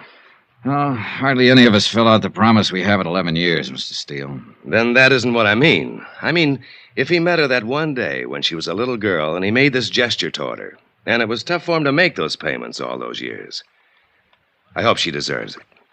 The money doesn't mean anything, but that kind of endorsement from somebody, even an old bird who sells papers on a corner, is worth more than all the money in the world. Does that sound foolish, Mr. Dollar? Not a bit, Mr. Steele. Not a bit. Expense account item 2, $2. Cab fare to Lorraine Broderick's last known address. 1485 Cushing Street, a broken-down apartment house that had probably never seen better days or better neighbors. The owner and manager of the building recalled that Paul and Mary Broderick, parents of Lorraine, had been killed in an automobile accident in 1948. The manager did not know what had become of Lorraine. She had moved out of the apartment 2 days after the funeral. No forwarding address. Expense account item 3, 4 bits, more cab fare. This time 7 blocks away to Pulaski Street, and a dingy cluster of red brick buildings that were yielding slowly to time and wear. I arrived at 3 on the dot. I don't think high schools ever change much. At least this one was no different than the one I'd been in way back when. The persistent smell of pencil sharpeners, ink, discarded lunch wrappers.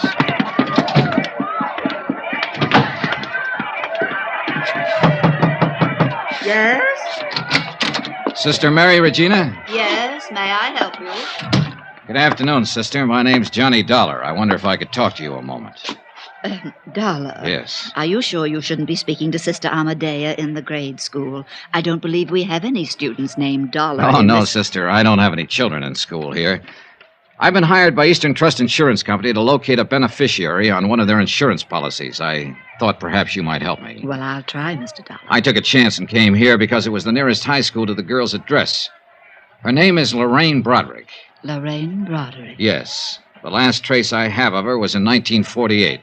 She was about 17 then, possibly still in school, possibly this school. Lorraine Broderick. Mm-hmm. Sound familiar, sister? In a way, yes.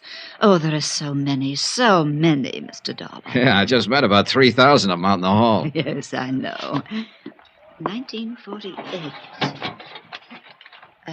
Benson, Brady, Broderick, Lorraine Mary Broderick. Oh. Yes, Mr. Dollar, your guess was very good. She was here in St. Charles from 1945 to 48, yes. I wonder if there's an address listed there, home address. 1120 Seaton Place. Oh, my, that's quite far from here. Parents deceased, guardian. Oh. Anything wrong, sister? Why, I remember Lorraine now, Mr. Dollar. Her parents were killed in an automobile accident in her senior year. Yes, and she went to live with her uncle, James Broderick, at this Seaton address. Oh, yes, I remember that lovely girl. She was in Sister Hildegard's class. That ties up with what I know about her so far, sister. Oh, I remember her so clearly. I can even see her face. Perhaps that was it, her face.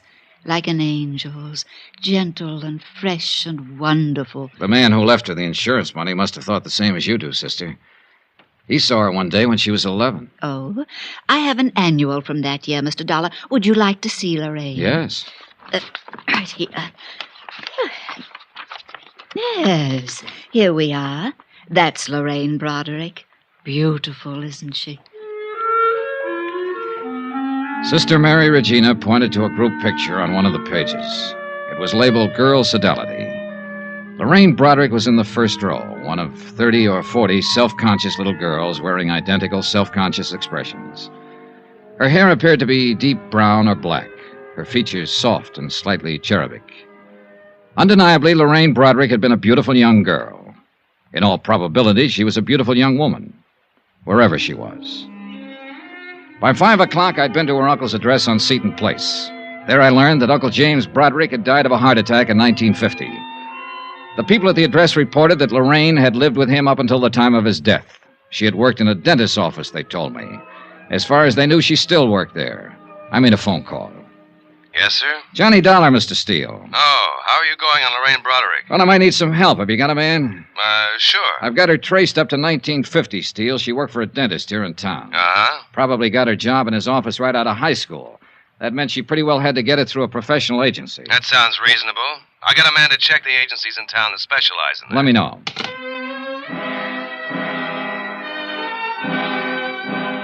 The next day, I was back in St. Charles High School making up a list of names and addresses belonging to students who had been in Lorraine Broderick's graduation class. Out of the 10 names I chose at random, I was able to locate only 2. Both girls, both married. Both remembered Lorraine Broderick. Neither of them had seen her since graduation. Neither of them was able to furnish any helpful information. Expense account item 5, 10 cents, 1 phone call. Steele again. You want to take this down, Dollar? Yeah, okay. David Pollard. That's Dr. David Pollard. 2950 Tremel Lane. Lorraine Broderick went to work for him as a receptionist in 1949. Got it? Got it. What's his office address? Suite 210, Majestic Building.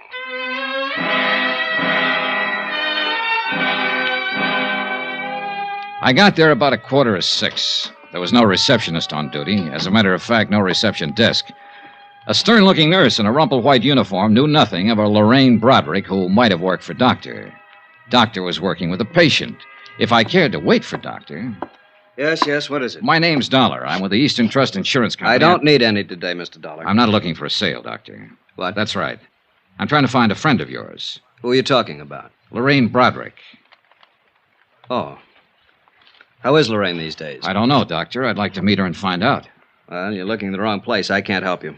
She hasn't been around here for a couple of years. Goodbye. Oh, wait. Well, what now? Well, you've got an awful big chip on your shoulder, Doctor. You won't even let me explain my business. I'm not interested in your business. I can tell you mine's been going on since 8 o'clock this morning, and I'm pretty tired. You finished now? Well, yes. Can I take you downstairs and buy you a drink? Sorry. What is it you want to know? Where I can get in touch with her. I don't know. She quit without notice a couple of years ago. Just didn't come back. Too bad, too. Do you have any idea where she might have gone? Just what is this for? To pay her some money we owe her. We can't locate her anywhere. Well, I'm sorry, but neither can I. Are you still trying? Not anymore. All I know is she just left one day about 2 years ago. She had a little apartment over on the west side. The manager told me she'd pulled out bag and baggage, and I haven't heard from her since. Were you on good terms with her, Doctor? Doctor? I'll take the drink.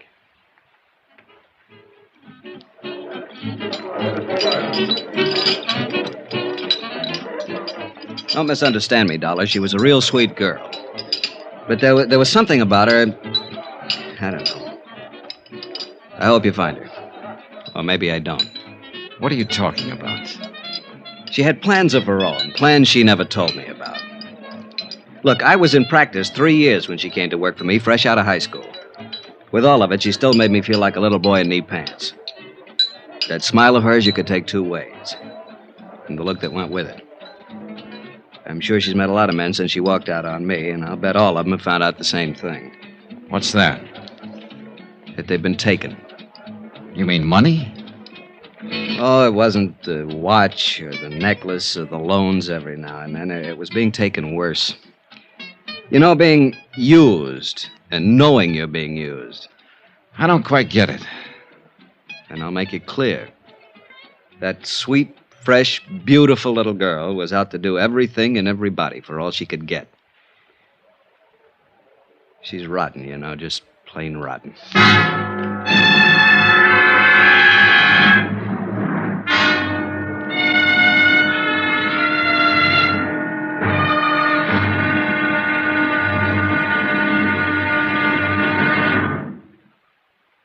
There'll be another intriguing episode of The Broderick Matter tomorrow. Tomorrow, the expense goes way up.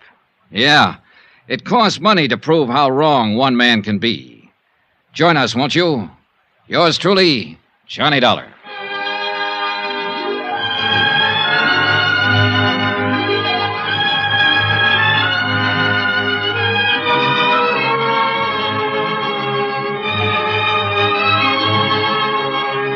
Yours truly, Johnny Dollar, starring Bob Bailey, is transcribed in Hollywood. Written by John Dawson. It is produced and directed by Jack Johnstone. Be sure to join us tomorrow night, same time and station, for the next exciting episode of Yours Truly, Johnny Dollar. Roy Rowan speaking.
From Hollywood, it's time now for Johnny Dollar. This is Carl Walden. There's a message here for me to call you. Oh, yes, Mr. Walden. I'm with Eastern Trust Insurance Company. We're trying to locate an insurance beneficiary named Lorraine Broderick. Understand she lived in your apartment building up until 1953. Well, who told you that? A doctor she worked for here, Dr. Pollard. I don't know where she is, Mr. Dollar. I haven't seen her for 2 years. We're trying to pay off a claim, Mr. Walden. Didn't she leave a forwarding address or give you any idea of where she... No, not a thing. You've got a job on your hands, pal. Huh? I don't think that baby wants to be found. Got a couple of minutes? Yes. I'll be right over.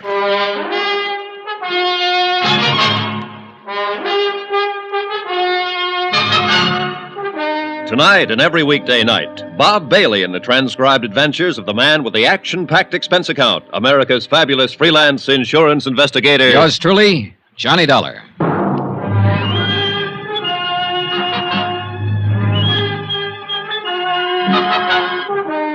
Expense account submitted by Special Investigator Johnny Dollar to Eastern Trust Insurance Company Claims Division, Hartford, Connecticut.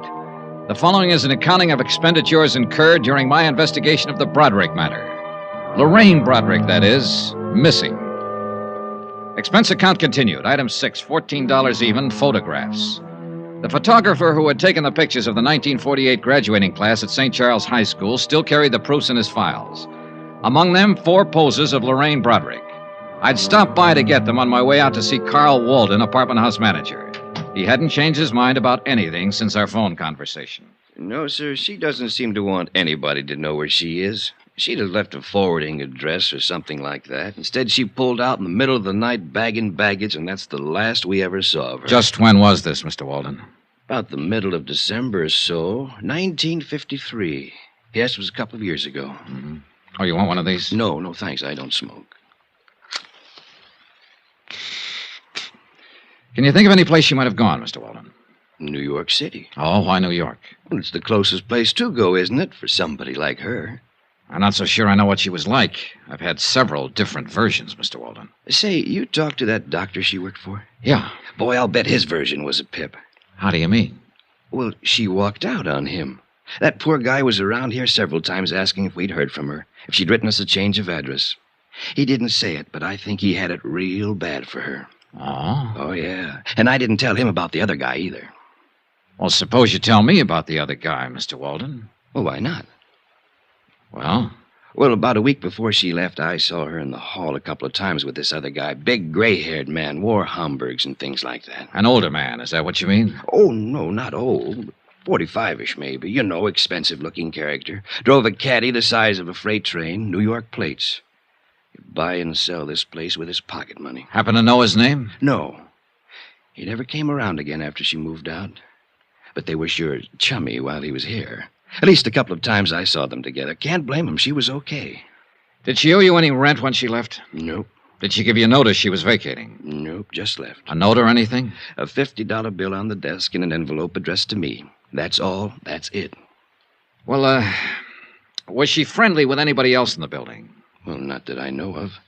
People here keep pretty much to themselves. You know, it's a funny thing. What's funny? That old boy with the Homburg. I wonder why he never came around looking for her. Good question.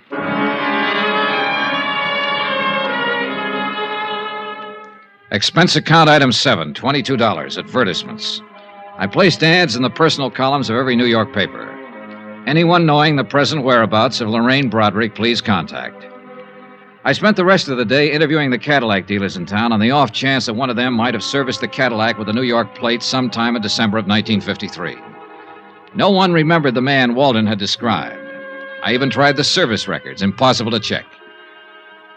The case was stalemated that way for 5 days. Last Tuesday, things picked up. Johnny Dollar. Hello? Hello, who is this? Johnny Dollar? Yeah. Can you hear me very well? Johnny, I'm calling from New York. Hey, who is this? Why, it's Lorraine. Lorraine.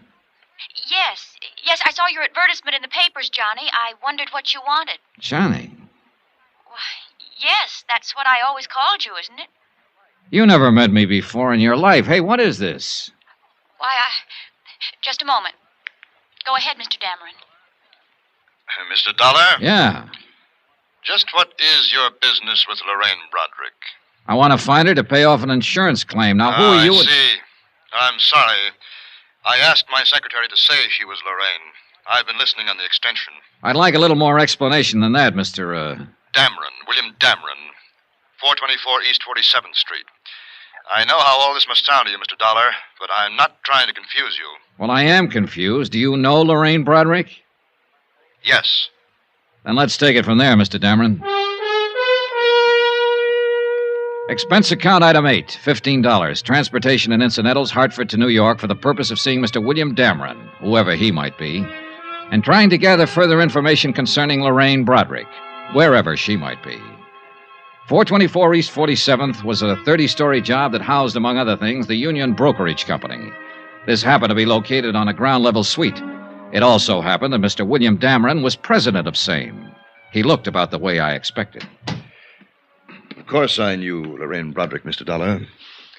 I apologize again for that awkward subterfuge on the telephone.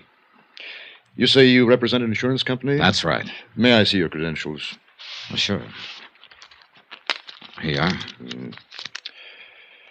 Investigator. Thank you. We're trying to pay off on a policy, Mr. Dameron. A man named John Smith left Lorraine Broderick a small estate of $1,500. I see. Can you tell me where she is right now? I'm afraid I can't. Oh, sit down, Mr. Dollar. Sit down, please. Oh, thanks. I take it you knew her in Hartford. That's right, I did. She came here to New York with me. Oh? Let me assure you, there was nothing improper about it. I met Lorraine when she was working for a dentist there, a doctor...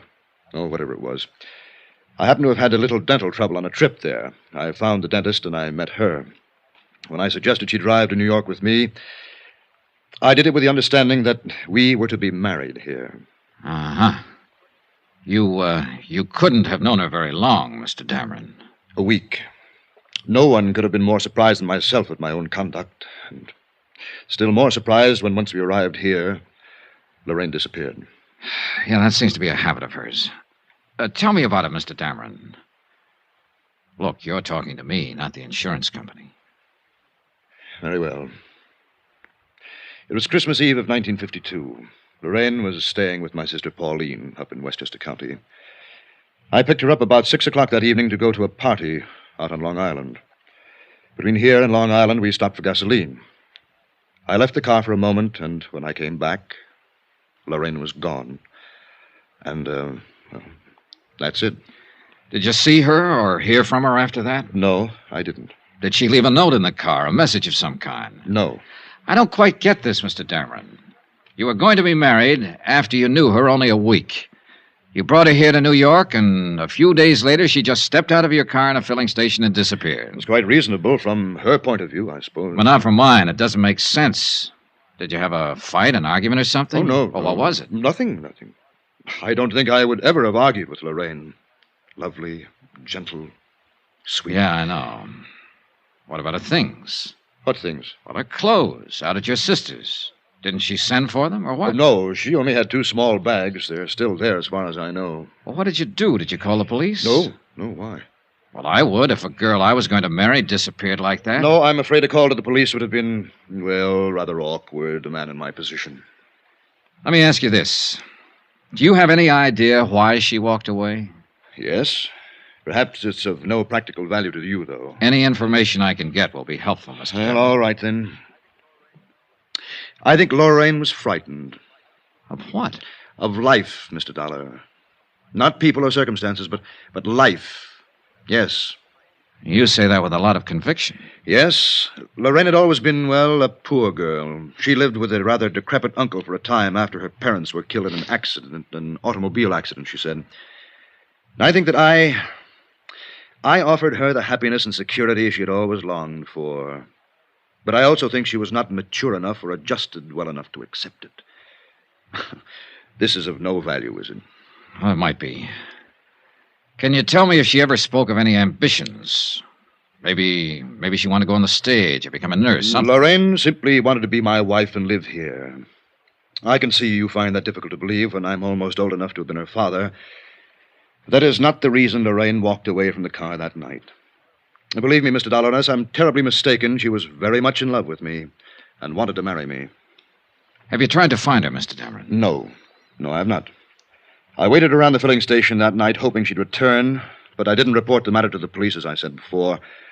I intended to hire private detectives to locate her, but then I gave that up, too. I'm afraid I don't understand this. If you loved her... Would this make it more understandable? Lorraine was a rational, normal human being when I left her in that car. No one forced her away from it, or me. The man at the filling station said she merely stepped out and disappeared down the street. She left of her own free will, for her own reasons. I think I see your point. Thank you. I've hoped that one day she would appear at my door, contact me, come to me. But she hasn't. The most matchless woman I've ever known.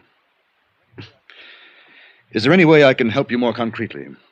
If you could tell me the exact location of that filling station. Yes, I believe I can do that, but why? Last place she was seen alive. Oh, that word alive. Just a word, Mr. Dameron. Have you spoken to many people who knew her? A few. The dentist she worked for, an apartment house manager, principal in her high school. Mm-hmm. Yeah, I think they all told me the truth. The what? The truth. You know, how it actually was. What really happened. Oh, Mr. Dameron, she would have run out on you in Westchester, taken a cab from your sister's place with her luggage, or she could have come to you and called off the marriage. Mr. Dollar, Now, looking at you and talking to you, anyone would be impressed by the fact that you're a reasonable and understanding man. I am. She could have left you a dozen easier ways, Mr. Dameron, but it doesn't stand to reason that she'd step out of a car on Christmas Eve on the way to a party and disappear. With no luggage, with the clothes on her back, and no more. Women don't do things like that. They want an overnight bag, a change of clothes, somewhere to go to. It doesn't make sense. But that's exactly what she did. They don't do it that way unless there's a mighty good reason. A real gilt-edged reason, Mr. Dameron. Something that says what's ahead is better than what's being left. How much did she swipe? What? What did she take? How much? Close to $6,500. $6,500. Lovely, sweet, gentle. She took it from the wallet in my overcoat while I was talking to the filling station attendant. I would have given it to her gladly. All of this, everything. But she had to steal it from me. She had to steal it from me like some common little thief. There's truly no fool like an old fool. Is there, Mr. Dollar?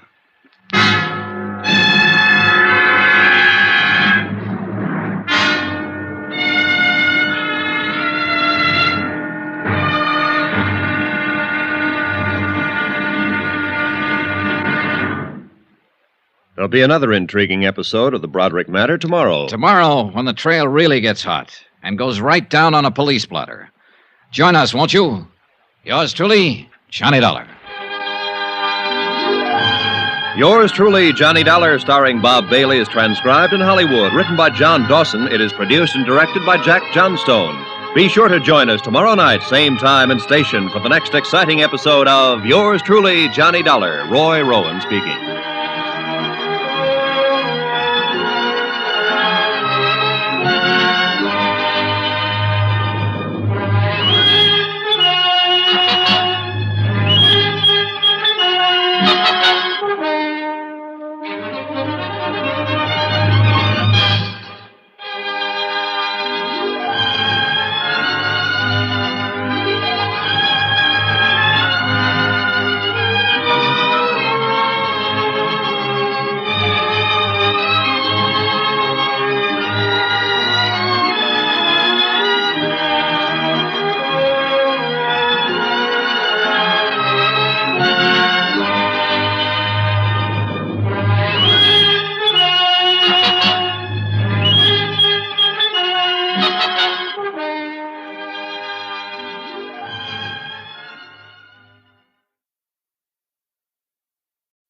From Hollywood, it's time now for Johnny Dollar. Bob Steele, Eastern Trust. How's New York? Fine, but I haven't found Lorraine Broderick yet. How about your lead? What was his name? Dameron? He hasn't seen her since Christmas Eve, a couple of years ago. She walked out on him with $6,500. What now? You, want to keep on with it, Mr. Steele? Sure, we have to pay her off, even if it is only $1,500. But you sound like this was all the farther you want to go. It might be at that. Oh, what did you say? Look, a sweet old man left a nice little girl $1,500. Apparently, I'm looking for a grown woman who isn't very nice anymore. Beside the point, isn't it? Yeah, I guess so. Okay, Steele, I'm still on the case.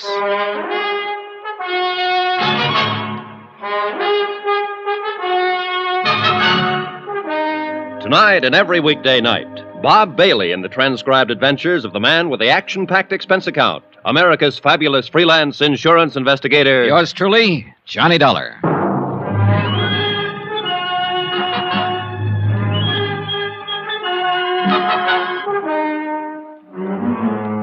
Expense account submitted by Special Investigator Johnny Dollar. Location, New York City, New York. To the Eastern Trust Insurance Company, Claims Division, Hartford, Connecticut. The following is an account of expenditures during my investigation of the Broderick matter. Subject, Lorraine Broderick. Object, to locate her and pay off claim. Results, disillusioning. More expenses. Item 9, $3, cab fare. From the plush offices of William Dameron to a filling station out on Long Island. To check his story of Lorraine's disappearance. A major oil company owned and operated the filling station where Lorraine Broderick had last been seen. Their payroll records named 3 attendants on duty, Christmas Eve, that is, in 1953. Item 10, $28, more cab fare, and don't squawk about it. I located and interviewed all 3. Enclosed fine statement of Edward Quinlan. Sure, I remember that chick. Better looking than this picture, I'll tell you that. She drove in with this old guy, Dameron, you said, yeah. Well, he hadn't been away from the car 20 seconds before she was out walking down the street as fast as she could, long dress and all. When he come back and asked what had happened to her, I told him. So he went and sat in his car for maybe a couple hours waiting for her to come back. I knew she was gone for good. He knew it too, must have. But he waited. I felt sorry for him. Poor old geezer, even if he did drive a cad. She shouldn't have run out on him like that, Christmas Eve and all.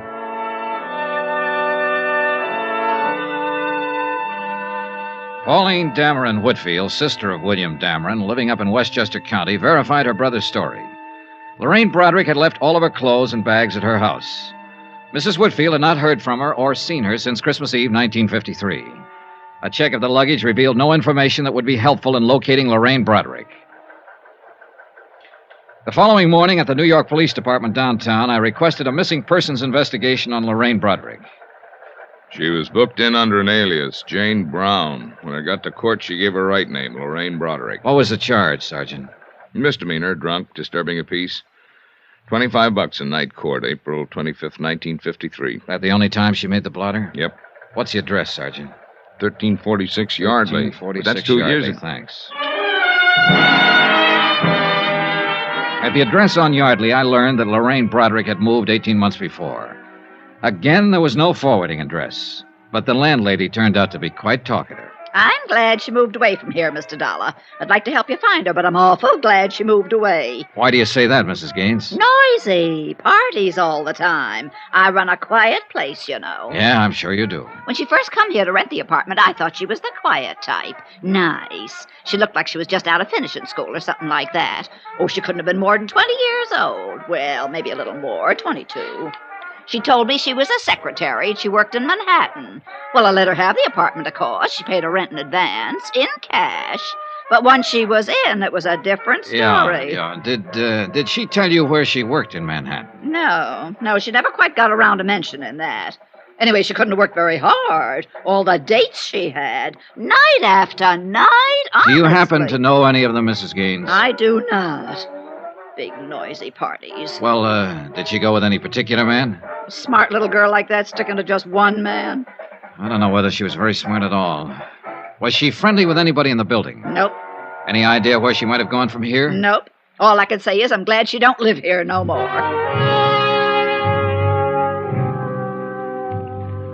I went back to police headquarters. It had occurred to me that hardly anyone is ever arrested for being drunk and disturbing the peace alone.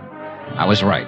The night court files revealed that Lorraine Broderick had been arrested with 5 other people, 3 men and 2 women. I took down their names and began to check them out. Number 3 down the line was a man named Tyler in the hosiery business. Yes, he remembered Lorraine Broderick very well. No, he hadn't seen her for 6 months, but he could tell me where she lived. He'd seen her going in and out of an apartment on 61st Street several times. He gave me the address. The boy will take your bags. Will he? Yes, sir. May I help you? I'm looking for a Miss Lorraine Broderick. Broderick? Yes. I'm sorry, sir. We have no one by that name registered here. That's funny. I thought at first you were going to say Lorraine Bradley. We had a Mrs. Bradley here at one time. Oh. Did Mrs. Bradley look anything like this picture? Yes, that's Mrs. Bradley. Bradley, huh? How long ago did she move out? 4 months ago, anyhow. Do you have her forwarding address? No, sir, I don't. I wish I did. Huh? Mrs. Bradley wrote us a bad check for her rent. We've been trying to locate her. Did you report it to the police? Yes, sir. I understand she's been quite active along those lines. They're looking for her, too. For the 3rd time in one day, I was back at police headquarters, this time inquiring about a Lorraine Bradley. There were 5 wants on her for passing bad checks. Gave it up about 4 months ago here in New York, looks like. Then we got a buzzer from Chicago. She was there for a couple of weeks. Wrote about $600 in wallpaper. San Francisco people are looking for her, too. Here's something came in yesterday. Last job in Santa Barbara 3 days ago. Expense account item 11, $4.05. 1 long-distance phone call to Mr. Steele at Eastern Trust in Hartford. Using the name Bradley, huh? Yeah, it's probably just a phony. No record of a marriage in New York City to anyone that name. I looked. What's wrong with her, anyhow? I don't know. Well, you better get out to the coast and find out. Item 12, $38, hotel, board, and miscellaneous while in New York City. Item 13, $258.60, New York to Santa Barbara. A little town by the Pacific that impressed me as not caring one thing about the rest of the world. Sun, sea, a pleasantly crowded harbor, some sprawling hotels, 2 lush green golf courses, and acres of smug, expensive homes. At the police station, a Sergeant Martin was out, so I went over to the Harbor Inn to meet the latest victim of Lorraine Broderick's talents, a hotel operator named Harrington. Tall, gray-haired, slack sport shirt, suntan, and sandals. I suppose I'm avoiding this business and your questions because I still feel quite chagrined about this whole thing. Pretty understandable, Mr. Harrington. On the face of it, you'd think I'd been in the hotel business 30 seconds instead of 30 years, the way she took me. Well, if it's any comfort, she's done the same thing in several cities and as many hotels. No comfort, thank you. She was that good, huh? Brother, she was the best. She pranced in here as big as life, probably didn't have a nickel in the purse. What's more, for the whole 4 days she was here, she didn't break stride once. Only the best of everything. Uh-huh. Let's see, she gave you a check for $813, is that right? Painfully right. And I took it. No questions. Every night in the dining room, she'd order champagne, special dishes. I'd give you some idea of how she carried on. Yeah, I get the idea. I've seen my share of grifters and bad check artists, but she tops them all. Perfume, clothes, luggage, conversation. Can I ask you a question? I'm humiliated already. Go ahead. She checked in here alone, registered as Mrs. Lorraine Bradley, Beverly Hills, right? That's right. Well, now, didn't it strike you as odd that a woman would check in a place like this, a resort hotel, alone, stay 4 days, and meet no one, see no one? You're wrong. She didn't keep to herself. Became friends with at least half a dozen guests in the place. And the way she was throwing my money around, why not? She picked up all the tabs. She threw me off right from the start. Let's talk about that. Start at the top, please. Well, she showed up last Wednesday night in a cab loaded down with luggage. Probably wrote a bad check for that someplace. Probably. She came swinging into the lobby with the cabbie following her. Told the night clerk she wanted to see me. When I came down the stairs, she yelled, "Harry!" ran up, kissed me, asked me how my wife was. You beat that. No. One of those tricks that your mind plays on you, I suppose. I actually thought I did remember her from somewhere. Pretty good. What was her story? She said she was on her way back from Lake Tahoe. wanted to rest up. Something about just getting a divorce, being awarded $3,000 a month alimony. That impressed me. It would impress anyone, Mr. Harrington. Did she make up any kind of a story about where she'd met you before? No story. But I got the impression, and of course she saw to it, that she had stopped here before.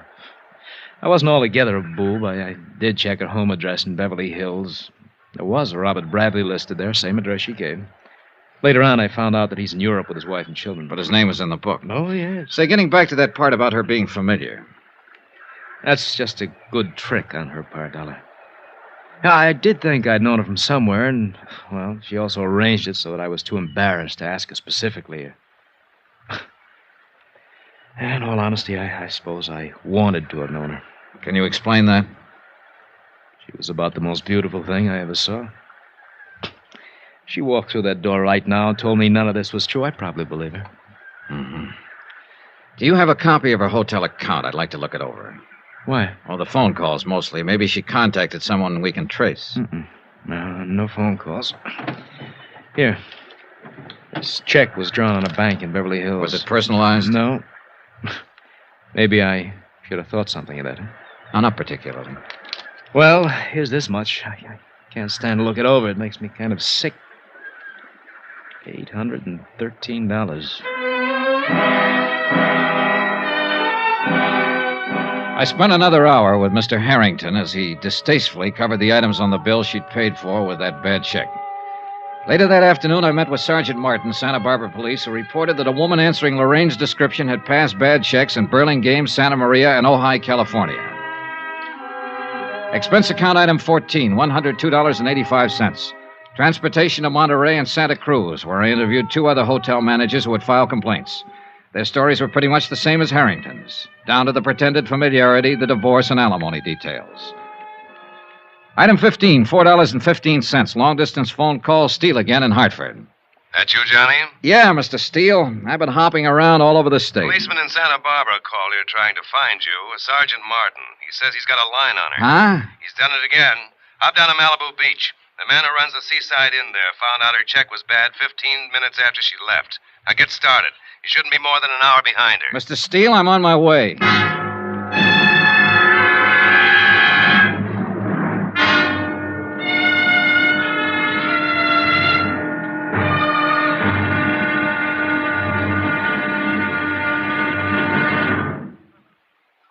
There'll be another intriguing episode of The Broderick Matter tomorrow. Tomorrow, a long look at what 7 years can do to a woman's life.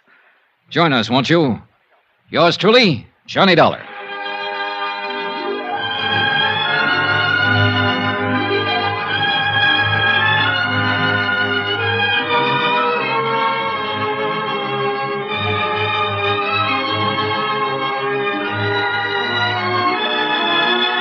Yours truly, Johnny Dollar, starring Bob Bailey, is transcribed in Hollywood. Written by John Dawson, it is produced and directed by Jack Johnstone.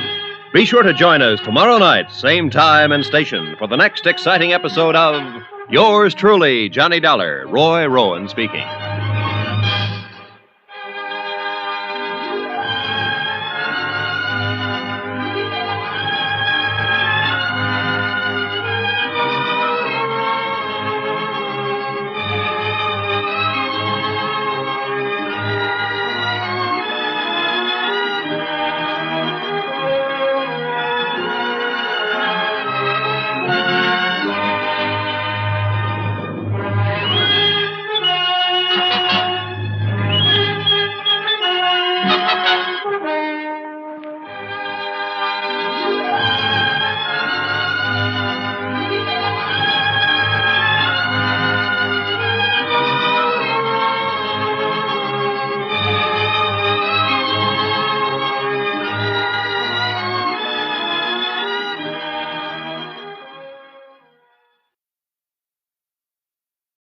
From Hollywood, it's time now for Johnny Dollar. Dollar, my name's King, Malibu Sheriff's Station.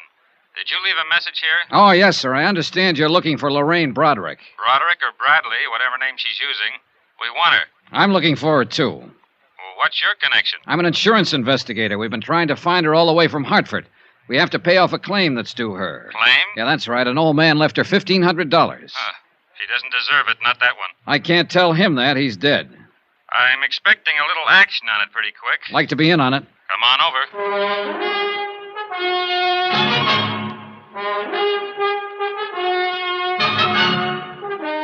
Tonight and every weekday night, Bob Bailey in the transcribed adventures of the man with the action-packed expense account, America's fabulous freelance insurance investigator. Yours truly, Johnny Dollar.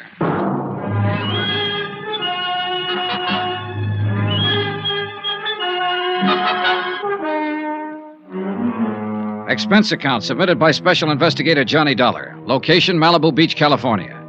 To the Eastern Trust Insurance Company, Claims Division, Hartford, Connecticut. The following is an accounting of expenditures during my investigation of the Broderick matter. More expenses, item 15, $38 even. More transportation. My trip here to Malibu Beach, where I didn't even bother listening to another disgruntled hotel proprietor repeat a bad check story I knew only too well. I went directly to the sheriff's station and Deputy King. Well, that's about the picture, Mr. Dollar. Lorraine Bradley was at the inn 4 days and checked out this morning. Used the name Bradley. Lorraine Bradley. She can't be too far ahead of you now. I hope not. This has been a long, rough chase. While she was at the inn, she took up with one of our local residents, a man named Joe Tappan, who lives over in the beach colony. We know this much. He drove her into town this morning when she checked out of the inn. Have you talked to this man Tappan yet? He hasn't come back yet. When did she leave the inn? Oh, about 10 this morning. Uh-huh. After 2 now. It gives him just about time. He has a house over in the colony. We've got a man there. Colony? Down the road a piece. They call it that because a lot of movie stars built beach homes there 25 or 30 years ago. Movie colony, right in the beach. Oh, this Tappan, is he an actor? Yeah, when he gets work, which isn't very often. Mainly, he keeps suntanned. Excuse me. Sure. Yeah, this King. Oh. Good, right away. Tappan just drove up to his house. Let's go. I went with Deputy King to talk with Joe Tappan.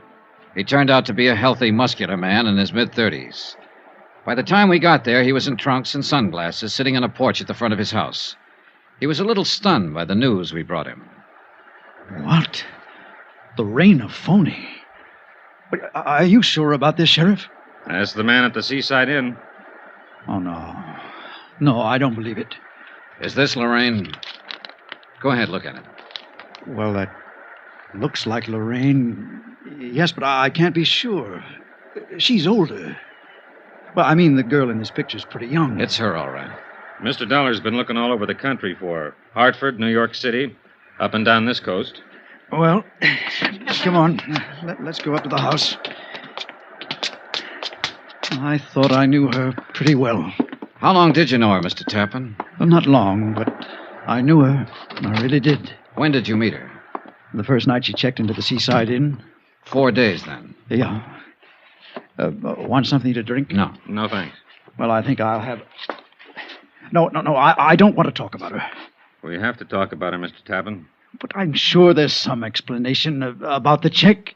She'd have to explain quite a few checks. Right, Dollar? Yeah, that's about it. Mr. Tappan, I understand you drove her into Los Angeles this morning. That's right. I took her to the Beverly Glen Hotel. Did she check in there? No, she just dumped her luggage. She told me she didn't know whether or not she'd have to go to Chicago tonight. Something about a house she owned there that had to be rented or sold. Uh-huh. Did you leave her there at the Beverly Glen? No. She made a phone call and said that she had to meet her lawyer. Did she say where? A bar in Hollywood. The Topper, I think it was, on Cahuenga Boulevard. I drove her over there and left her. When was this? A couple of hours ago, I guess. About noon. How was she dressed?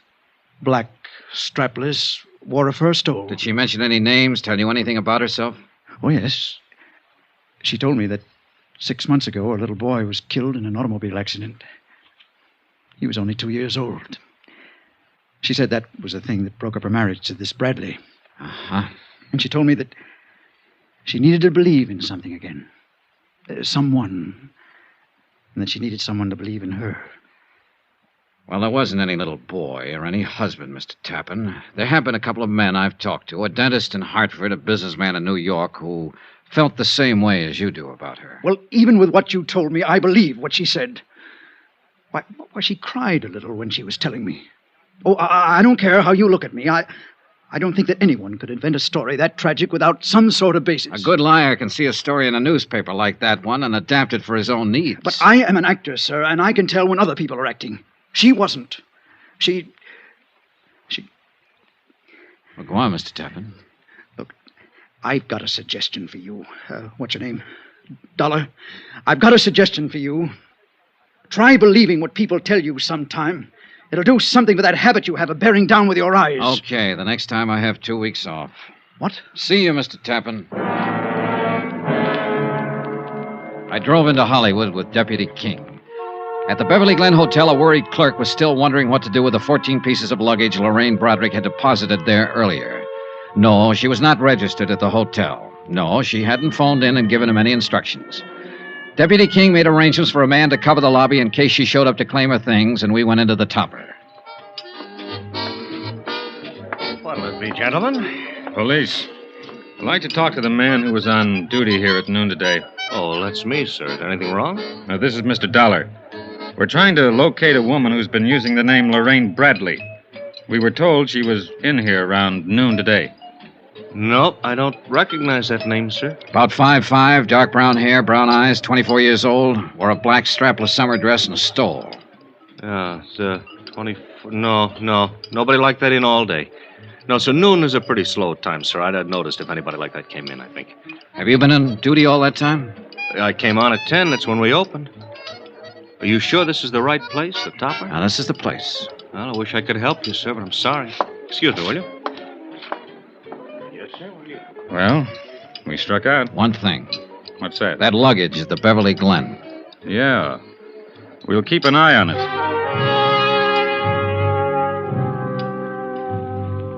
Lorraine Broderick did not return to the Beverly Glen Hotel that day to claim her luggage. The lobby was watched around the clock. Her description was on the Daily Bulletin. Every policeman in Los Angeles was on the lookout for her. I spent my time thinking about the little girl who had helped an old man sell newspapers one afternoon years ago. A little girl with a face like an angel. I didn't feel good about this case. But Joe Tappan felt worse when I went to see him again. Well. Hi. Mind if I come in? What now, Mr. Dollar? Your girlfriend. What about her? I've been thinking about what you told us. So? So maybe you didn't understand what I told you. Now, look I'm here. not pushing my weight around, Tappan. But it seems to me you're a little stubborn in what you want to believe about her. How old did she tell you her baby was that she lost in a car accident? 2 years old. All right. 2 years ago, she was working for a dentist in Hartford, Connecticut. He was pretty much in love with her. She left him flat to take up with a man in the brokerage business in New York. She left him flat. Took $6,500 when she did it. There wasn't any baby in her life then. Her name was Lorraine Broderick. It still is. Now, would you like to see my file on her? I brought it along. No, thanks. I thought I'd better prove that part was a lie. So you proved it. Mind if I sit down? Help yourself. Thanks. Do you have anything else to tell me?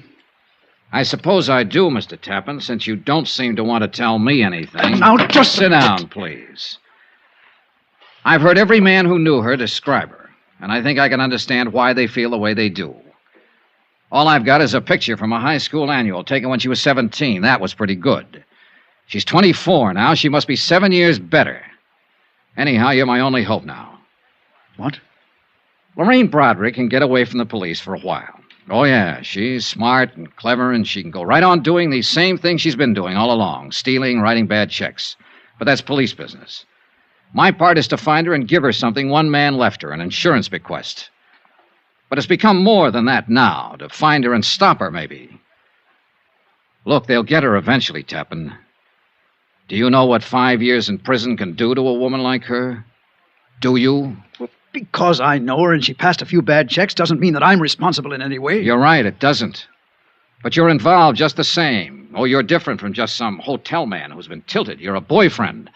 True, just a 4-day boyfriend. But a woman like Lorraine Broderick can do a lot of damage in 4 days' time. Why are you here? What do you want? I'm here to disillusion you, Tappan, because I don't think you're disillusioned enough. Now, just You're a perfect stranger to me. I don't know you from a Grand Rapids chair, but I'm doing you a favor talking to you about Lorraine Broderick. I'm doing you a favor telling you she's a crook and a thief and a forger, and everything she ever told you was a lie. Now and then a woman walks into a man's life that he'd sell his soul for. But all she'll do in return is write you a bad check for it. She's trouble in a great big way, Tappan. You know it as well as I do. Oh, what do you want me to do? Apologize for meeting her? I'll be satisfied if you tell me where she is. What? And stop lying. Now, look here. I've listened to all I want to listen to. Broderick never went to that bar in Hollywood you were talking about yesterday. You didn't drop her off there. No one there has ever seen her. And she's the kind who could walk around the polo grounds with 50,000 other people and still be seen. Now, where did you take her? Where is she now? Could it be fixed so she wouldn't know I told you? I suppose so. She's at the Wentmore downtown. Registered under the name of Evelyn Brady. Oh, this beats me, Dollar. I just don't understand it. What do you mean? What you told me is true. I know that. But an hour ago, she called me up here and she said, Joe, I love you. Now, that sounded true, too. And I told her that I loved her. Now I'm turning her in. What kind of crazy world do we live in?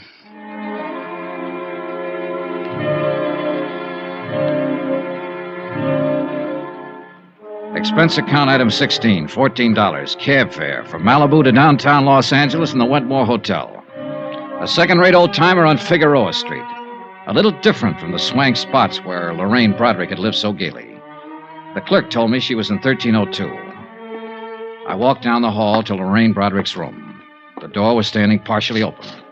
All of the lights seemed to be on. Hello? Hello?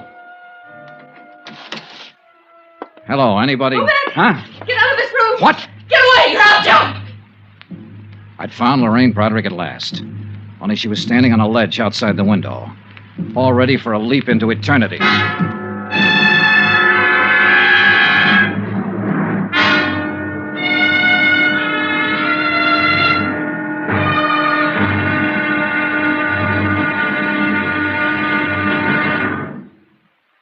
There'll be another intriguing episode of the Broderick matter tomorrow. Tomorrow, the end of the trail. For me and for Lorraine Broderick.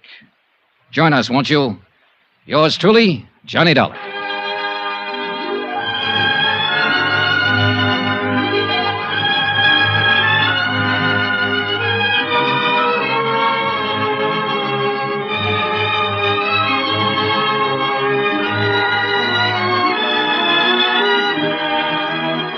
Yours truly, Johnny Dollar, starring Bob Bailey, is transcribed in Hollywood. Written by John Dawson, it is produced and directed by Jack Johnstone. Be sure to join us tomorrow night, same time and station, for the next exciting episode of Yours truly, Johnny Dollar. Roy Rowan speaking.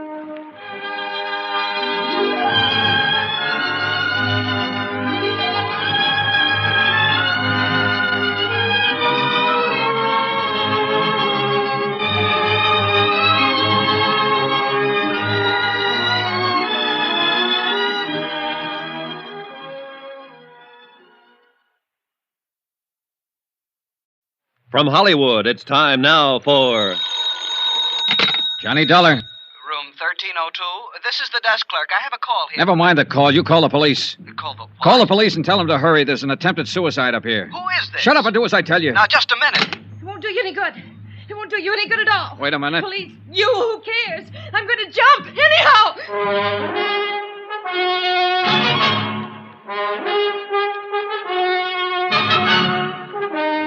Tonight and every weekday night, Bob Bailey in the transcribed adventures of the man with the action-packed expense account, America's fabulous freelance insurance investigator. Yours truly, Johnny Dollar.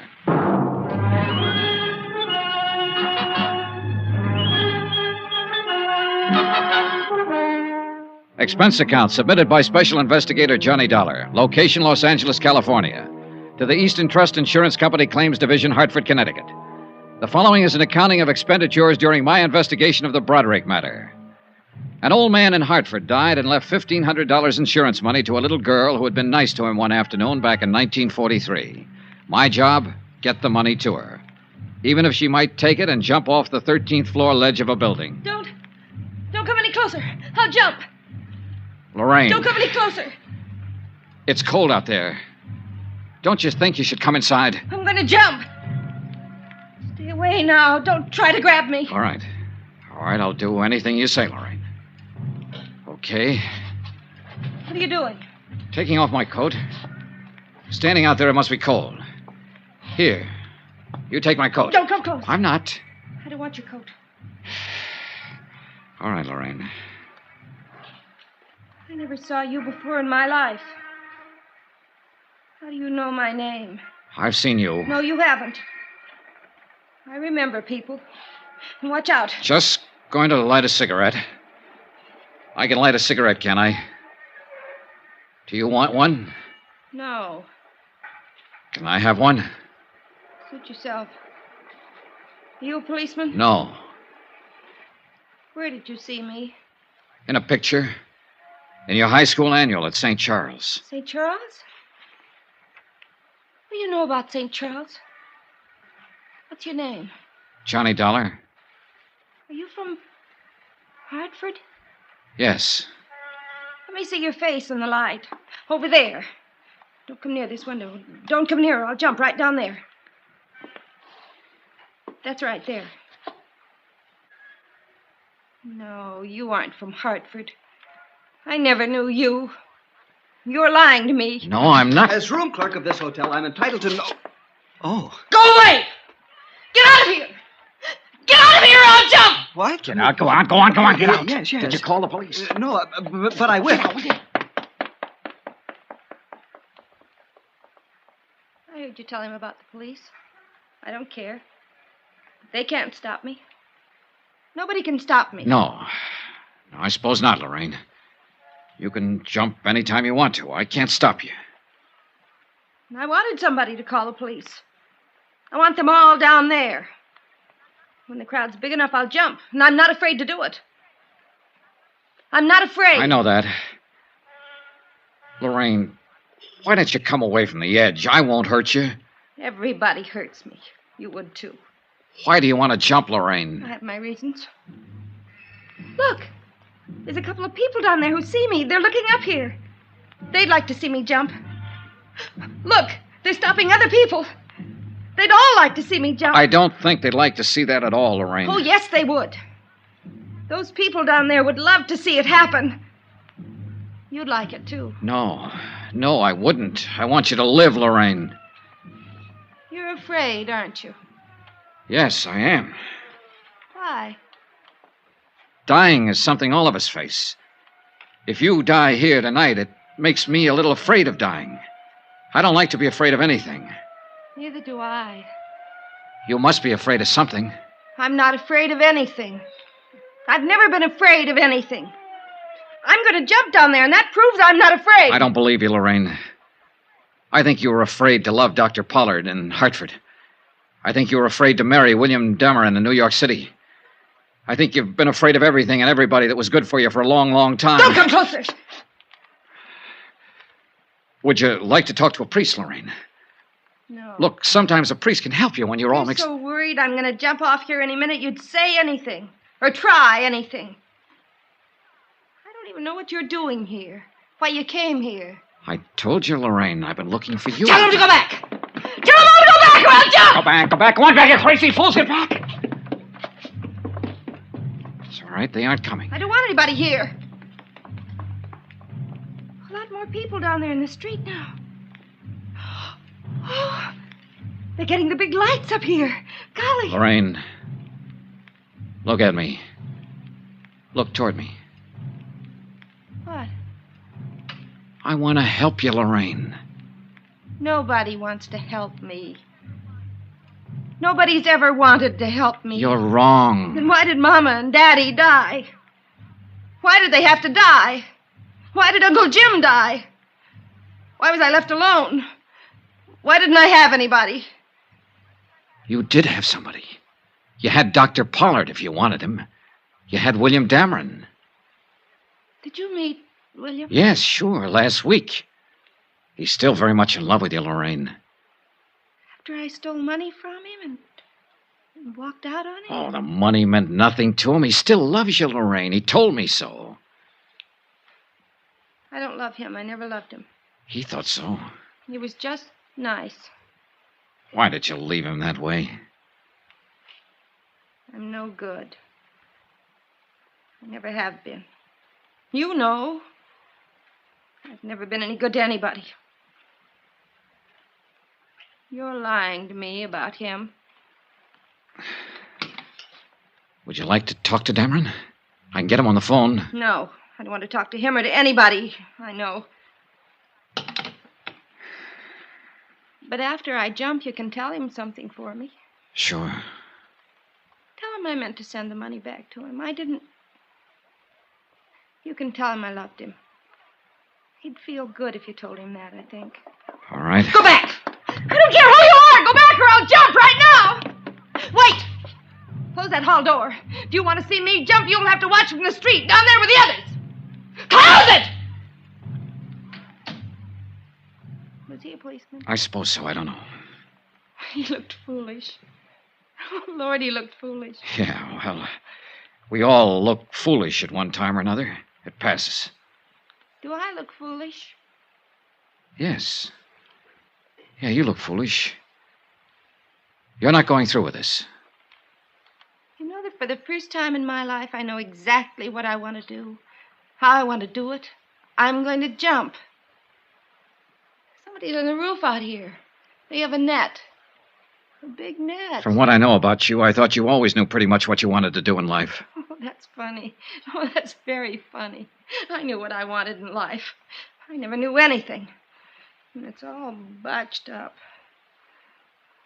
Mom and Daddy died. I should have died, too. I should have been with Mama and Daddy when they were killed in the car.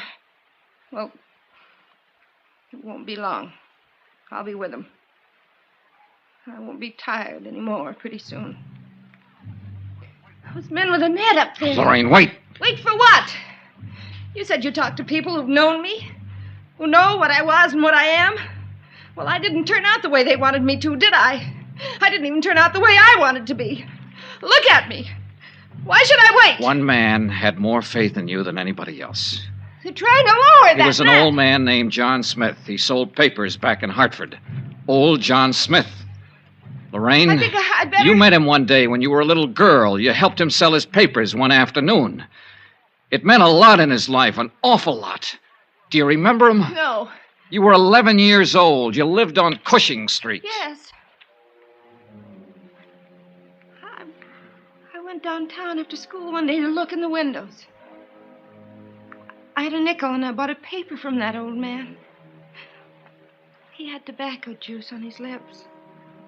I talked to him. He told me all about selling papers. He said I was a very nice little girl. He asked me my name and where I lived. He talked about school and about growing up.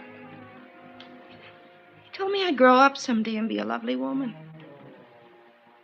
He said, lovely woman. He was very nice. He was the nicest man I ever knew. And I only knew him that one afternoon. Where is he? He's dead, Lorraine. Dead? He left you all his money. Insurance money. It comes to $1,500. You're lying. No, Lorraine. He wanted you to have it. He worked very hard and sacrificed a great deal to make sure you'd have it. You're making all this up. It's all a lie. Only that afternoon. It was an important afternoon. Here, look. What? Don't come closer. These prove I'm from the insurance company. Here's the check. Throw them over. All right. Go ahead. Pick them up. I won't make a move. What do you think now? That old man?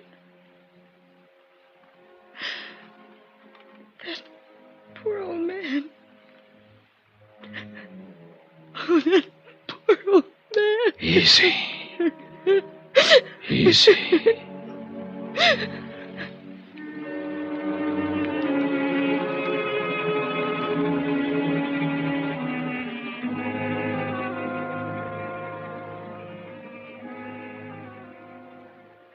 Expense account item 17, $5.50, martinis. I needed them. It was my first and I hope my last half hour with an intended suicide. Attach find insurance check payable to Lorraine Broderick for $1,500. The psychiatrist who examined her believed that she will make a complete recovery in time. Until such time, she's not classified as a responsible person. I notified 2 parties of the events at the Wentmore Hotel. One, Mr. William Dameron in New York City, who arrived in Los Angeles yesterday morning. 2, Joseph Tappan, who has already secured legal counsel for Lorraine Broderick when she answers the bad check charges against her. As you know, in matters like this, restitution is usually preferred to prosecution.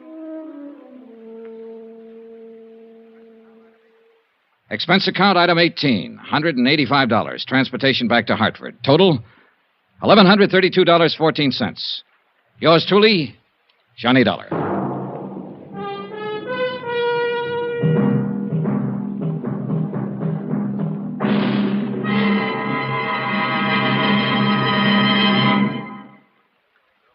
Remember, please, there'll be another intriguing story for you beginning next Monday night. Next week, the Cronin matter. A matter of keeping a sweet old lady from carefully and deliberately losing her life. Join us, won't you? Yours truly, Johnny Dollar.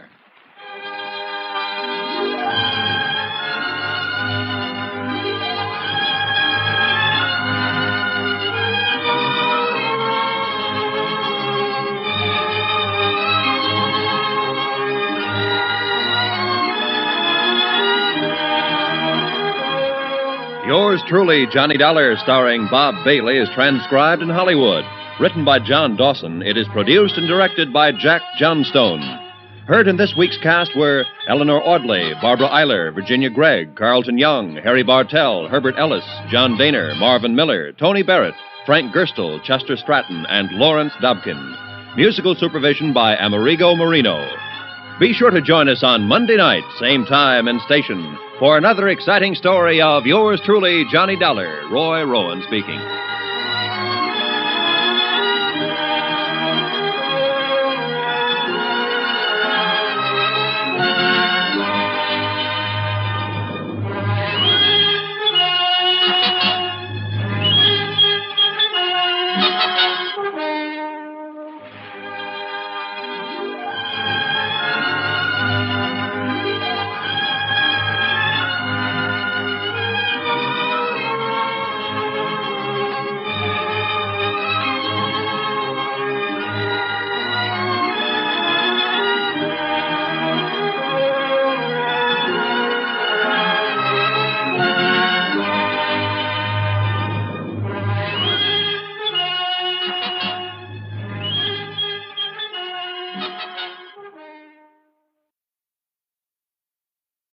From Hollywood, it's time now for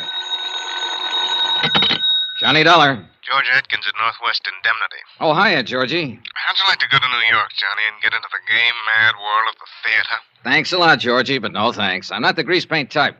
I know, but Amy Bradshaw is. Amy Bradshaw? Yeah, we wrote a policy on her a couple of years ago. Look, if it's her autograph you want, why send me? It's not that simple. Anyhow, she's got all the fans she wants. I know. I'm one of them. I think she's great. Johnny, looks like somebody's trying to kill her. Georgie, I'll be right over.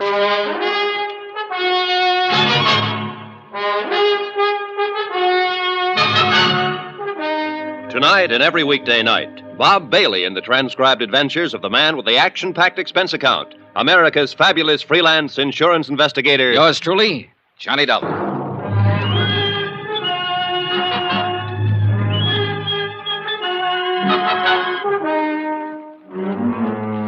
Expense account submitted by Special Investigator Johnny Dollar to the Northwestern Indemnity Alliance, Hartford, Connecticut. The following is an accounting of expenditures during my investigation of the Amy Bradshaw matter. Expense account item 1, $16.50. Transportation and incidentals to New York City. I checked in at a hotel and then went over to the Criterion Theater on West 44th, where Amy was starring in a play called The Unguarded Hour. David Coleman, the director, was standing in the wings watching the third act on stage. David Coleman? Yes? I'm Johnny Dollar, insurance investigator, sent over by Northwestern Indemnity. Oh, yes, Mr. Dollar. I called them. Let's go over here where we can talk. Okay. How's the play going? Well, 22 weeks now. Been going along just fine until this business came up. How did it start? Last evening, just before curtain time, I dropped by Amy's dressing room. She looked, well, strange. How so? Pale, trembling. She was staring at a note in her hand. It sounded like some sort of crank note. You know, you are an evil woman. You will be punished by sudden death, unquote. Have you reported this to the police? Oh, no. I was afraid that if I did, it might get into the papers, and we don't want that kind of publicity. I see. How about if I talk to Amy after the show? I told her you'd be down, and she'll talk to you. Oh, good. Well... Mr. Dollar, the strain of this whole thing's beginning to show up in her performance. She's making mistakes, and it rattles the cast, especially the young ingenue, Sheila Mitchell. Mm-hmm. Well, I'll see what I can do. There's always the possibility that it is just a crank note and that Amy will never hear any more of it. Well, that's what I'm hoping. But we might as well face another possibility. That somebody close to Amy is using the crank note as a cover. Has that thought ever occurred to you? Why, no. No, it hasn't, Mr. Dollar.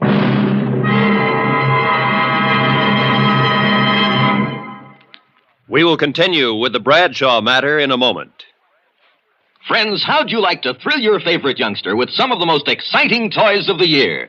Picture the breathless excitement of any child surrounded by 6 gaily colored balloon-like giant animals up to 3 feet long, and all for the low, low price of just $1. Now, first you get Bounzo the Clown with round pot belly and funny nose. Next comes Hoppy the Australian Kangaroo. Third, there's Roscoe the Roller Skating Bear. He's 2 feet tall and looks almost like real. Fourth, there's Whitey the Fat Indoor Snowman. And fifth, Mortimer the Giant Mouse, 18 inches long and sure to scare the whiskers off any cat. That's 5 different giant animals. But now, hold your breath for the most sensational toy of all, the star of the whole Christmas season, the jolly giant talking Santa Claus, guaranteed to make everybody's Christmas a merrier one. He's a big roly-poly happy Santa. He stands erect on 2 legs, is actually over 3 feet tall and 32 inches around. Best of all, he actually talks. Just pull the tape and he says, "Merry Christmas" for all to hear. He's the biggest, merriest talkingest Santa ever, sure to please your youngsters and spread good cheer. Yes, Giant Santa proves there really is a Santa Claus. That's a total of 6 giant animals made of brightly colored preformed sturdy latex which the kids can easily inflate.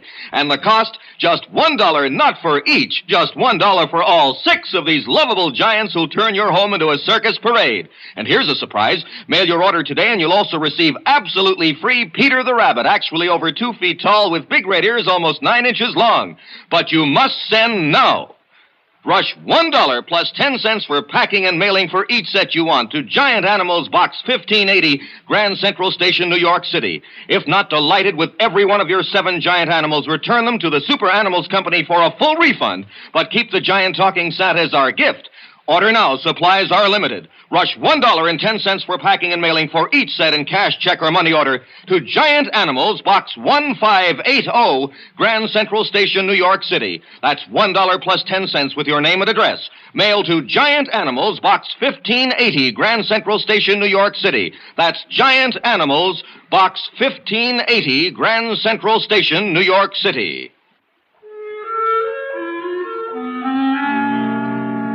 I waited for Amy Bradshaw in her dressing room at the theater. 15 minutes later, after the final curtain, she swept in. Oh, there you are, Mr. Dollar. I'd never seen her from closer than the 15th row before, kept you and waiting. needless to Did say, you see I the was show? impressed. Ghastly But I didn't have a chance to say Didn't so. you think the second act I didn't have a sagged when chance we to say rushed the anything. third? Oh, well, that's the way it goes. If you'll just give me a minute to get some of this makeup off. Now? Now. Hi. Hi. I knew it was only a question of time until you ran down. Oh, I'm sorry. I guess I get a little overcharged out on the stage. Sure. Listen, it's nice meeting you, Mr. Dollar, and I know why you've come down here, but I think you're wasting your time. Oh? Yeah. This whole thing's really pretty silly, you know. I hope so, Miss Bradshaw. You mean Amy. Okay, Amy. Say, look, how about having a drink with me somewhere? We can talk about it. I'd love to, but I'm afraid I have a date tonight. Could we make it tomorrow, maybe? Sure, okay, anytime. Excuse me. Come in. Oh, Mike. Oh, hello, Amy. I'm sorry, I didn't know you had company. That's all right. This is Johnny Dollar. Johnny, Mike Pomeroy, my agent. Mr. Pomeroy? How are you? What'd you think of it tonight, Mike? Well, they seem to like it okay. Oh. Tell you what, Amy, I'll see you tomorrow, eh? Tomorrow, Mike? I've got a few things I got to take care of tonight. Contracts to go over, things like that. Oh, of course. Well, glad to meet you, Dollar. Night, Amy. Is that offer of a drink still good, Johnny? Well, sure, but I thought you said you have... Oh, sure, let's go. Thanks for understanding. Anywhere in particular? There's a little place right down the street, small and quiet. Good. Oh. What's the matter? Would you mind if we crossed the stage and went out the other door? Well, no. Why? I think someone's waiting for me outside this exit. Oh. Sort of a friend of mine, Porter Kane, but he can be a little wearing, and I'm rather tired. Sure. I could see him through the open door. A thin-faced, rather elegant-looking man in a black Homburg. We went out the other side and down the street to a bar a few doors away. Item 2 on expense account, $4, drinks. After the first one, Amy relaxed a little. I wanted to get her talking about herself, and it wasn't too tough to do. There's not really much to tell about me. I've been acting a long time. Sometimes it seems too long. I've come a long way. Some people would say up. I hope it is. You make it sound pretty simple, Amy. I guess we do what we have to. All of us. I had to act, so... So, just like that, huh? Just like that. You've always gotten everything you wanted, haven't you? I think so. Hasn't anyone ever gotten in your way? No, Johnny, that's never happened. If it did... It looks to me like somebody's standing in your way right now. What do you mean? That threatening letter you got the other day. I told you, the whole thing's silly. There's nothing to it. Now, that's what you told me, but I don't think you believe it. Okay. So maybe I have worried a little about it. I wouldn't have if it hadn't been for... Oh, it was probably only my imagination. What was, Amy? Well, last night after the show, I felt like walking a little. I went west on 44th Street to Times Square, and as usual, it was crowded. I stood on the curb waiting for the light to change, and suddenly I got shoved out into the street. Oh? Right out into the traffic. I jumped back just in time. You see who did it? How can you tell in a crowd like that? I know. It was probably only coincidence that it happened right after I got that note, but... Oh, Johnny, I still just can't believe anybody's really trying to do me harm, but... I guess what's been making me nervous during the performance is staring out at that blackness past the footlights, wondering if there's somebody out there who hates me. Uh-huh. I guess I can't stand being hated, Johnny. I've got to be loved. Look, Amy, did it ever occur to you this might not be a crank out in the audience, that it might be someone closer to you? What? Johnny, that's impossible. Isn't? I don't have many friends. They've mostly to do with the play, but those I have are good ones. Who else besides your agent, Pomeroy? How about the director? David Coleman. He's a very old friend and one of the best. How about the producer? Emery's the last person in the world who'd wish me harm. On a dollars and cents basis, if nothing else. He and Dora both. Dora? His wife. I like her very much. Does she like you? Why shouldn't she? What about this man you wanted to duck tonight, the one who was waiting outside the theater? Porter Kane? Oh, he's a sort of a fan, I guess. A little eccentric, maybe, but he's been very good to me. Johnny, really, it couldn't be any of them. Maybe, maybe not. Look, Amy, I was sent down here because Northwestern Indemnity holds a policy on you. I know. Now, who's the beneficiary? William York. Who's he? My husband. Oh. I didn't know you were married. We separated 6 months ago. What I wanted, he didn't. What he wanted, I didn't. It's as simple as that. Well, where is he now? Here in New York somewhere, I guess. I don't know. He's a writer, sort of. Johnny, I'm tired. Oh, yeah, sure you must be. I'm sorry I kept you so long. Oh, no, I didn't mean that. It's been nice. Very nice. It's funny. I seem to relax a little when I'm with you. We let that one lay and went outside. Item 3 on expense account, $2, taxi to Amy's apartment. There was a car parked 2 doors down with a man just sitting in it. I saw Amy give it a quick look. Then, as she said goodnight to me at the door, I noticed that she slipped the catch on it. I sauntered across the street and stepped into the shadows. A moment later, the door of the parked car opened, and her agent, Mike Pomeroy, got out and went into the apartment house. Then I realized I wasn't the only one watching this. Half a block down the street, I could see a figure in a shadowy doorway. I ran toward him, but he took off around the corner. When I reached the corner, he was nowhere in sight. Amy might have been taking this thing only half seriously, but I was real serious about it now. She said she had some very nice friends. But I had a strong hunch that one of these very nice friends was out to kill her.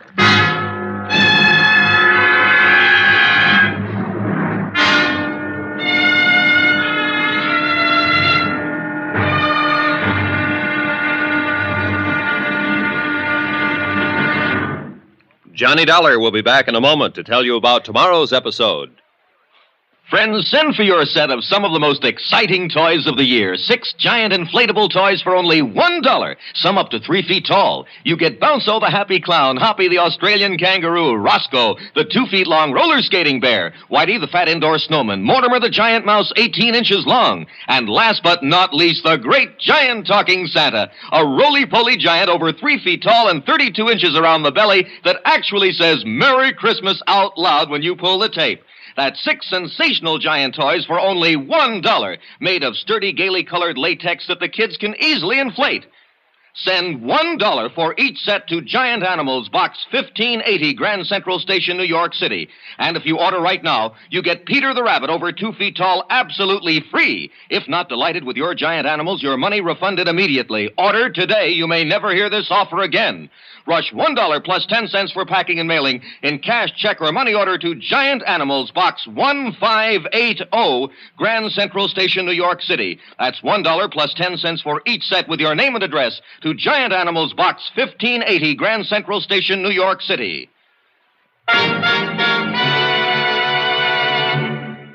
Now, here's our star to tell you about tomorrow's episode of the Amy Bradshaw matter. Tomorrow, the Criterion Theater again, and a third-act curtain that wasn't in the script. Join us, won't you? Yours truly, Johnny Dollar. Yours truly, Johnny Dollar, starring Bob Bailey, is transcribed in Hollywood. Written by Robert Reif, it is produced and directed by Jack Johnstone. Be sure to join us tomorrow night, same time and station, for the next exciting episode of Yours truly, Johnny Dollar. Roy Rowan speaking.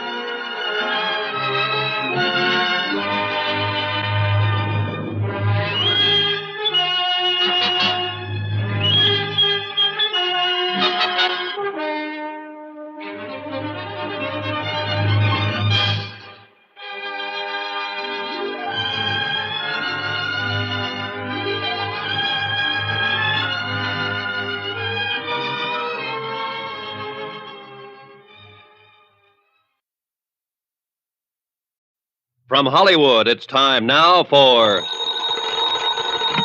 Johnny Dollar. Al Cintella down at precinct headquarters, Johnny. Oh, hi, Al. Sorry I missed your call a few minutes ago. What's on your mind? An actress named Amy Bradshaw. Amy? One of my favorites. Me too. But right now I seem to be looking for a guy who doesn't feel that way about her. Huh? Al, it looks like somebody's trying to kill Amy Bradshaw. Better come down here and tell me all about it.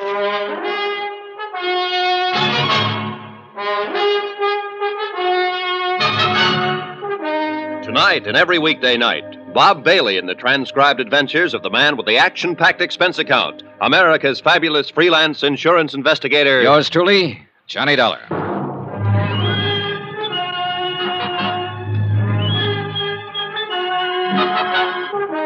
Expense account submitted by Special Investigator Johnny Dollar. Location, New York City. To the Northwestern Indemnity Alliance, Hartford, Connecticut. The following is an accounting of expenditures during my investigation of the Amy Bradshaw matter. The threat of an attempt on her well-insured life. Expense account item 5, $1.75. Cab from my hotel to precinct headquarters to talk to Detective Lieutenant Al Cintella. Al looked about the same as the last time I'd seen him. Rugged, competent, maybe a few pounds heavier. Sit down, Johnny. Sit down. Thanks. Something about Amy Bradshaw, you said. Yeah. Didn't know you were a friend of hers. Northwestern Indemnity holds a $25,000 life insurance policy on her. Here, take a look at this note. Amy got it several days ago. You are evil. You will be punished by sudden death. Oh, come on now, Johnny. A couple of nights ago, after the show, somebody shoved Amy off the curb and out into the traffic over in Times Square. Well, the same thing happens to me almost every time I'm around Times Square. You know what I smell in all this? Oh, sure. You probably smell a publicity stunt. I sure do. You think I'd fall for a thing like that? You known Amy Bradshaw very long? No. I'd seen her in a few shows, but last night was the first time I'd ever met her in person. If I didn't know you pretty well, I'd say you might be getting a little stage struck on her. Uh-huh. What about the man who trailed Amy to her apartment last night? Oh? Who? I don't know. I chased him, but he had too much of a lead on me. I still wouldn't go jumping to any conclusions. Who you got to work on, for instance? Well, for one, David Coleman, her director. Then there's the producer, Emery Taylor, and his wife, Dora. From what Amy said, I gather Dora doesn't like her very well. Anybody else? And there's her agent, Mike Pomeroy. She seems to be pretty wrapped up in him. Old stableful, huh? Yeah, looks like it. Also, a fellow named Porter Kane, who's usually hanging around the theater waiting for Amy. And finally, the man I really came to talk to you about. Who's that? Name is Bill York, her husband, but they're separated. Oh? She doesn't know where he is. You figure he might tie in somehow? He is the beneficiary of Amy's insurance policy. Well, I'll see if I can turn up an address on him for you. Okay, thanks, Al. In the meantime, I think I'll pay a call on this Porter Kane. See if I can find out just how good a fan he is.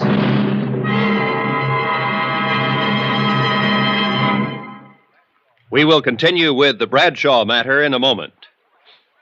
Friends, how'd you like to thrill your favorite youngster with some of the most exciting toys of the year? Picture the breathless excitement of any child surrounded by 6 gaily colored balloon-like giant animals up to 3 feet long, and all for the low, low price of just $1. Now, first you get Bounzo the Clown with round pot belly and funny nose. Next comes Hoppy the Australian kangaroo. Third, there's Roscoe the roller skating bear. He's 2 feet tall and looks almost like real. Fourth, there's Whitey the fat indoor snowman. And fifth, Mortimer the giant mouse, 18 inches long and sure to scare the whiskers off any cat. That's 5 different giant animals. But now, hold your breath for the most sensational toy of all, the star of the whole Christmas season, the jolly giant talking Santa Claus, guaranteed to make everybody's Christmas a merrier one. He's a big roly-poly happy Santa. He stands erect on 2 legs, is actually over 3 feet tall and 32 inches around. Best of all, he actually talks. Just pull the tape and he says, "Merry Christmas" for all to hear. He's the biggest, merriest talkingest Santa ever, sure to please your youngsters and spread good cheer. Yes, Giant Santa proves there really is a Santa Claus.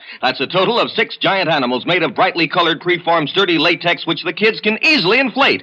And the cost, just $1, not for each, just $1 for all 6 of these lovable giants who'll turn your home into a circus parade. And here's a surprise. Mail your order today and you'll also receive absolutely free Peter the Rabbit, actually over 2 feet tall with big red ears almost 9 inches long. But you must send now. Rush $1 plus 10 cents for packing and mailing for each set you want to Giant Animals, Box 1730, Grand Central Station, New York City. If not delighted with every one of your 7 giant animals, return them to the Super Animals Company for a full refund, but keep the giant talking Santa as our gift. Order now. Supplies are limited. Rush $1.10 for packing and mailing for each set in cash, check, or money order to Giant Animals, Box 1730, Grand Central Station, New York City. That's $1 plus 10 cents with your name and address. Mail to Giant Animals, Box 1730. That's Box 1730, Grand Central Station, New York City. Giant Animals, Box 1730, Grand Central Station, New York City.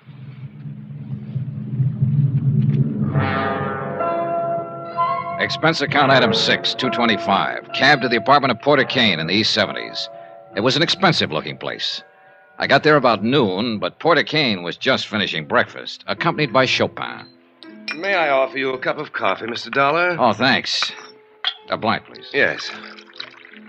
Now, you came to see me about Amy Bradshaw, I believe. That's right, Mr. Kane. I represent Northwestern Indemnity Alliance. They hold a policy on Miss Bradshaw. You perhaps want some sort of character reference on her? You, might put it that way. Well, in that case, you couldn't have come to one better qualified than I. You see, Amy is my career at present. Afraid I don't understand, Mr. Kane. Well, some years ago, I was relieved of the sordid but customarily necessary task of working for my bread and butter. The result is that I've been able to devote myself to a fascinating hobby. What kind of a hobby? I collect things. Oh? The objects of my interest vary, but they all have one thing in common. Oh? This signet ring I'm wearing, for instance. Yes, I noticed it. Very unusual. The crest is that of the Medici family, Renaissance Italy. The only ring of its kind in the world, so far as any of the authorities on that period are aware. That vase on the table, the painting on the wall, that sculpture. One of a kind, huh? Precisely. Which brings us quite logically to Amy, who is clearly one of a kind. So? So I plan to add Amy to my collection. Just like that, huh? I'm certain Amy will see it my way in time. And I have time. Now, if you'll excuse me, I must dress for the matinee. Will I see you again, Mr. Dollar? Yes. You probably will, Mr. Kane. I was glad to get out of the hothouse atmosphere of Kane's apartment. Real weird, this character. And I had a hunch I'd better keep an eye on him. Item 7, $1.65. Cab fare that evening to the Criterion Theater.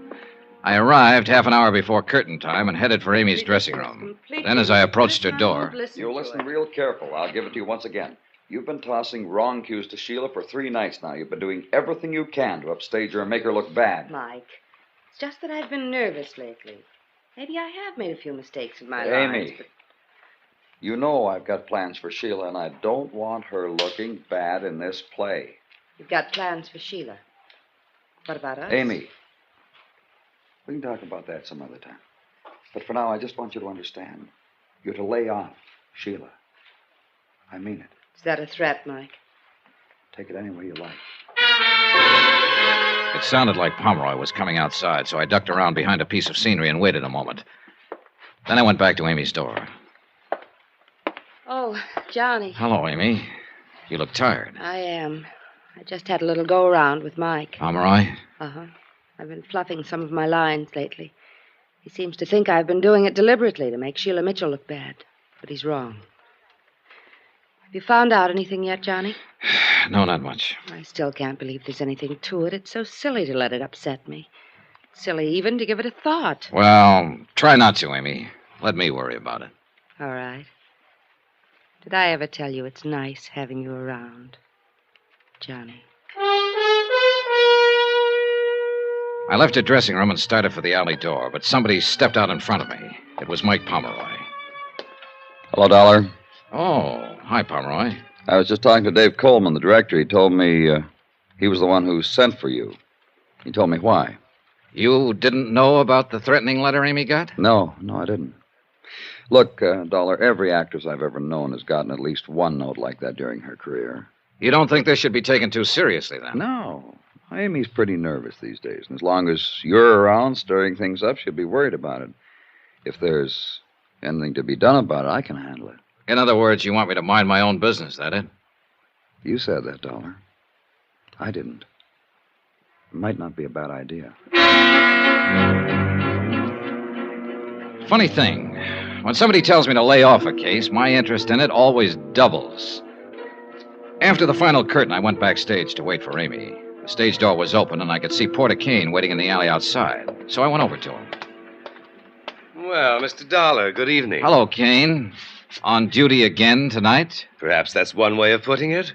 I thought I might have a little chat with Amy after she's changed. I'm afraid she has a date. Oh? Do you happen to know with whom? Yeah, me.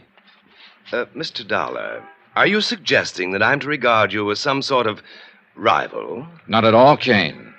I'm just suggesting that I'm a friend of Amy's. I see.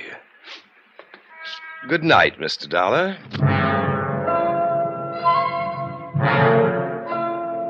After Kane left, I stood beside the stage door and tried to figure out some of the angles on this case. There were too many of them. By the time I went in, the theater was dark, except for a dim light bulb over the stage, and everyone had gone. Everybody, that is, except Amy. I ran into the darkened theater. She was standing horrified next to the stairway by the dressing rooms, her eyes fixed on something that lay on the floor. Johnny, I was on my way out to meet you. I heard it swish through the air. This heavy sandbag. It barely missed me. Oh, Johnny! Stay back against the wall, Amy. You'll be okay there. I climbed the long ladder up to the catwalk above the stage, where they sometimes use the sandbags to balance hunks of scenery. It was dark up there. I started edging along the catwalk. Suddenly, my foot hit a loose board. I almost lost my balance. A loose board that could have been left for me. And it was a long, long drop down to the stage. Whoever had been up there knew the theater pretty well. Finally, I went back down to Amy. She was trembling. Johnny? It's okay, Amy. It's okay. Johnny? Maybe I didn't take it seriously before, but I do now. Somebody dropped that sandbag from up there deliberately. Somebody is trying to kill me, and I'm scared, Johnny. I'm scared.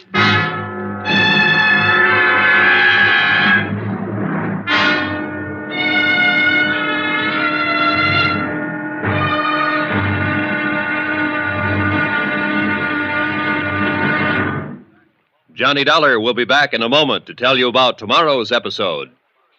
Friends, send for your set of some of the most exciting toys of the year. 6 giant inflatable toys for only $1, some up to 3 feet tall. You get Bounco the Happy Clown, Hoppy the Australian Kangaroo, Roscoe the 2 feet long roller skating bear, Whitey the fat indoor snowman, Mortimer the giant mouse 18 inches long, and last but not least, the great giant talking Santa, a roly-poly giant over 3 feet tall and 32 inches around the belly that actually says Merry Christmas out loud when you pull the tape. That's 6 sensational giant toys for only $1, made of sturdy, gaily colored latex that the kids can easily inflate. Send $1 for each set to Giant Animals, Box 1730, Grand Central Station, New York City. And if you order right now, you get Peter the Rabbit over 2 feet tall absolutely free. If not delighted with your Giant Animals, your money refunded immediately. Order today. You may never hear this offer again. Rush $1 plus 10 cents for packing and mailing in cash, check, or money order to Giant Animals, Box 1730, Grand Central Station, New York City. That's $1 plus 10 cents for each set with your name and address to Giant Animals, Box 1730, Grand Central Station, New York City.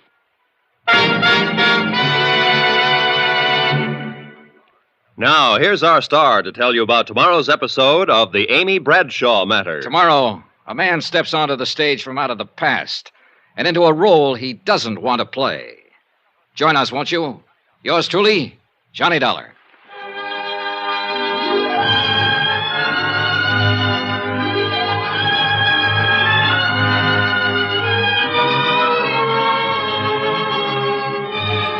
Yours truly, Johnny Dollar, starring Bob Bailey, is transcribed in Hollywood. Written by Robert Reif, it is produced and directed by Jack Johnstone. Be sure to join us tomorrow night, same time and station, for the next exciting episode of Yours truly, Johnny Dollar. Roy Rowan speaking.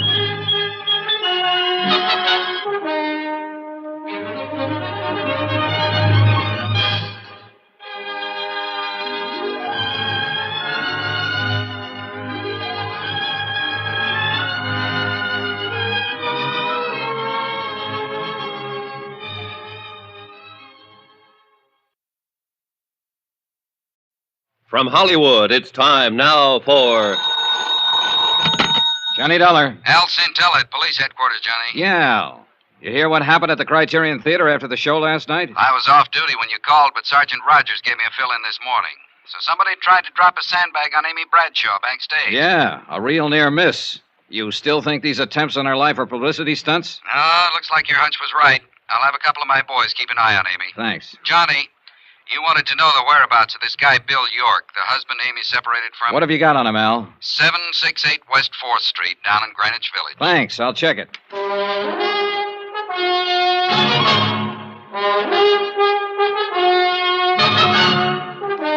Tonight and every weekday night, Bob Bailey in the transcribed adventures of the man with the action-packed expense account, America's fabulous freelance insurance investigator. Yours truly, Johnny Dollar.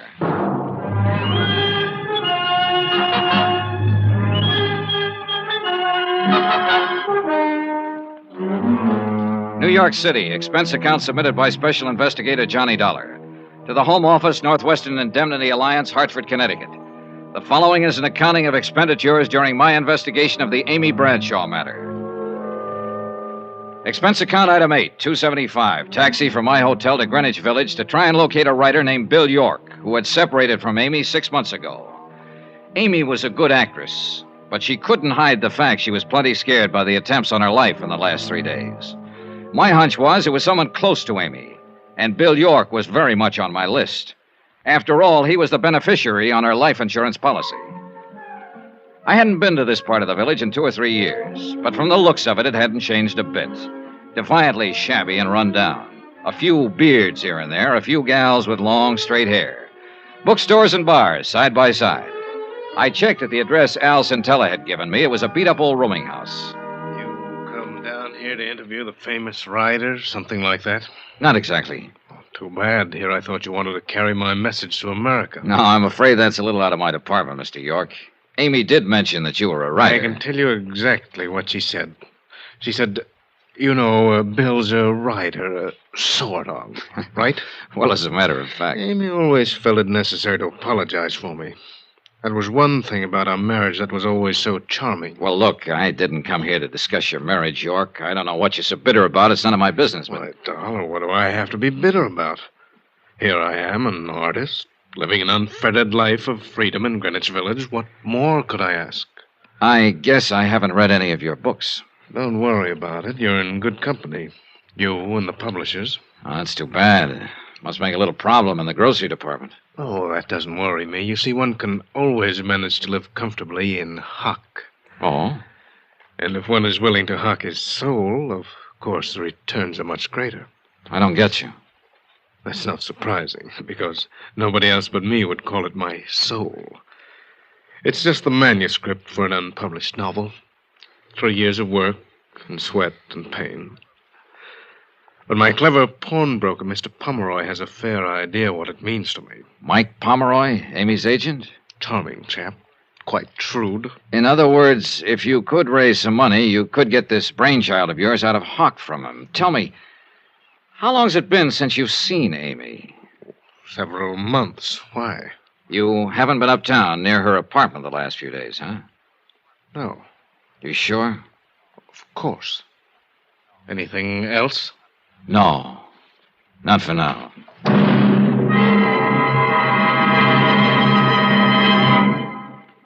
We will continue with the Bradshaw matter in a moment.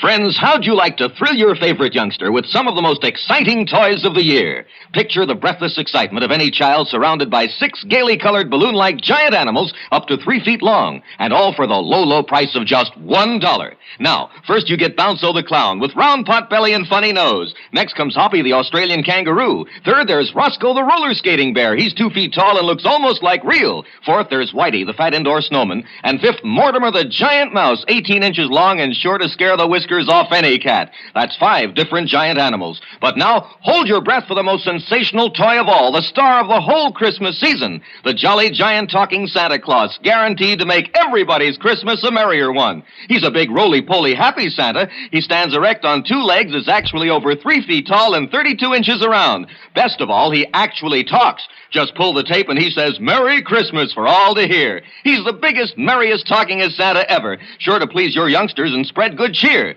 Yes, Giant Santa proves there really is a Santa Claus. That's a total of 6 giant animals made of brightly colored, preformed, sturdy latex, which the kids can easily inflate. And the cost, just $1, not for each, just $1 for all 6 of these lovable giants who'll turn your home into a circus parade. And here's a surprise. Mail your order today and you'll also receive absolutely free Peter the Rabbit, actually over 2 feet tall with big red ears almost 9 inches long. But you must send now.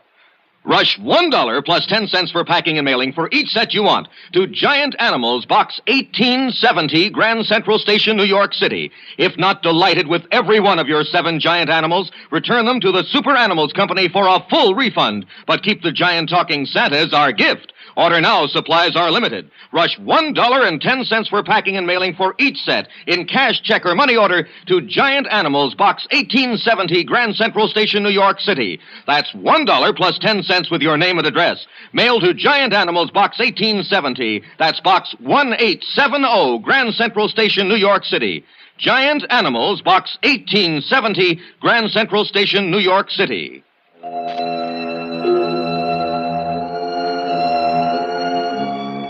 I was getting nowhere in my attempt to find out who was gunning for Amy Bradshaw, and I knew it.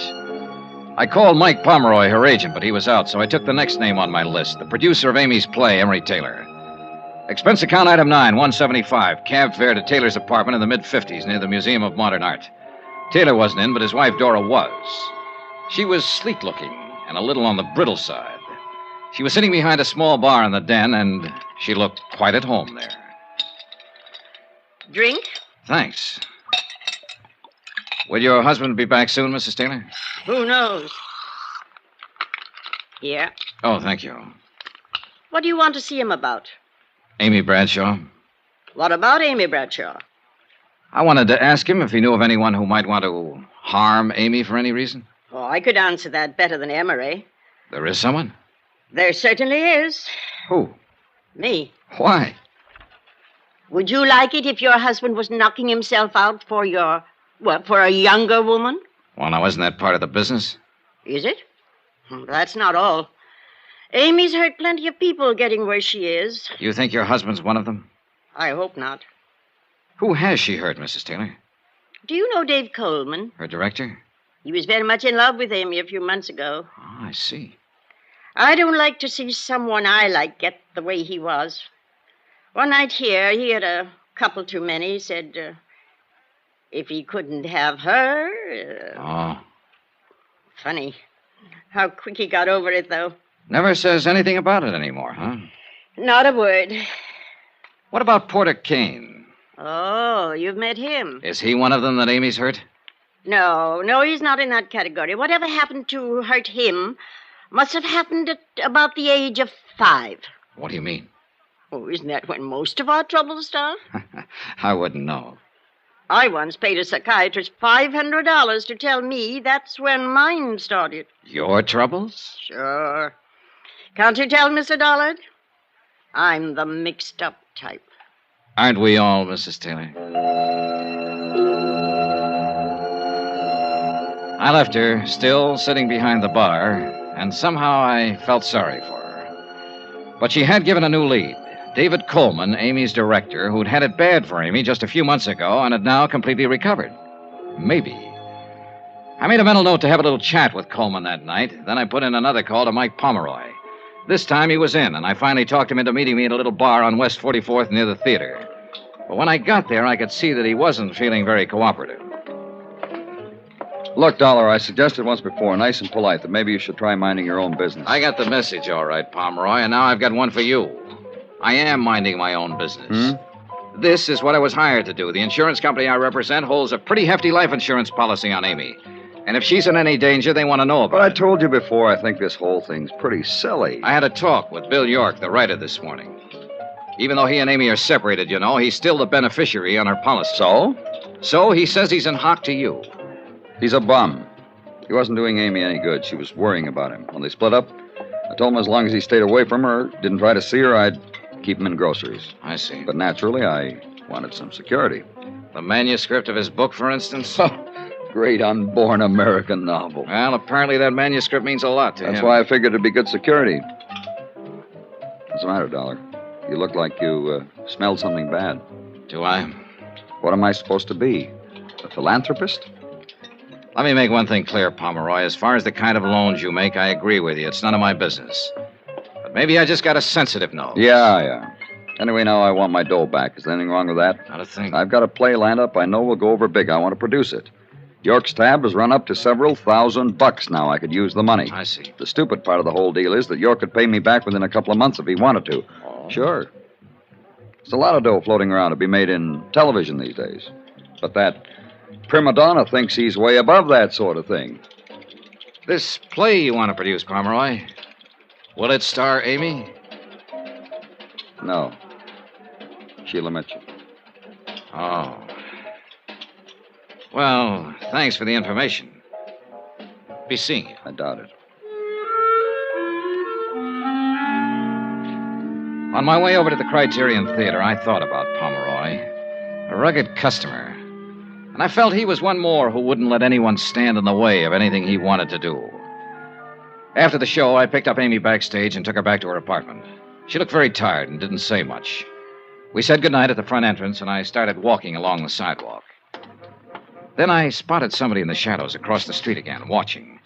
I could tell from his hat and coat he was the same one who'd been there the night before last. I kept on walking until I reached the corner, then circled halfway around the block to an alley and edged up on him from behind. He didn't see me until I dove at him. Well, Bill York. So, what are you doing here? So you haven't been near Amy for a long time, huh? Except tonight and the night before last, watching her apartment. Darling. Come on, York, start talking. And it better be good.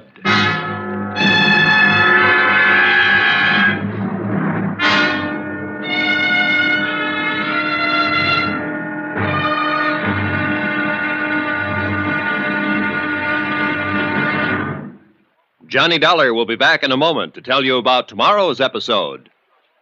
Friends, send for your set of some of the most exciting toys of the year. 6 giant inflatable toys for only $1. Some up to 3 feet tall. You get Bounce-O the Happy Clown, Hoppy the Australian Kangaroo, Roscoe the 2 feet long roller skating bear, Whitey the fat indoor snowman, Mortimer the giant mouse 18 inches long, and last but not least, the great giant talking Santa, a roly-poly giant over 3 feet tall and 32 inches around the belly that actually says Merry Christmas out loud when you pull the tape.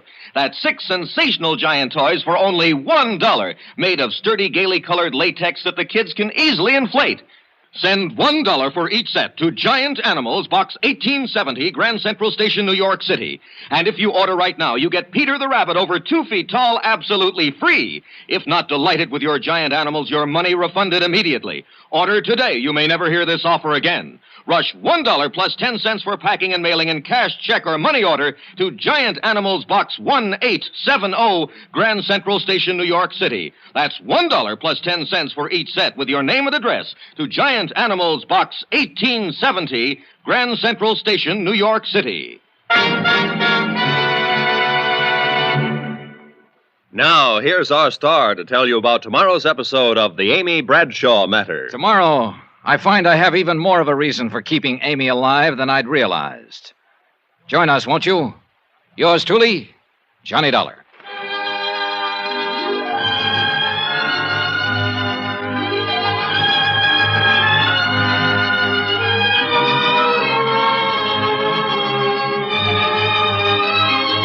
Yours truly, Johnny Dollar, starring Bob Bailey, is transcribed in Hollywood. Written by Robert Reif, it is produced and directed by Jack Johnstone. Be sure to join us tomorrow night, same time and station, for the next exciting episode of Yours truly, Johnny Dollar. Roy Rowan speaking.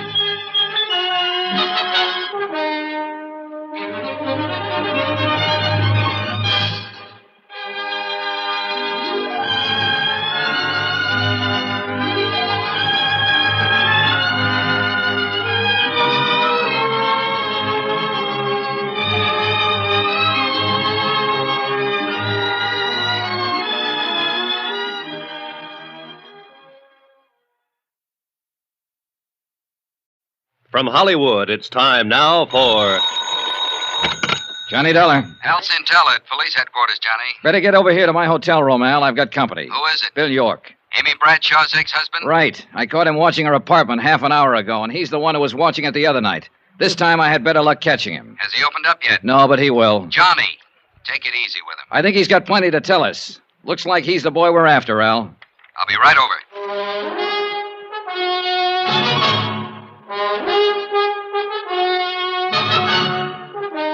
Tonight and every weekday night, Bob Bailey in the transcribed adventures of the man with the action-packed expense account, America's fabulous freelance insurance investigator. Yours truly, Johnny Dollar.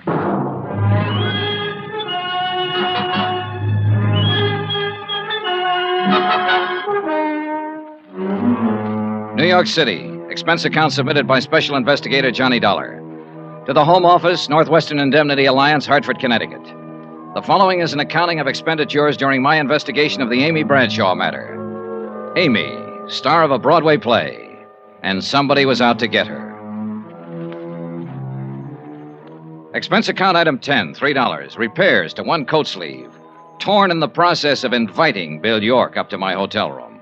Look, Dolly, you've got no right to drag me up here to your room this way. York, you're going to sit right here until you open up and tell me all about the attempt on Amy Bradshaw's life. What? You come in. Oh, Al. Hi, Johnny. York, this is Detective Lieutenant Al Centella. Now, look here, Lieutenant, what's this all about? Well, I kind of thought that's what you'd tell us, Mr. York. But this is crazy. Why would I want to kill Amy? You're aware that you're still the beneficiary on Amy's insurance policy. What? Even if I am... Also, you need money, and you need it bad. You're several $1,000s in debt to Mike Pomeroy, Amy's agent. He's been pressing you for it lately. Look, Dollar. And you know you can't get the manuscript of your novel out of hock from him until you pay off. You've got 2 strikes against you, York. Motive and opportunity. Opportunity? Sure, but motive? No, Dollar. I've never had any reason to kill Amy. It's true she and I couldn't make it together, but I guess that was more my fault than hers. Go on. You see, Amy's never let anything stand in the way of what she wanted. What she wanted, I didn't. I guess we just lived in two different worlds. What do you mean? She's always been a success, and I've always been a failure.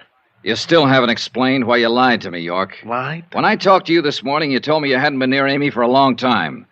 But when I caught up with you in front of her apartment tonight, I realized you were the same one who was watching it night before last. How about that, York?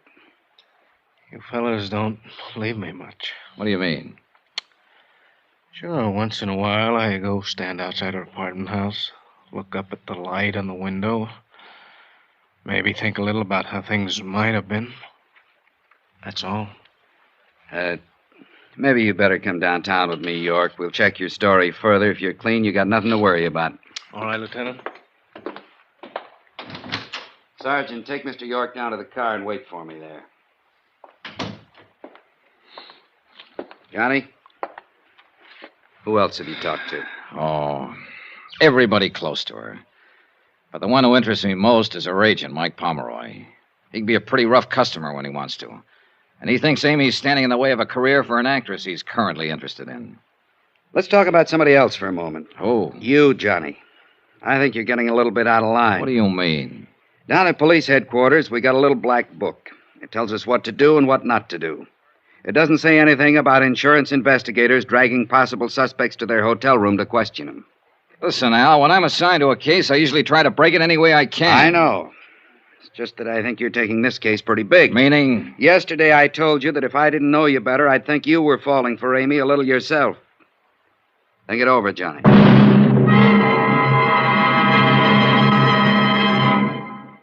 We will continue with the Bradshaw matter in a moment.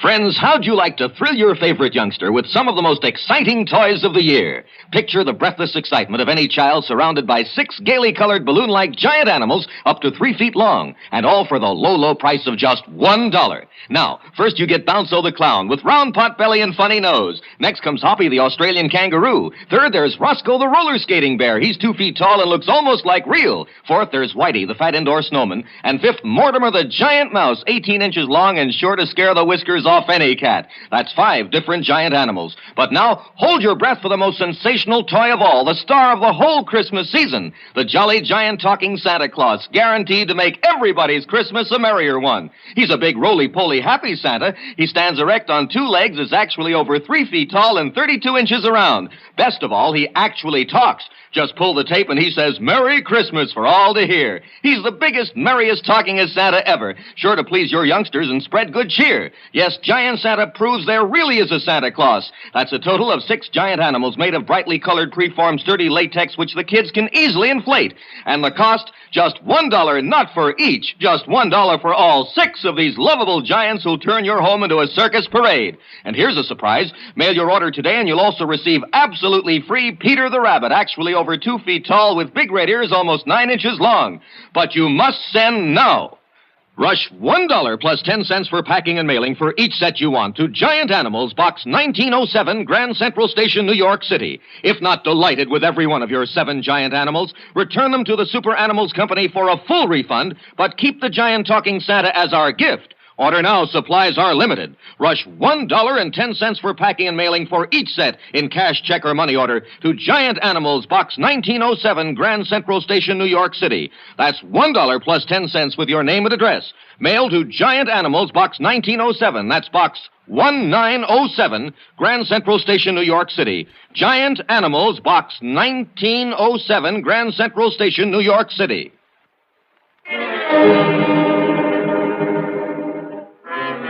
Expense account item 11, $4, drinks. For me.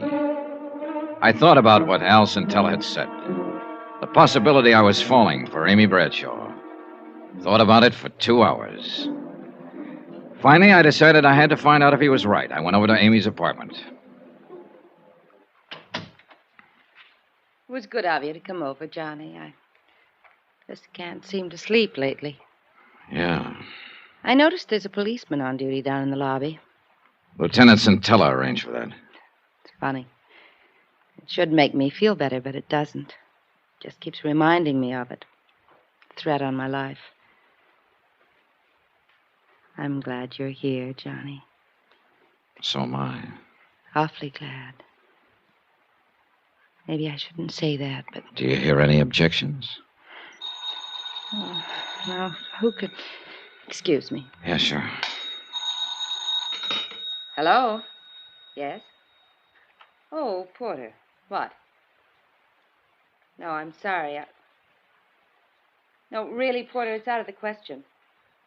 No, Good night, Porter. Kane, huh? Yes, I suppose he means well. But he can be rather annoying. Do you have a cigarette, Johnny? Here. Thanks.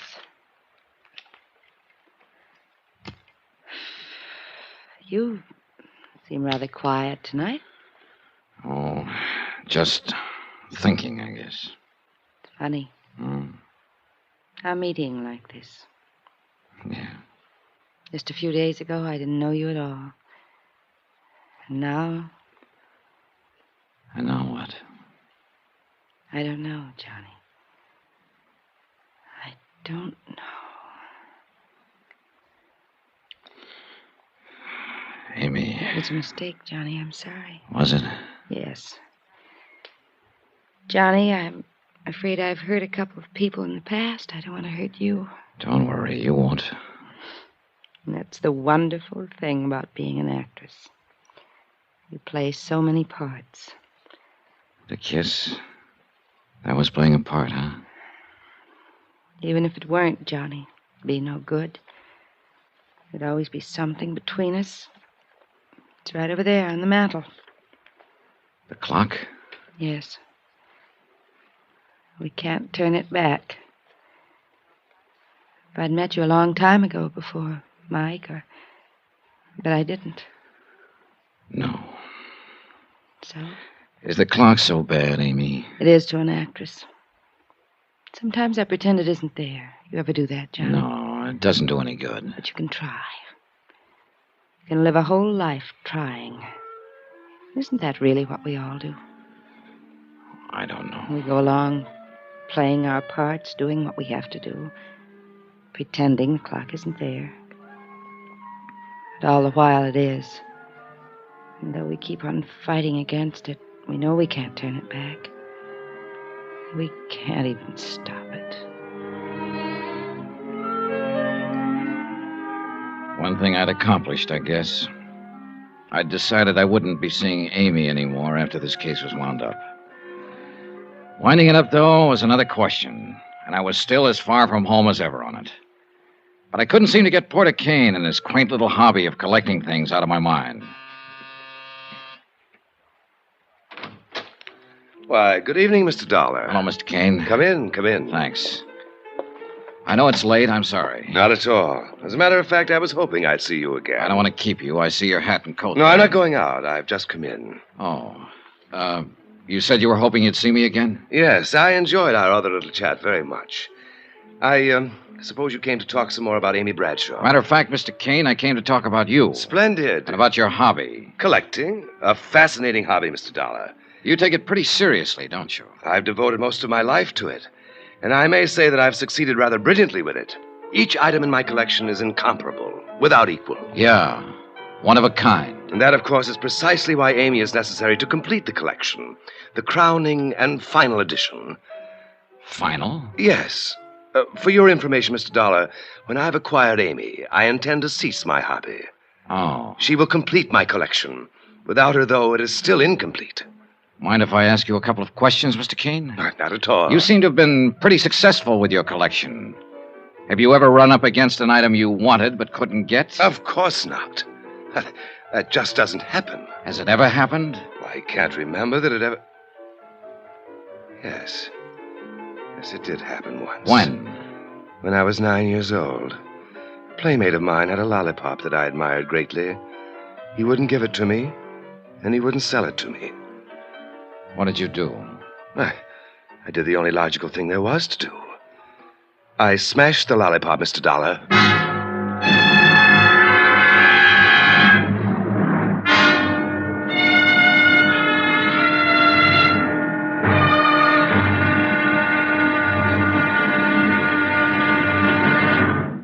Johnny Dollar will be back in a moment to tell you about tomorrow's episode. Friends, send for your set of some of the most exciting toys of the year. 6 giant inflatable toys for only $1. Some up to 3 feet tall. You get Bounce-O the happy clown, Hoppy the Australian kangaroo, Roscoe the 2 feet long roller skating bear, Whitey the fat indoor snowman, Mortimer the giant mouse 18 inches long, and last but not least, the great giant talking Santa, a roly-poly giant over 3 feet tall and 32 inches around the belly that actually says Merry Christmas out loud when you pull the tape. That's 6 sensational giant toys for only $1, made of sturdy, gaily colored latex that the kids can easily inflate. Send $1 for each set to Giant Animals, Box 1907, Grand Central Station, New York City.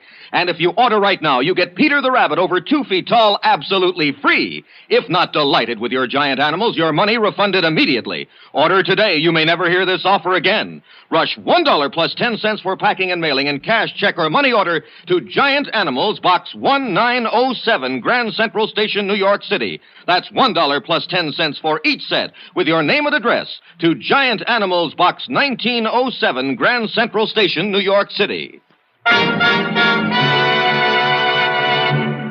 Now, here's our star to tell you about tomorrow's episode of the Amy Bradshaw matter. Tomorrow, well, it's the wind-up, and a pretty rough one. Join us, won't you? Yours truly, Johnny Dollar. Yours truly, Johnny Dollar, starring Bob Bailey, is transcribed in Hollywood. Written by Robert Reif, it is produced and directed by Jack Johnstone. Be sure to join us tomorrow night, same time and station, for the next exciting episode of Yours truly, Johnny Dollar. Roy Rowan speaking.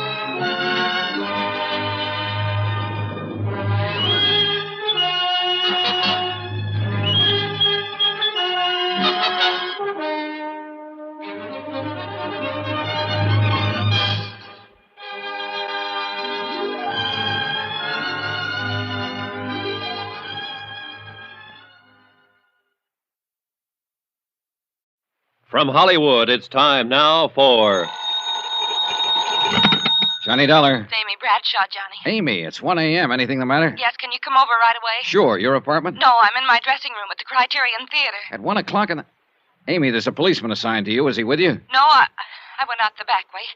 I came over here alone. But why? He's supposed to be protecting you. Johnny, I can't explain now, but I think I finally know who's been trying to kill me. I want to talk to you right away over here. Hurry. Please hurry.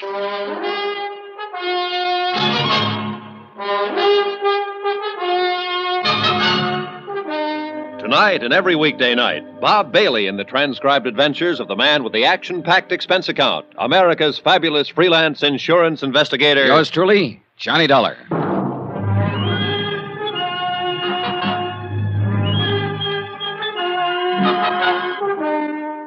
New York City, expense account submitted by Special Investigator Johnny Dollar. To the Home Office, Northwestern Indemnity Alliance, Hartford, Connecticut. The following is an accounting of expenditures during my investigation of the Amy Bradshaw matter.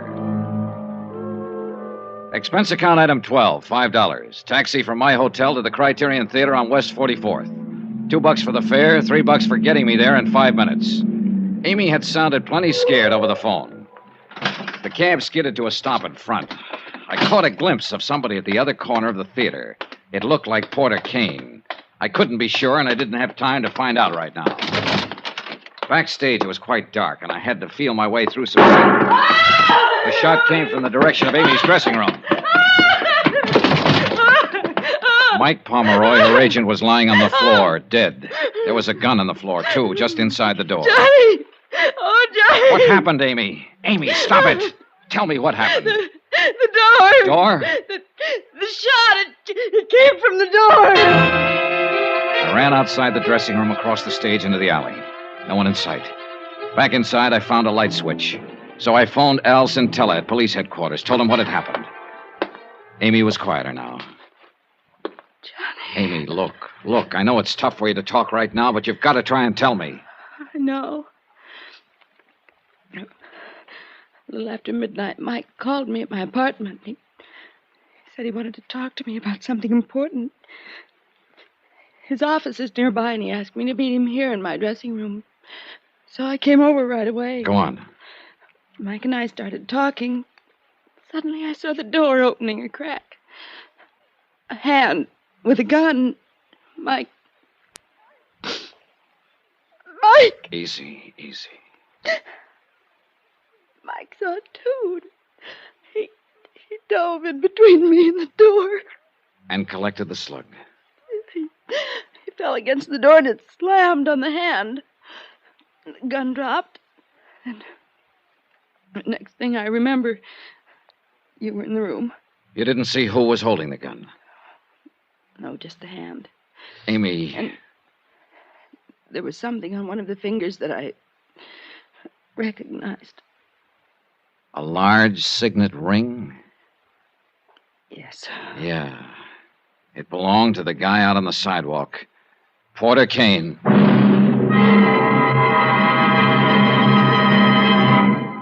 We will continue with the Bradshaw matter in a moment.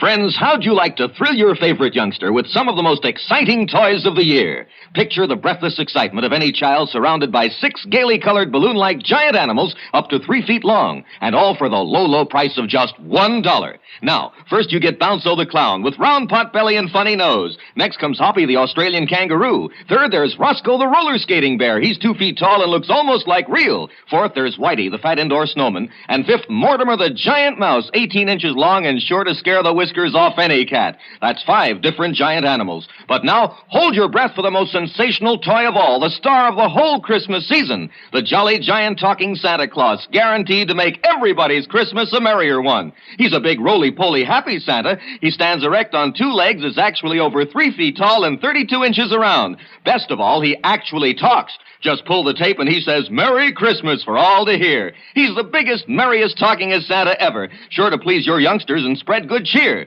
Yes, Giant Santa proves there really is a Santa Claus. That's a total of 6 giant animals made of brightly colored, preformed, sturdy latex, which the kids can easily inflate.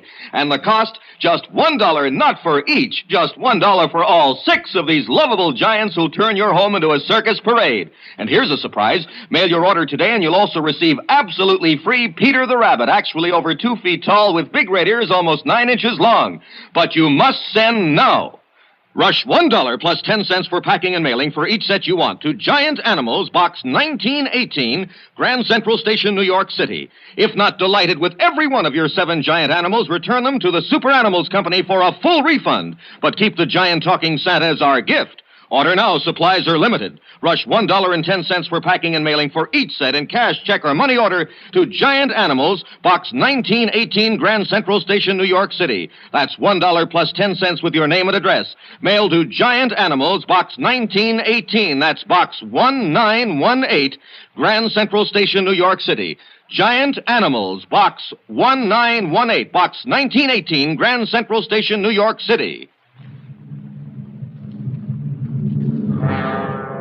Lieutenant Centella arrived at Amy's dressing room, and Amy repeated her story to him. He sent a couple of his boys out to pick up Porter Kane. Alan, Amy, and I went down to headquarters. We left her in one room while we went into another to question Kane, who had been picked up at his apartment. See here, Lieutenant, I don't know what this is all about, but I certainly object to being routed out Just hold it, Kane. You know why you're down here. I certainly do not. You don't know that Mike Pomeroy's dead, huh? Amy's agent? Really? Really? Well, I never did like that chap. Quite an insensitive person. Well, he's real insensitive now, Kane. He's dead. How did it happen? Mike was shot by mistake. The real target was Amy. Good heavens, no. When's the last time you saw Amy? The night before last. I spoke to her briefly after the show. You haven't talked to her on the telephone? No. You're lying. Now, see here, You Dollar. phoned her at her apartment about 11 p.m. I was there. All right. I did telephone her. I suggested she meet me somewhere. I told her I'd wait for her outside her apartment. Go on. I saw her come out later by the alley, so I followed her to the theater, thinking she meant for us to talk there. But then I heard a shot. So you admit being in the vicinity? Well, yes, but I definitely did not go into the theater. Didn't you? Kane, Amy got a look at the hand holding the gun. There was a ring on one of the fingers. Ring? Your ring. She's completely mistaken. That's a very distinctive ring. It's not one that anybody be mistaken about. See here, Lieutenant, all of this wild supposition is based on the assumption that I had a motive for wanting to kill Amy. You told me what your motive was when I talked to you last evening in your apartment. What do you mean? I asked you what you'd do if you wanted something for your collection and couldn't get it. You told me a story about what happened when you were just a kid 9 years old. But I say Another that... kid had a lollipop you wanted. He wouldn't give it to you, so you smashed it. And that's what you were trying to do tonight in Amy's dressing room. You couldn't have her, so you tried to smash her.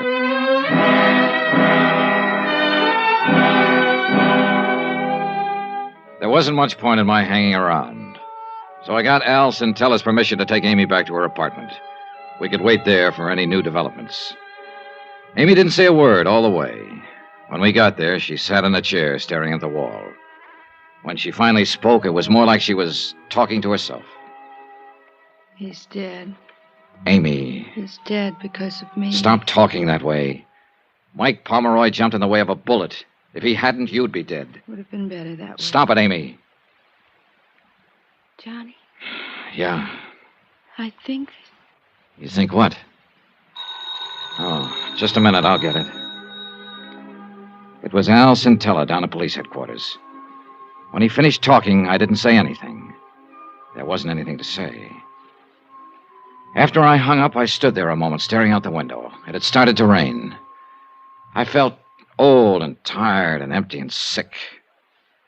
I went back into the other room again. Amy was sitting there looking at me. Johnny, Yeah, Amy? was that call for me? No. Who was it? Lieutenant Centella. Oh, The gun that killed Mike Pomeroy. There were no fingerprints on it.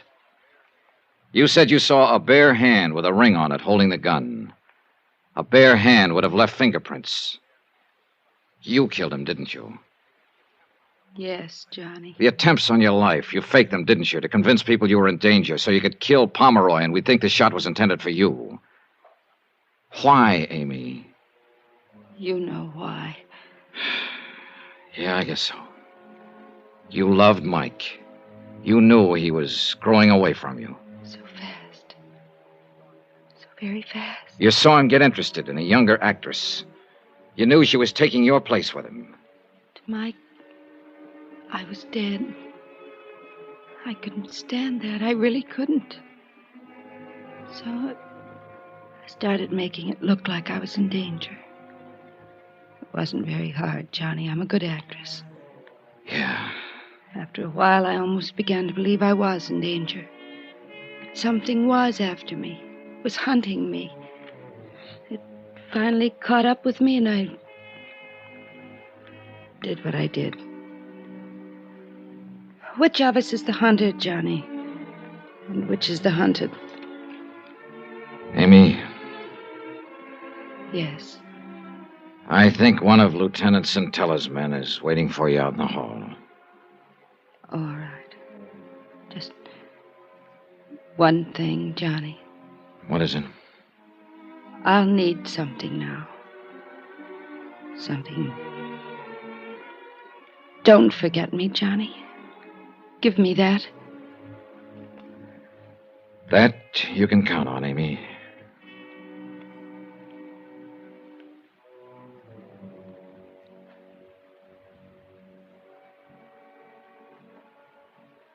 She walked out of the room, and she didn't look back. I'm glad she didn't.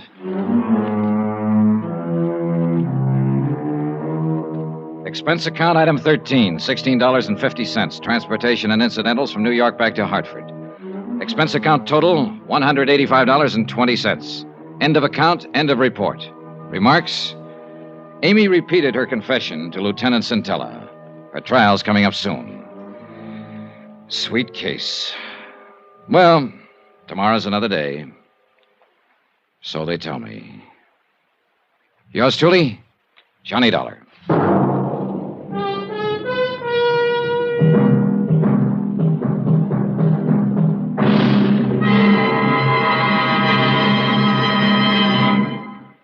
Johnny Dollar will return in a moment to tell you about next week's intriguing story. Friends, send for your set of some of the most exciting toys of the year. 6 giant inflatable toys for only $1. Some up to 3 feet tall. You get Bounco the Happy Clown, Hoppy the Australian Kangaroo, Roscoe the 2 feet long roller skating bear, Whitey the fat indoor snowman, Mortimer the giant mouse 18 inches long, and last but not least, the great giant talking Santa, a roly-poly giant over 3 feet tall and 32 inches around the belly that actually says Merry Christmas out loud when you pull the tape. That's 6 sensational giant toys for only $1, made of sturdy, gaily colored latex that the kids can easily inflate. Send $1 for each set to Giant Animals, Box 1918, Grand Central Station, New York City. And if you order right now, you get Peter the Rabbit over 2 feet tall absolutely free. If not delighted with your giant animals, your money refunded immediately.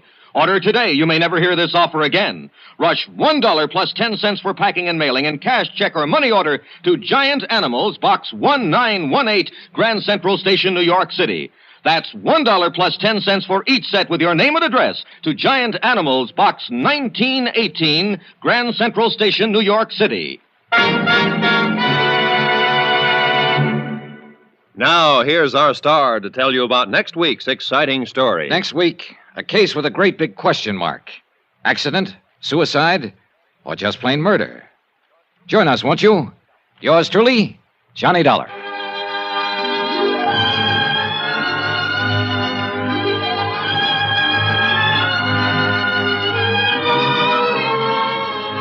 Yours truly, Johnny Dollar, starring Bob Bailey, is transcribed in Hollywood. Written by Robert Reif, it is produced and directed by Jack Johnstone.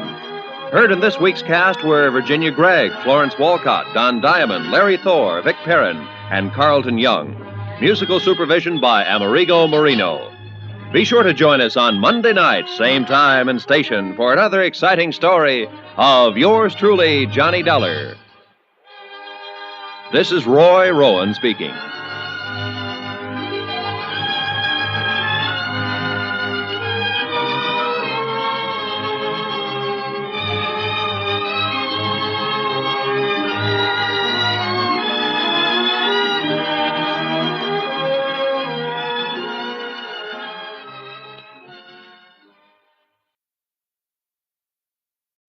From Hollywood, it's time now for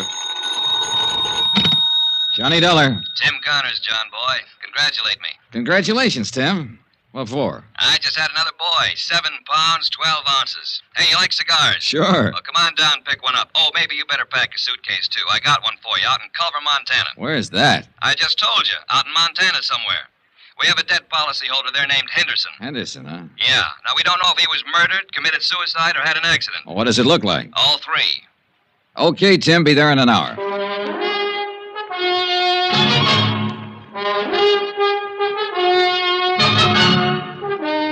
Tonight and every weekday night, Bob Bailey in the transcribed adventures of the man with the action-packed expense account, America's fabulous freelance insurance investigator. Yours truly, Johnny Dollar.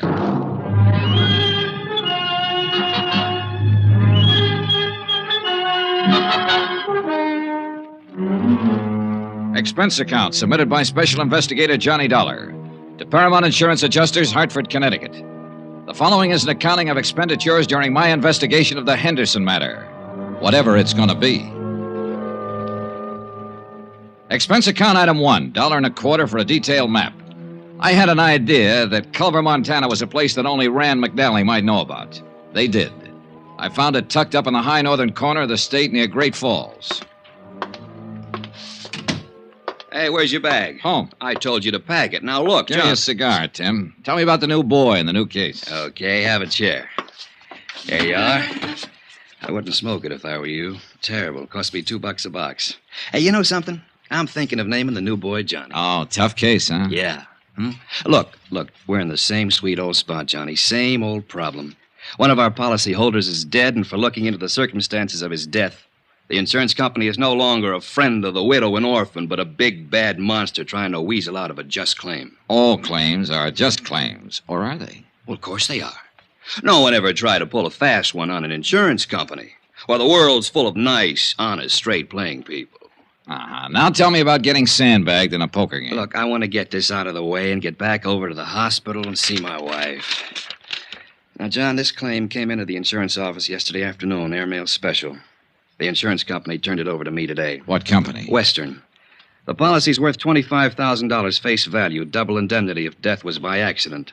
No payment for suicide. Uh-huh. You say the man's name was Henderson? Yeah, it says here, George Walter Henderson, Montana rancher. Last Thursday, he fell 4 stories out of a hotel window in Culver and died instantly.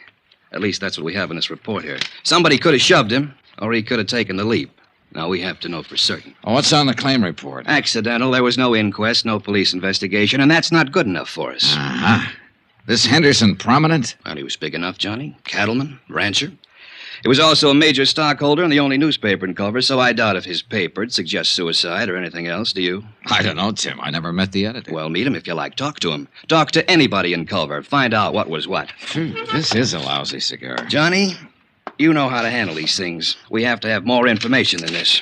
Have you tried to do anything on it at all? Yeah, I phoned the sheriff's office long distance and talked to a man named Holton, Eve Holton. He said he'd be happy to cooperate. What else? I phoned the beneficiary to get some information. Name's Pauline Henderson, his widow. Is she going to cooperate, too? I don't think so, pal. Huh? She hung up on me.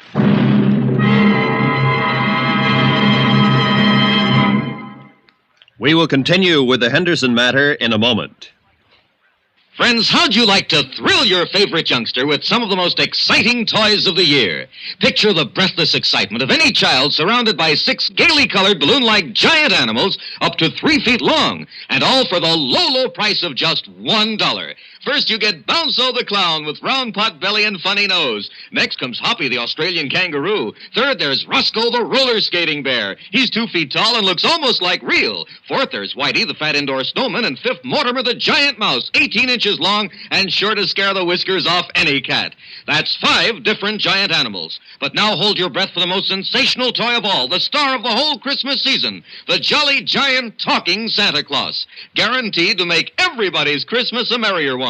He's a big, roly-poly, happy Santa. He stands erect on 2 legs, is actually over 3 feet tall and 32 inches around. Best of all, he actually talks. Just pull the tape and he says, Merry Christmas for all to hear. He's the biggest, merriest, talkingest Santa ever. Sure to please your youngsters and spread good cheer. Yes, Giant Santa proves there really is a Santa Claus. That's a total of 6 giant animals made of brightly colored preformed sturdy latex, which the kids can easily inflate. And the cost just $1, not for each. Just $1 for all 6 of these lovable giants who'll turn your home into a circus parade. And here's a surprise. Mail your order today and you'll also receive absolutely free Peter the Rabbit, actually over 2 feet tall with big red ears almost 9 inches long. But you must send now. Rush $1 plus 10 cents for packing and mailing for each set you want to Giant Animals, Box 90, Grand Central Station, New York City. If not delighted with every one of your 7 giant animals, return them to the Super Animals Company for a full refund, but keep the giant talking Santa as our gift. Order now. Supplies are limited. Rush $1.10 for packing and mailing for each set in cash, check, or money order to Giant Animals, Box 90, Grand Central Station, New York City. That's $1 plus 10 cents with your name and address. Mail to Giant Animals, Box 90, Box 90, Grand Central Station, New York City. Giant Animals, Box 90, Grand Central Station, New York City. Expense account item 2, $185.65. Airfare, Hartford, Connecticut to Great Falls, Montana. The nearest point I could make to Culver by air. Item 3, $3. I took the train to Culver. Sometimes when I'm having nightmares, I dream about the smelter stack standing up against the cadaverous hills that lie to the south of town. Everything, including the 3 or 4 feet of snow covered with a uniform dinginess, made Culver an ugly little town set in an ugly notch between 2 ugly mountains. The only hotel in town was the Butte. It happened to be 4 stories high. It also happened to be the place where George Henderson had met his death.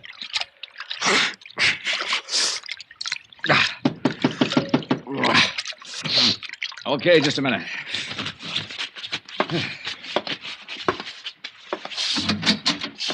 Mr. Dollar? Yeah. I'm Eve Holton, sheriff here. Huh? You're from the insurance people, aren't you? Yeah, that's right. Been expecting that you'd be in sooner or later. Well, I'm glad to meet you, Mr. Holton. Call me Eve, son. Everybody does. Hey, got a drink on you? And no, I haven't. Well, I got one on me. Nice and chilly, too. Well, I'll see if there's some glasses around here, Sheriff. You didn't waste any time looking me up. No, I guess I didn't, son. Thought it'd save a little time this way. Knew you'd be looking me up sooner or later. Really thought we ought to have this drink together. Private. May not have any more together while you're here. Uh-huh.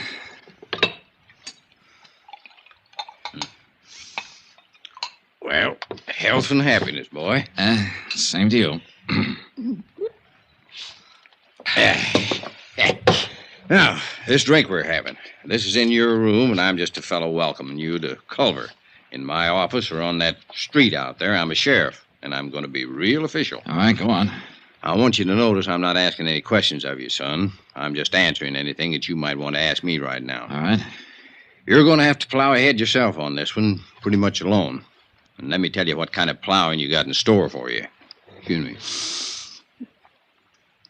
me. Now, first off, this is a little burg like you ain't used to. We got 3,500, 4,000 people living here. Some of them working that mine you've seen on your way into town. Others hire out to work on the ranches around here. Some in business. Uh-huh. Very tight little place. We hardly ever fool around with anybody else. Sure. Now, you're here because your insurance company don't like to pay off on a policy without knowing whys and wherefores. They don't like the word accident without knowing some of the details. No, they don't. There's a lot of people here, most people, who don't care about those details. As a matter of fact, son, they'd all just as soon put old George Henderson down on the ground and say it was an accident and let it go at that. Well, maybe it was, Sheriff. I don't know. But I'm going to find out. Yeah, well, now, let me go on. Those people who don't like the details don't like detail getters. You understand? Yeah. Scare you any? Not yet. You do all right, son. So, maybe you'd kind of like to get your coat on and come to a funeral with me. Starts at 3. Henderson's? Yeah. Give you a chance to look around, get the lay of the land. Okay, good idea. I wondered what kind of bull workers insurance companies turned out. I like you, Dollar. You're all right. You ain't bothering with any questions till you got some worthwhile asking. You tired? A little. Well, this won't take too long.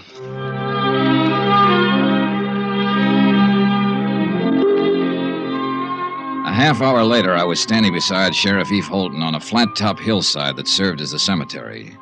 The snow was white and gleaming under the winter sun of the mid-afternoon skies, the air cold and crisp. Dear thee, our heavenly Father, who knoweth all things, we commit the body of our beloved to thy eternal care. Thy will be done. Thy will be done. Trusting ever in thy mercy, we invoke the consolation of thy sheltering wing. Earth to earth, ashes to ashes, dust to dust. In sure and certain hope of resurrection into eternal life, in the name of the Father, and of the Son, and of the Holy Ghost. Amen. Yeah. Here. Oh, that's that. Yeah. Poor George. Eve. Which one is Mrs. Henderson? There. That's Pauline Henderson? Yeah, that's her. Well, she can't be more than 25. 26, to be exact, Dollar.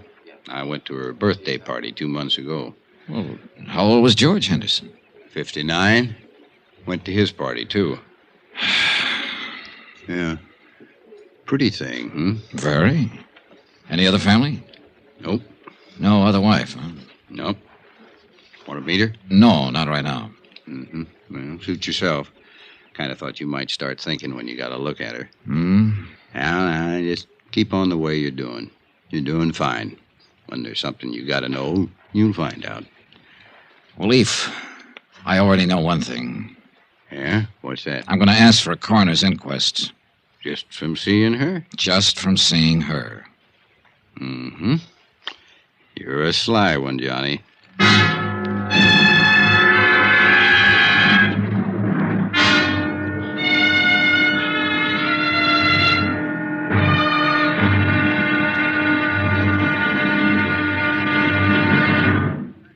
Johnny Dollar will be back in a moment to tell you about tomorrow's episode.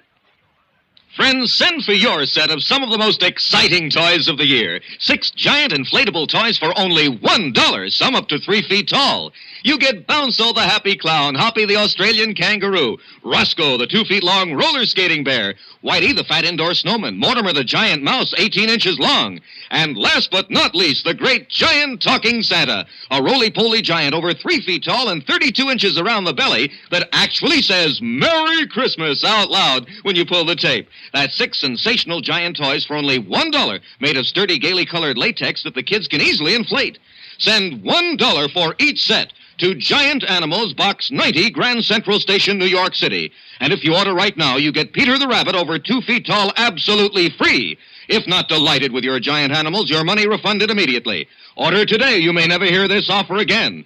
Rush $1 plus 10 cents for packing and mailing in cash, check, or money order to Giant Animals, Box 90, Grand Central Station, New York City. That's $1 plus 10 cents for each set with your name and address to Giant Animals, Box 90, Grand Central Station, New York City. Now, here's our star to tell you about tomorrow's episode of The Henderson Matter. Tomorrow, I find out how hard it is to believe what I see. And I see plenty. Join us, won't you? Yours truly, Johnny Dollar.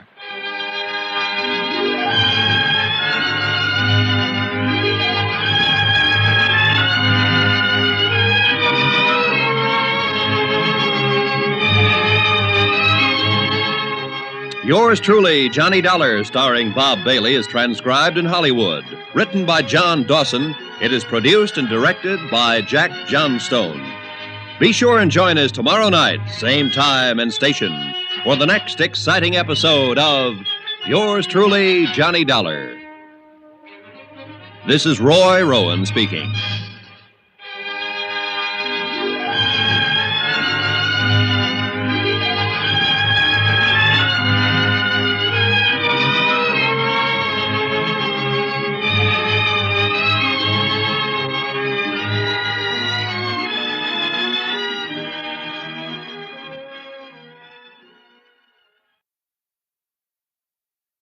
From Hollywood, it's time now for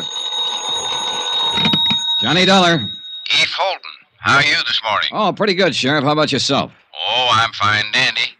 You were over at the City Hall this morning, huh? Yeah, that's right. I requested the coroner to conduct an inquest into the death of George Henderson. Yeah, I know. The coroner left it up to me. Huh? Yeah, came into my office and asked me if I had any reason to conduct an inquest into the death of George Henderson. I told him I didn't have any reason, but I'd do it if I was ordered to. Well, what happens now? Well, somebody'll have to decide whether there's going to be an inquest or not. Who? Mayor, I guess. I don't know. Anyhow, you stirred up some action, and you'll be getting it. Yeah, where? Just stay where you are, son. My guess is it'll come right to you.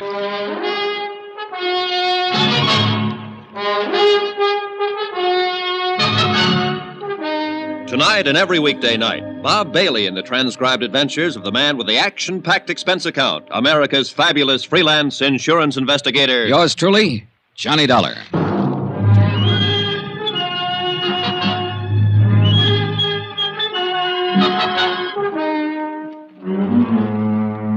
Expense account submitted by Special Investigator Johnny Dollar to Paramount Insurance Adjusters, Hartford, Connecticut. The following is an accounting of expenditures during my investigation of the Henderson matter. The death of George Henderson of Culver, Montana, where I am today. A casual certification announced the death is accidental, having been received by a fall from a hotel window. No one in Culver seemed to be too worried about any of the details. But details are my job. That's why I requested the coroner's office to conduct an inquest. I took Sheriff Holton's suggestion and waited to see what my request flushed up in the dingy-colored mountains of Culver.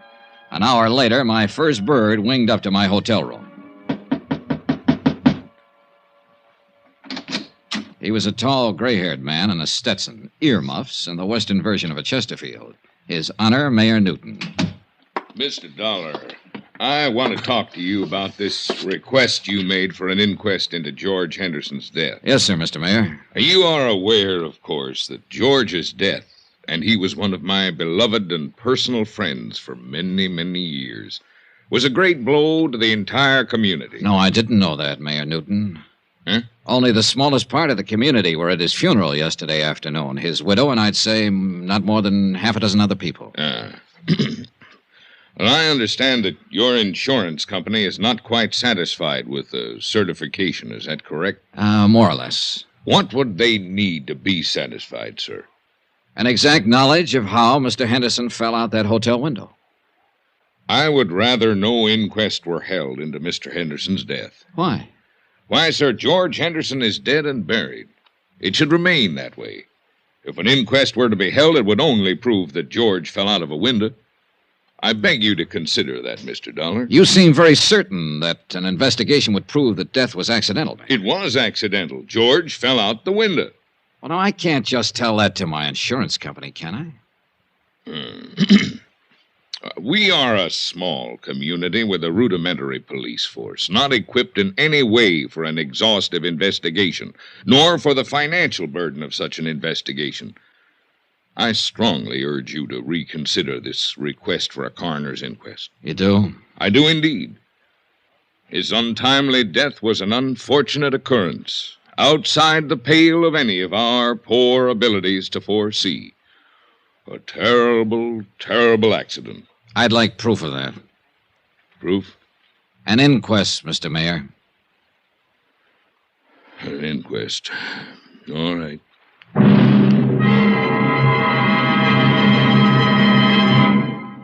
We will continue with the Henderson matter in a moment. Friends, how'd you like to thrill your favorite youngster with some of the most exciting toys of the year? Picture the breathless excitement of any child surrounded by 6 gaily colored balloon-like giant animals up to 3 feet long, and all for the low, low price of just $1. First, you get Bounzo the clown with round pot belly and funny nose. Next comes Hoppy the Australian kangaroo. Third, there's Roscoe the roller skating bear. He's 2 feet tall and looks almost like real. Fourth, there's Whitey the fat indoor snowman. And fifth, Mortimer the giant mouse, 18 inches long and sure to scare the whiskers off any cat. That's 5 different giant animals. But now hold your breath for the most sensational toy of all, the star of the whole Christmas season, the jolly giant talking Santa Claus. Guaranteed to make everybody's Christmas a merrier one. He's a big roly-poly happy Santa. He stands erect on 2 legs, is actually over 3 feet tall and 32 inches around.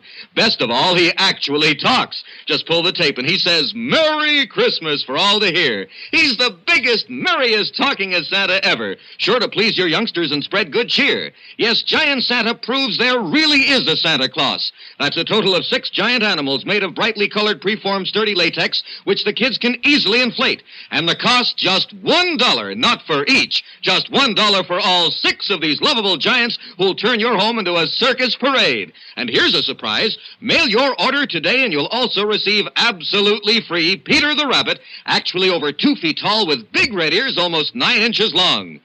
But you must send now. Rush $1 plus 10 cents for packing and mailing for each set you want to Giant Animals, Box 46, Grand Central Station, New York City. If not delighted with every one of your 7 giant animals, return them to the Super Animals Company for a full refund, but keep the giant talking Santa as our gift. Order now. Supplies are limited. Rush $1.10 for packing and mailing for each set in cash, check, or money order to Giant Animals, Box 46, Grand Central Station, New York City. That's $1 plus 10 cents with your name and address. Mail to Giant Animals, Box 46, Grand Central Station, New York City. Giant Animals, Box 46, Grand Central Station, New York City.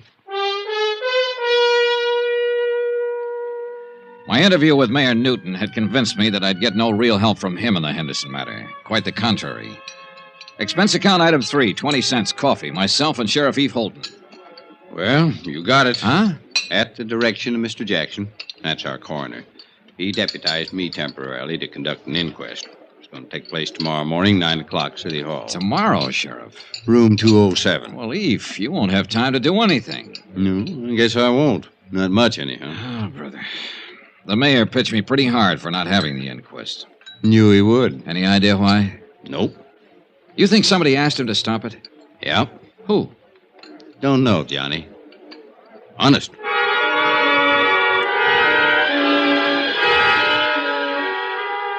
The next morning, I struggled my way against a belligerent north wind to City Hall and the inquest, if you could call it that.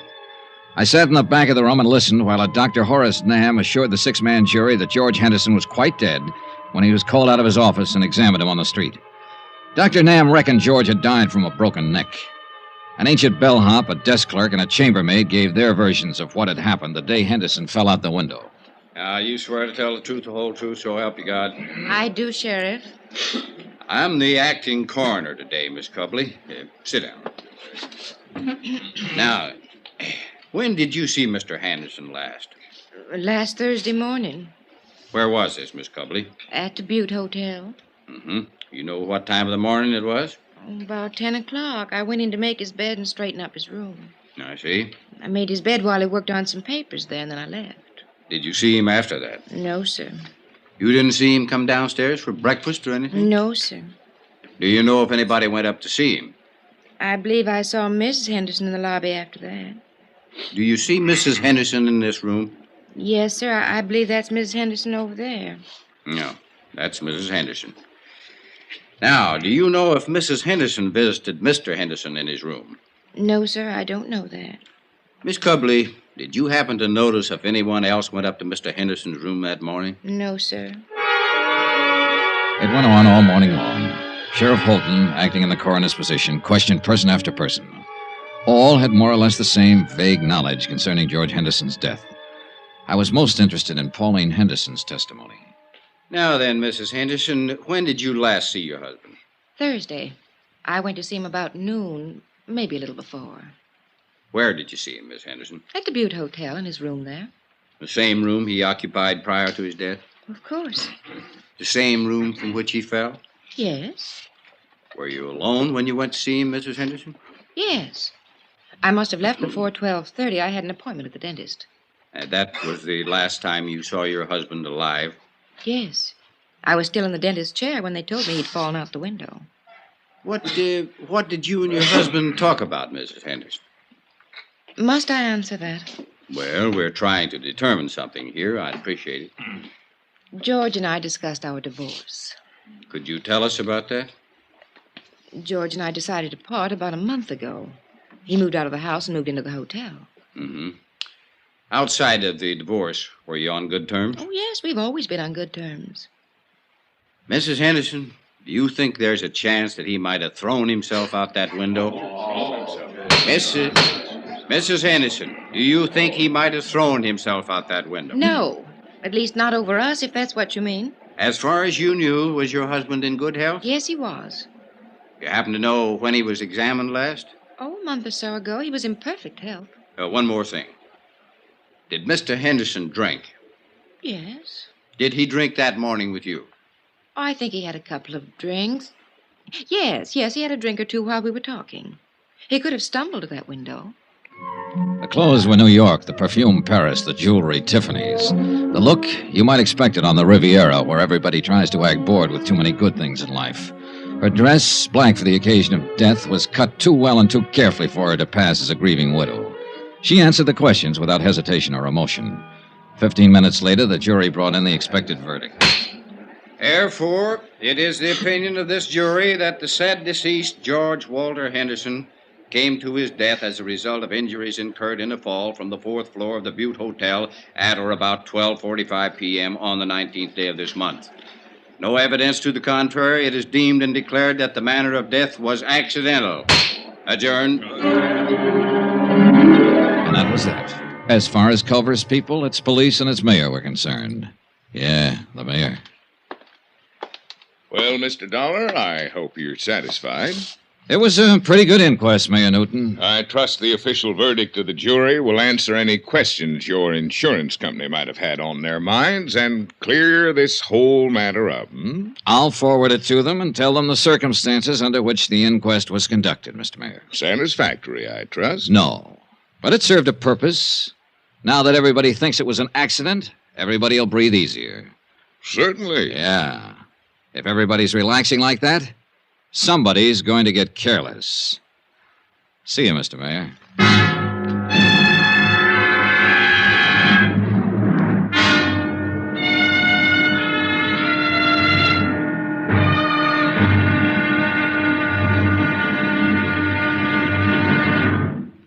Johnny Dollar will be back in a moment to tell you about tomorrow's episode.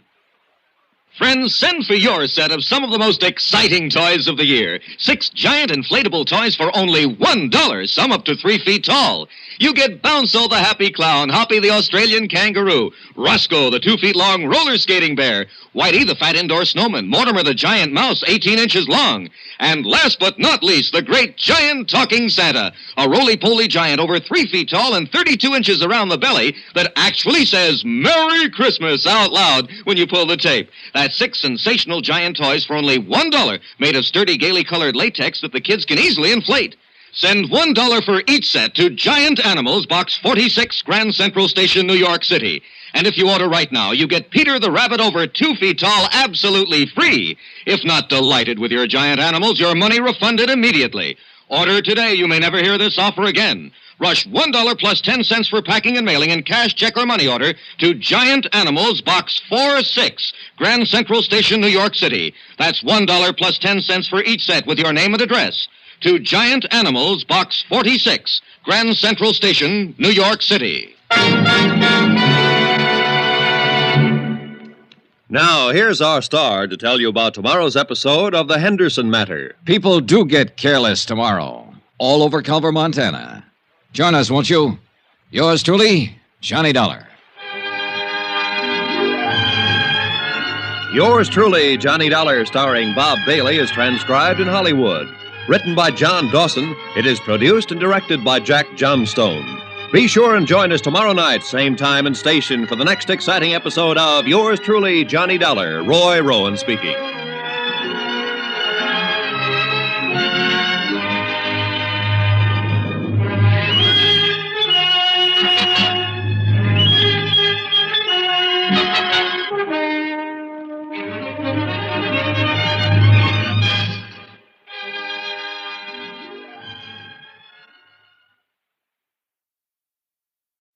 From Hollywood, it's time now for Johnny Dollar. Eve Holden, son. Hi, Sheriff. You put in a call for me, did you? Yes, I'm ready to go to work. Now that the inquest's been held and George Henderson's death is officially an accident, I might be able to move around your little town a little easier. What can I do for you? Help me to move around? The case is closed, as far as I'm concerned. Eve, what's the matter with you? That inquest was a farce. For all I know, Henderson could have been pushed out of that hotel window. The attitude of different people in this town makes that whole thing... Hold on now, son. Hold on. I meant to say it's closed as far as my office is concerned. Personally, I think it needs investigating. We can help each other, maybe, you and me. Can I come over? Oh, I better come there. You know how folks are around here.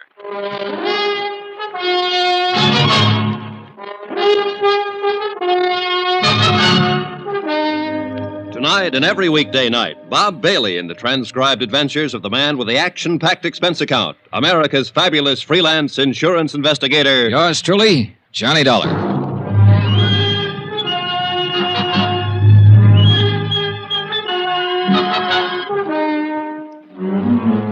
Expense account submitted by Special Investigator Johnny Dollar. Location, Culver, Montana. To Paramount Insurance Adjusters, Hartford, Connecticut. The following is an accounting of expenditures during my investigation of the Henderson matter. The question, accident, suicide, or murder?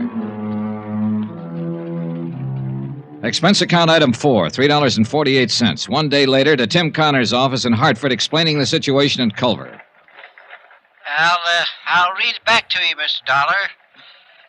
Mr. Tim Connors, Paramount Insurance Adjusters, Hartford, Connecticut. Coroner's inquest into death of George Henderson, policy number EMP-196667, found death to be accidental. In my opinion, the inquest was not thorough. Have decided to stay on in Culver and conduct my own investigation. If any change, please advise via Western Union, Butte Hotel, Culver. Am forwarding copy of coroner's verdict this date. Best regards, Dollar. Correct? Okay. Oh, Mr. Dollar. Good luck. Yeah, sure. Expense account item 5, 68 cents. Postage. I mailed a copy of the coroner's verdict to Hartford, airmail special. After that, I went back to my hotel to wait for the sheriff, Eve Holden. Come on in, Eve. Oh. Hello. Hello. Mr. Dollar, my name's Porter. I'm the manager of this hotel. Oh, well, come in, Mr. Porter. I can't right now. I've got some other things to attend to. Well, anything I can do for you, Mr. Porter? I'm going to have to ask you for your room, Mr. Dollar. Oh? When? Today. Any particular reason? We're all filled up. The room's been reserved for 6 weeks. By whom? What? Who reserved it? Why, a man from Bozeman. It's a sort of convention. Sort of convention? What kind of convention is that, Mr. Porter? Look, Mr. Dollar, you'll have to leave this room today. The man's coming in tonight. Uh-huh. And there's no other hotel in town? That's the way it is, Mr. Dollar. No other place to stay? No. So I have to pack my bags and get out of town, is that it? I must have the room, Mr. Dollar. Who asked you to say you wanted the room, Mr. Porter? Who asked you to come here and kick me out? Why, no one. Well, you go back to no one, Mr. Porter, and you tell no one that I'm staying right here in this room here in Culver until I finish what I have to do here. You tell that to no one, will you? Mr. Dollar, I'd hate to call the police. Go ahead, Mr. Porter. Be sure and tell them about the sort of convention you're having and how all the rooms are sold out. Tell them about Mr. No One and tell them I called your bluff. Anything else, Mr. Porter? I was at the stage where I was beginning to take notes for myself. Note 1. The mayor didn't want to have an inquest into the death of George Henderson. Note 2. When they did have an inquest, they didn't want to really find out anything. Note 3. Mr. Hotel Manager wanted me to keep on not finding out anything by getting me out of town. I explained all of this to Eve Holton when he showed up a half an hour later. Well, kind of tight, isn't it? I don't know what that means, Sheriff, but it's pretty stupid. Yeah, it's stupid, son, but it could be effective. Now, I'll tell you what. If Porter calls the police, I'm the police, so don't worry about that. I'll hem him and haw him. All right, thanks. Now then, tell me how much your insurance company's stuck for. $50,000 if Henderson's death goes by as an accident. The good book says that's what it was. I know. There's a chance, too, he had a heart failure and fell out of that window. No, sure. Always a chance. We might have to dig him up and find out, Sheriff. Oop, no, hold on. Autopsies and digging people up is one thing you'd have a hard time doing around here. I might insist on it. I don't know. We'll let that go for now. Say, tell me about Mrs. Henderson. Where's she from? Here. Right here in Culver. Now, she didn't get that mink coat and those diamonds she was wearing at the inquest in Culver. More important, she didn't get that continental look here either. So what's the story? Well, her name was Pauline Underwood before she married George. Born and raised right here in Culver. Of course, she went to school in the East, and she's been in Europe a couple of times, but most of her life's been right here.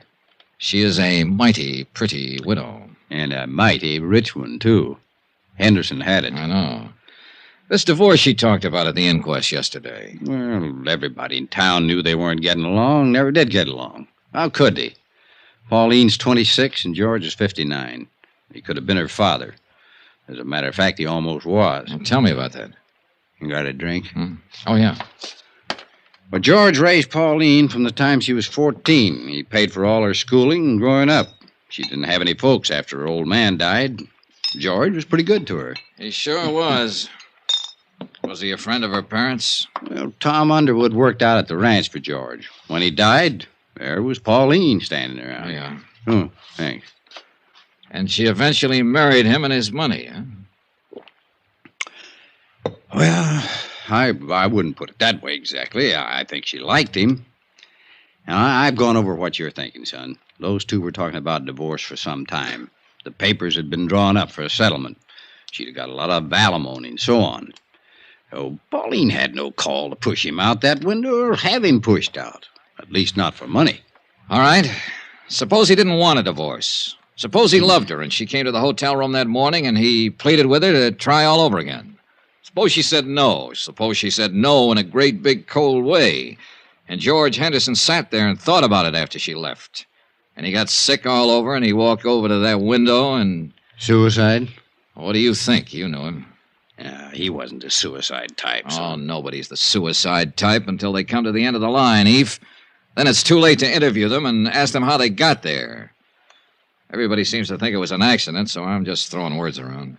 Well, you have a right to do that if you aren't satisfied, son. Hey, getting back to this hotel again. Who might want me to get out of town and not ask any questions? Anybody. Well, who? No idea. But it's somebody who has some feelings in this. Hey, who owns this hotel, Eve? Noah Baxter. Who's Noah Baxter? Rancher. Got a place about 15 miles from here. Pretty big man. Uh-huh. Friend of Henderson's? Yeah. And let me put that question a little different. Baxter a friend of Mrs. Henderson's? I don't know. Can you find out? I can try. Well, find out about him and any other friends, Eve.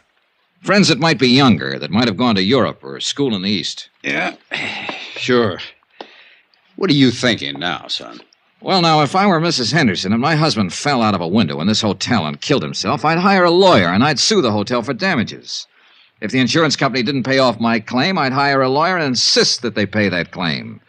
I'd do those things right away, Sheriff, especially if I thought it was all legitimate. Yeah. Yeah. 2 hours later, I received a wire from Tim Connors. He requested me to look up a man named Thurber, an insurance broker living in Great Falls. Expense account item 6, $4.92, tank of gas. I borrowed Sheriff Holton's car and drove the 80-odd miles to Great Falls that afternoon. Mr. Thurber bought lunch. My lord, I hope there isn't anything to all this, Mr. Dollar. I just hope there isn't. George Henderson. Yeah, well, there isn't anything to anything yet, Mr. Thurber. I'm still trying to find out the facts. Oh, I knew you were over in Culver. I tried to call you there a couple of times. You were out both times. Finally, I put in a call to the home office in Hartford. I talked to this man, Connors, with the adjustment agency. Yeah. You see, Mr. Dollar, it's like this. I've been over in Jackson Hole for 5 days now hunting duck. We were way in, and I didn't hear about Henderson's death until I got back yesterday. Uh-huh. Now, look, Mr. Dollar, I don't know what reflection this will have on your attitude toward this case. But 2 days before I left, Mr. Henderson telephoned me here in Great Falls. He said he wanted to change the beneficiary on his policy. Oh, in other words, he was going to cut his wife out? Yes, I suppose so. I know they weren't getting along. There'd been talk of divorce. Yes, I guess so. Uh-huh. Did he name a new beneficiary? Yes, a school teacher in Culver named Matilda Knickerbocker. Everybody calls her Maddie. What was his connection with her? None that I know of. I think it was just a name for him to throw in until he could decide on another beneficiary. Why, he didn't have... Wait a minute. Maddie Knickerbocker. Just a school teacher. Everybody knows her. He was awful mad when he talked to me that day. I could tell it in his voice. Now, here's what might interest you just a little more. The day I left on my hunting trip, Mr. Henderson phoned me again. He said to never mind. Mrs. Henderson was still his beneficiary. Had you changed the policies yet? No. Are you sure it was Henderson who telephoned you? Well, yes, I think it was him. Do you remember when you got the call? Oh, somewhere around noon, a little later, I guess. He died between 12:30 and 1. And it must have been just before he fell out the window. He phoned you long distance from Culver, huh? Yes, sir. Well, he was supposed to have been in the hotel all morning, so he had to phone from his room. Well, you can check that, can't you? You'd be surprised how hard it is to check simple things like that around the Butte Hotel. Did you know Henderson very well, Mr. Thurber? He was a customer. I wrote a lot of insurance for him. Know his wife? Oh, yes. Well, tell me about them. Go ahead, Mr. Thurber. Now, look, accidents rarely have reason behind them. Suicides and murders always do. You don't think it was an accident? Well, let's say I've heard enough and seen enough to make it a draw so far. Go ahead, tell me about him. And I wish I was married to Mrs. Henderson. I mean, I wish she could see me. I think most any man who's ever met her hoped the same thing. Young men, old men, any kind. But she picked George. George was as tough and leathery as these mountains around us, exactly her opposite. But Pauline married him. He raised her. He was close to her all her adult life. Yes. But, Mr. Dollar, you know and I know she didn't have to marry him. She could have married anybody here in Culver or anybody in London or Paris. You see what I mean? Not quite.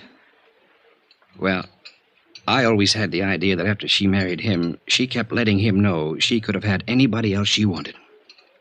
Go ahead, Thurber. I think she married him for his money. I think she would have killed him for his money.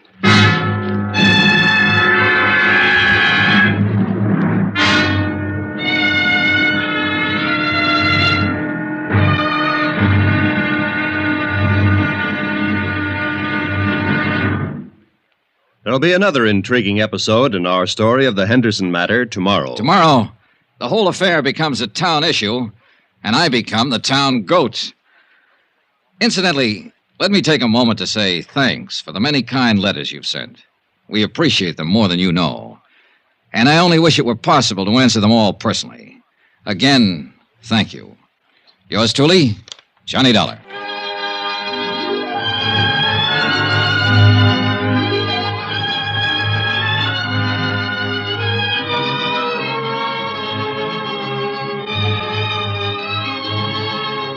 Yours truly, Johnny Dollar, starring Bob Bailey, is transcribed in Hollywood. Written by John Dawson, it is produced and directed by Jack Johnstone. Be sure and join us tomorrow night, same time and station, for the next exciting episode of Yours truly, Johnny Dollar. Roy Rowan speaking.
From Hollywood, it's time now for Johnny Dollar. This is Mrs. Henderson.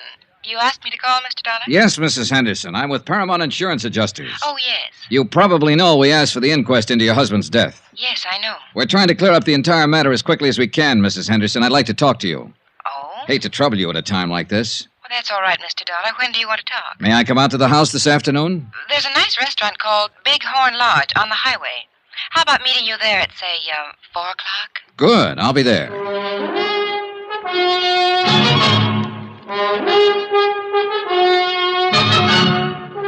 Tonight and every weekday night, Bob Bailey in the transcribed adventures of the man with the action-packed expense account, America's fabulous freelance insurance investigator. Yours truly, Johnny Dollar.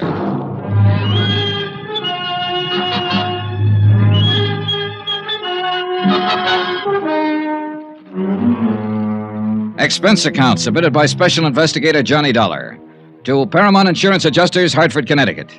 The following is an accounting of expenditures during my investigation of the Henderson matter. Expense account continued. Item 7, $5. One pair of galoshes, believe it or not. It snowed in Culver, Montana during the night, all night. By morning, 14 inches of fine new snow covered everything in sight. After my phone call to Mrs. Henderson, I spent the morning trying to rent an automobile. There was none to be had, so that afternoon I dropped over to see Eve Holton, my sheriff friend. Son, you're going to catch your death unless you start wearing a scarf. Yeah, I'll remember that, Eve. But maybe I won't need one. Oh? Yeah, I think I'll be leaving Culver pretty soon. Well, I hope you don't mean that, son. I'm afraid I do. I'll have to tie this case up one way or another pretty quick. Why? My company wants me to get back home. I got a letter this morning. Oh, well, how can I help you? Well, for one thing, you can lend me your car again. I have a date with a lady out at the Big Horn Lodge. Pretty fancy. You can have the old thing anytime you wanted. You know that, son. Who's the lady? George Henderson's widow. Yeah. Oh? Now, I know what you're going to say. Why go after her? Why bother her until I have something to go on? Well, I got to do something, Eve. I'm no nearer now to knowing whether Henderson was pushed out that hotel window, fell, or jumped. I think I have enough of an idea of Henderson and his wife to pick up some valuable information from her. Any objections? Nope. Johnny, a couple of days ago you asked me to look up people who might have been especially friendly to Mrs. Henderson. You still want to know about them? Yeah, sure. Well, I'm working on it. Anyone so far? Nobody I'd put in that category. What time you have to be at the Bighorn? 4. It'll take you a while. Wouldn't hurt to start right now. She's parked out back. Okay, thanks, Eve. Good luck. And don't let her rang-dangle you, son. She could do it if she wanted to. Goodbye, Eve. 10 minutes later, I was on the road to Bighorn Lodge, which also happened to be the same road I'd traveled 2 days before to attend George Henderson's funeral. As I drove past the graveyard, white and stark against the blue winter sky, I noticed a car parked along the side of the road, a little Chevy coupe about 1952.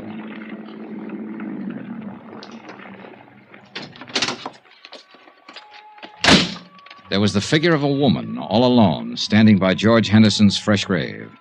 Her head was bowed. She didn't notice me as I walked up. A gray-haired woman, about 45, slight, delicate, gentle. Oh, I'm sorry. I didn't mean to start it. Oh, that's all right. Must be getting late. Dear, it is. Do I know you? Why, I don't know. I'm Mattie Knickerbocker. The name had startled me. The day before, an insurance broker in Great Falls had mentioned her. Told me that George Henderson had named her his beneficiary, then changed his mind a few minutes before he died. Your name's not Campbell, is it? No, Johnny Dollar. Oh, Johnny Dollar. You remind me of a boy I had in one of my classes once, Torrey Campbell. Oh, you're a teacher, Miss Knickerbocker? Yes. Everybody knows me, I think. Or at least I flatter myself that way. Well, I should be going. I knew Mr. Henderson, too. Oh? He was a wonderful man, George. He was very dear to me. I'll find it difficult getting used to the fact that he'll never be around anymore. George had a wonderful laugh, didn't he? Yes, yes, he did, Mrs. Knickerbocker. I never really thought that he ever grew up. Of course, you knew him in a business way, and I'm sure he was very, very grown up in business. But it doesn't hurt to think of him this way now, does it? I don't think so, Miss Knickerbocker. I didn't come to his funeral. I didn't think I could bear it. I thought I'd just drive out this afternoon and say goodbye by myself. Well, I apologize for interrupting you. Not at all. Please. Funny little things. The birds in the snow. Oh. Such tiny, wonderful little things. A little bit of God in each of them, Mr. Dollar, wouldn't you say? Yes, ma'am. I don't know why. I think George would like to know they're here, near him. Miss Knickerbocker, I have to tell you... No, you don't, Mr. Dollar. I know who you really are. Everyone in town knows. You seem like a nice young man. Was it curiosity that made you stop your car? Yeah, I suppose so. I apologize. Oh, you needn't. I'm just an old friend of George's, saying goodbye to him. Good afternoon, Mr. Dollar. Goodbye. Talking to Mattie Knickerbocker, I felt that for the first time, somebody, namely Mattie, had talked frankly and truthfully about George Henderson. I was still thinking of the frail, drab little woman with the nice blue eyes when I met Pauline Henderson at the Bighorn Lodge. What are these matters you want to clear up, Mr. Dollar? Oh, just some doubts in my mind about your husband's death. What do you drink? Pernod. Pernod. I learned to like it in France. All right. One Pernod, bourbon, a little water on the side. Yes, sir. You sound like George when you order. Hey, I like your Bighorn Lodge. And I have to say, when it's elegant in the West, it's elegant. I'd like a light, please. Oh, sorry. Sure. Thank you. Mrs. Henderson, do you mind if I don't stall any longer with the drinks, the smokes, and the compliments? I'm surprised you've stalled this long. I've heard you're a very blunt and impulsive man. I spoke to an insurance agent named Thurber yesterday in Great Falls. Your husband's agent. Mr. Thurber told me that your husband wanted to name a new beneficiary last week. Really? Yeah. He named Matilda Knickerbocker. Mattie Knickerbocker. I'm not surprised, I suppose. Mattie's a lovely woman. I know George was very fond of her. Mr. Thurber also told me that Mr. Henderson changed his mind about that the day he died. In fact, he phoned Mr. Thurber in Great Falls and told him to leave the policy as it was. He did that a few minutes after you left his hotel room, a few minutes before he died. Can you explain any of that, Mrs. Henderson? Why don't you ask Mattie Knickerbocker? Because I don't think she'd know. I ran into her this afternoon, and I talked to her. Oh, not about this, just about other things. I'll look her up again if I have to. But it's you I want information from now. Then why don't you ask what you mean, Mr. Dollar? All right. Did something happen in that hotel room that made him change his mind about you? That's better. I do wish that ridiculous little man would bring our drinks. He will. Don't misunderstand what happened in the hotel room. George and I were going to be divorced. He moved out of the house a month ago. We went to his attorneys and drew up a tentative property settlement. You mean... Dunlap, Eder, Reardon, and Blake, Great Falls. They have a copy of that settlement. George was quite generous to me. So I didn't kill him for his money, if that's what you're thinking. Here we are, sir. Pernod, bourbon. Thank you. I didn't see George for 3 weeks or so after we made the settlement. Then we happened to meet one day in Culver, and... well, we had a rather bitter argument. It was one of those ridiculous things. We quarreled and parted very angrily. The whole thing was childish. My first impulse was to go right back to the lawyers and demand every unreasonable thing I could on the divorce settlement. I guess George's first impulse was to cancel me out as his beneficiary. Did you go to a lawyer, Mrs. Henderson? No. No, I cooled off. I cooled off considerably, Mr. Dollar. After all, George had been everything to me most of my life.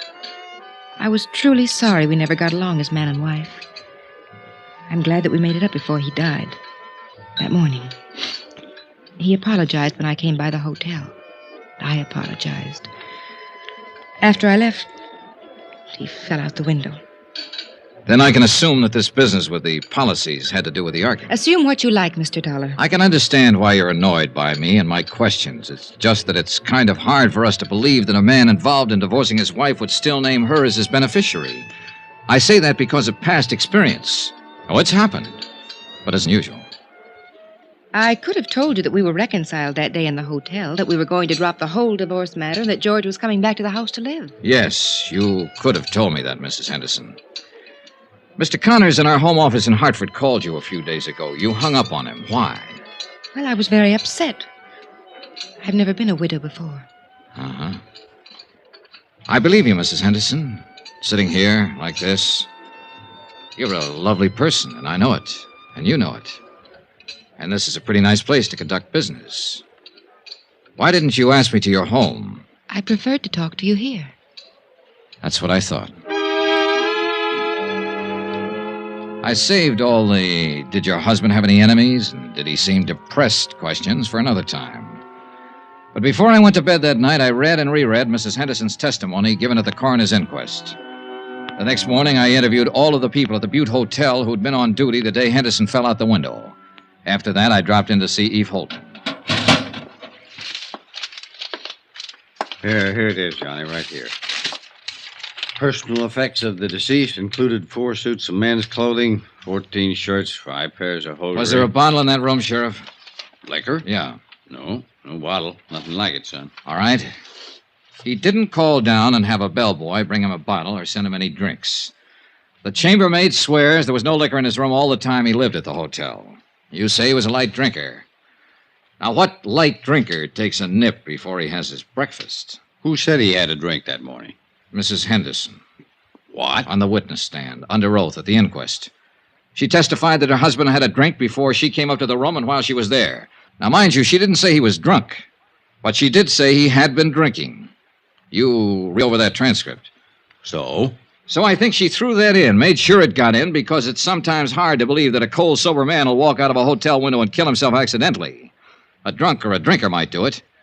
You and I and everybody at that inquest somehow got the impression that Henderson was slightly tipsy that morning, and Mrs. Henderson saw to that. Now then, if Henderson had a drink, I want to know where he got it. Tell me, Eve. No bottle in the room, no bottle brought up to the room. Where did he get that drink? That's a pretty good question, son.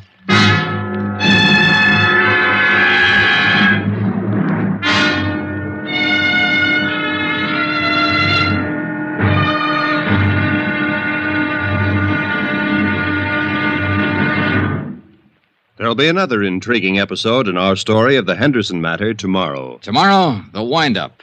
Yeah, the whole case blows sky high. Join us, won't you? Yours truly, Johnny Dollar.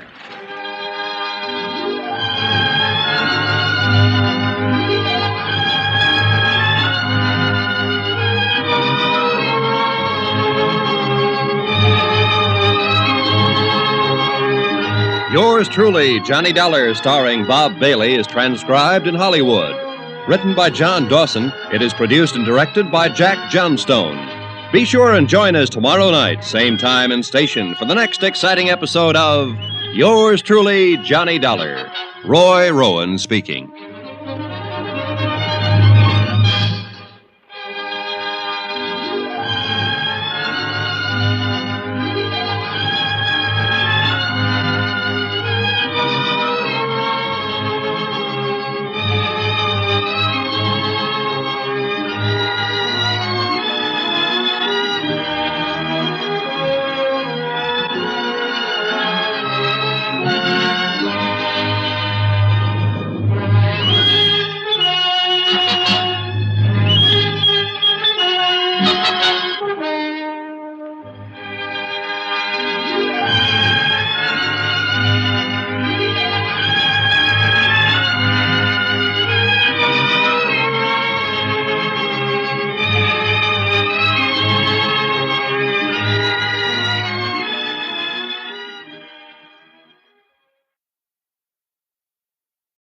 From Hollywood, it's time now for Johnny Dollar. I have a call for you from Hartford. Go ahead, please. Johnny? Right here. Connors at Paramount Adjusters. Say, what was this wire, Johnny? You serious about denying liability to Mrs. Henderson? I sure am. I think it'll bring the whole thing out in the open. This is pretty serious. Have you got any concrete evidence death wasn't accidental? Jim, I have a copy of the coroner's inquest. Concrete evidence that Mrs. Henderson lied under oath. She said her husband was drinking the morning he died. Everybody here believed he was a little crocked when he fell out that hotel window. I've got proof that he didn't have a drink that morning. What proof? No bottle in his room. No bottle brought there. Nothing. What do you say? Don't make a move, kiddo. I'll get the first plane.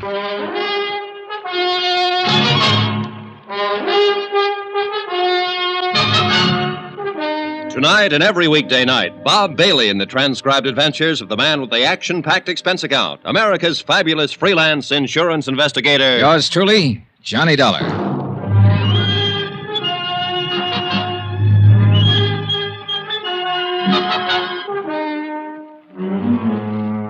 Expense account submitted by Special Investigator Johnny Dollar to Paramount Insurance Adjusters, Hartford, Connecticut. The following is an accounting of expenditures during my investigation of the Henderson matter. Sheriff Holton agreed that there was enough of a doubt about the circumstances prior to George Henderson's accidental death to warrant an official re-examination of all the facts. He promised me the police would start an immediate investigation. That was all I needed. I knew Mrs. Henderson would be re-questioned and that the pressure would start to build up. 14 hours later, when Tim Connors arrived in Culver, I had some pressure of my own. Well, Johnny, what?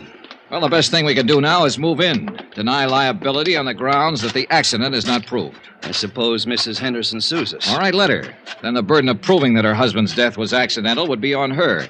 Look, Tim, contrary to her testimony under oath, Henderson didn't have a drink that morning he died. All right, she made a mistake. He had a heart attack, got dizzy, and tumbled out of the window. He wasn't drunk. Oh, don't talk nonsense, Tim. Listen to me. Mrs. Henderson was ready for the coroner's jury a couple of days ago, and she was ready for my questions when I saw her yesterday. The only one she wasn't ready for was you a few days ago when you phoned her long distance. You said she hung up on you. Well, she half apologized to me for that, but it was because she couldn't think of anything to say. Well, maybe you're right. But suppose he did die accidentally, and suppose it is a just insurance claim. I tell you it isn't. And the fact that she made a mistake testifying about him having a drink and... Hey, Johnny, do you have anything else? 3 things. Instinct, experience, and statistics. Pauline Henderson's a young woman. She married a wealthy older man. With him out of the way, she has all his money and all her youth. All right, I'm going to phone the company as soon as I can find a phone. Tell them I'm working for evidence, and the best way to get it is to bring Mrs. Henderson out in the open. File a complaint against her. What charge? Suspected murder. Oh, no, Johnny, that'd get us in all kinds of trouble. Remember the drink, Tim. Henderson didn't have the drink. Now, we'll have to have more than that. I'm sorry, Johnny. All right, I'll get you more.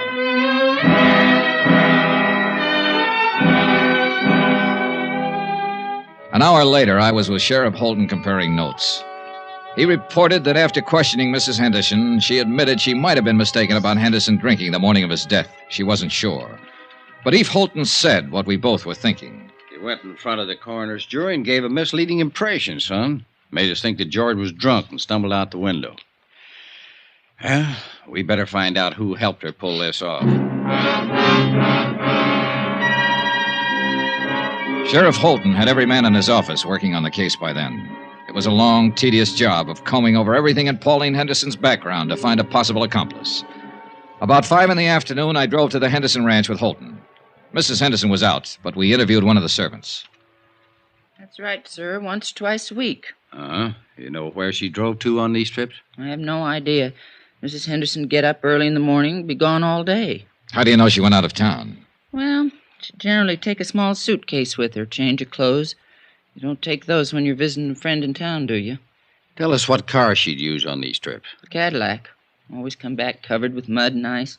Always have to be washed up. Mr. Henderson used to complain about that. About the car being dirty? About the trips, mostly. He and Mrs. Henderson had some pretty good arguments about him. He'd say Mrs. Henderson shouldn't visit that man.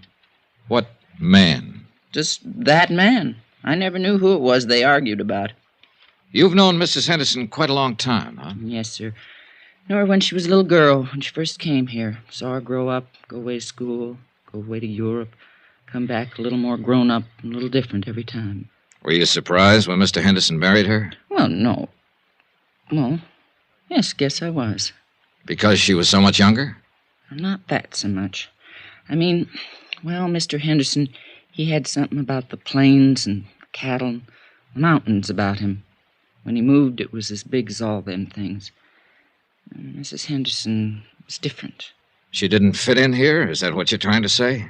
I think she fit. Not like him, though.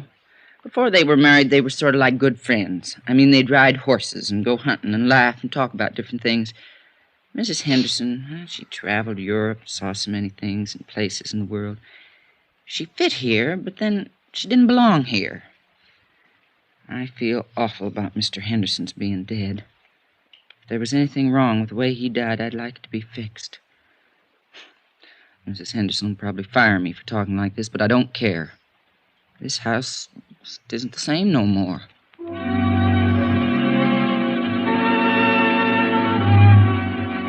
By the time we got back into town, Sheriff Holton's boys had discovered the names of 3 men who had been seen at various places around Culver in the company of Mrs. Henderson.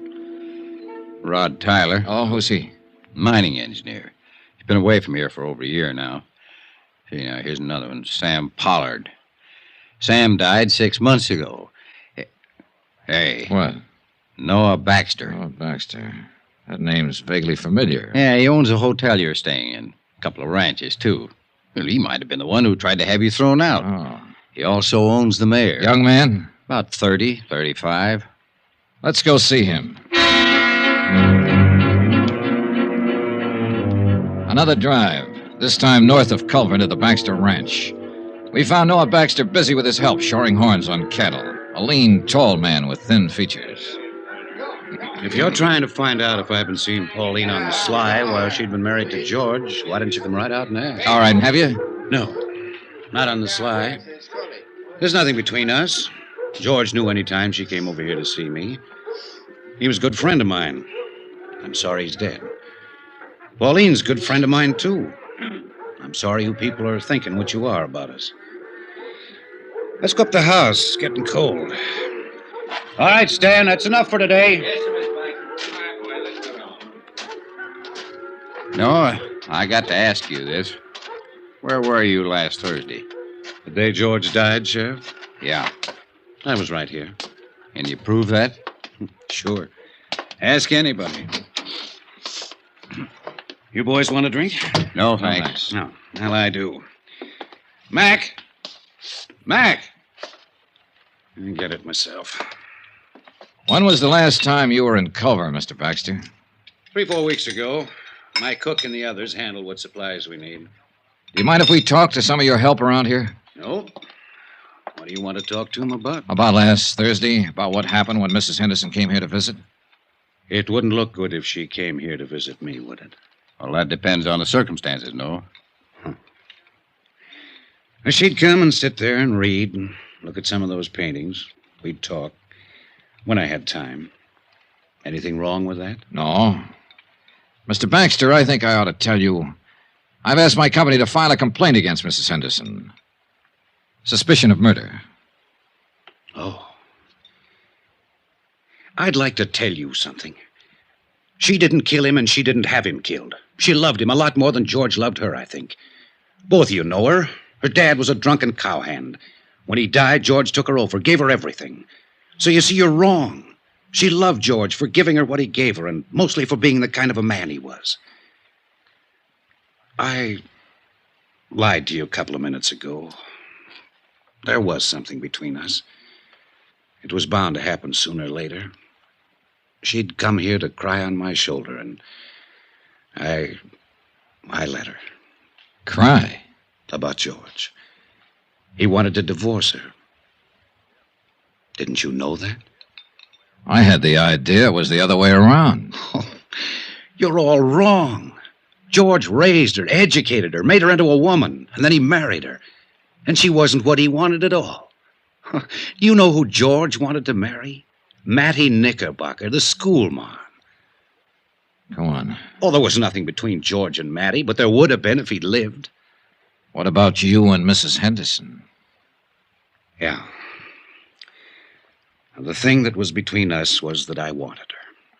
She didn't want me, but I wanted her. I was glad when she told me about the divorce coming up. I really think she would have listened to me. But she wanted to be married to George. She really loved him.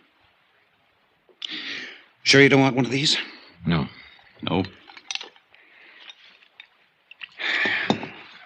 And I really loved her.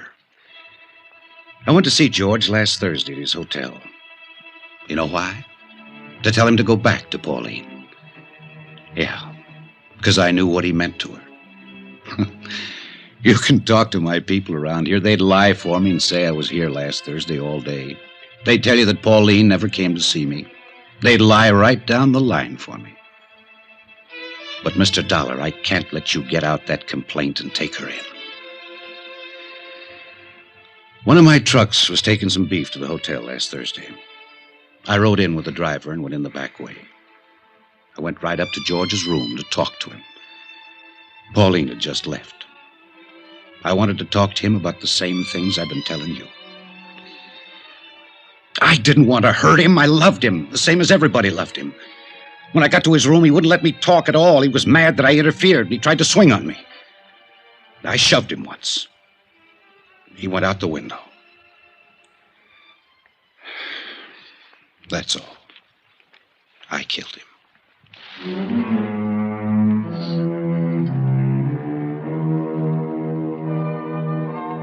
Expense account item 8, $58.15, hotel and food while in Culver, Montana. Item 9, same as item 2, transportation by train and plane back to Hartford. Item 10, $88, miscellaneous. Expense account total, $802.50. Remarks? We still had to pay double indemnity. Mattie Knickerbocker, Pauline Henderson, Noah Baxter, they'll pay another way. With the hurt that comes to nice people. Yours truly, Johnny Dollar.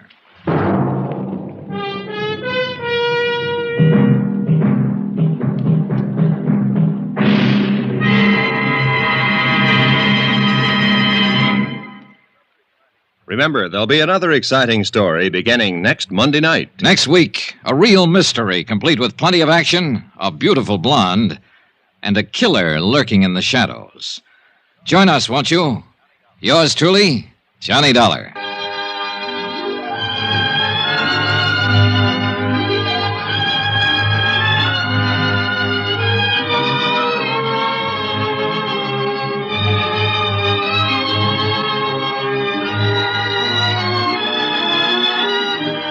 Yours truly, Johnny Dollar, starring Bob Bailey, is transcribed in Hollywood. Written by John Dawson, it is produced and directed by Jack Johnstone. Heard in this week's cast were Lillian Baeff, Irene Tedrow, D.J. Thompson, Herb Ellis, Marvin Miller, Forrest Lewis, Bob Bruce, and Russ Thorson. Musical supervision by Amerigo Marino. Be sure to join us on Monday night, same time and station, for another exciting story of yours truly, Johnny Dollar. This is Roy Rowan speaking.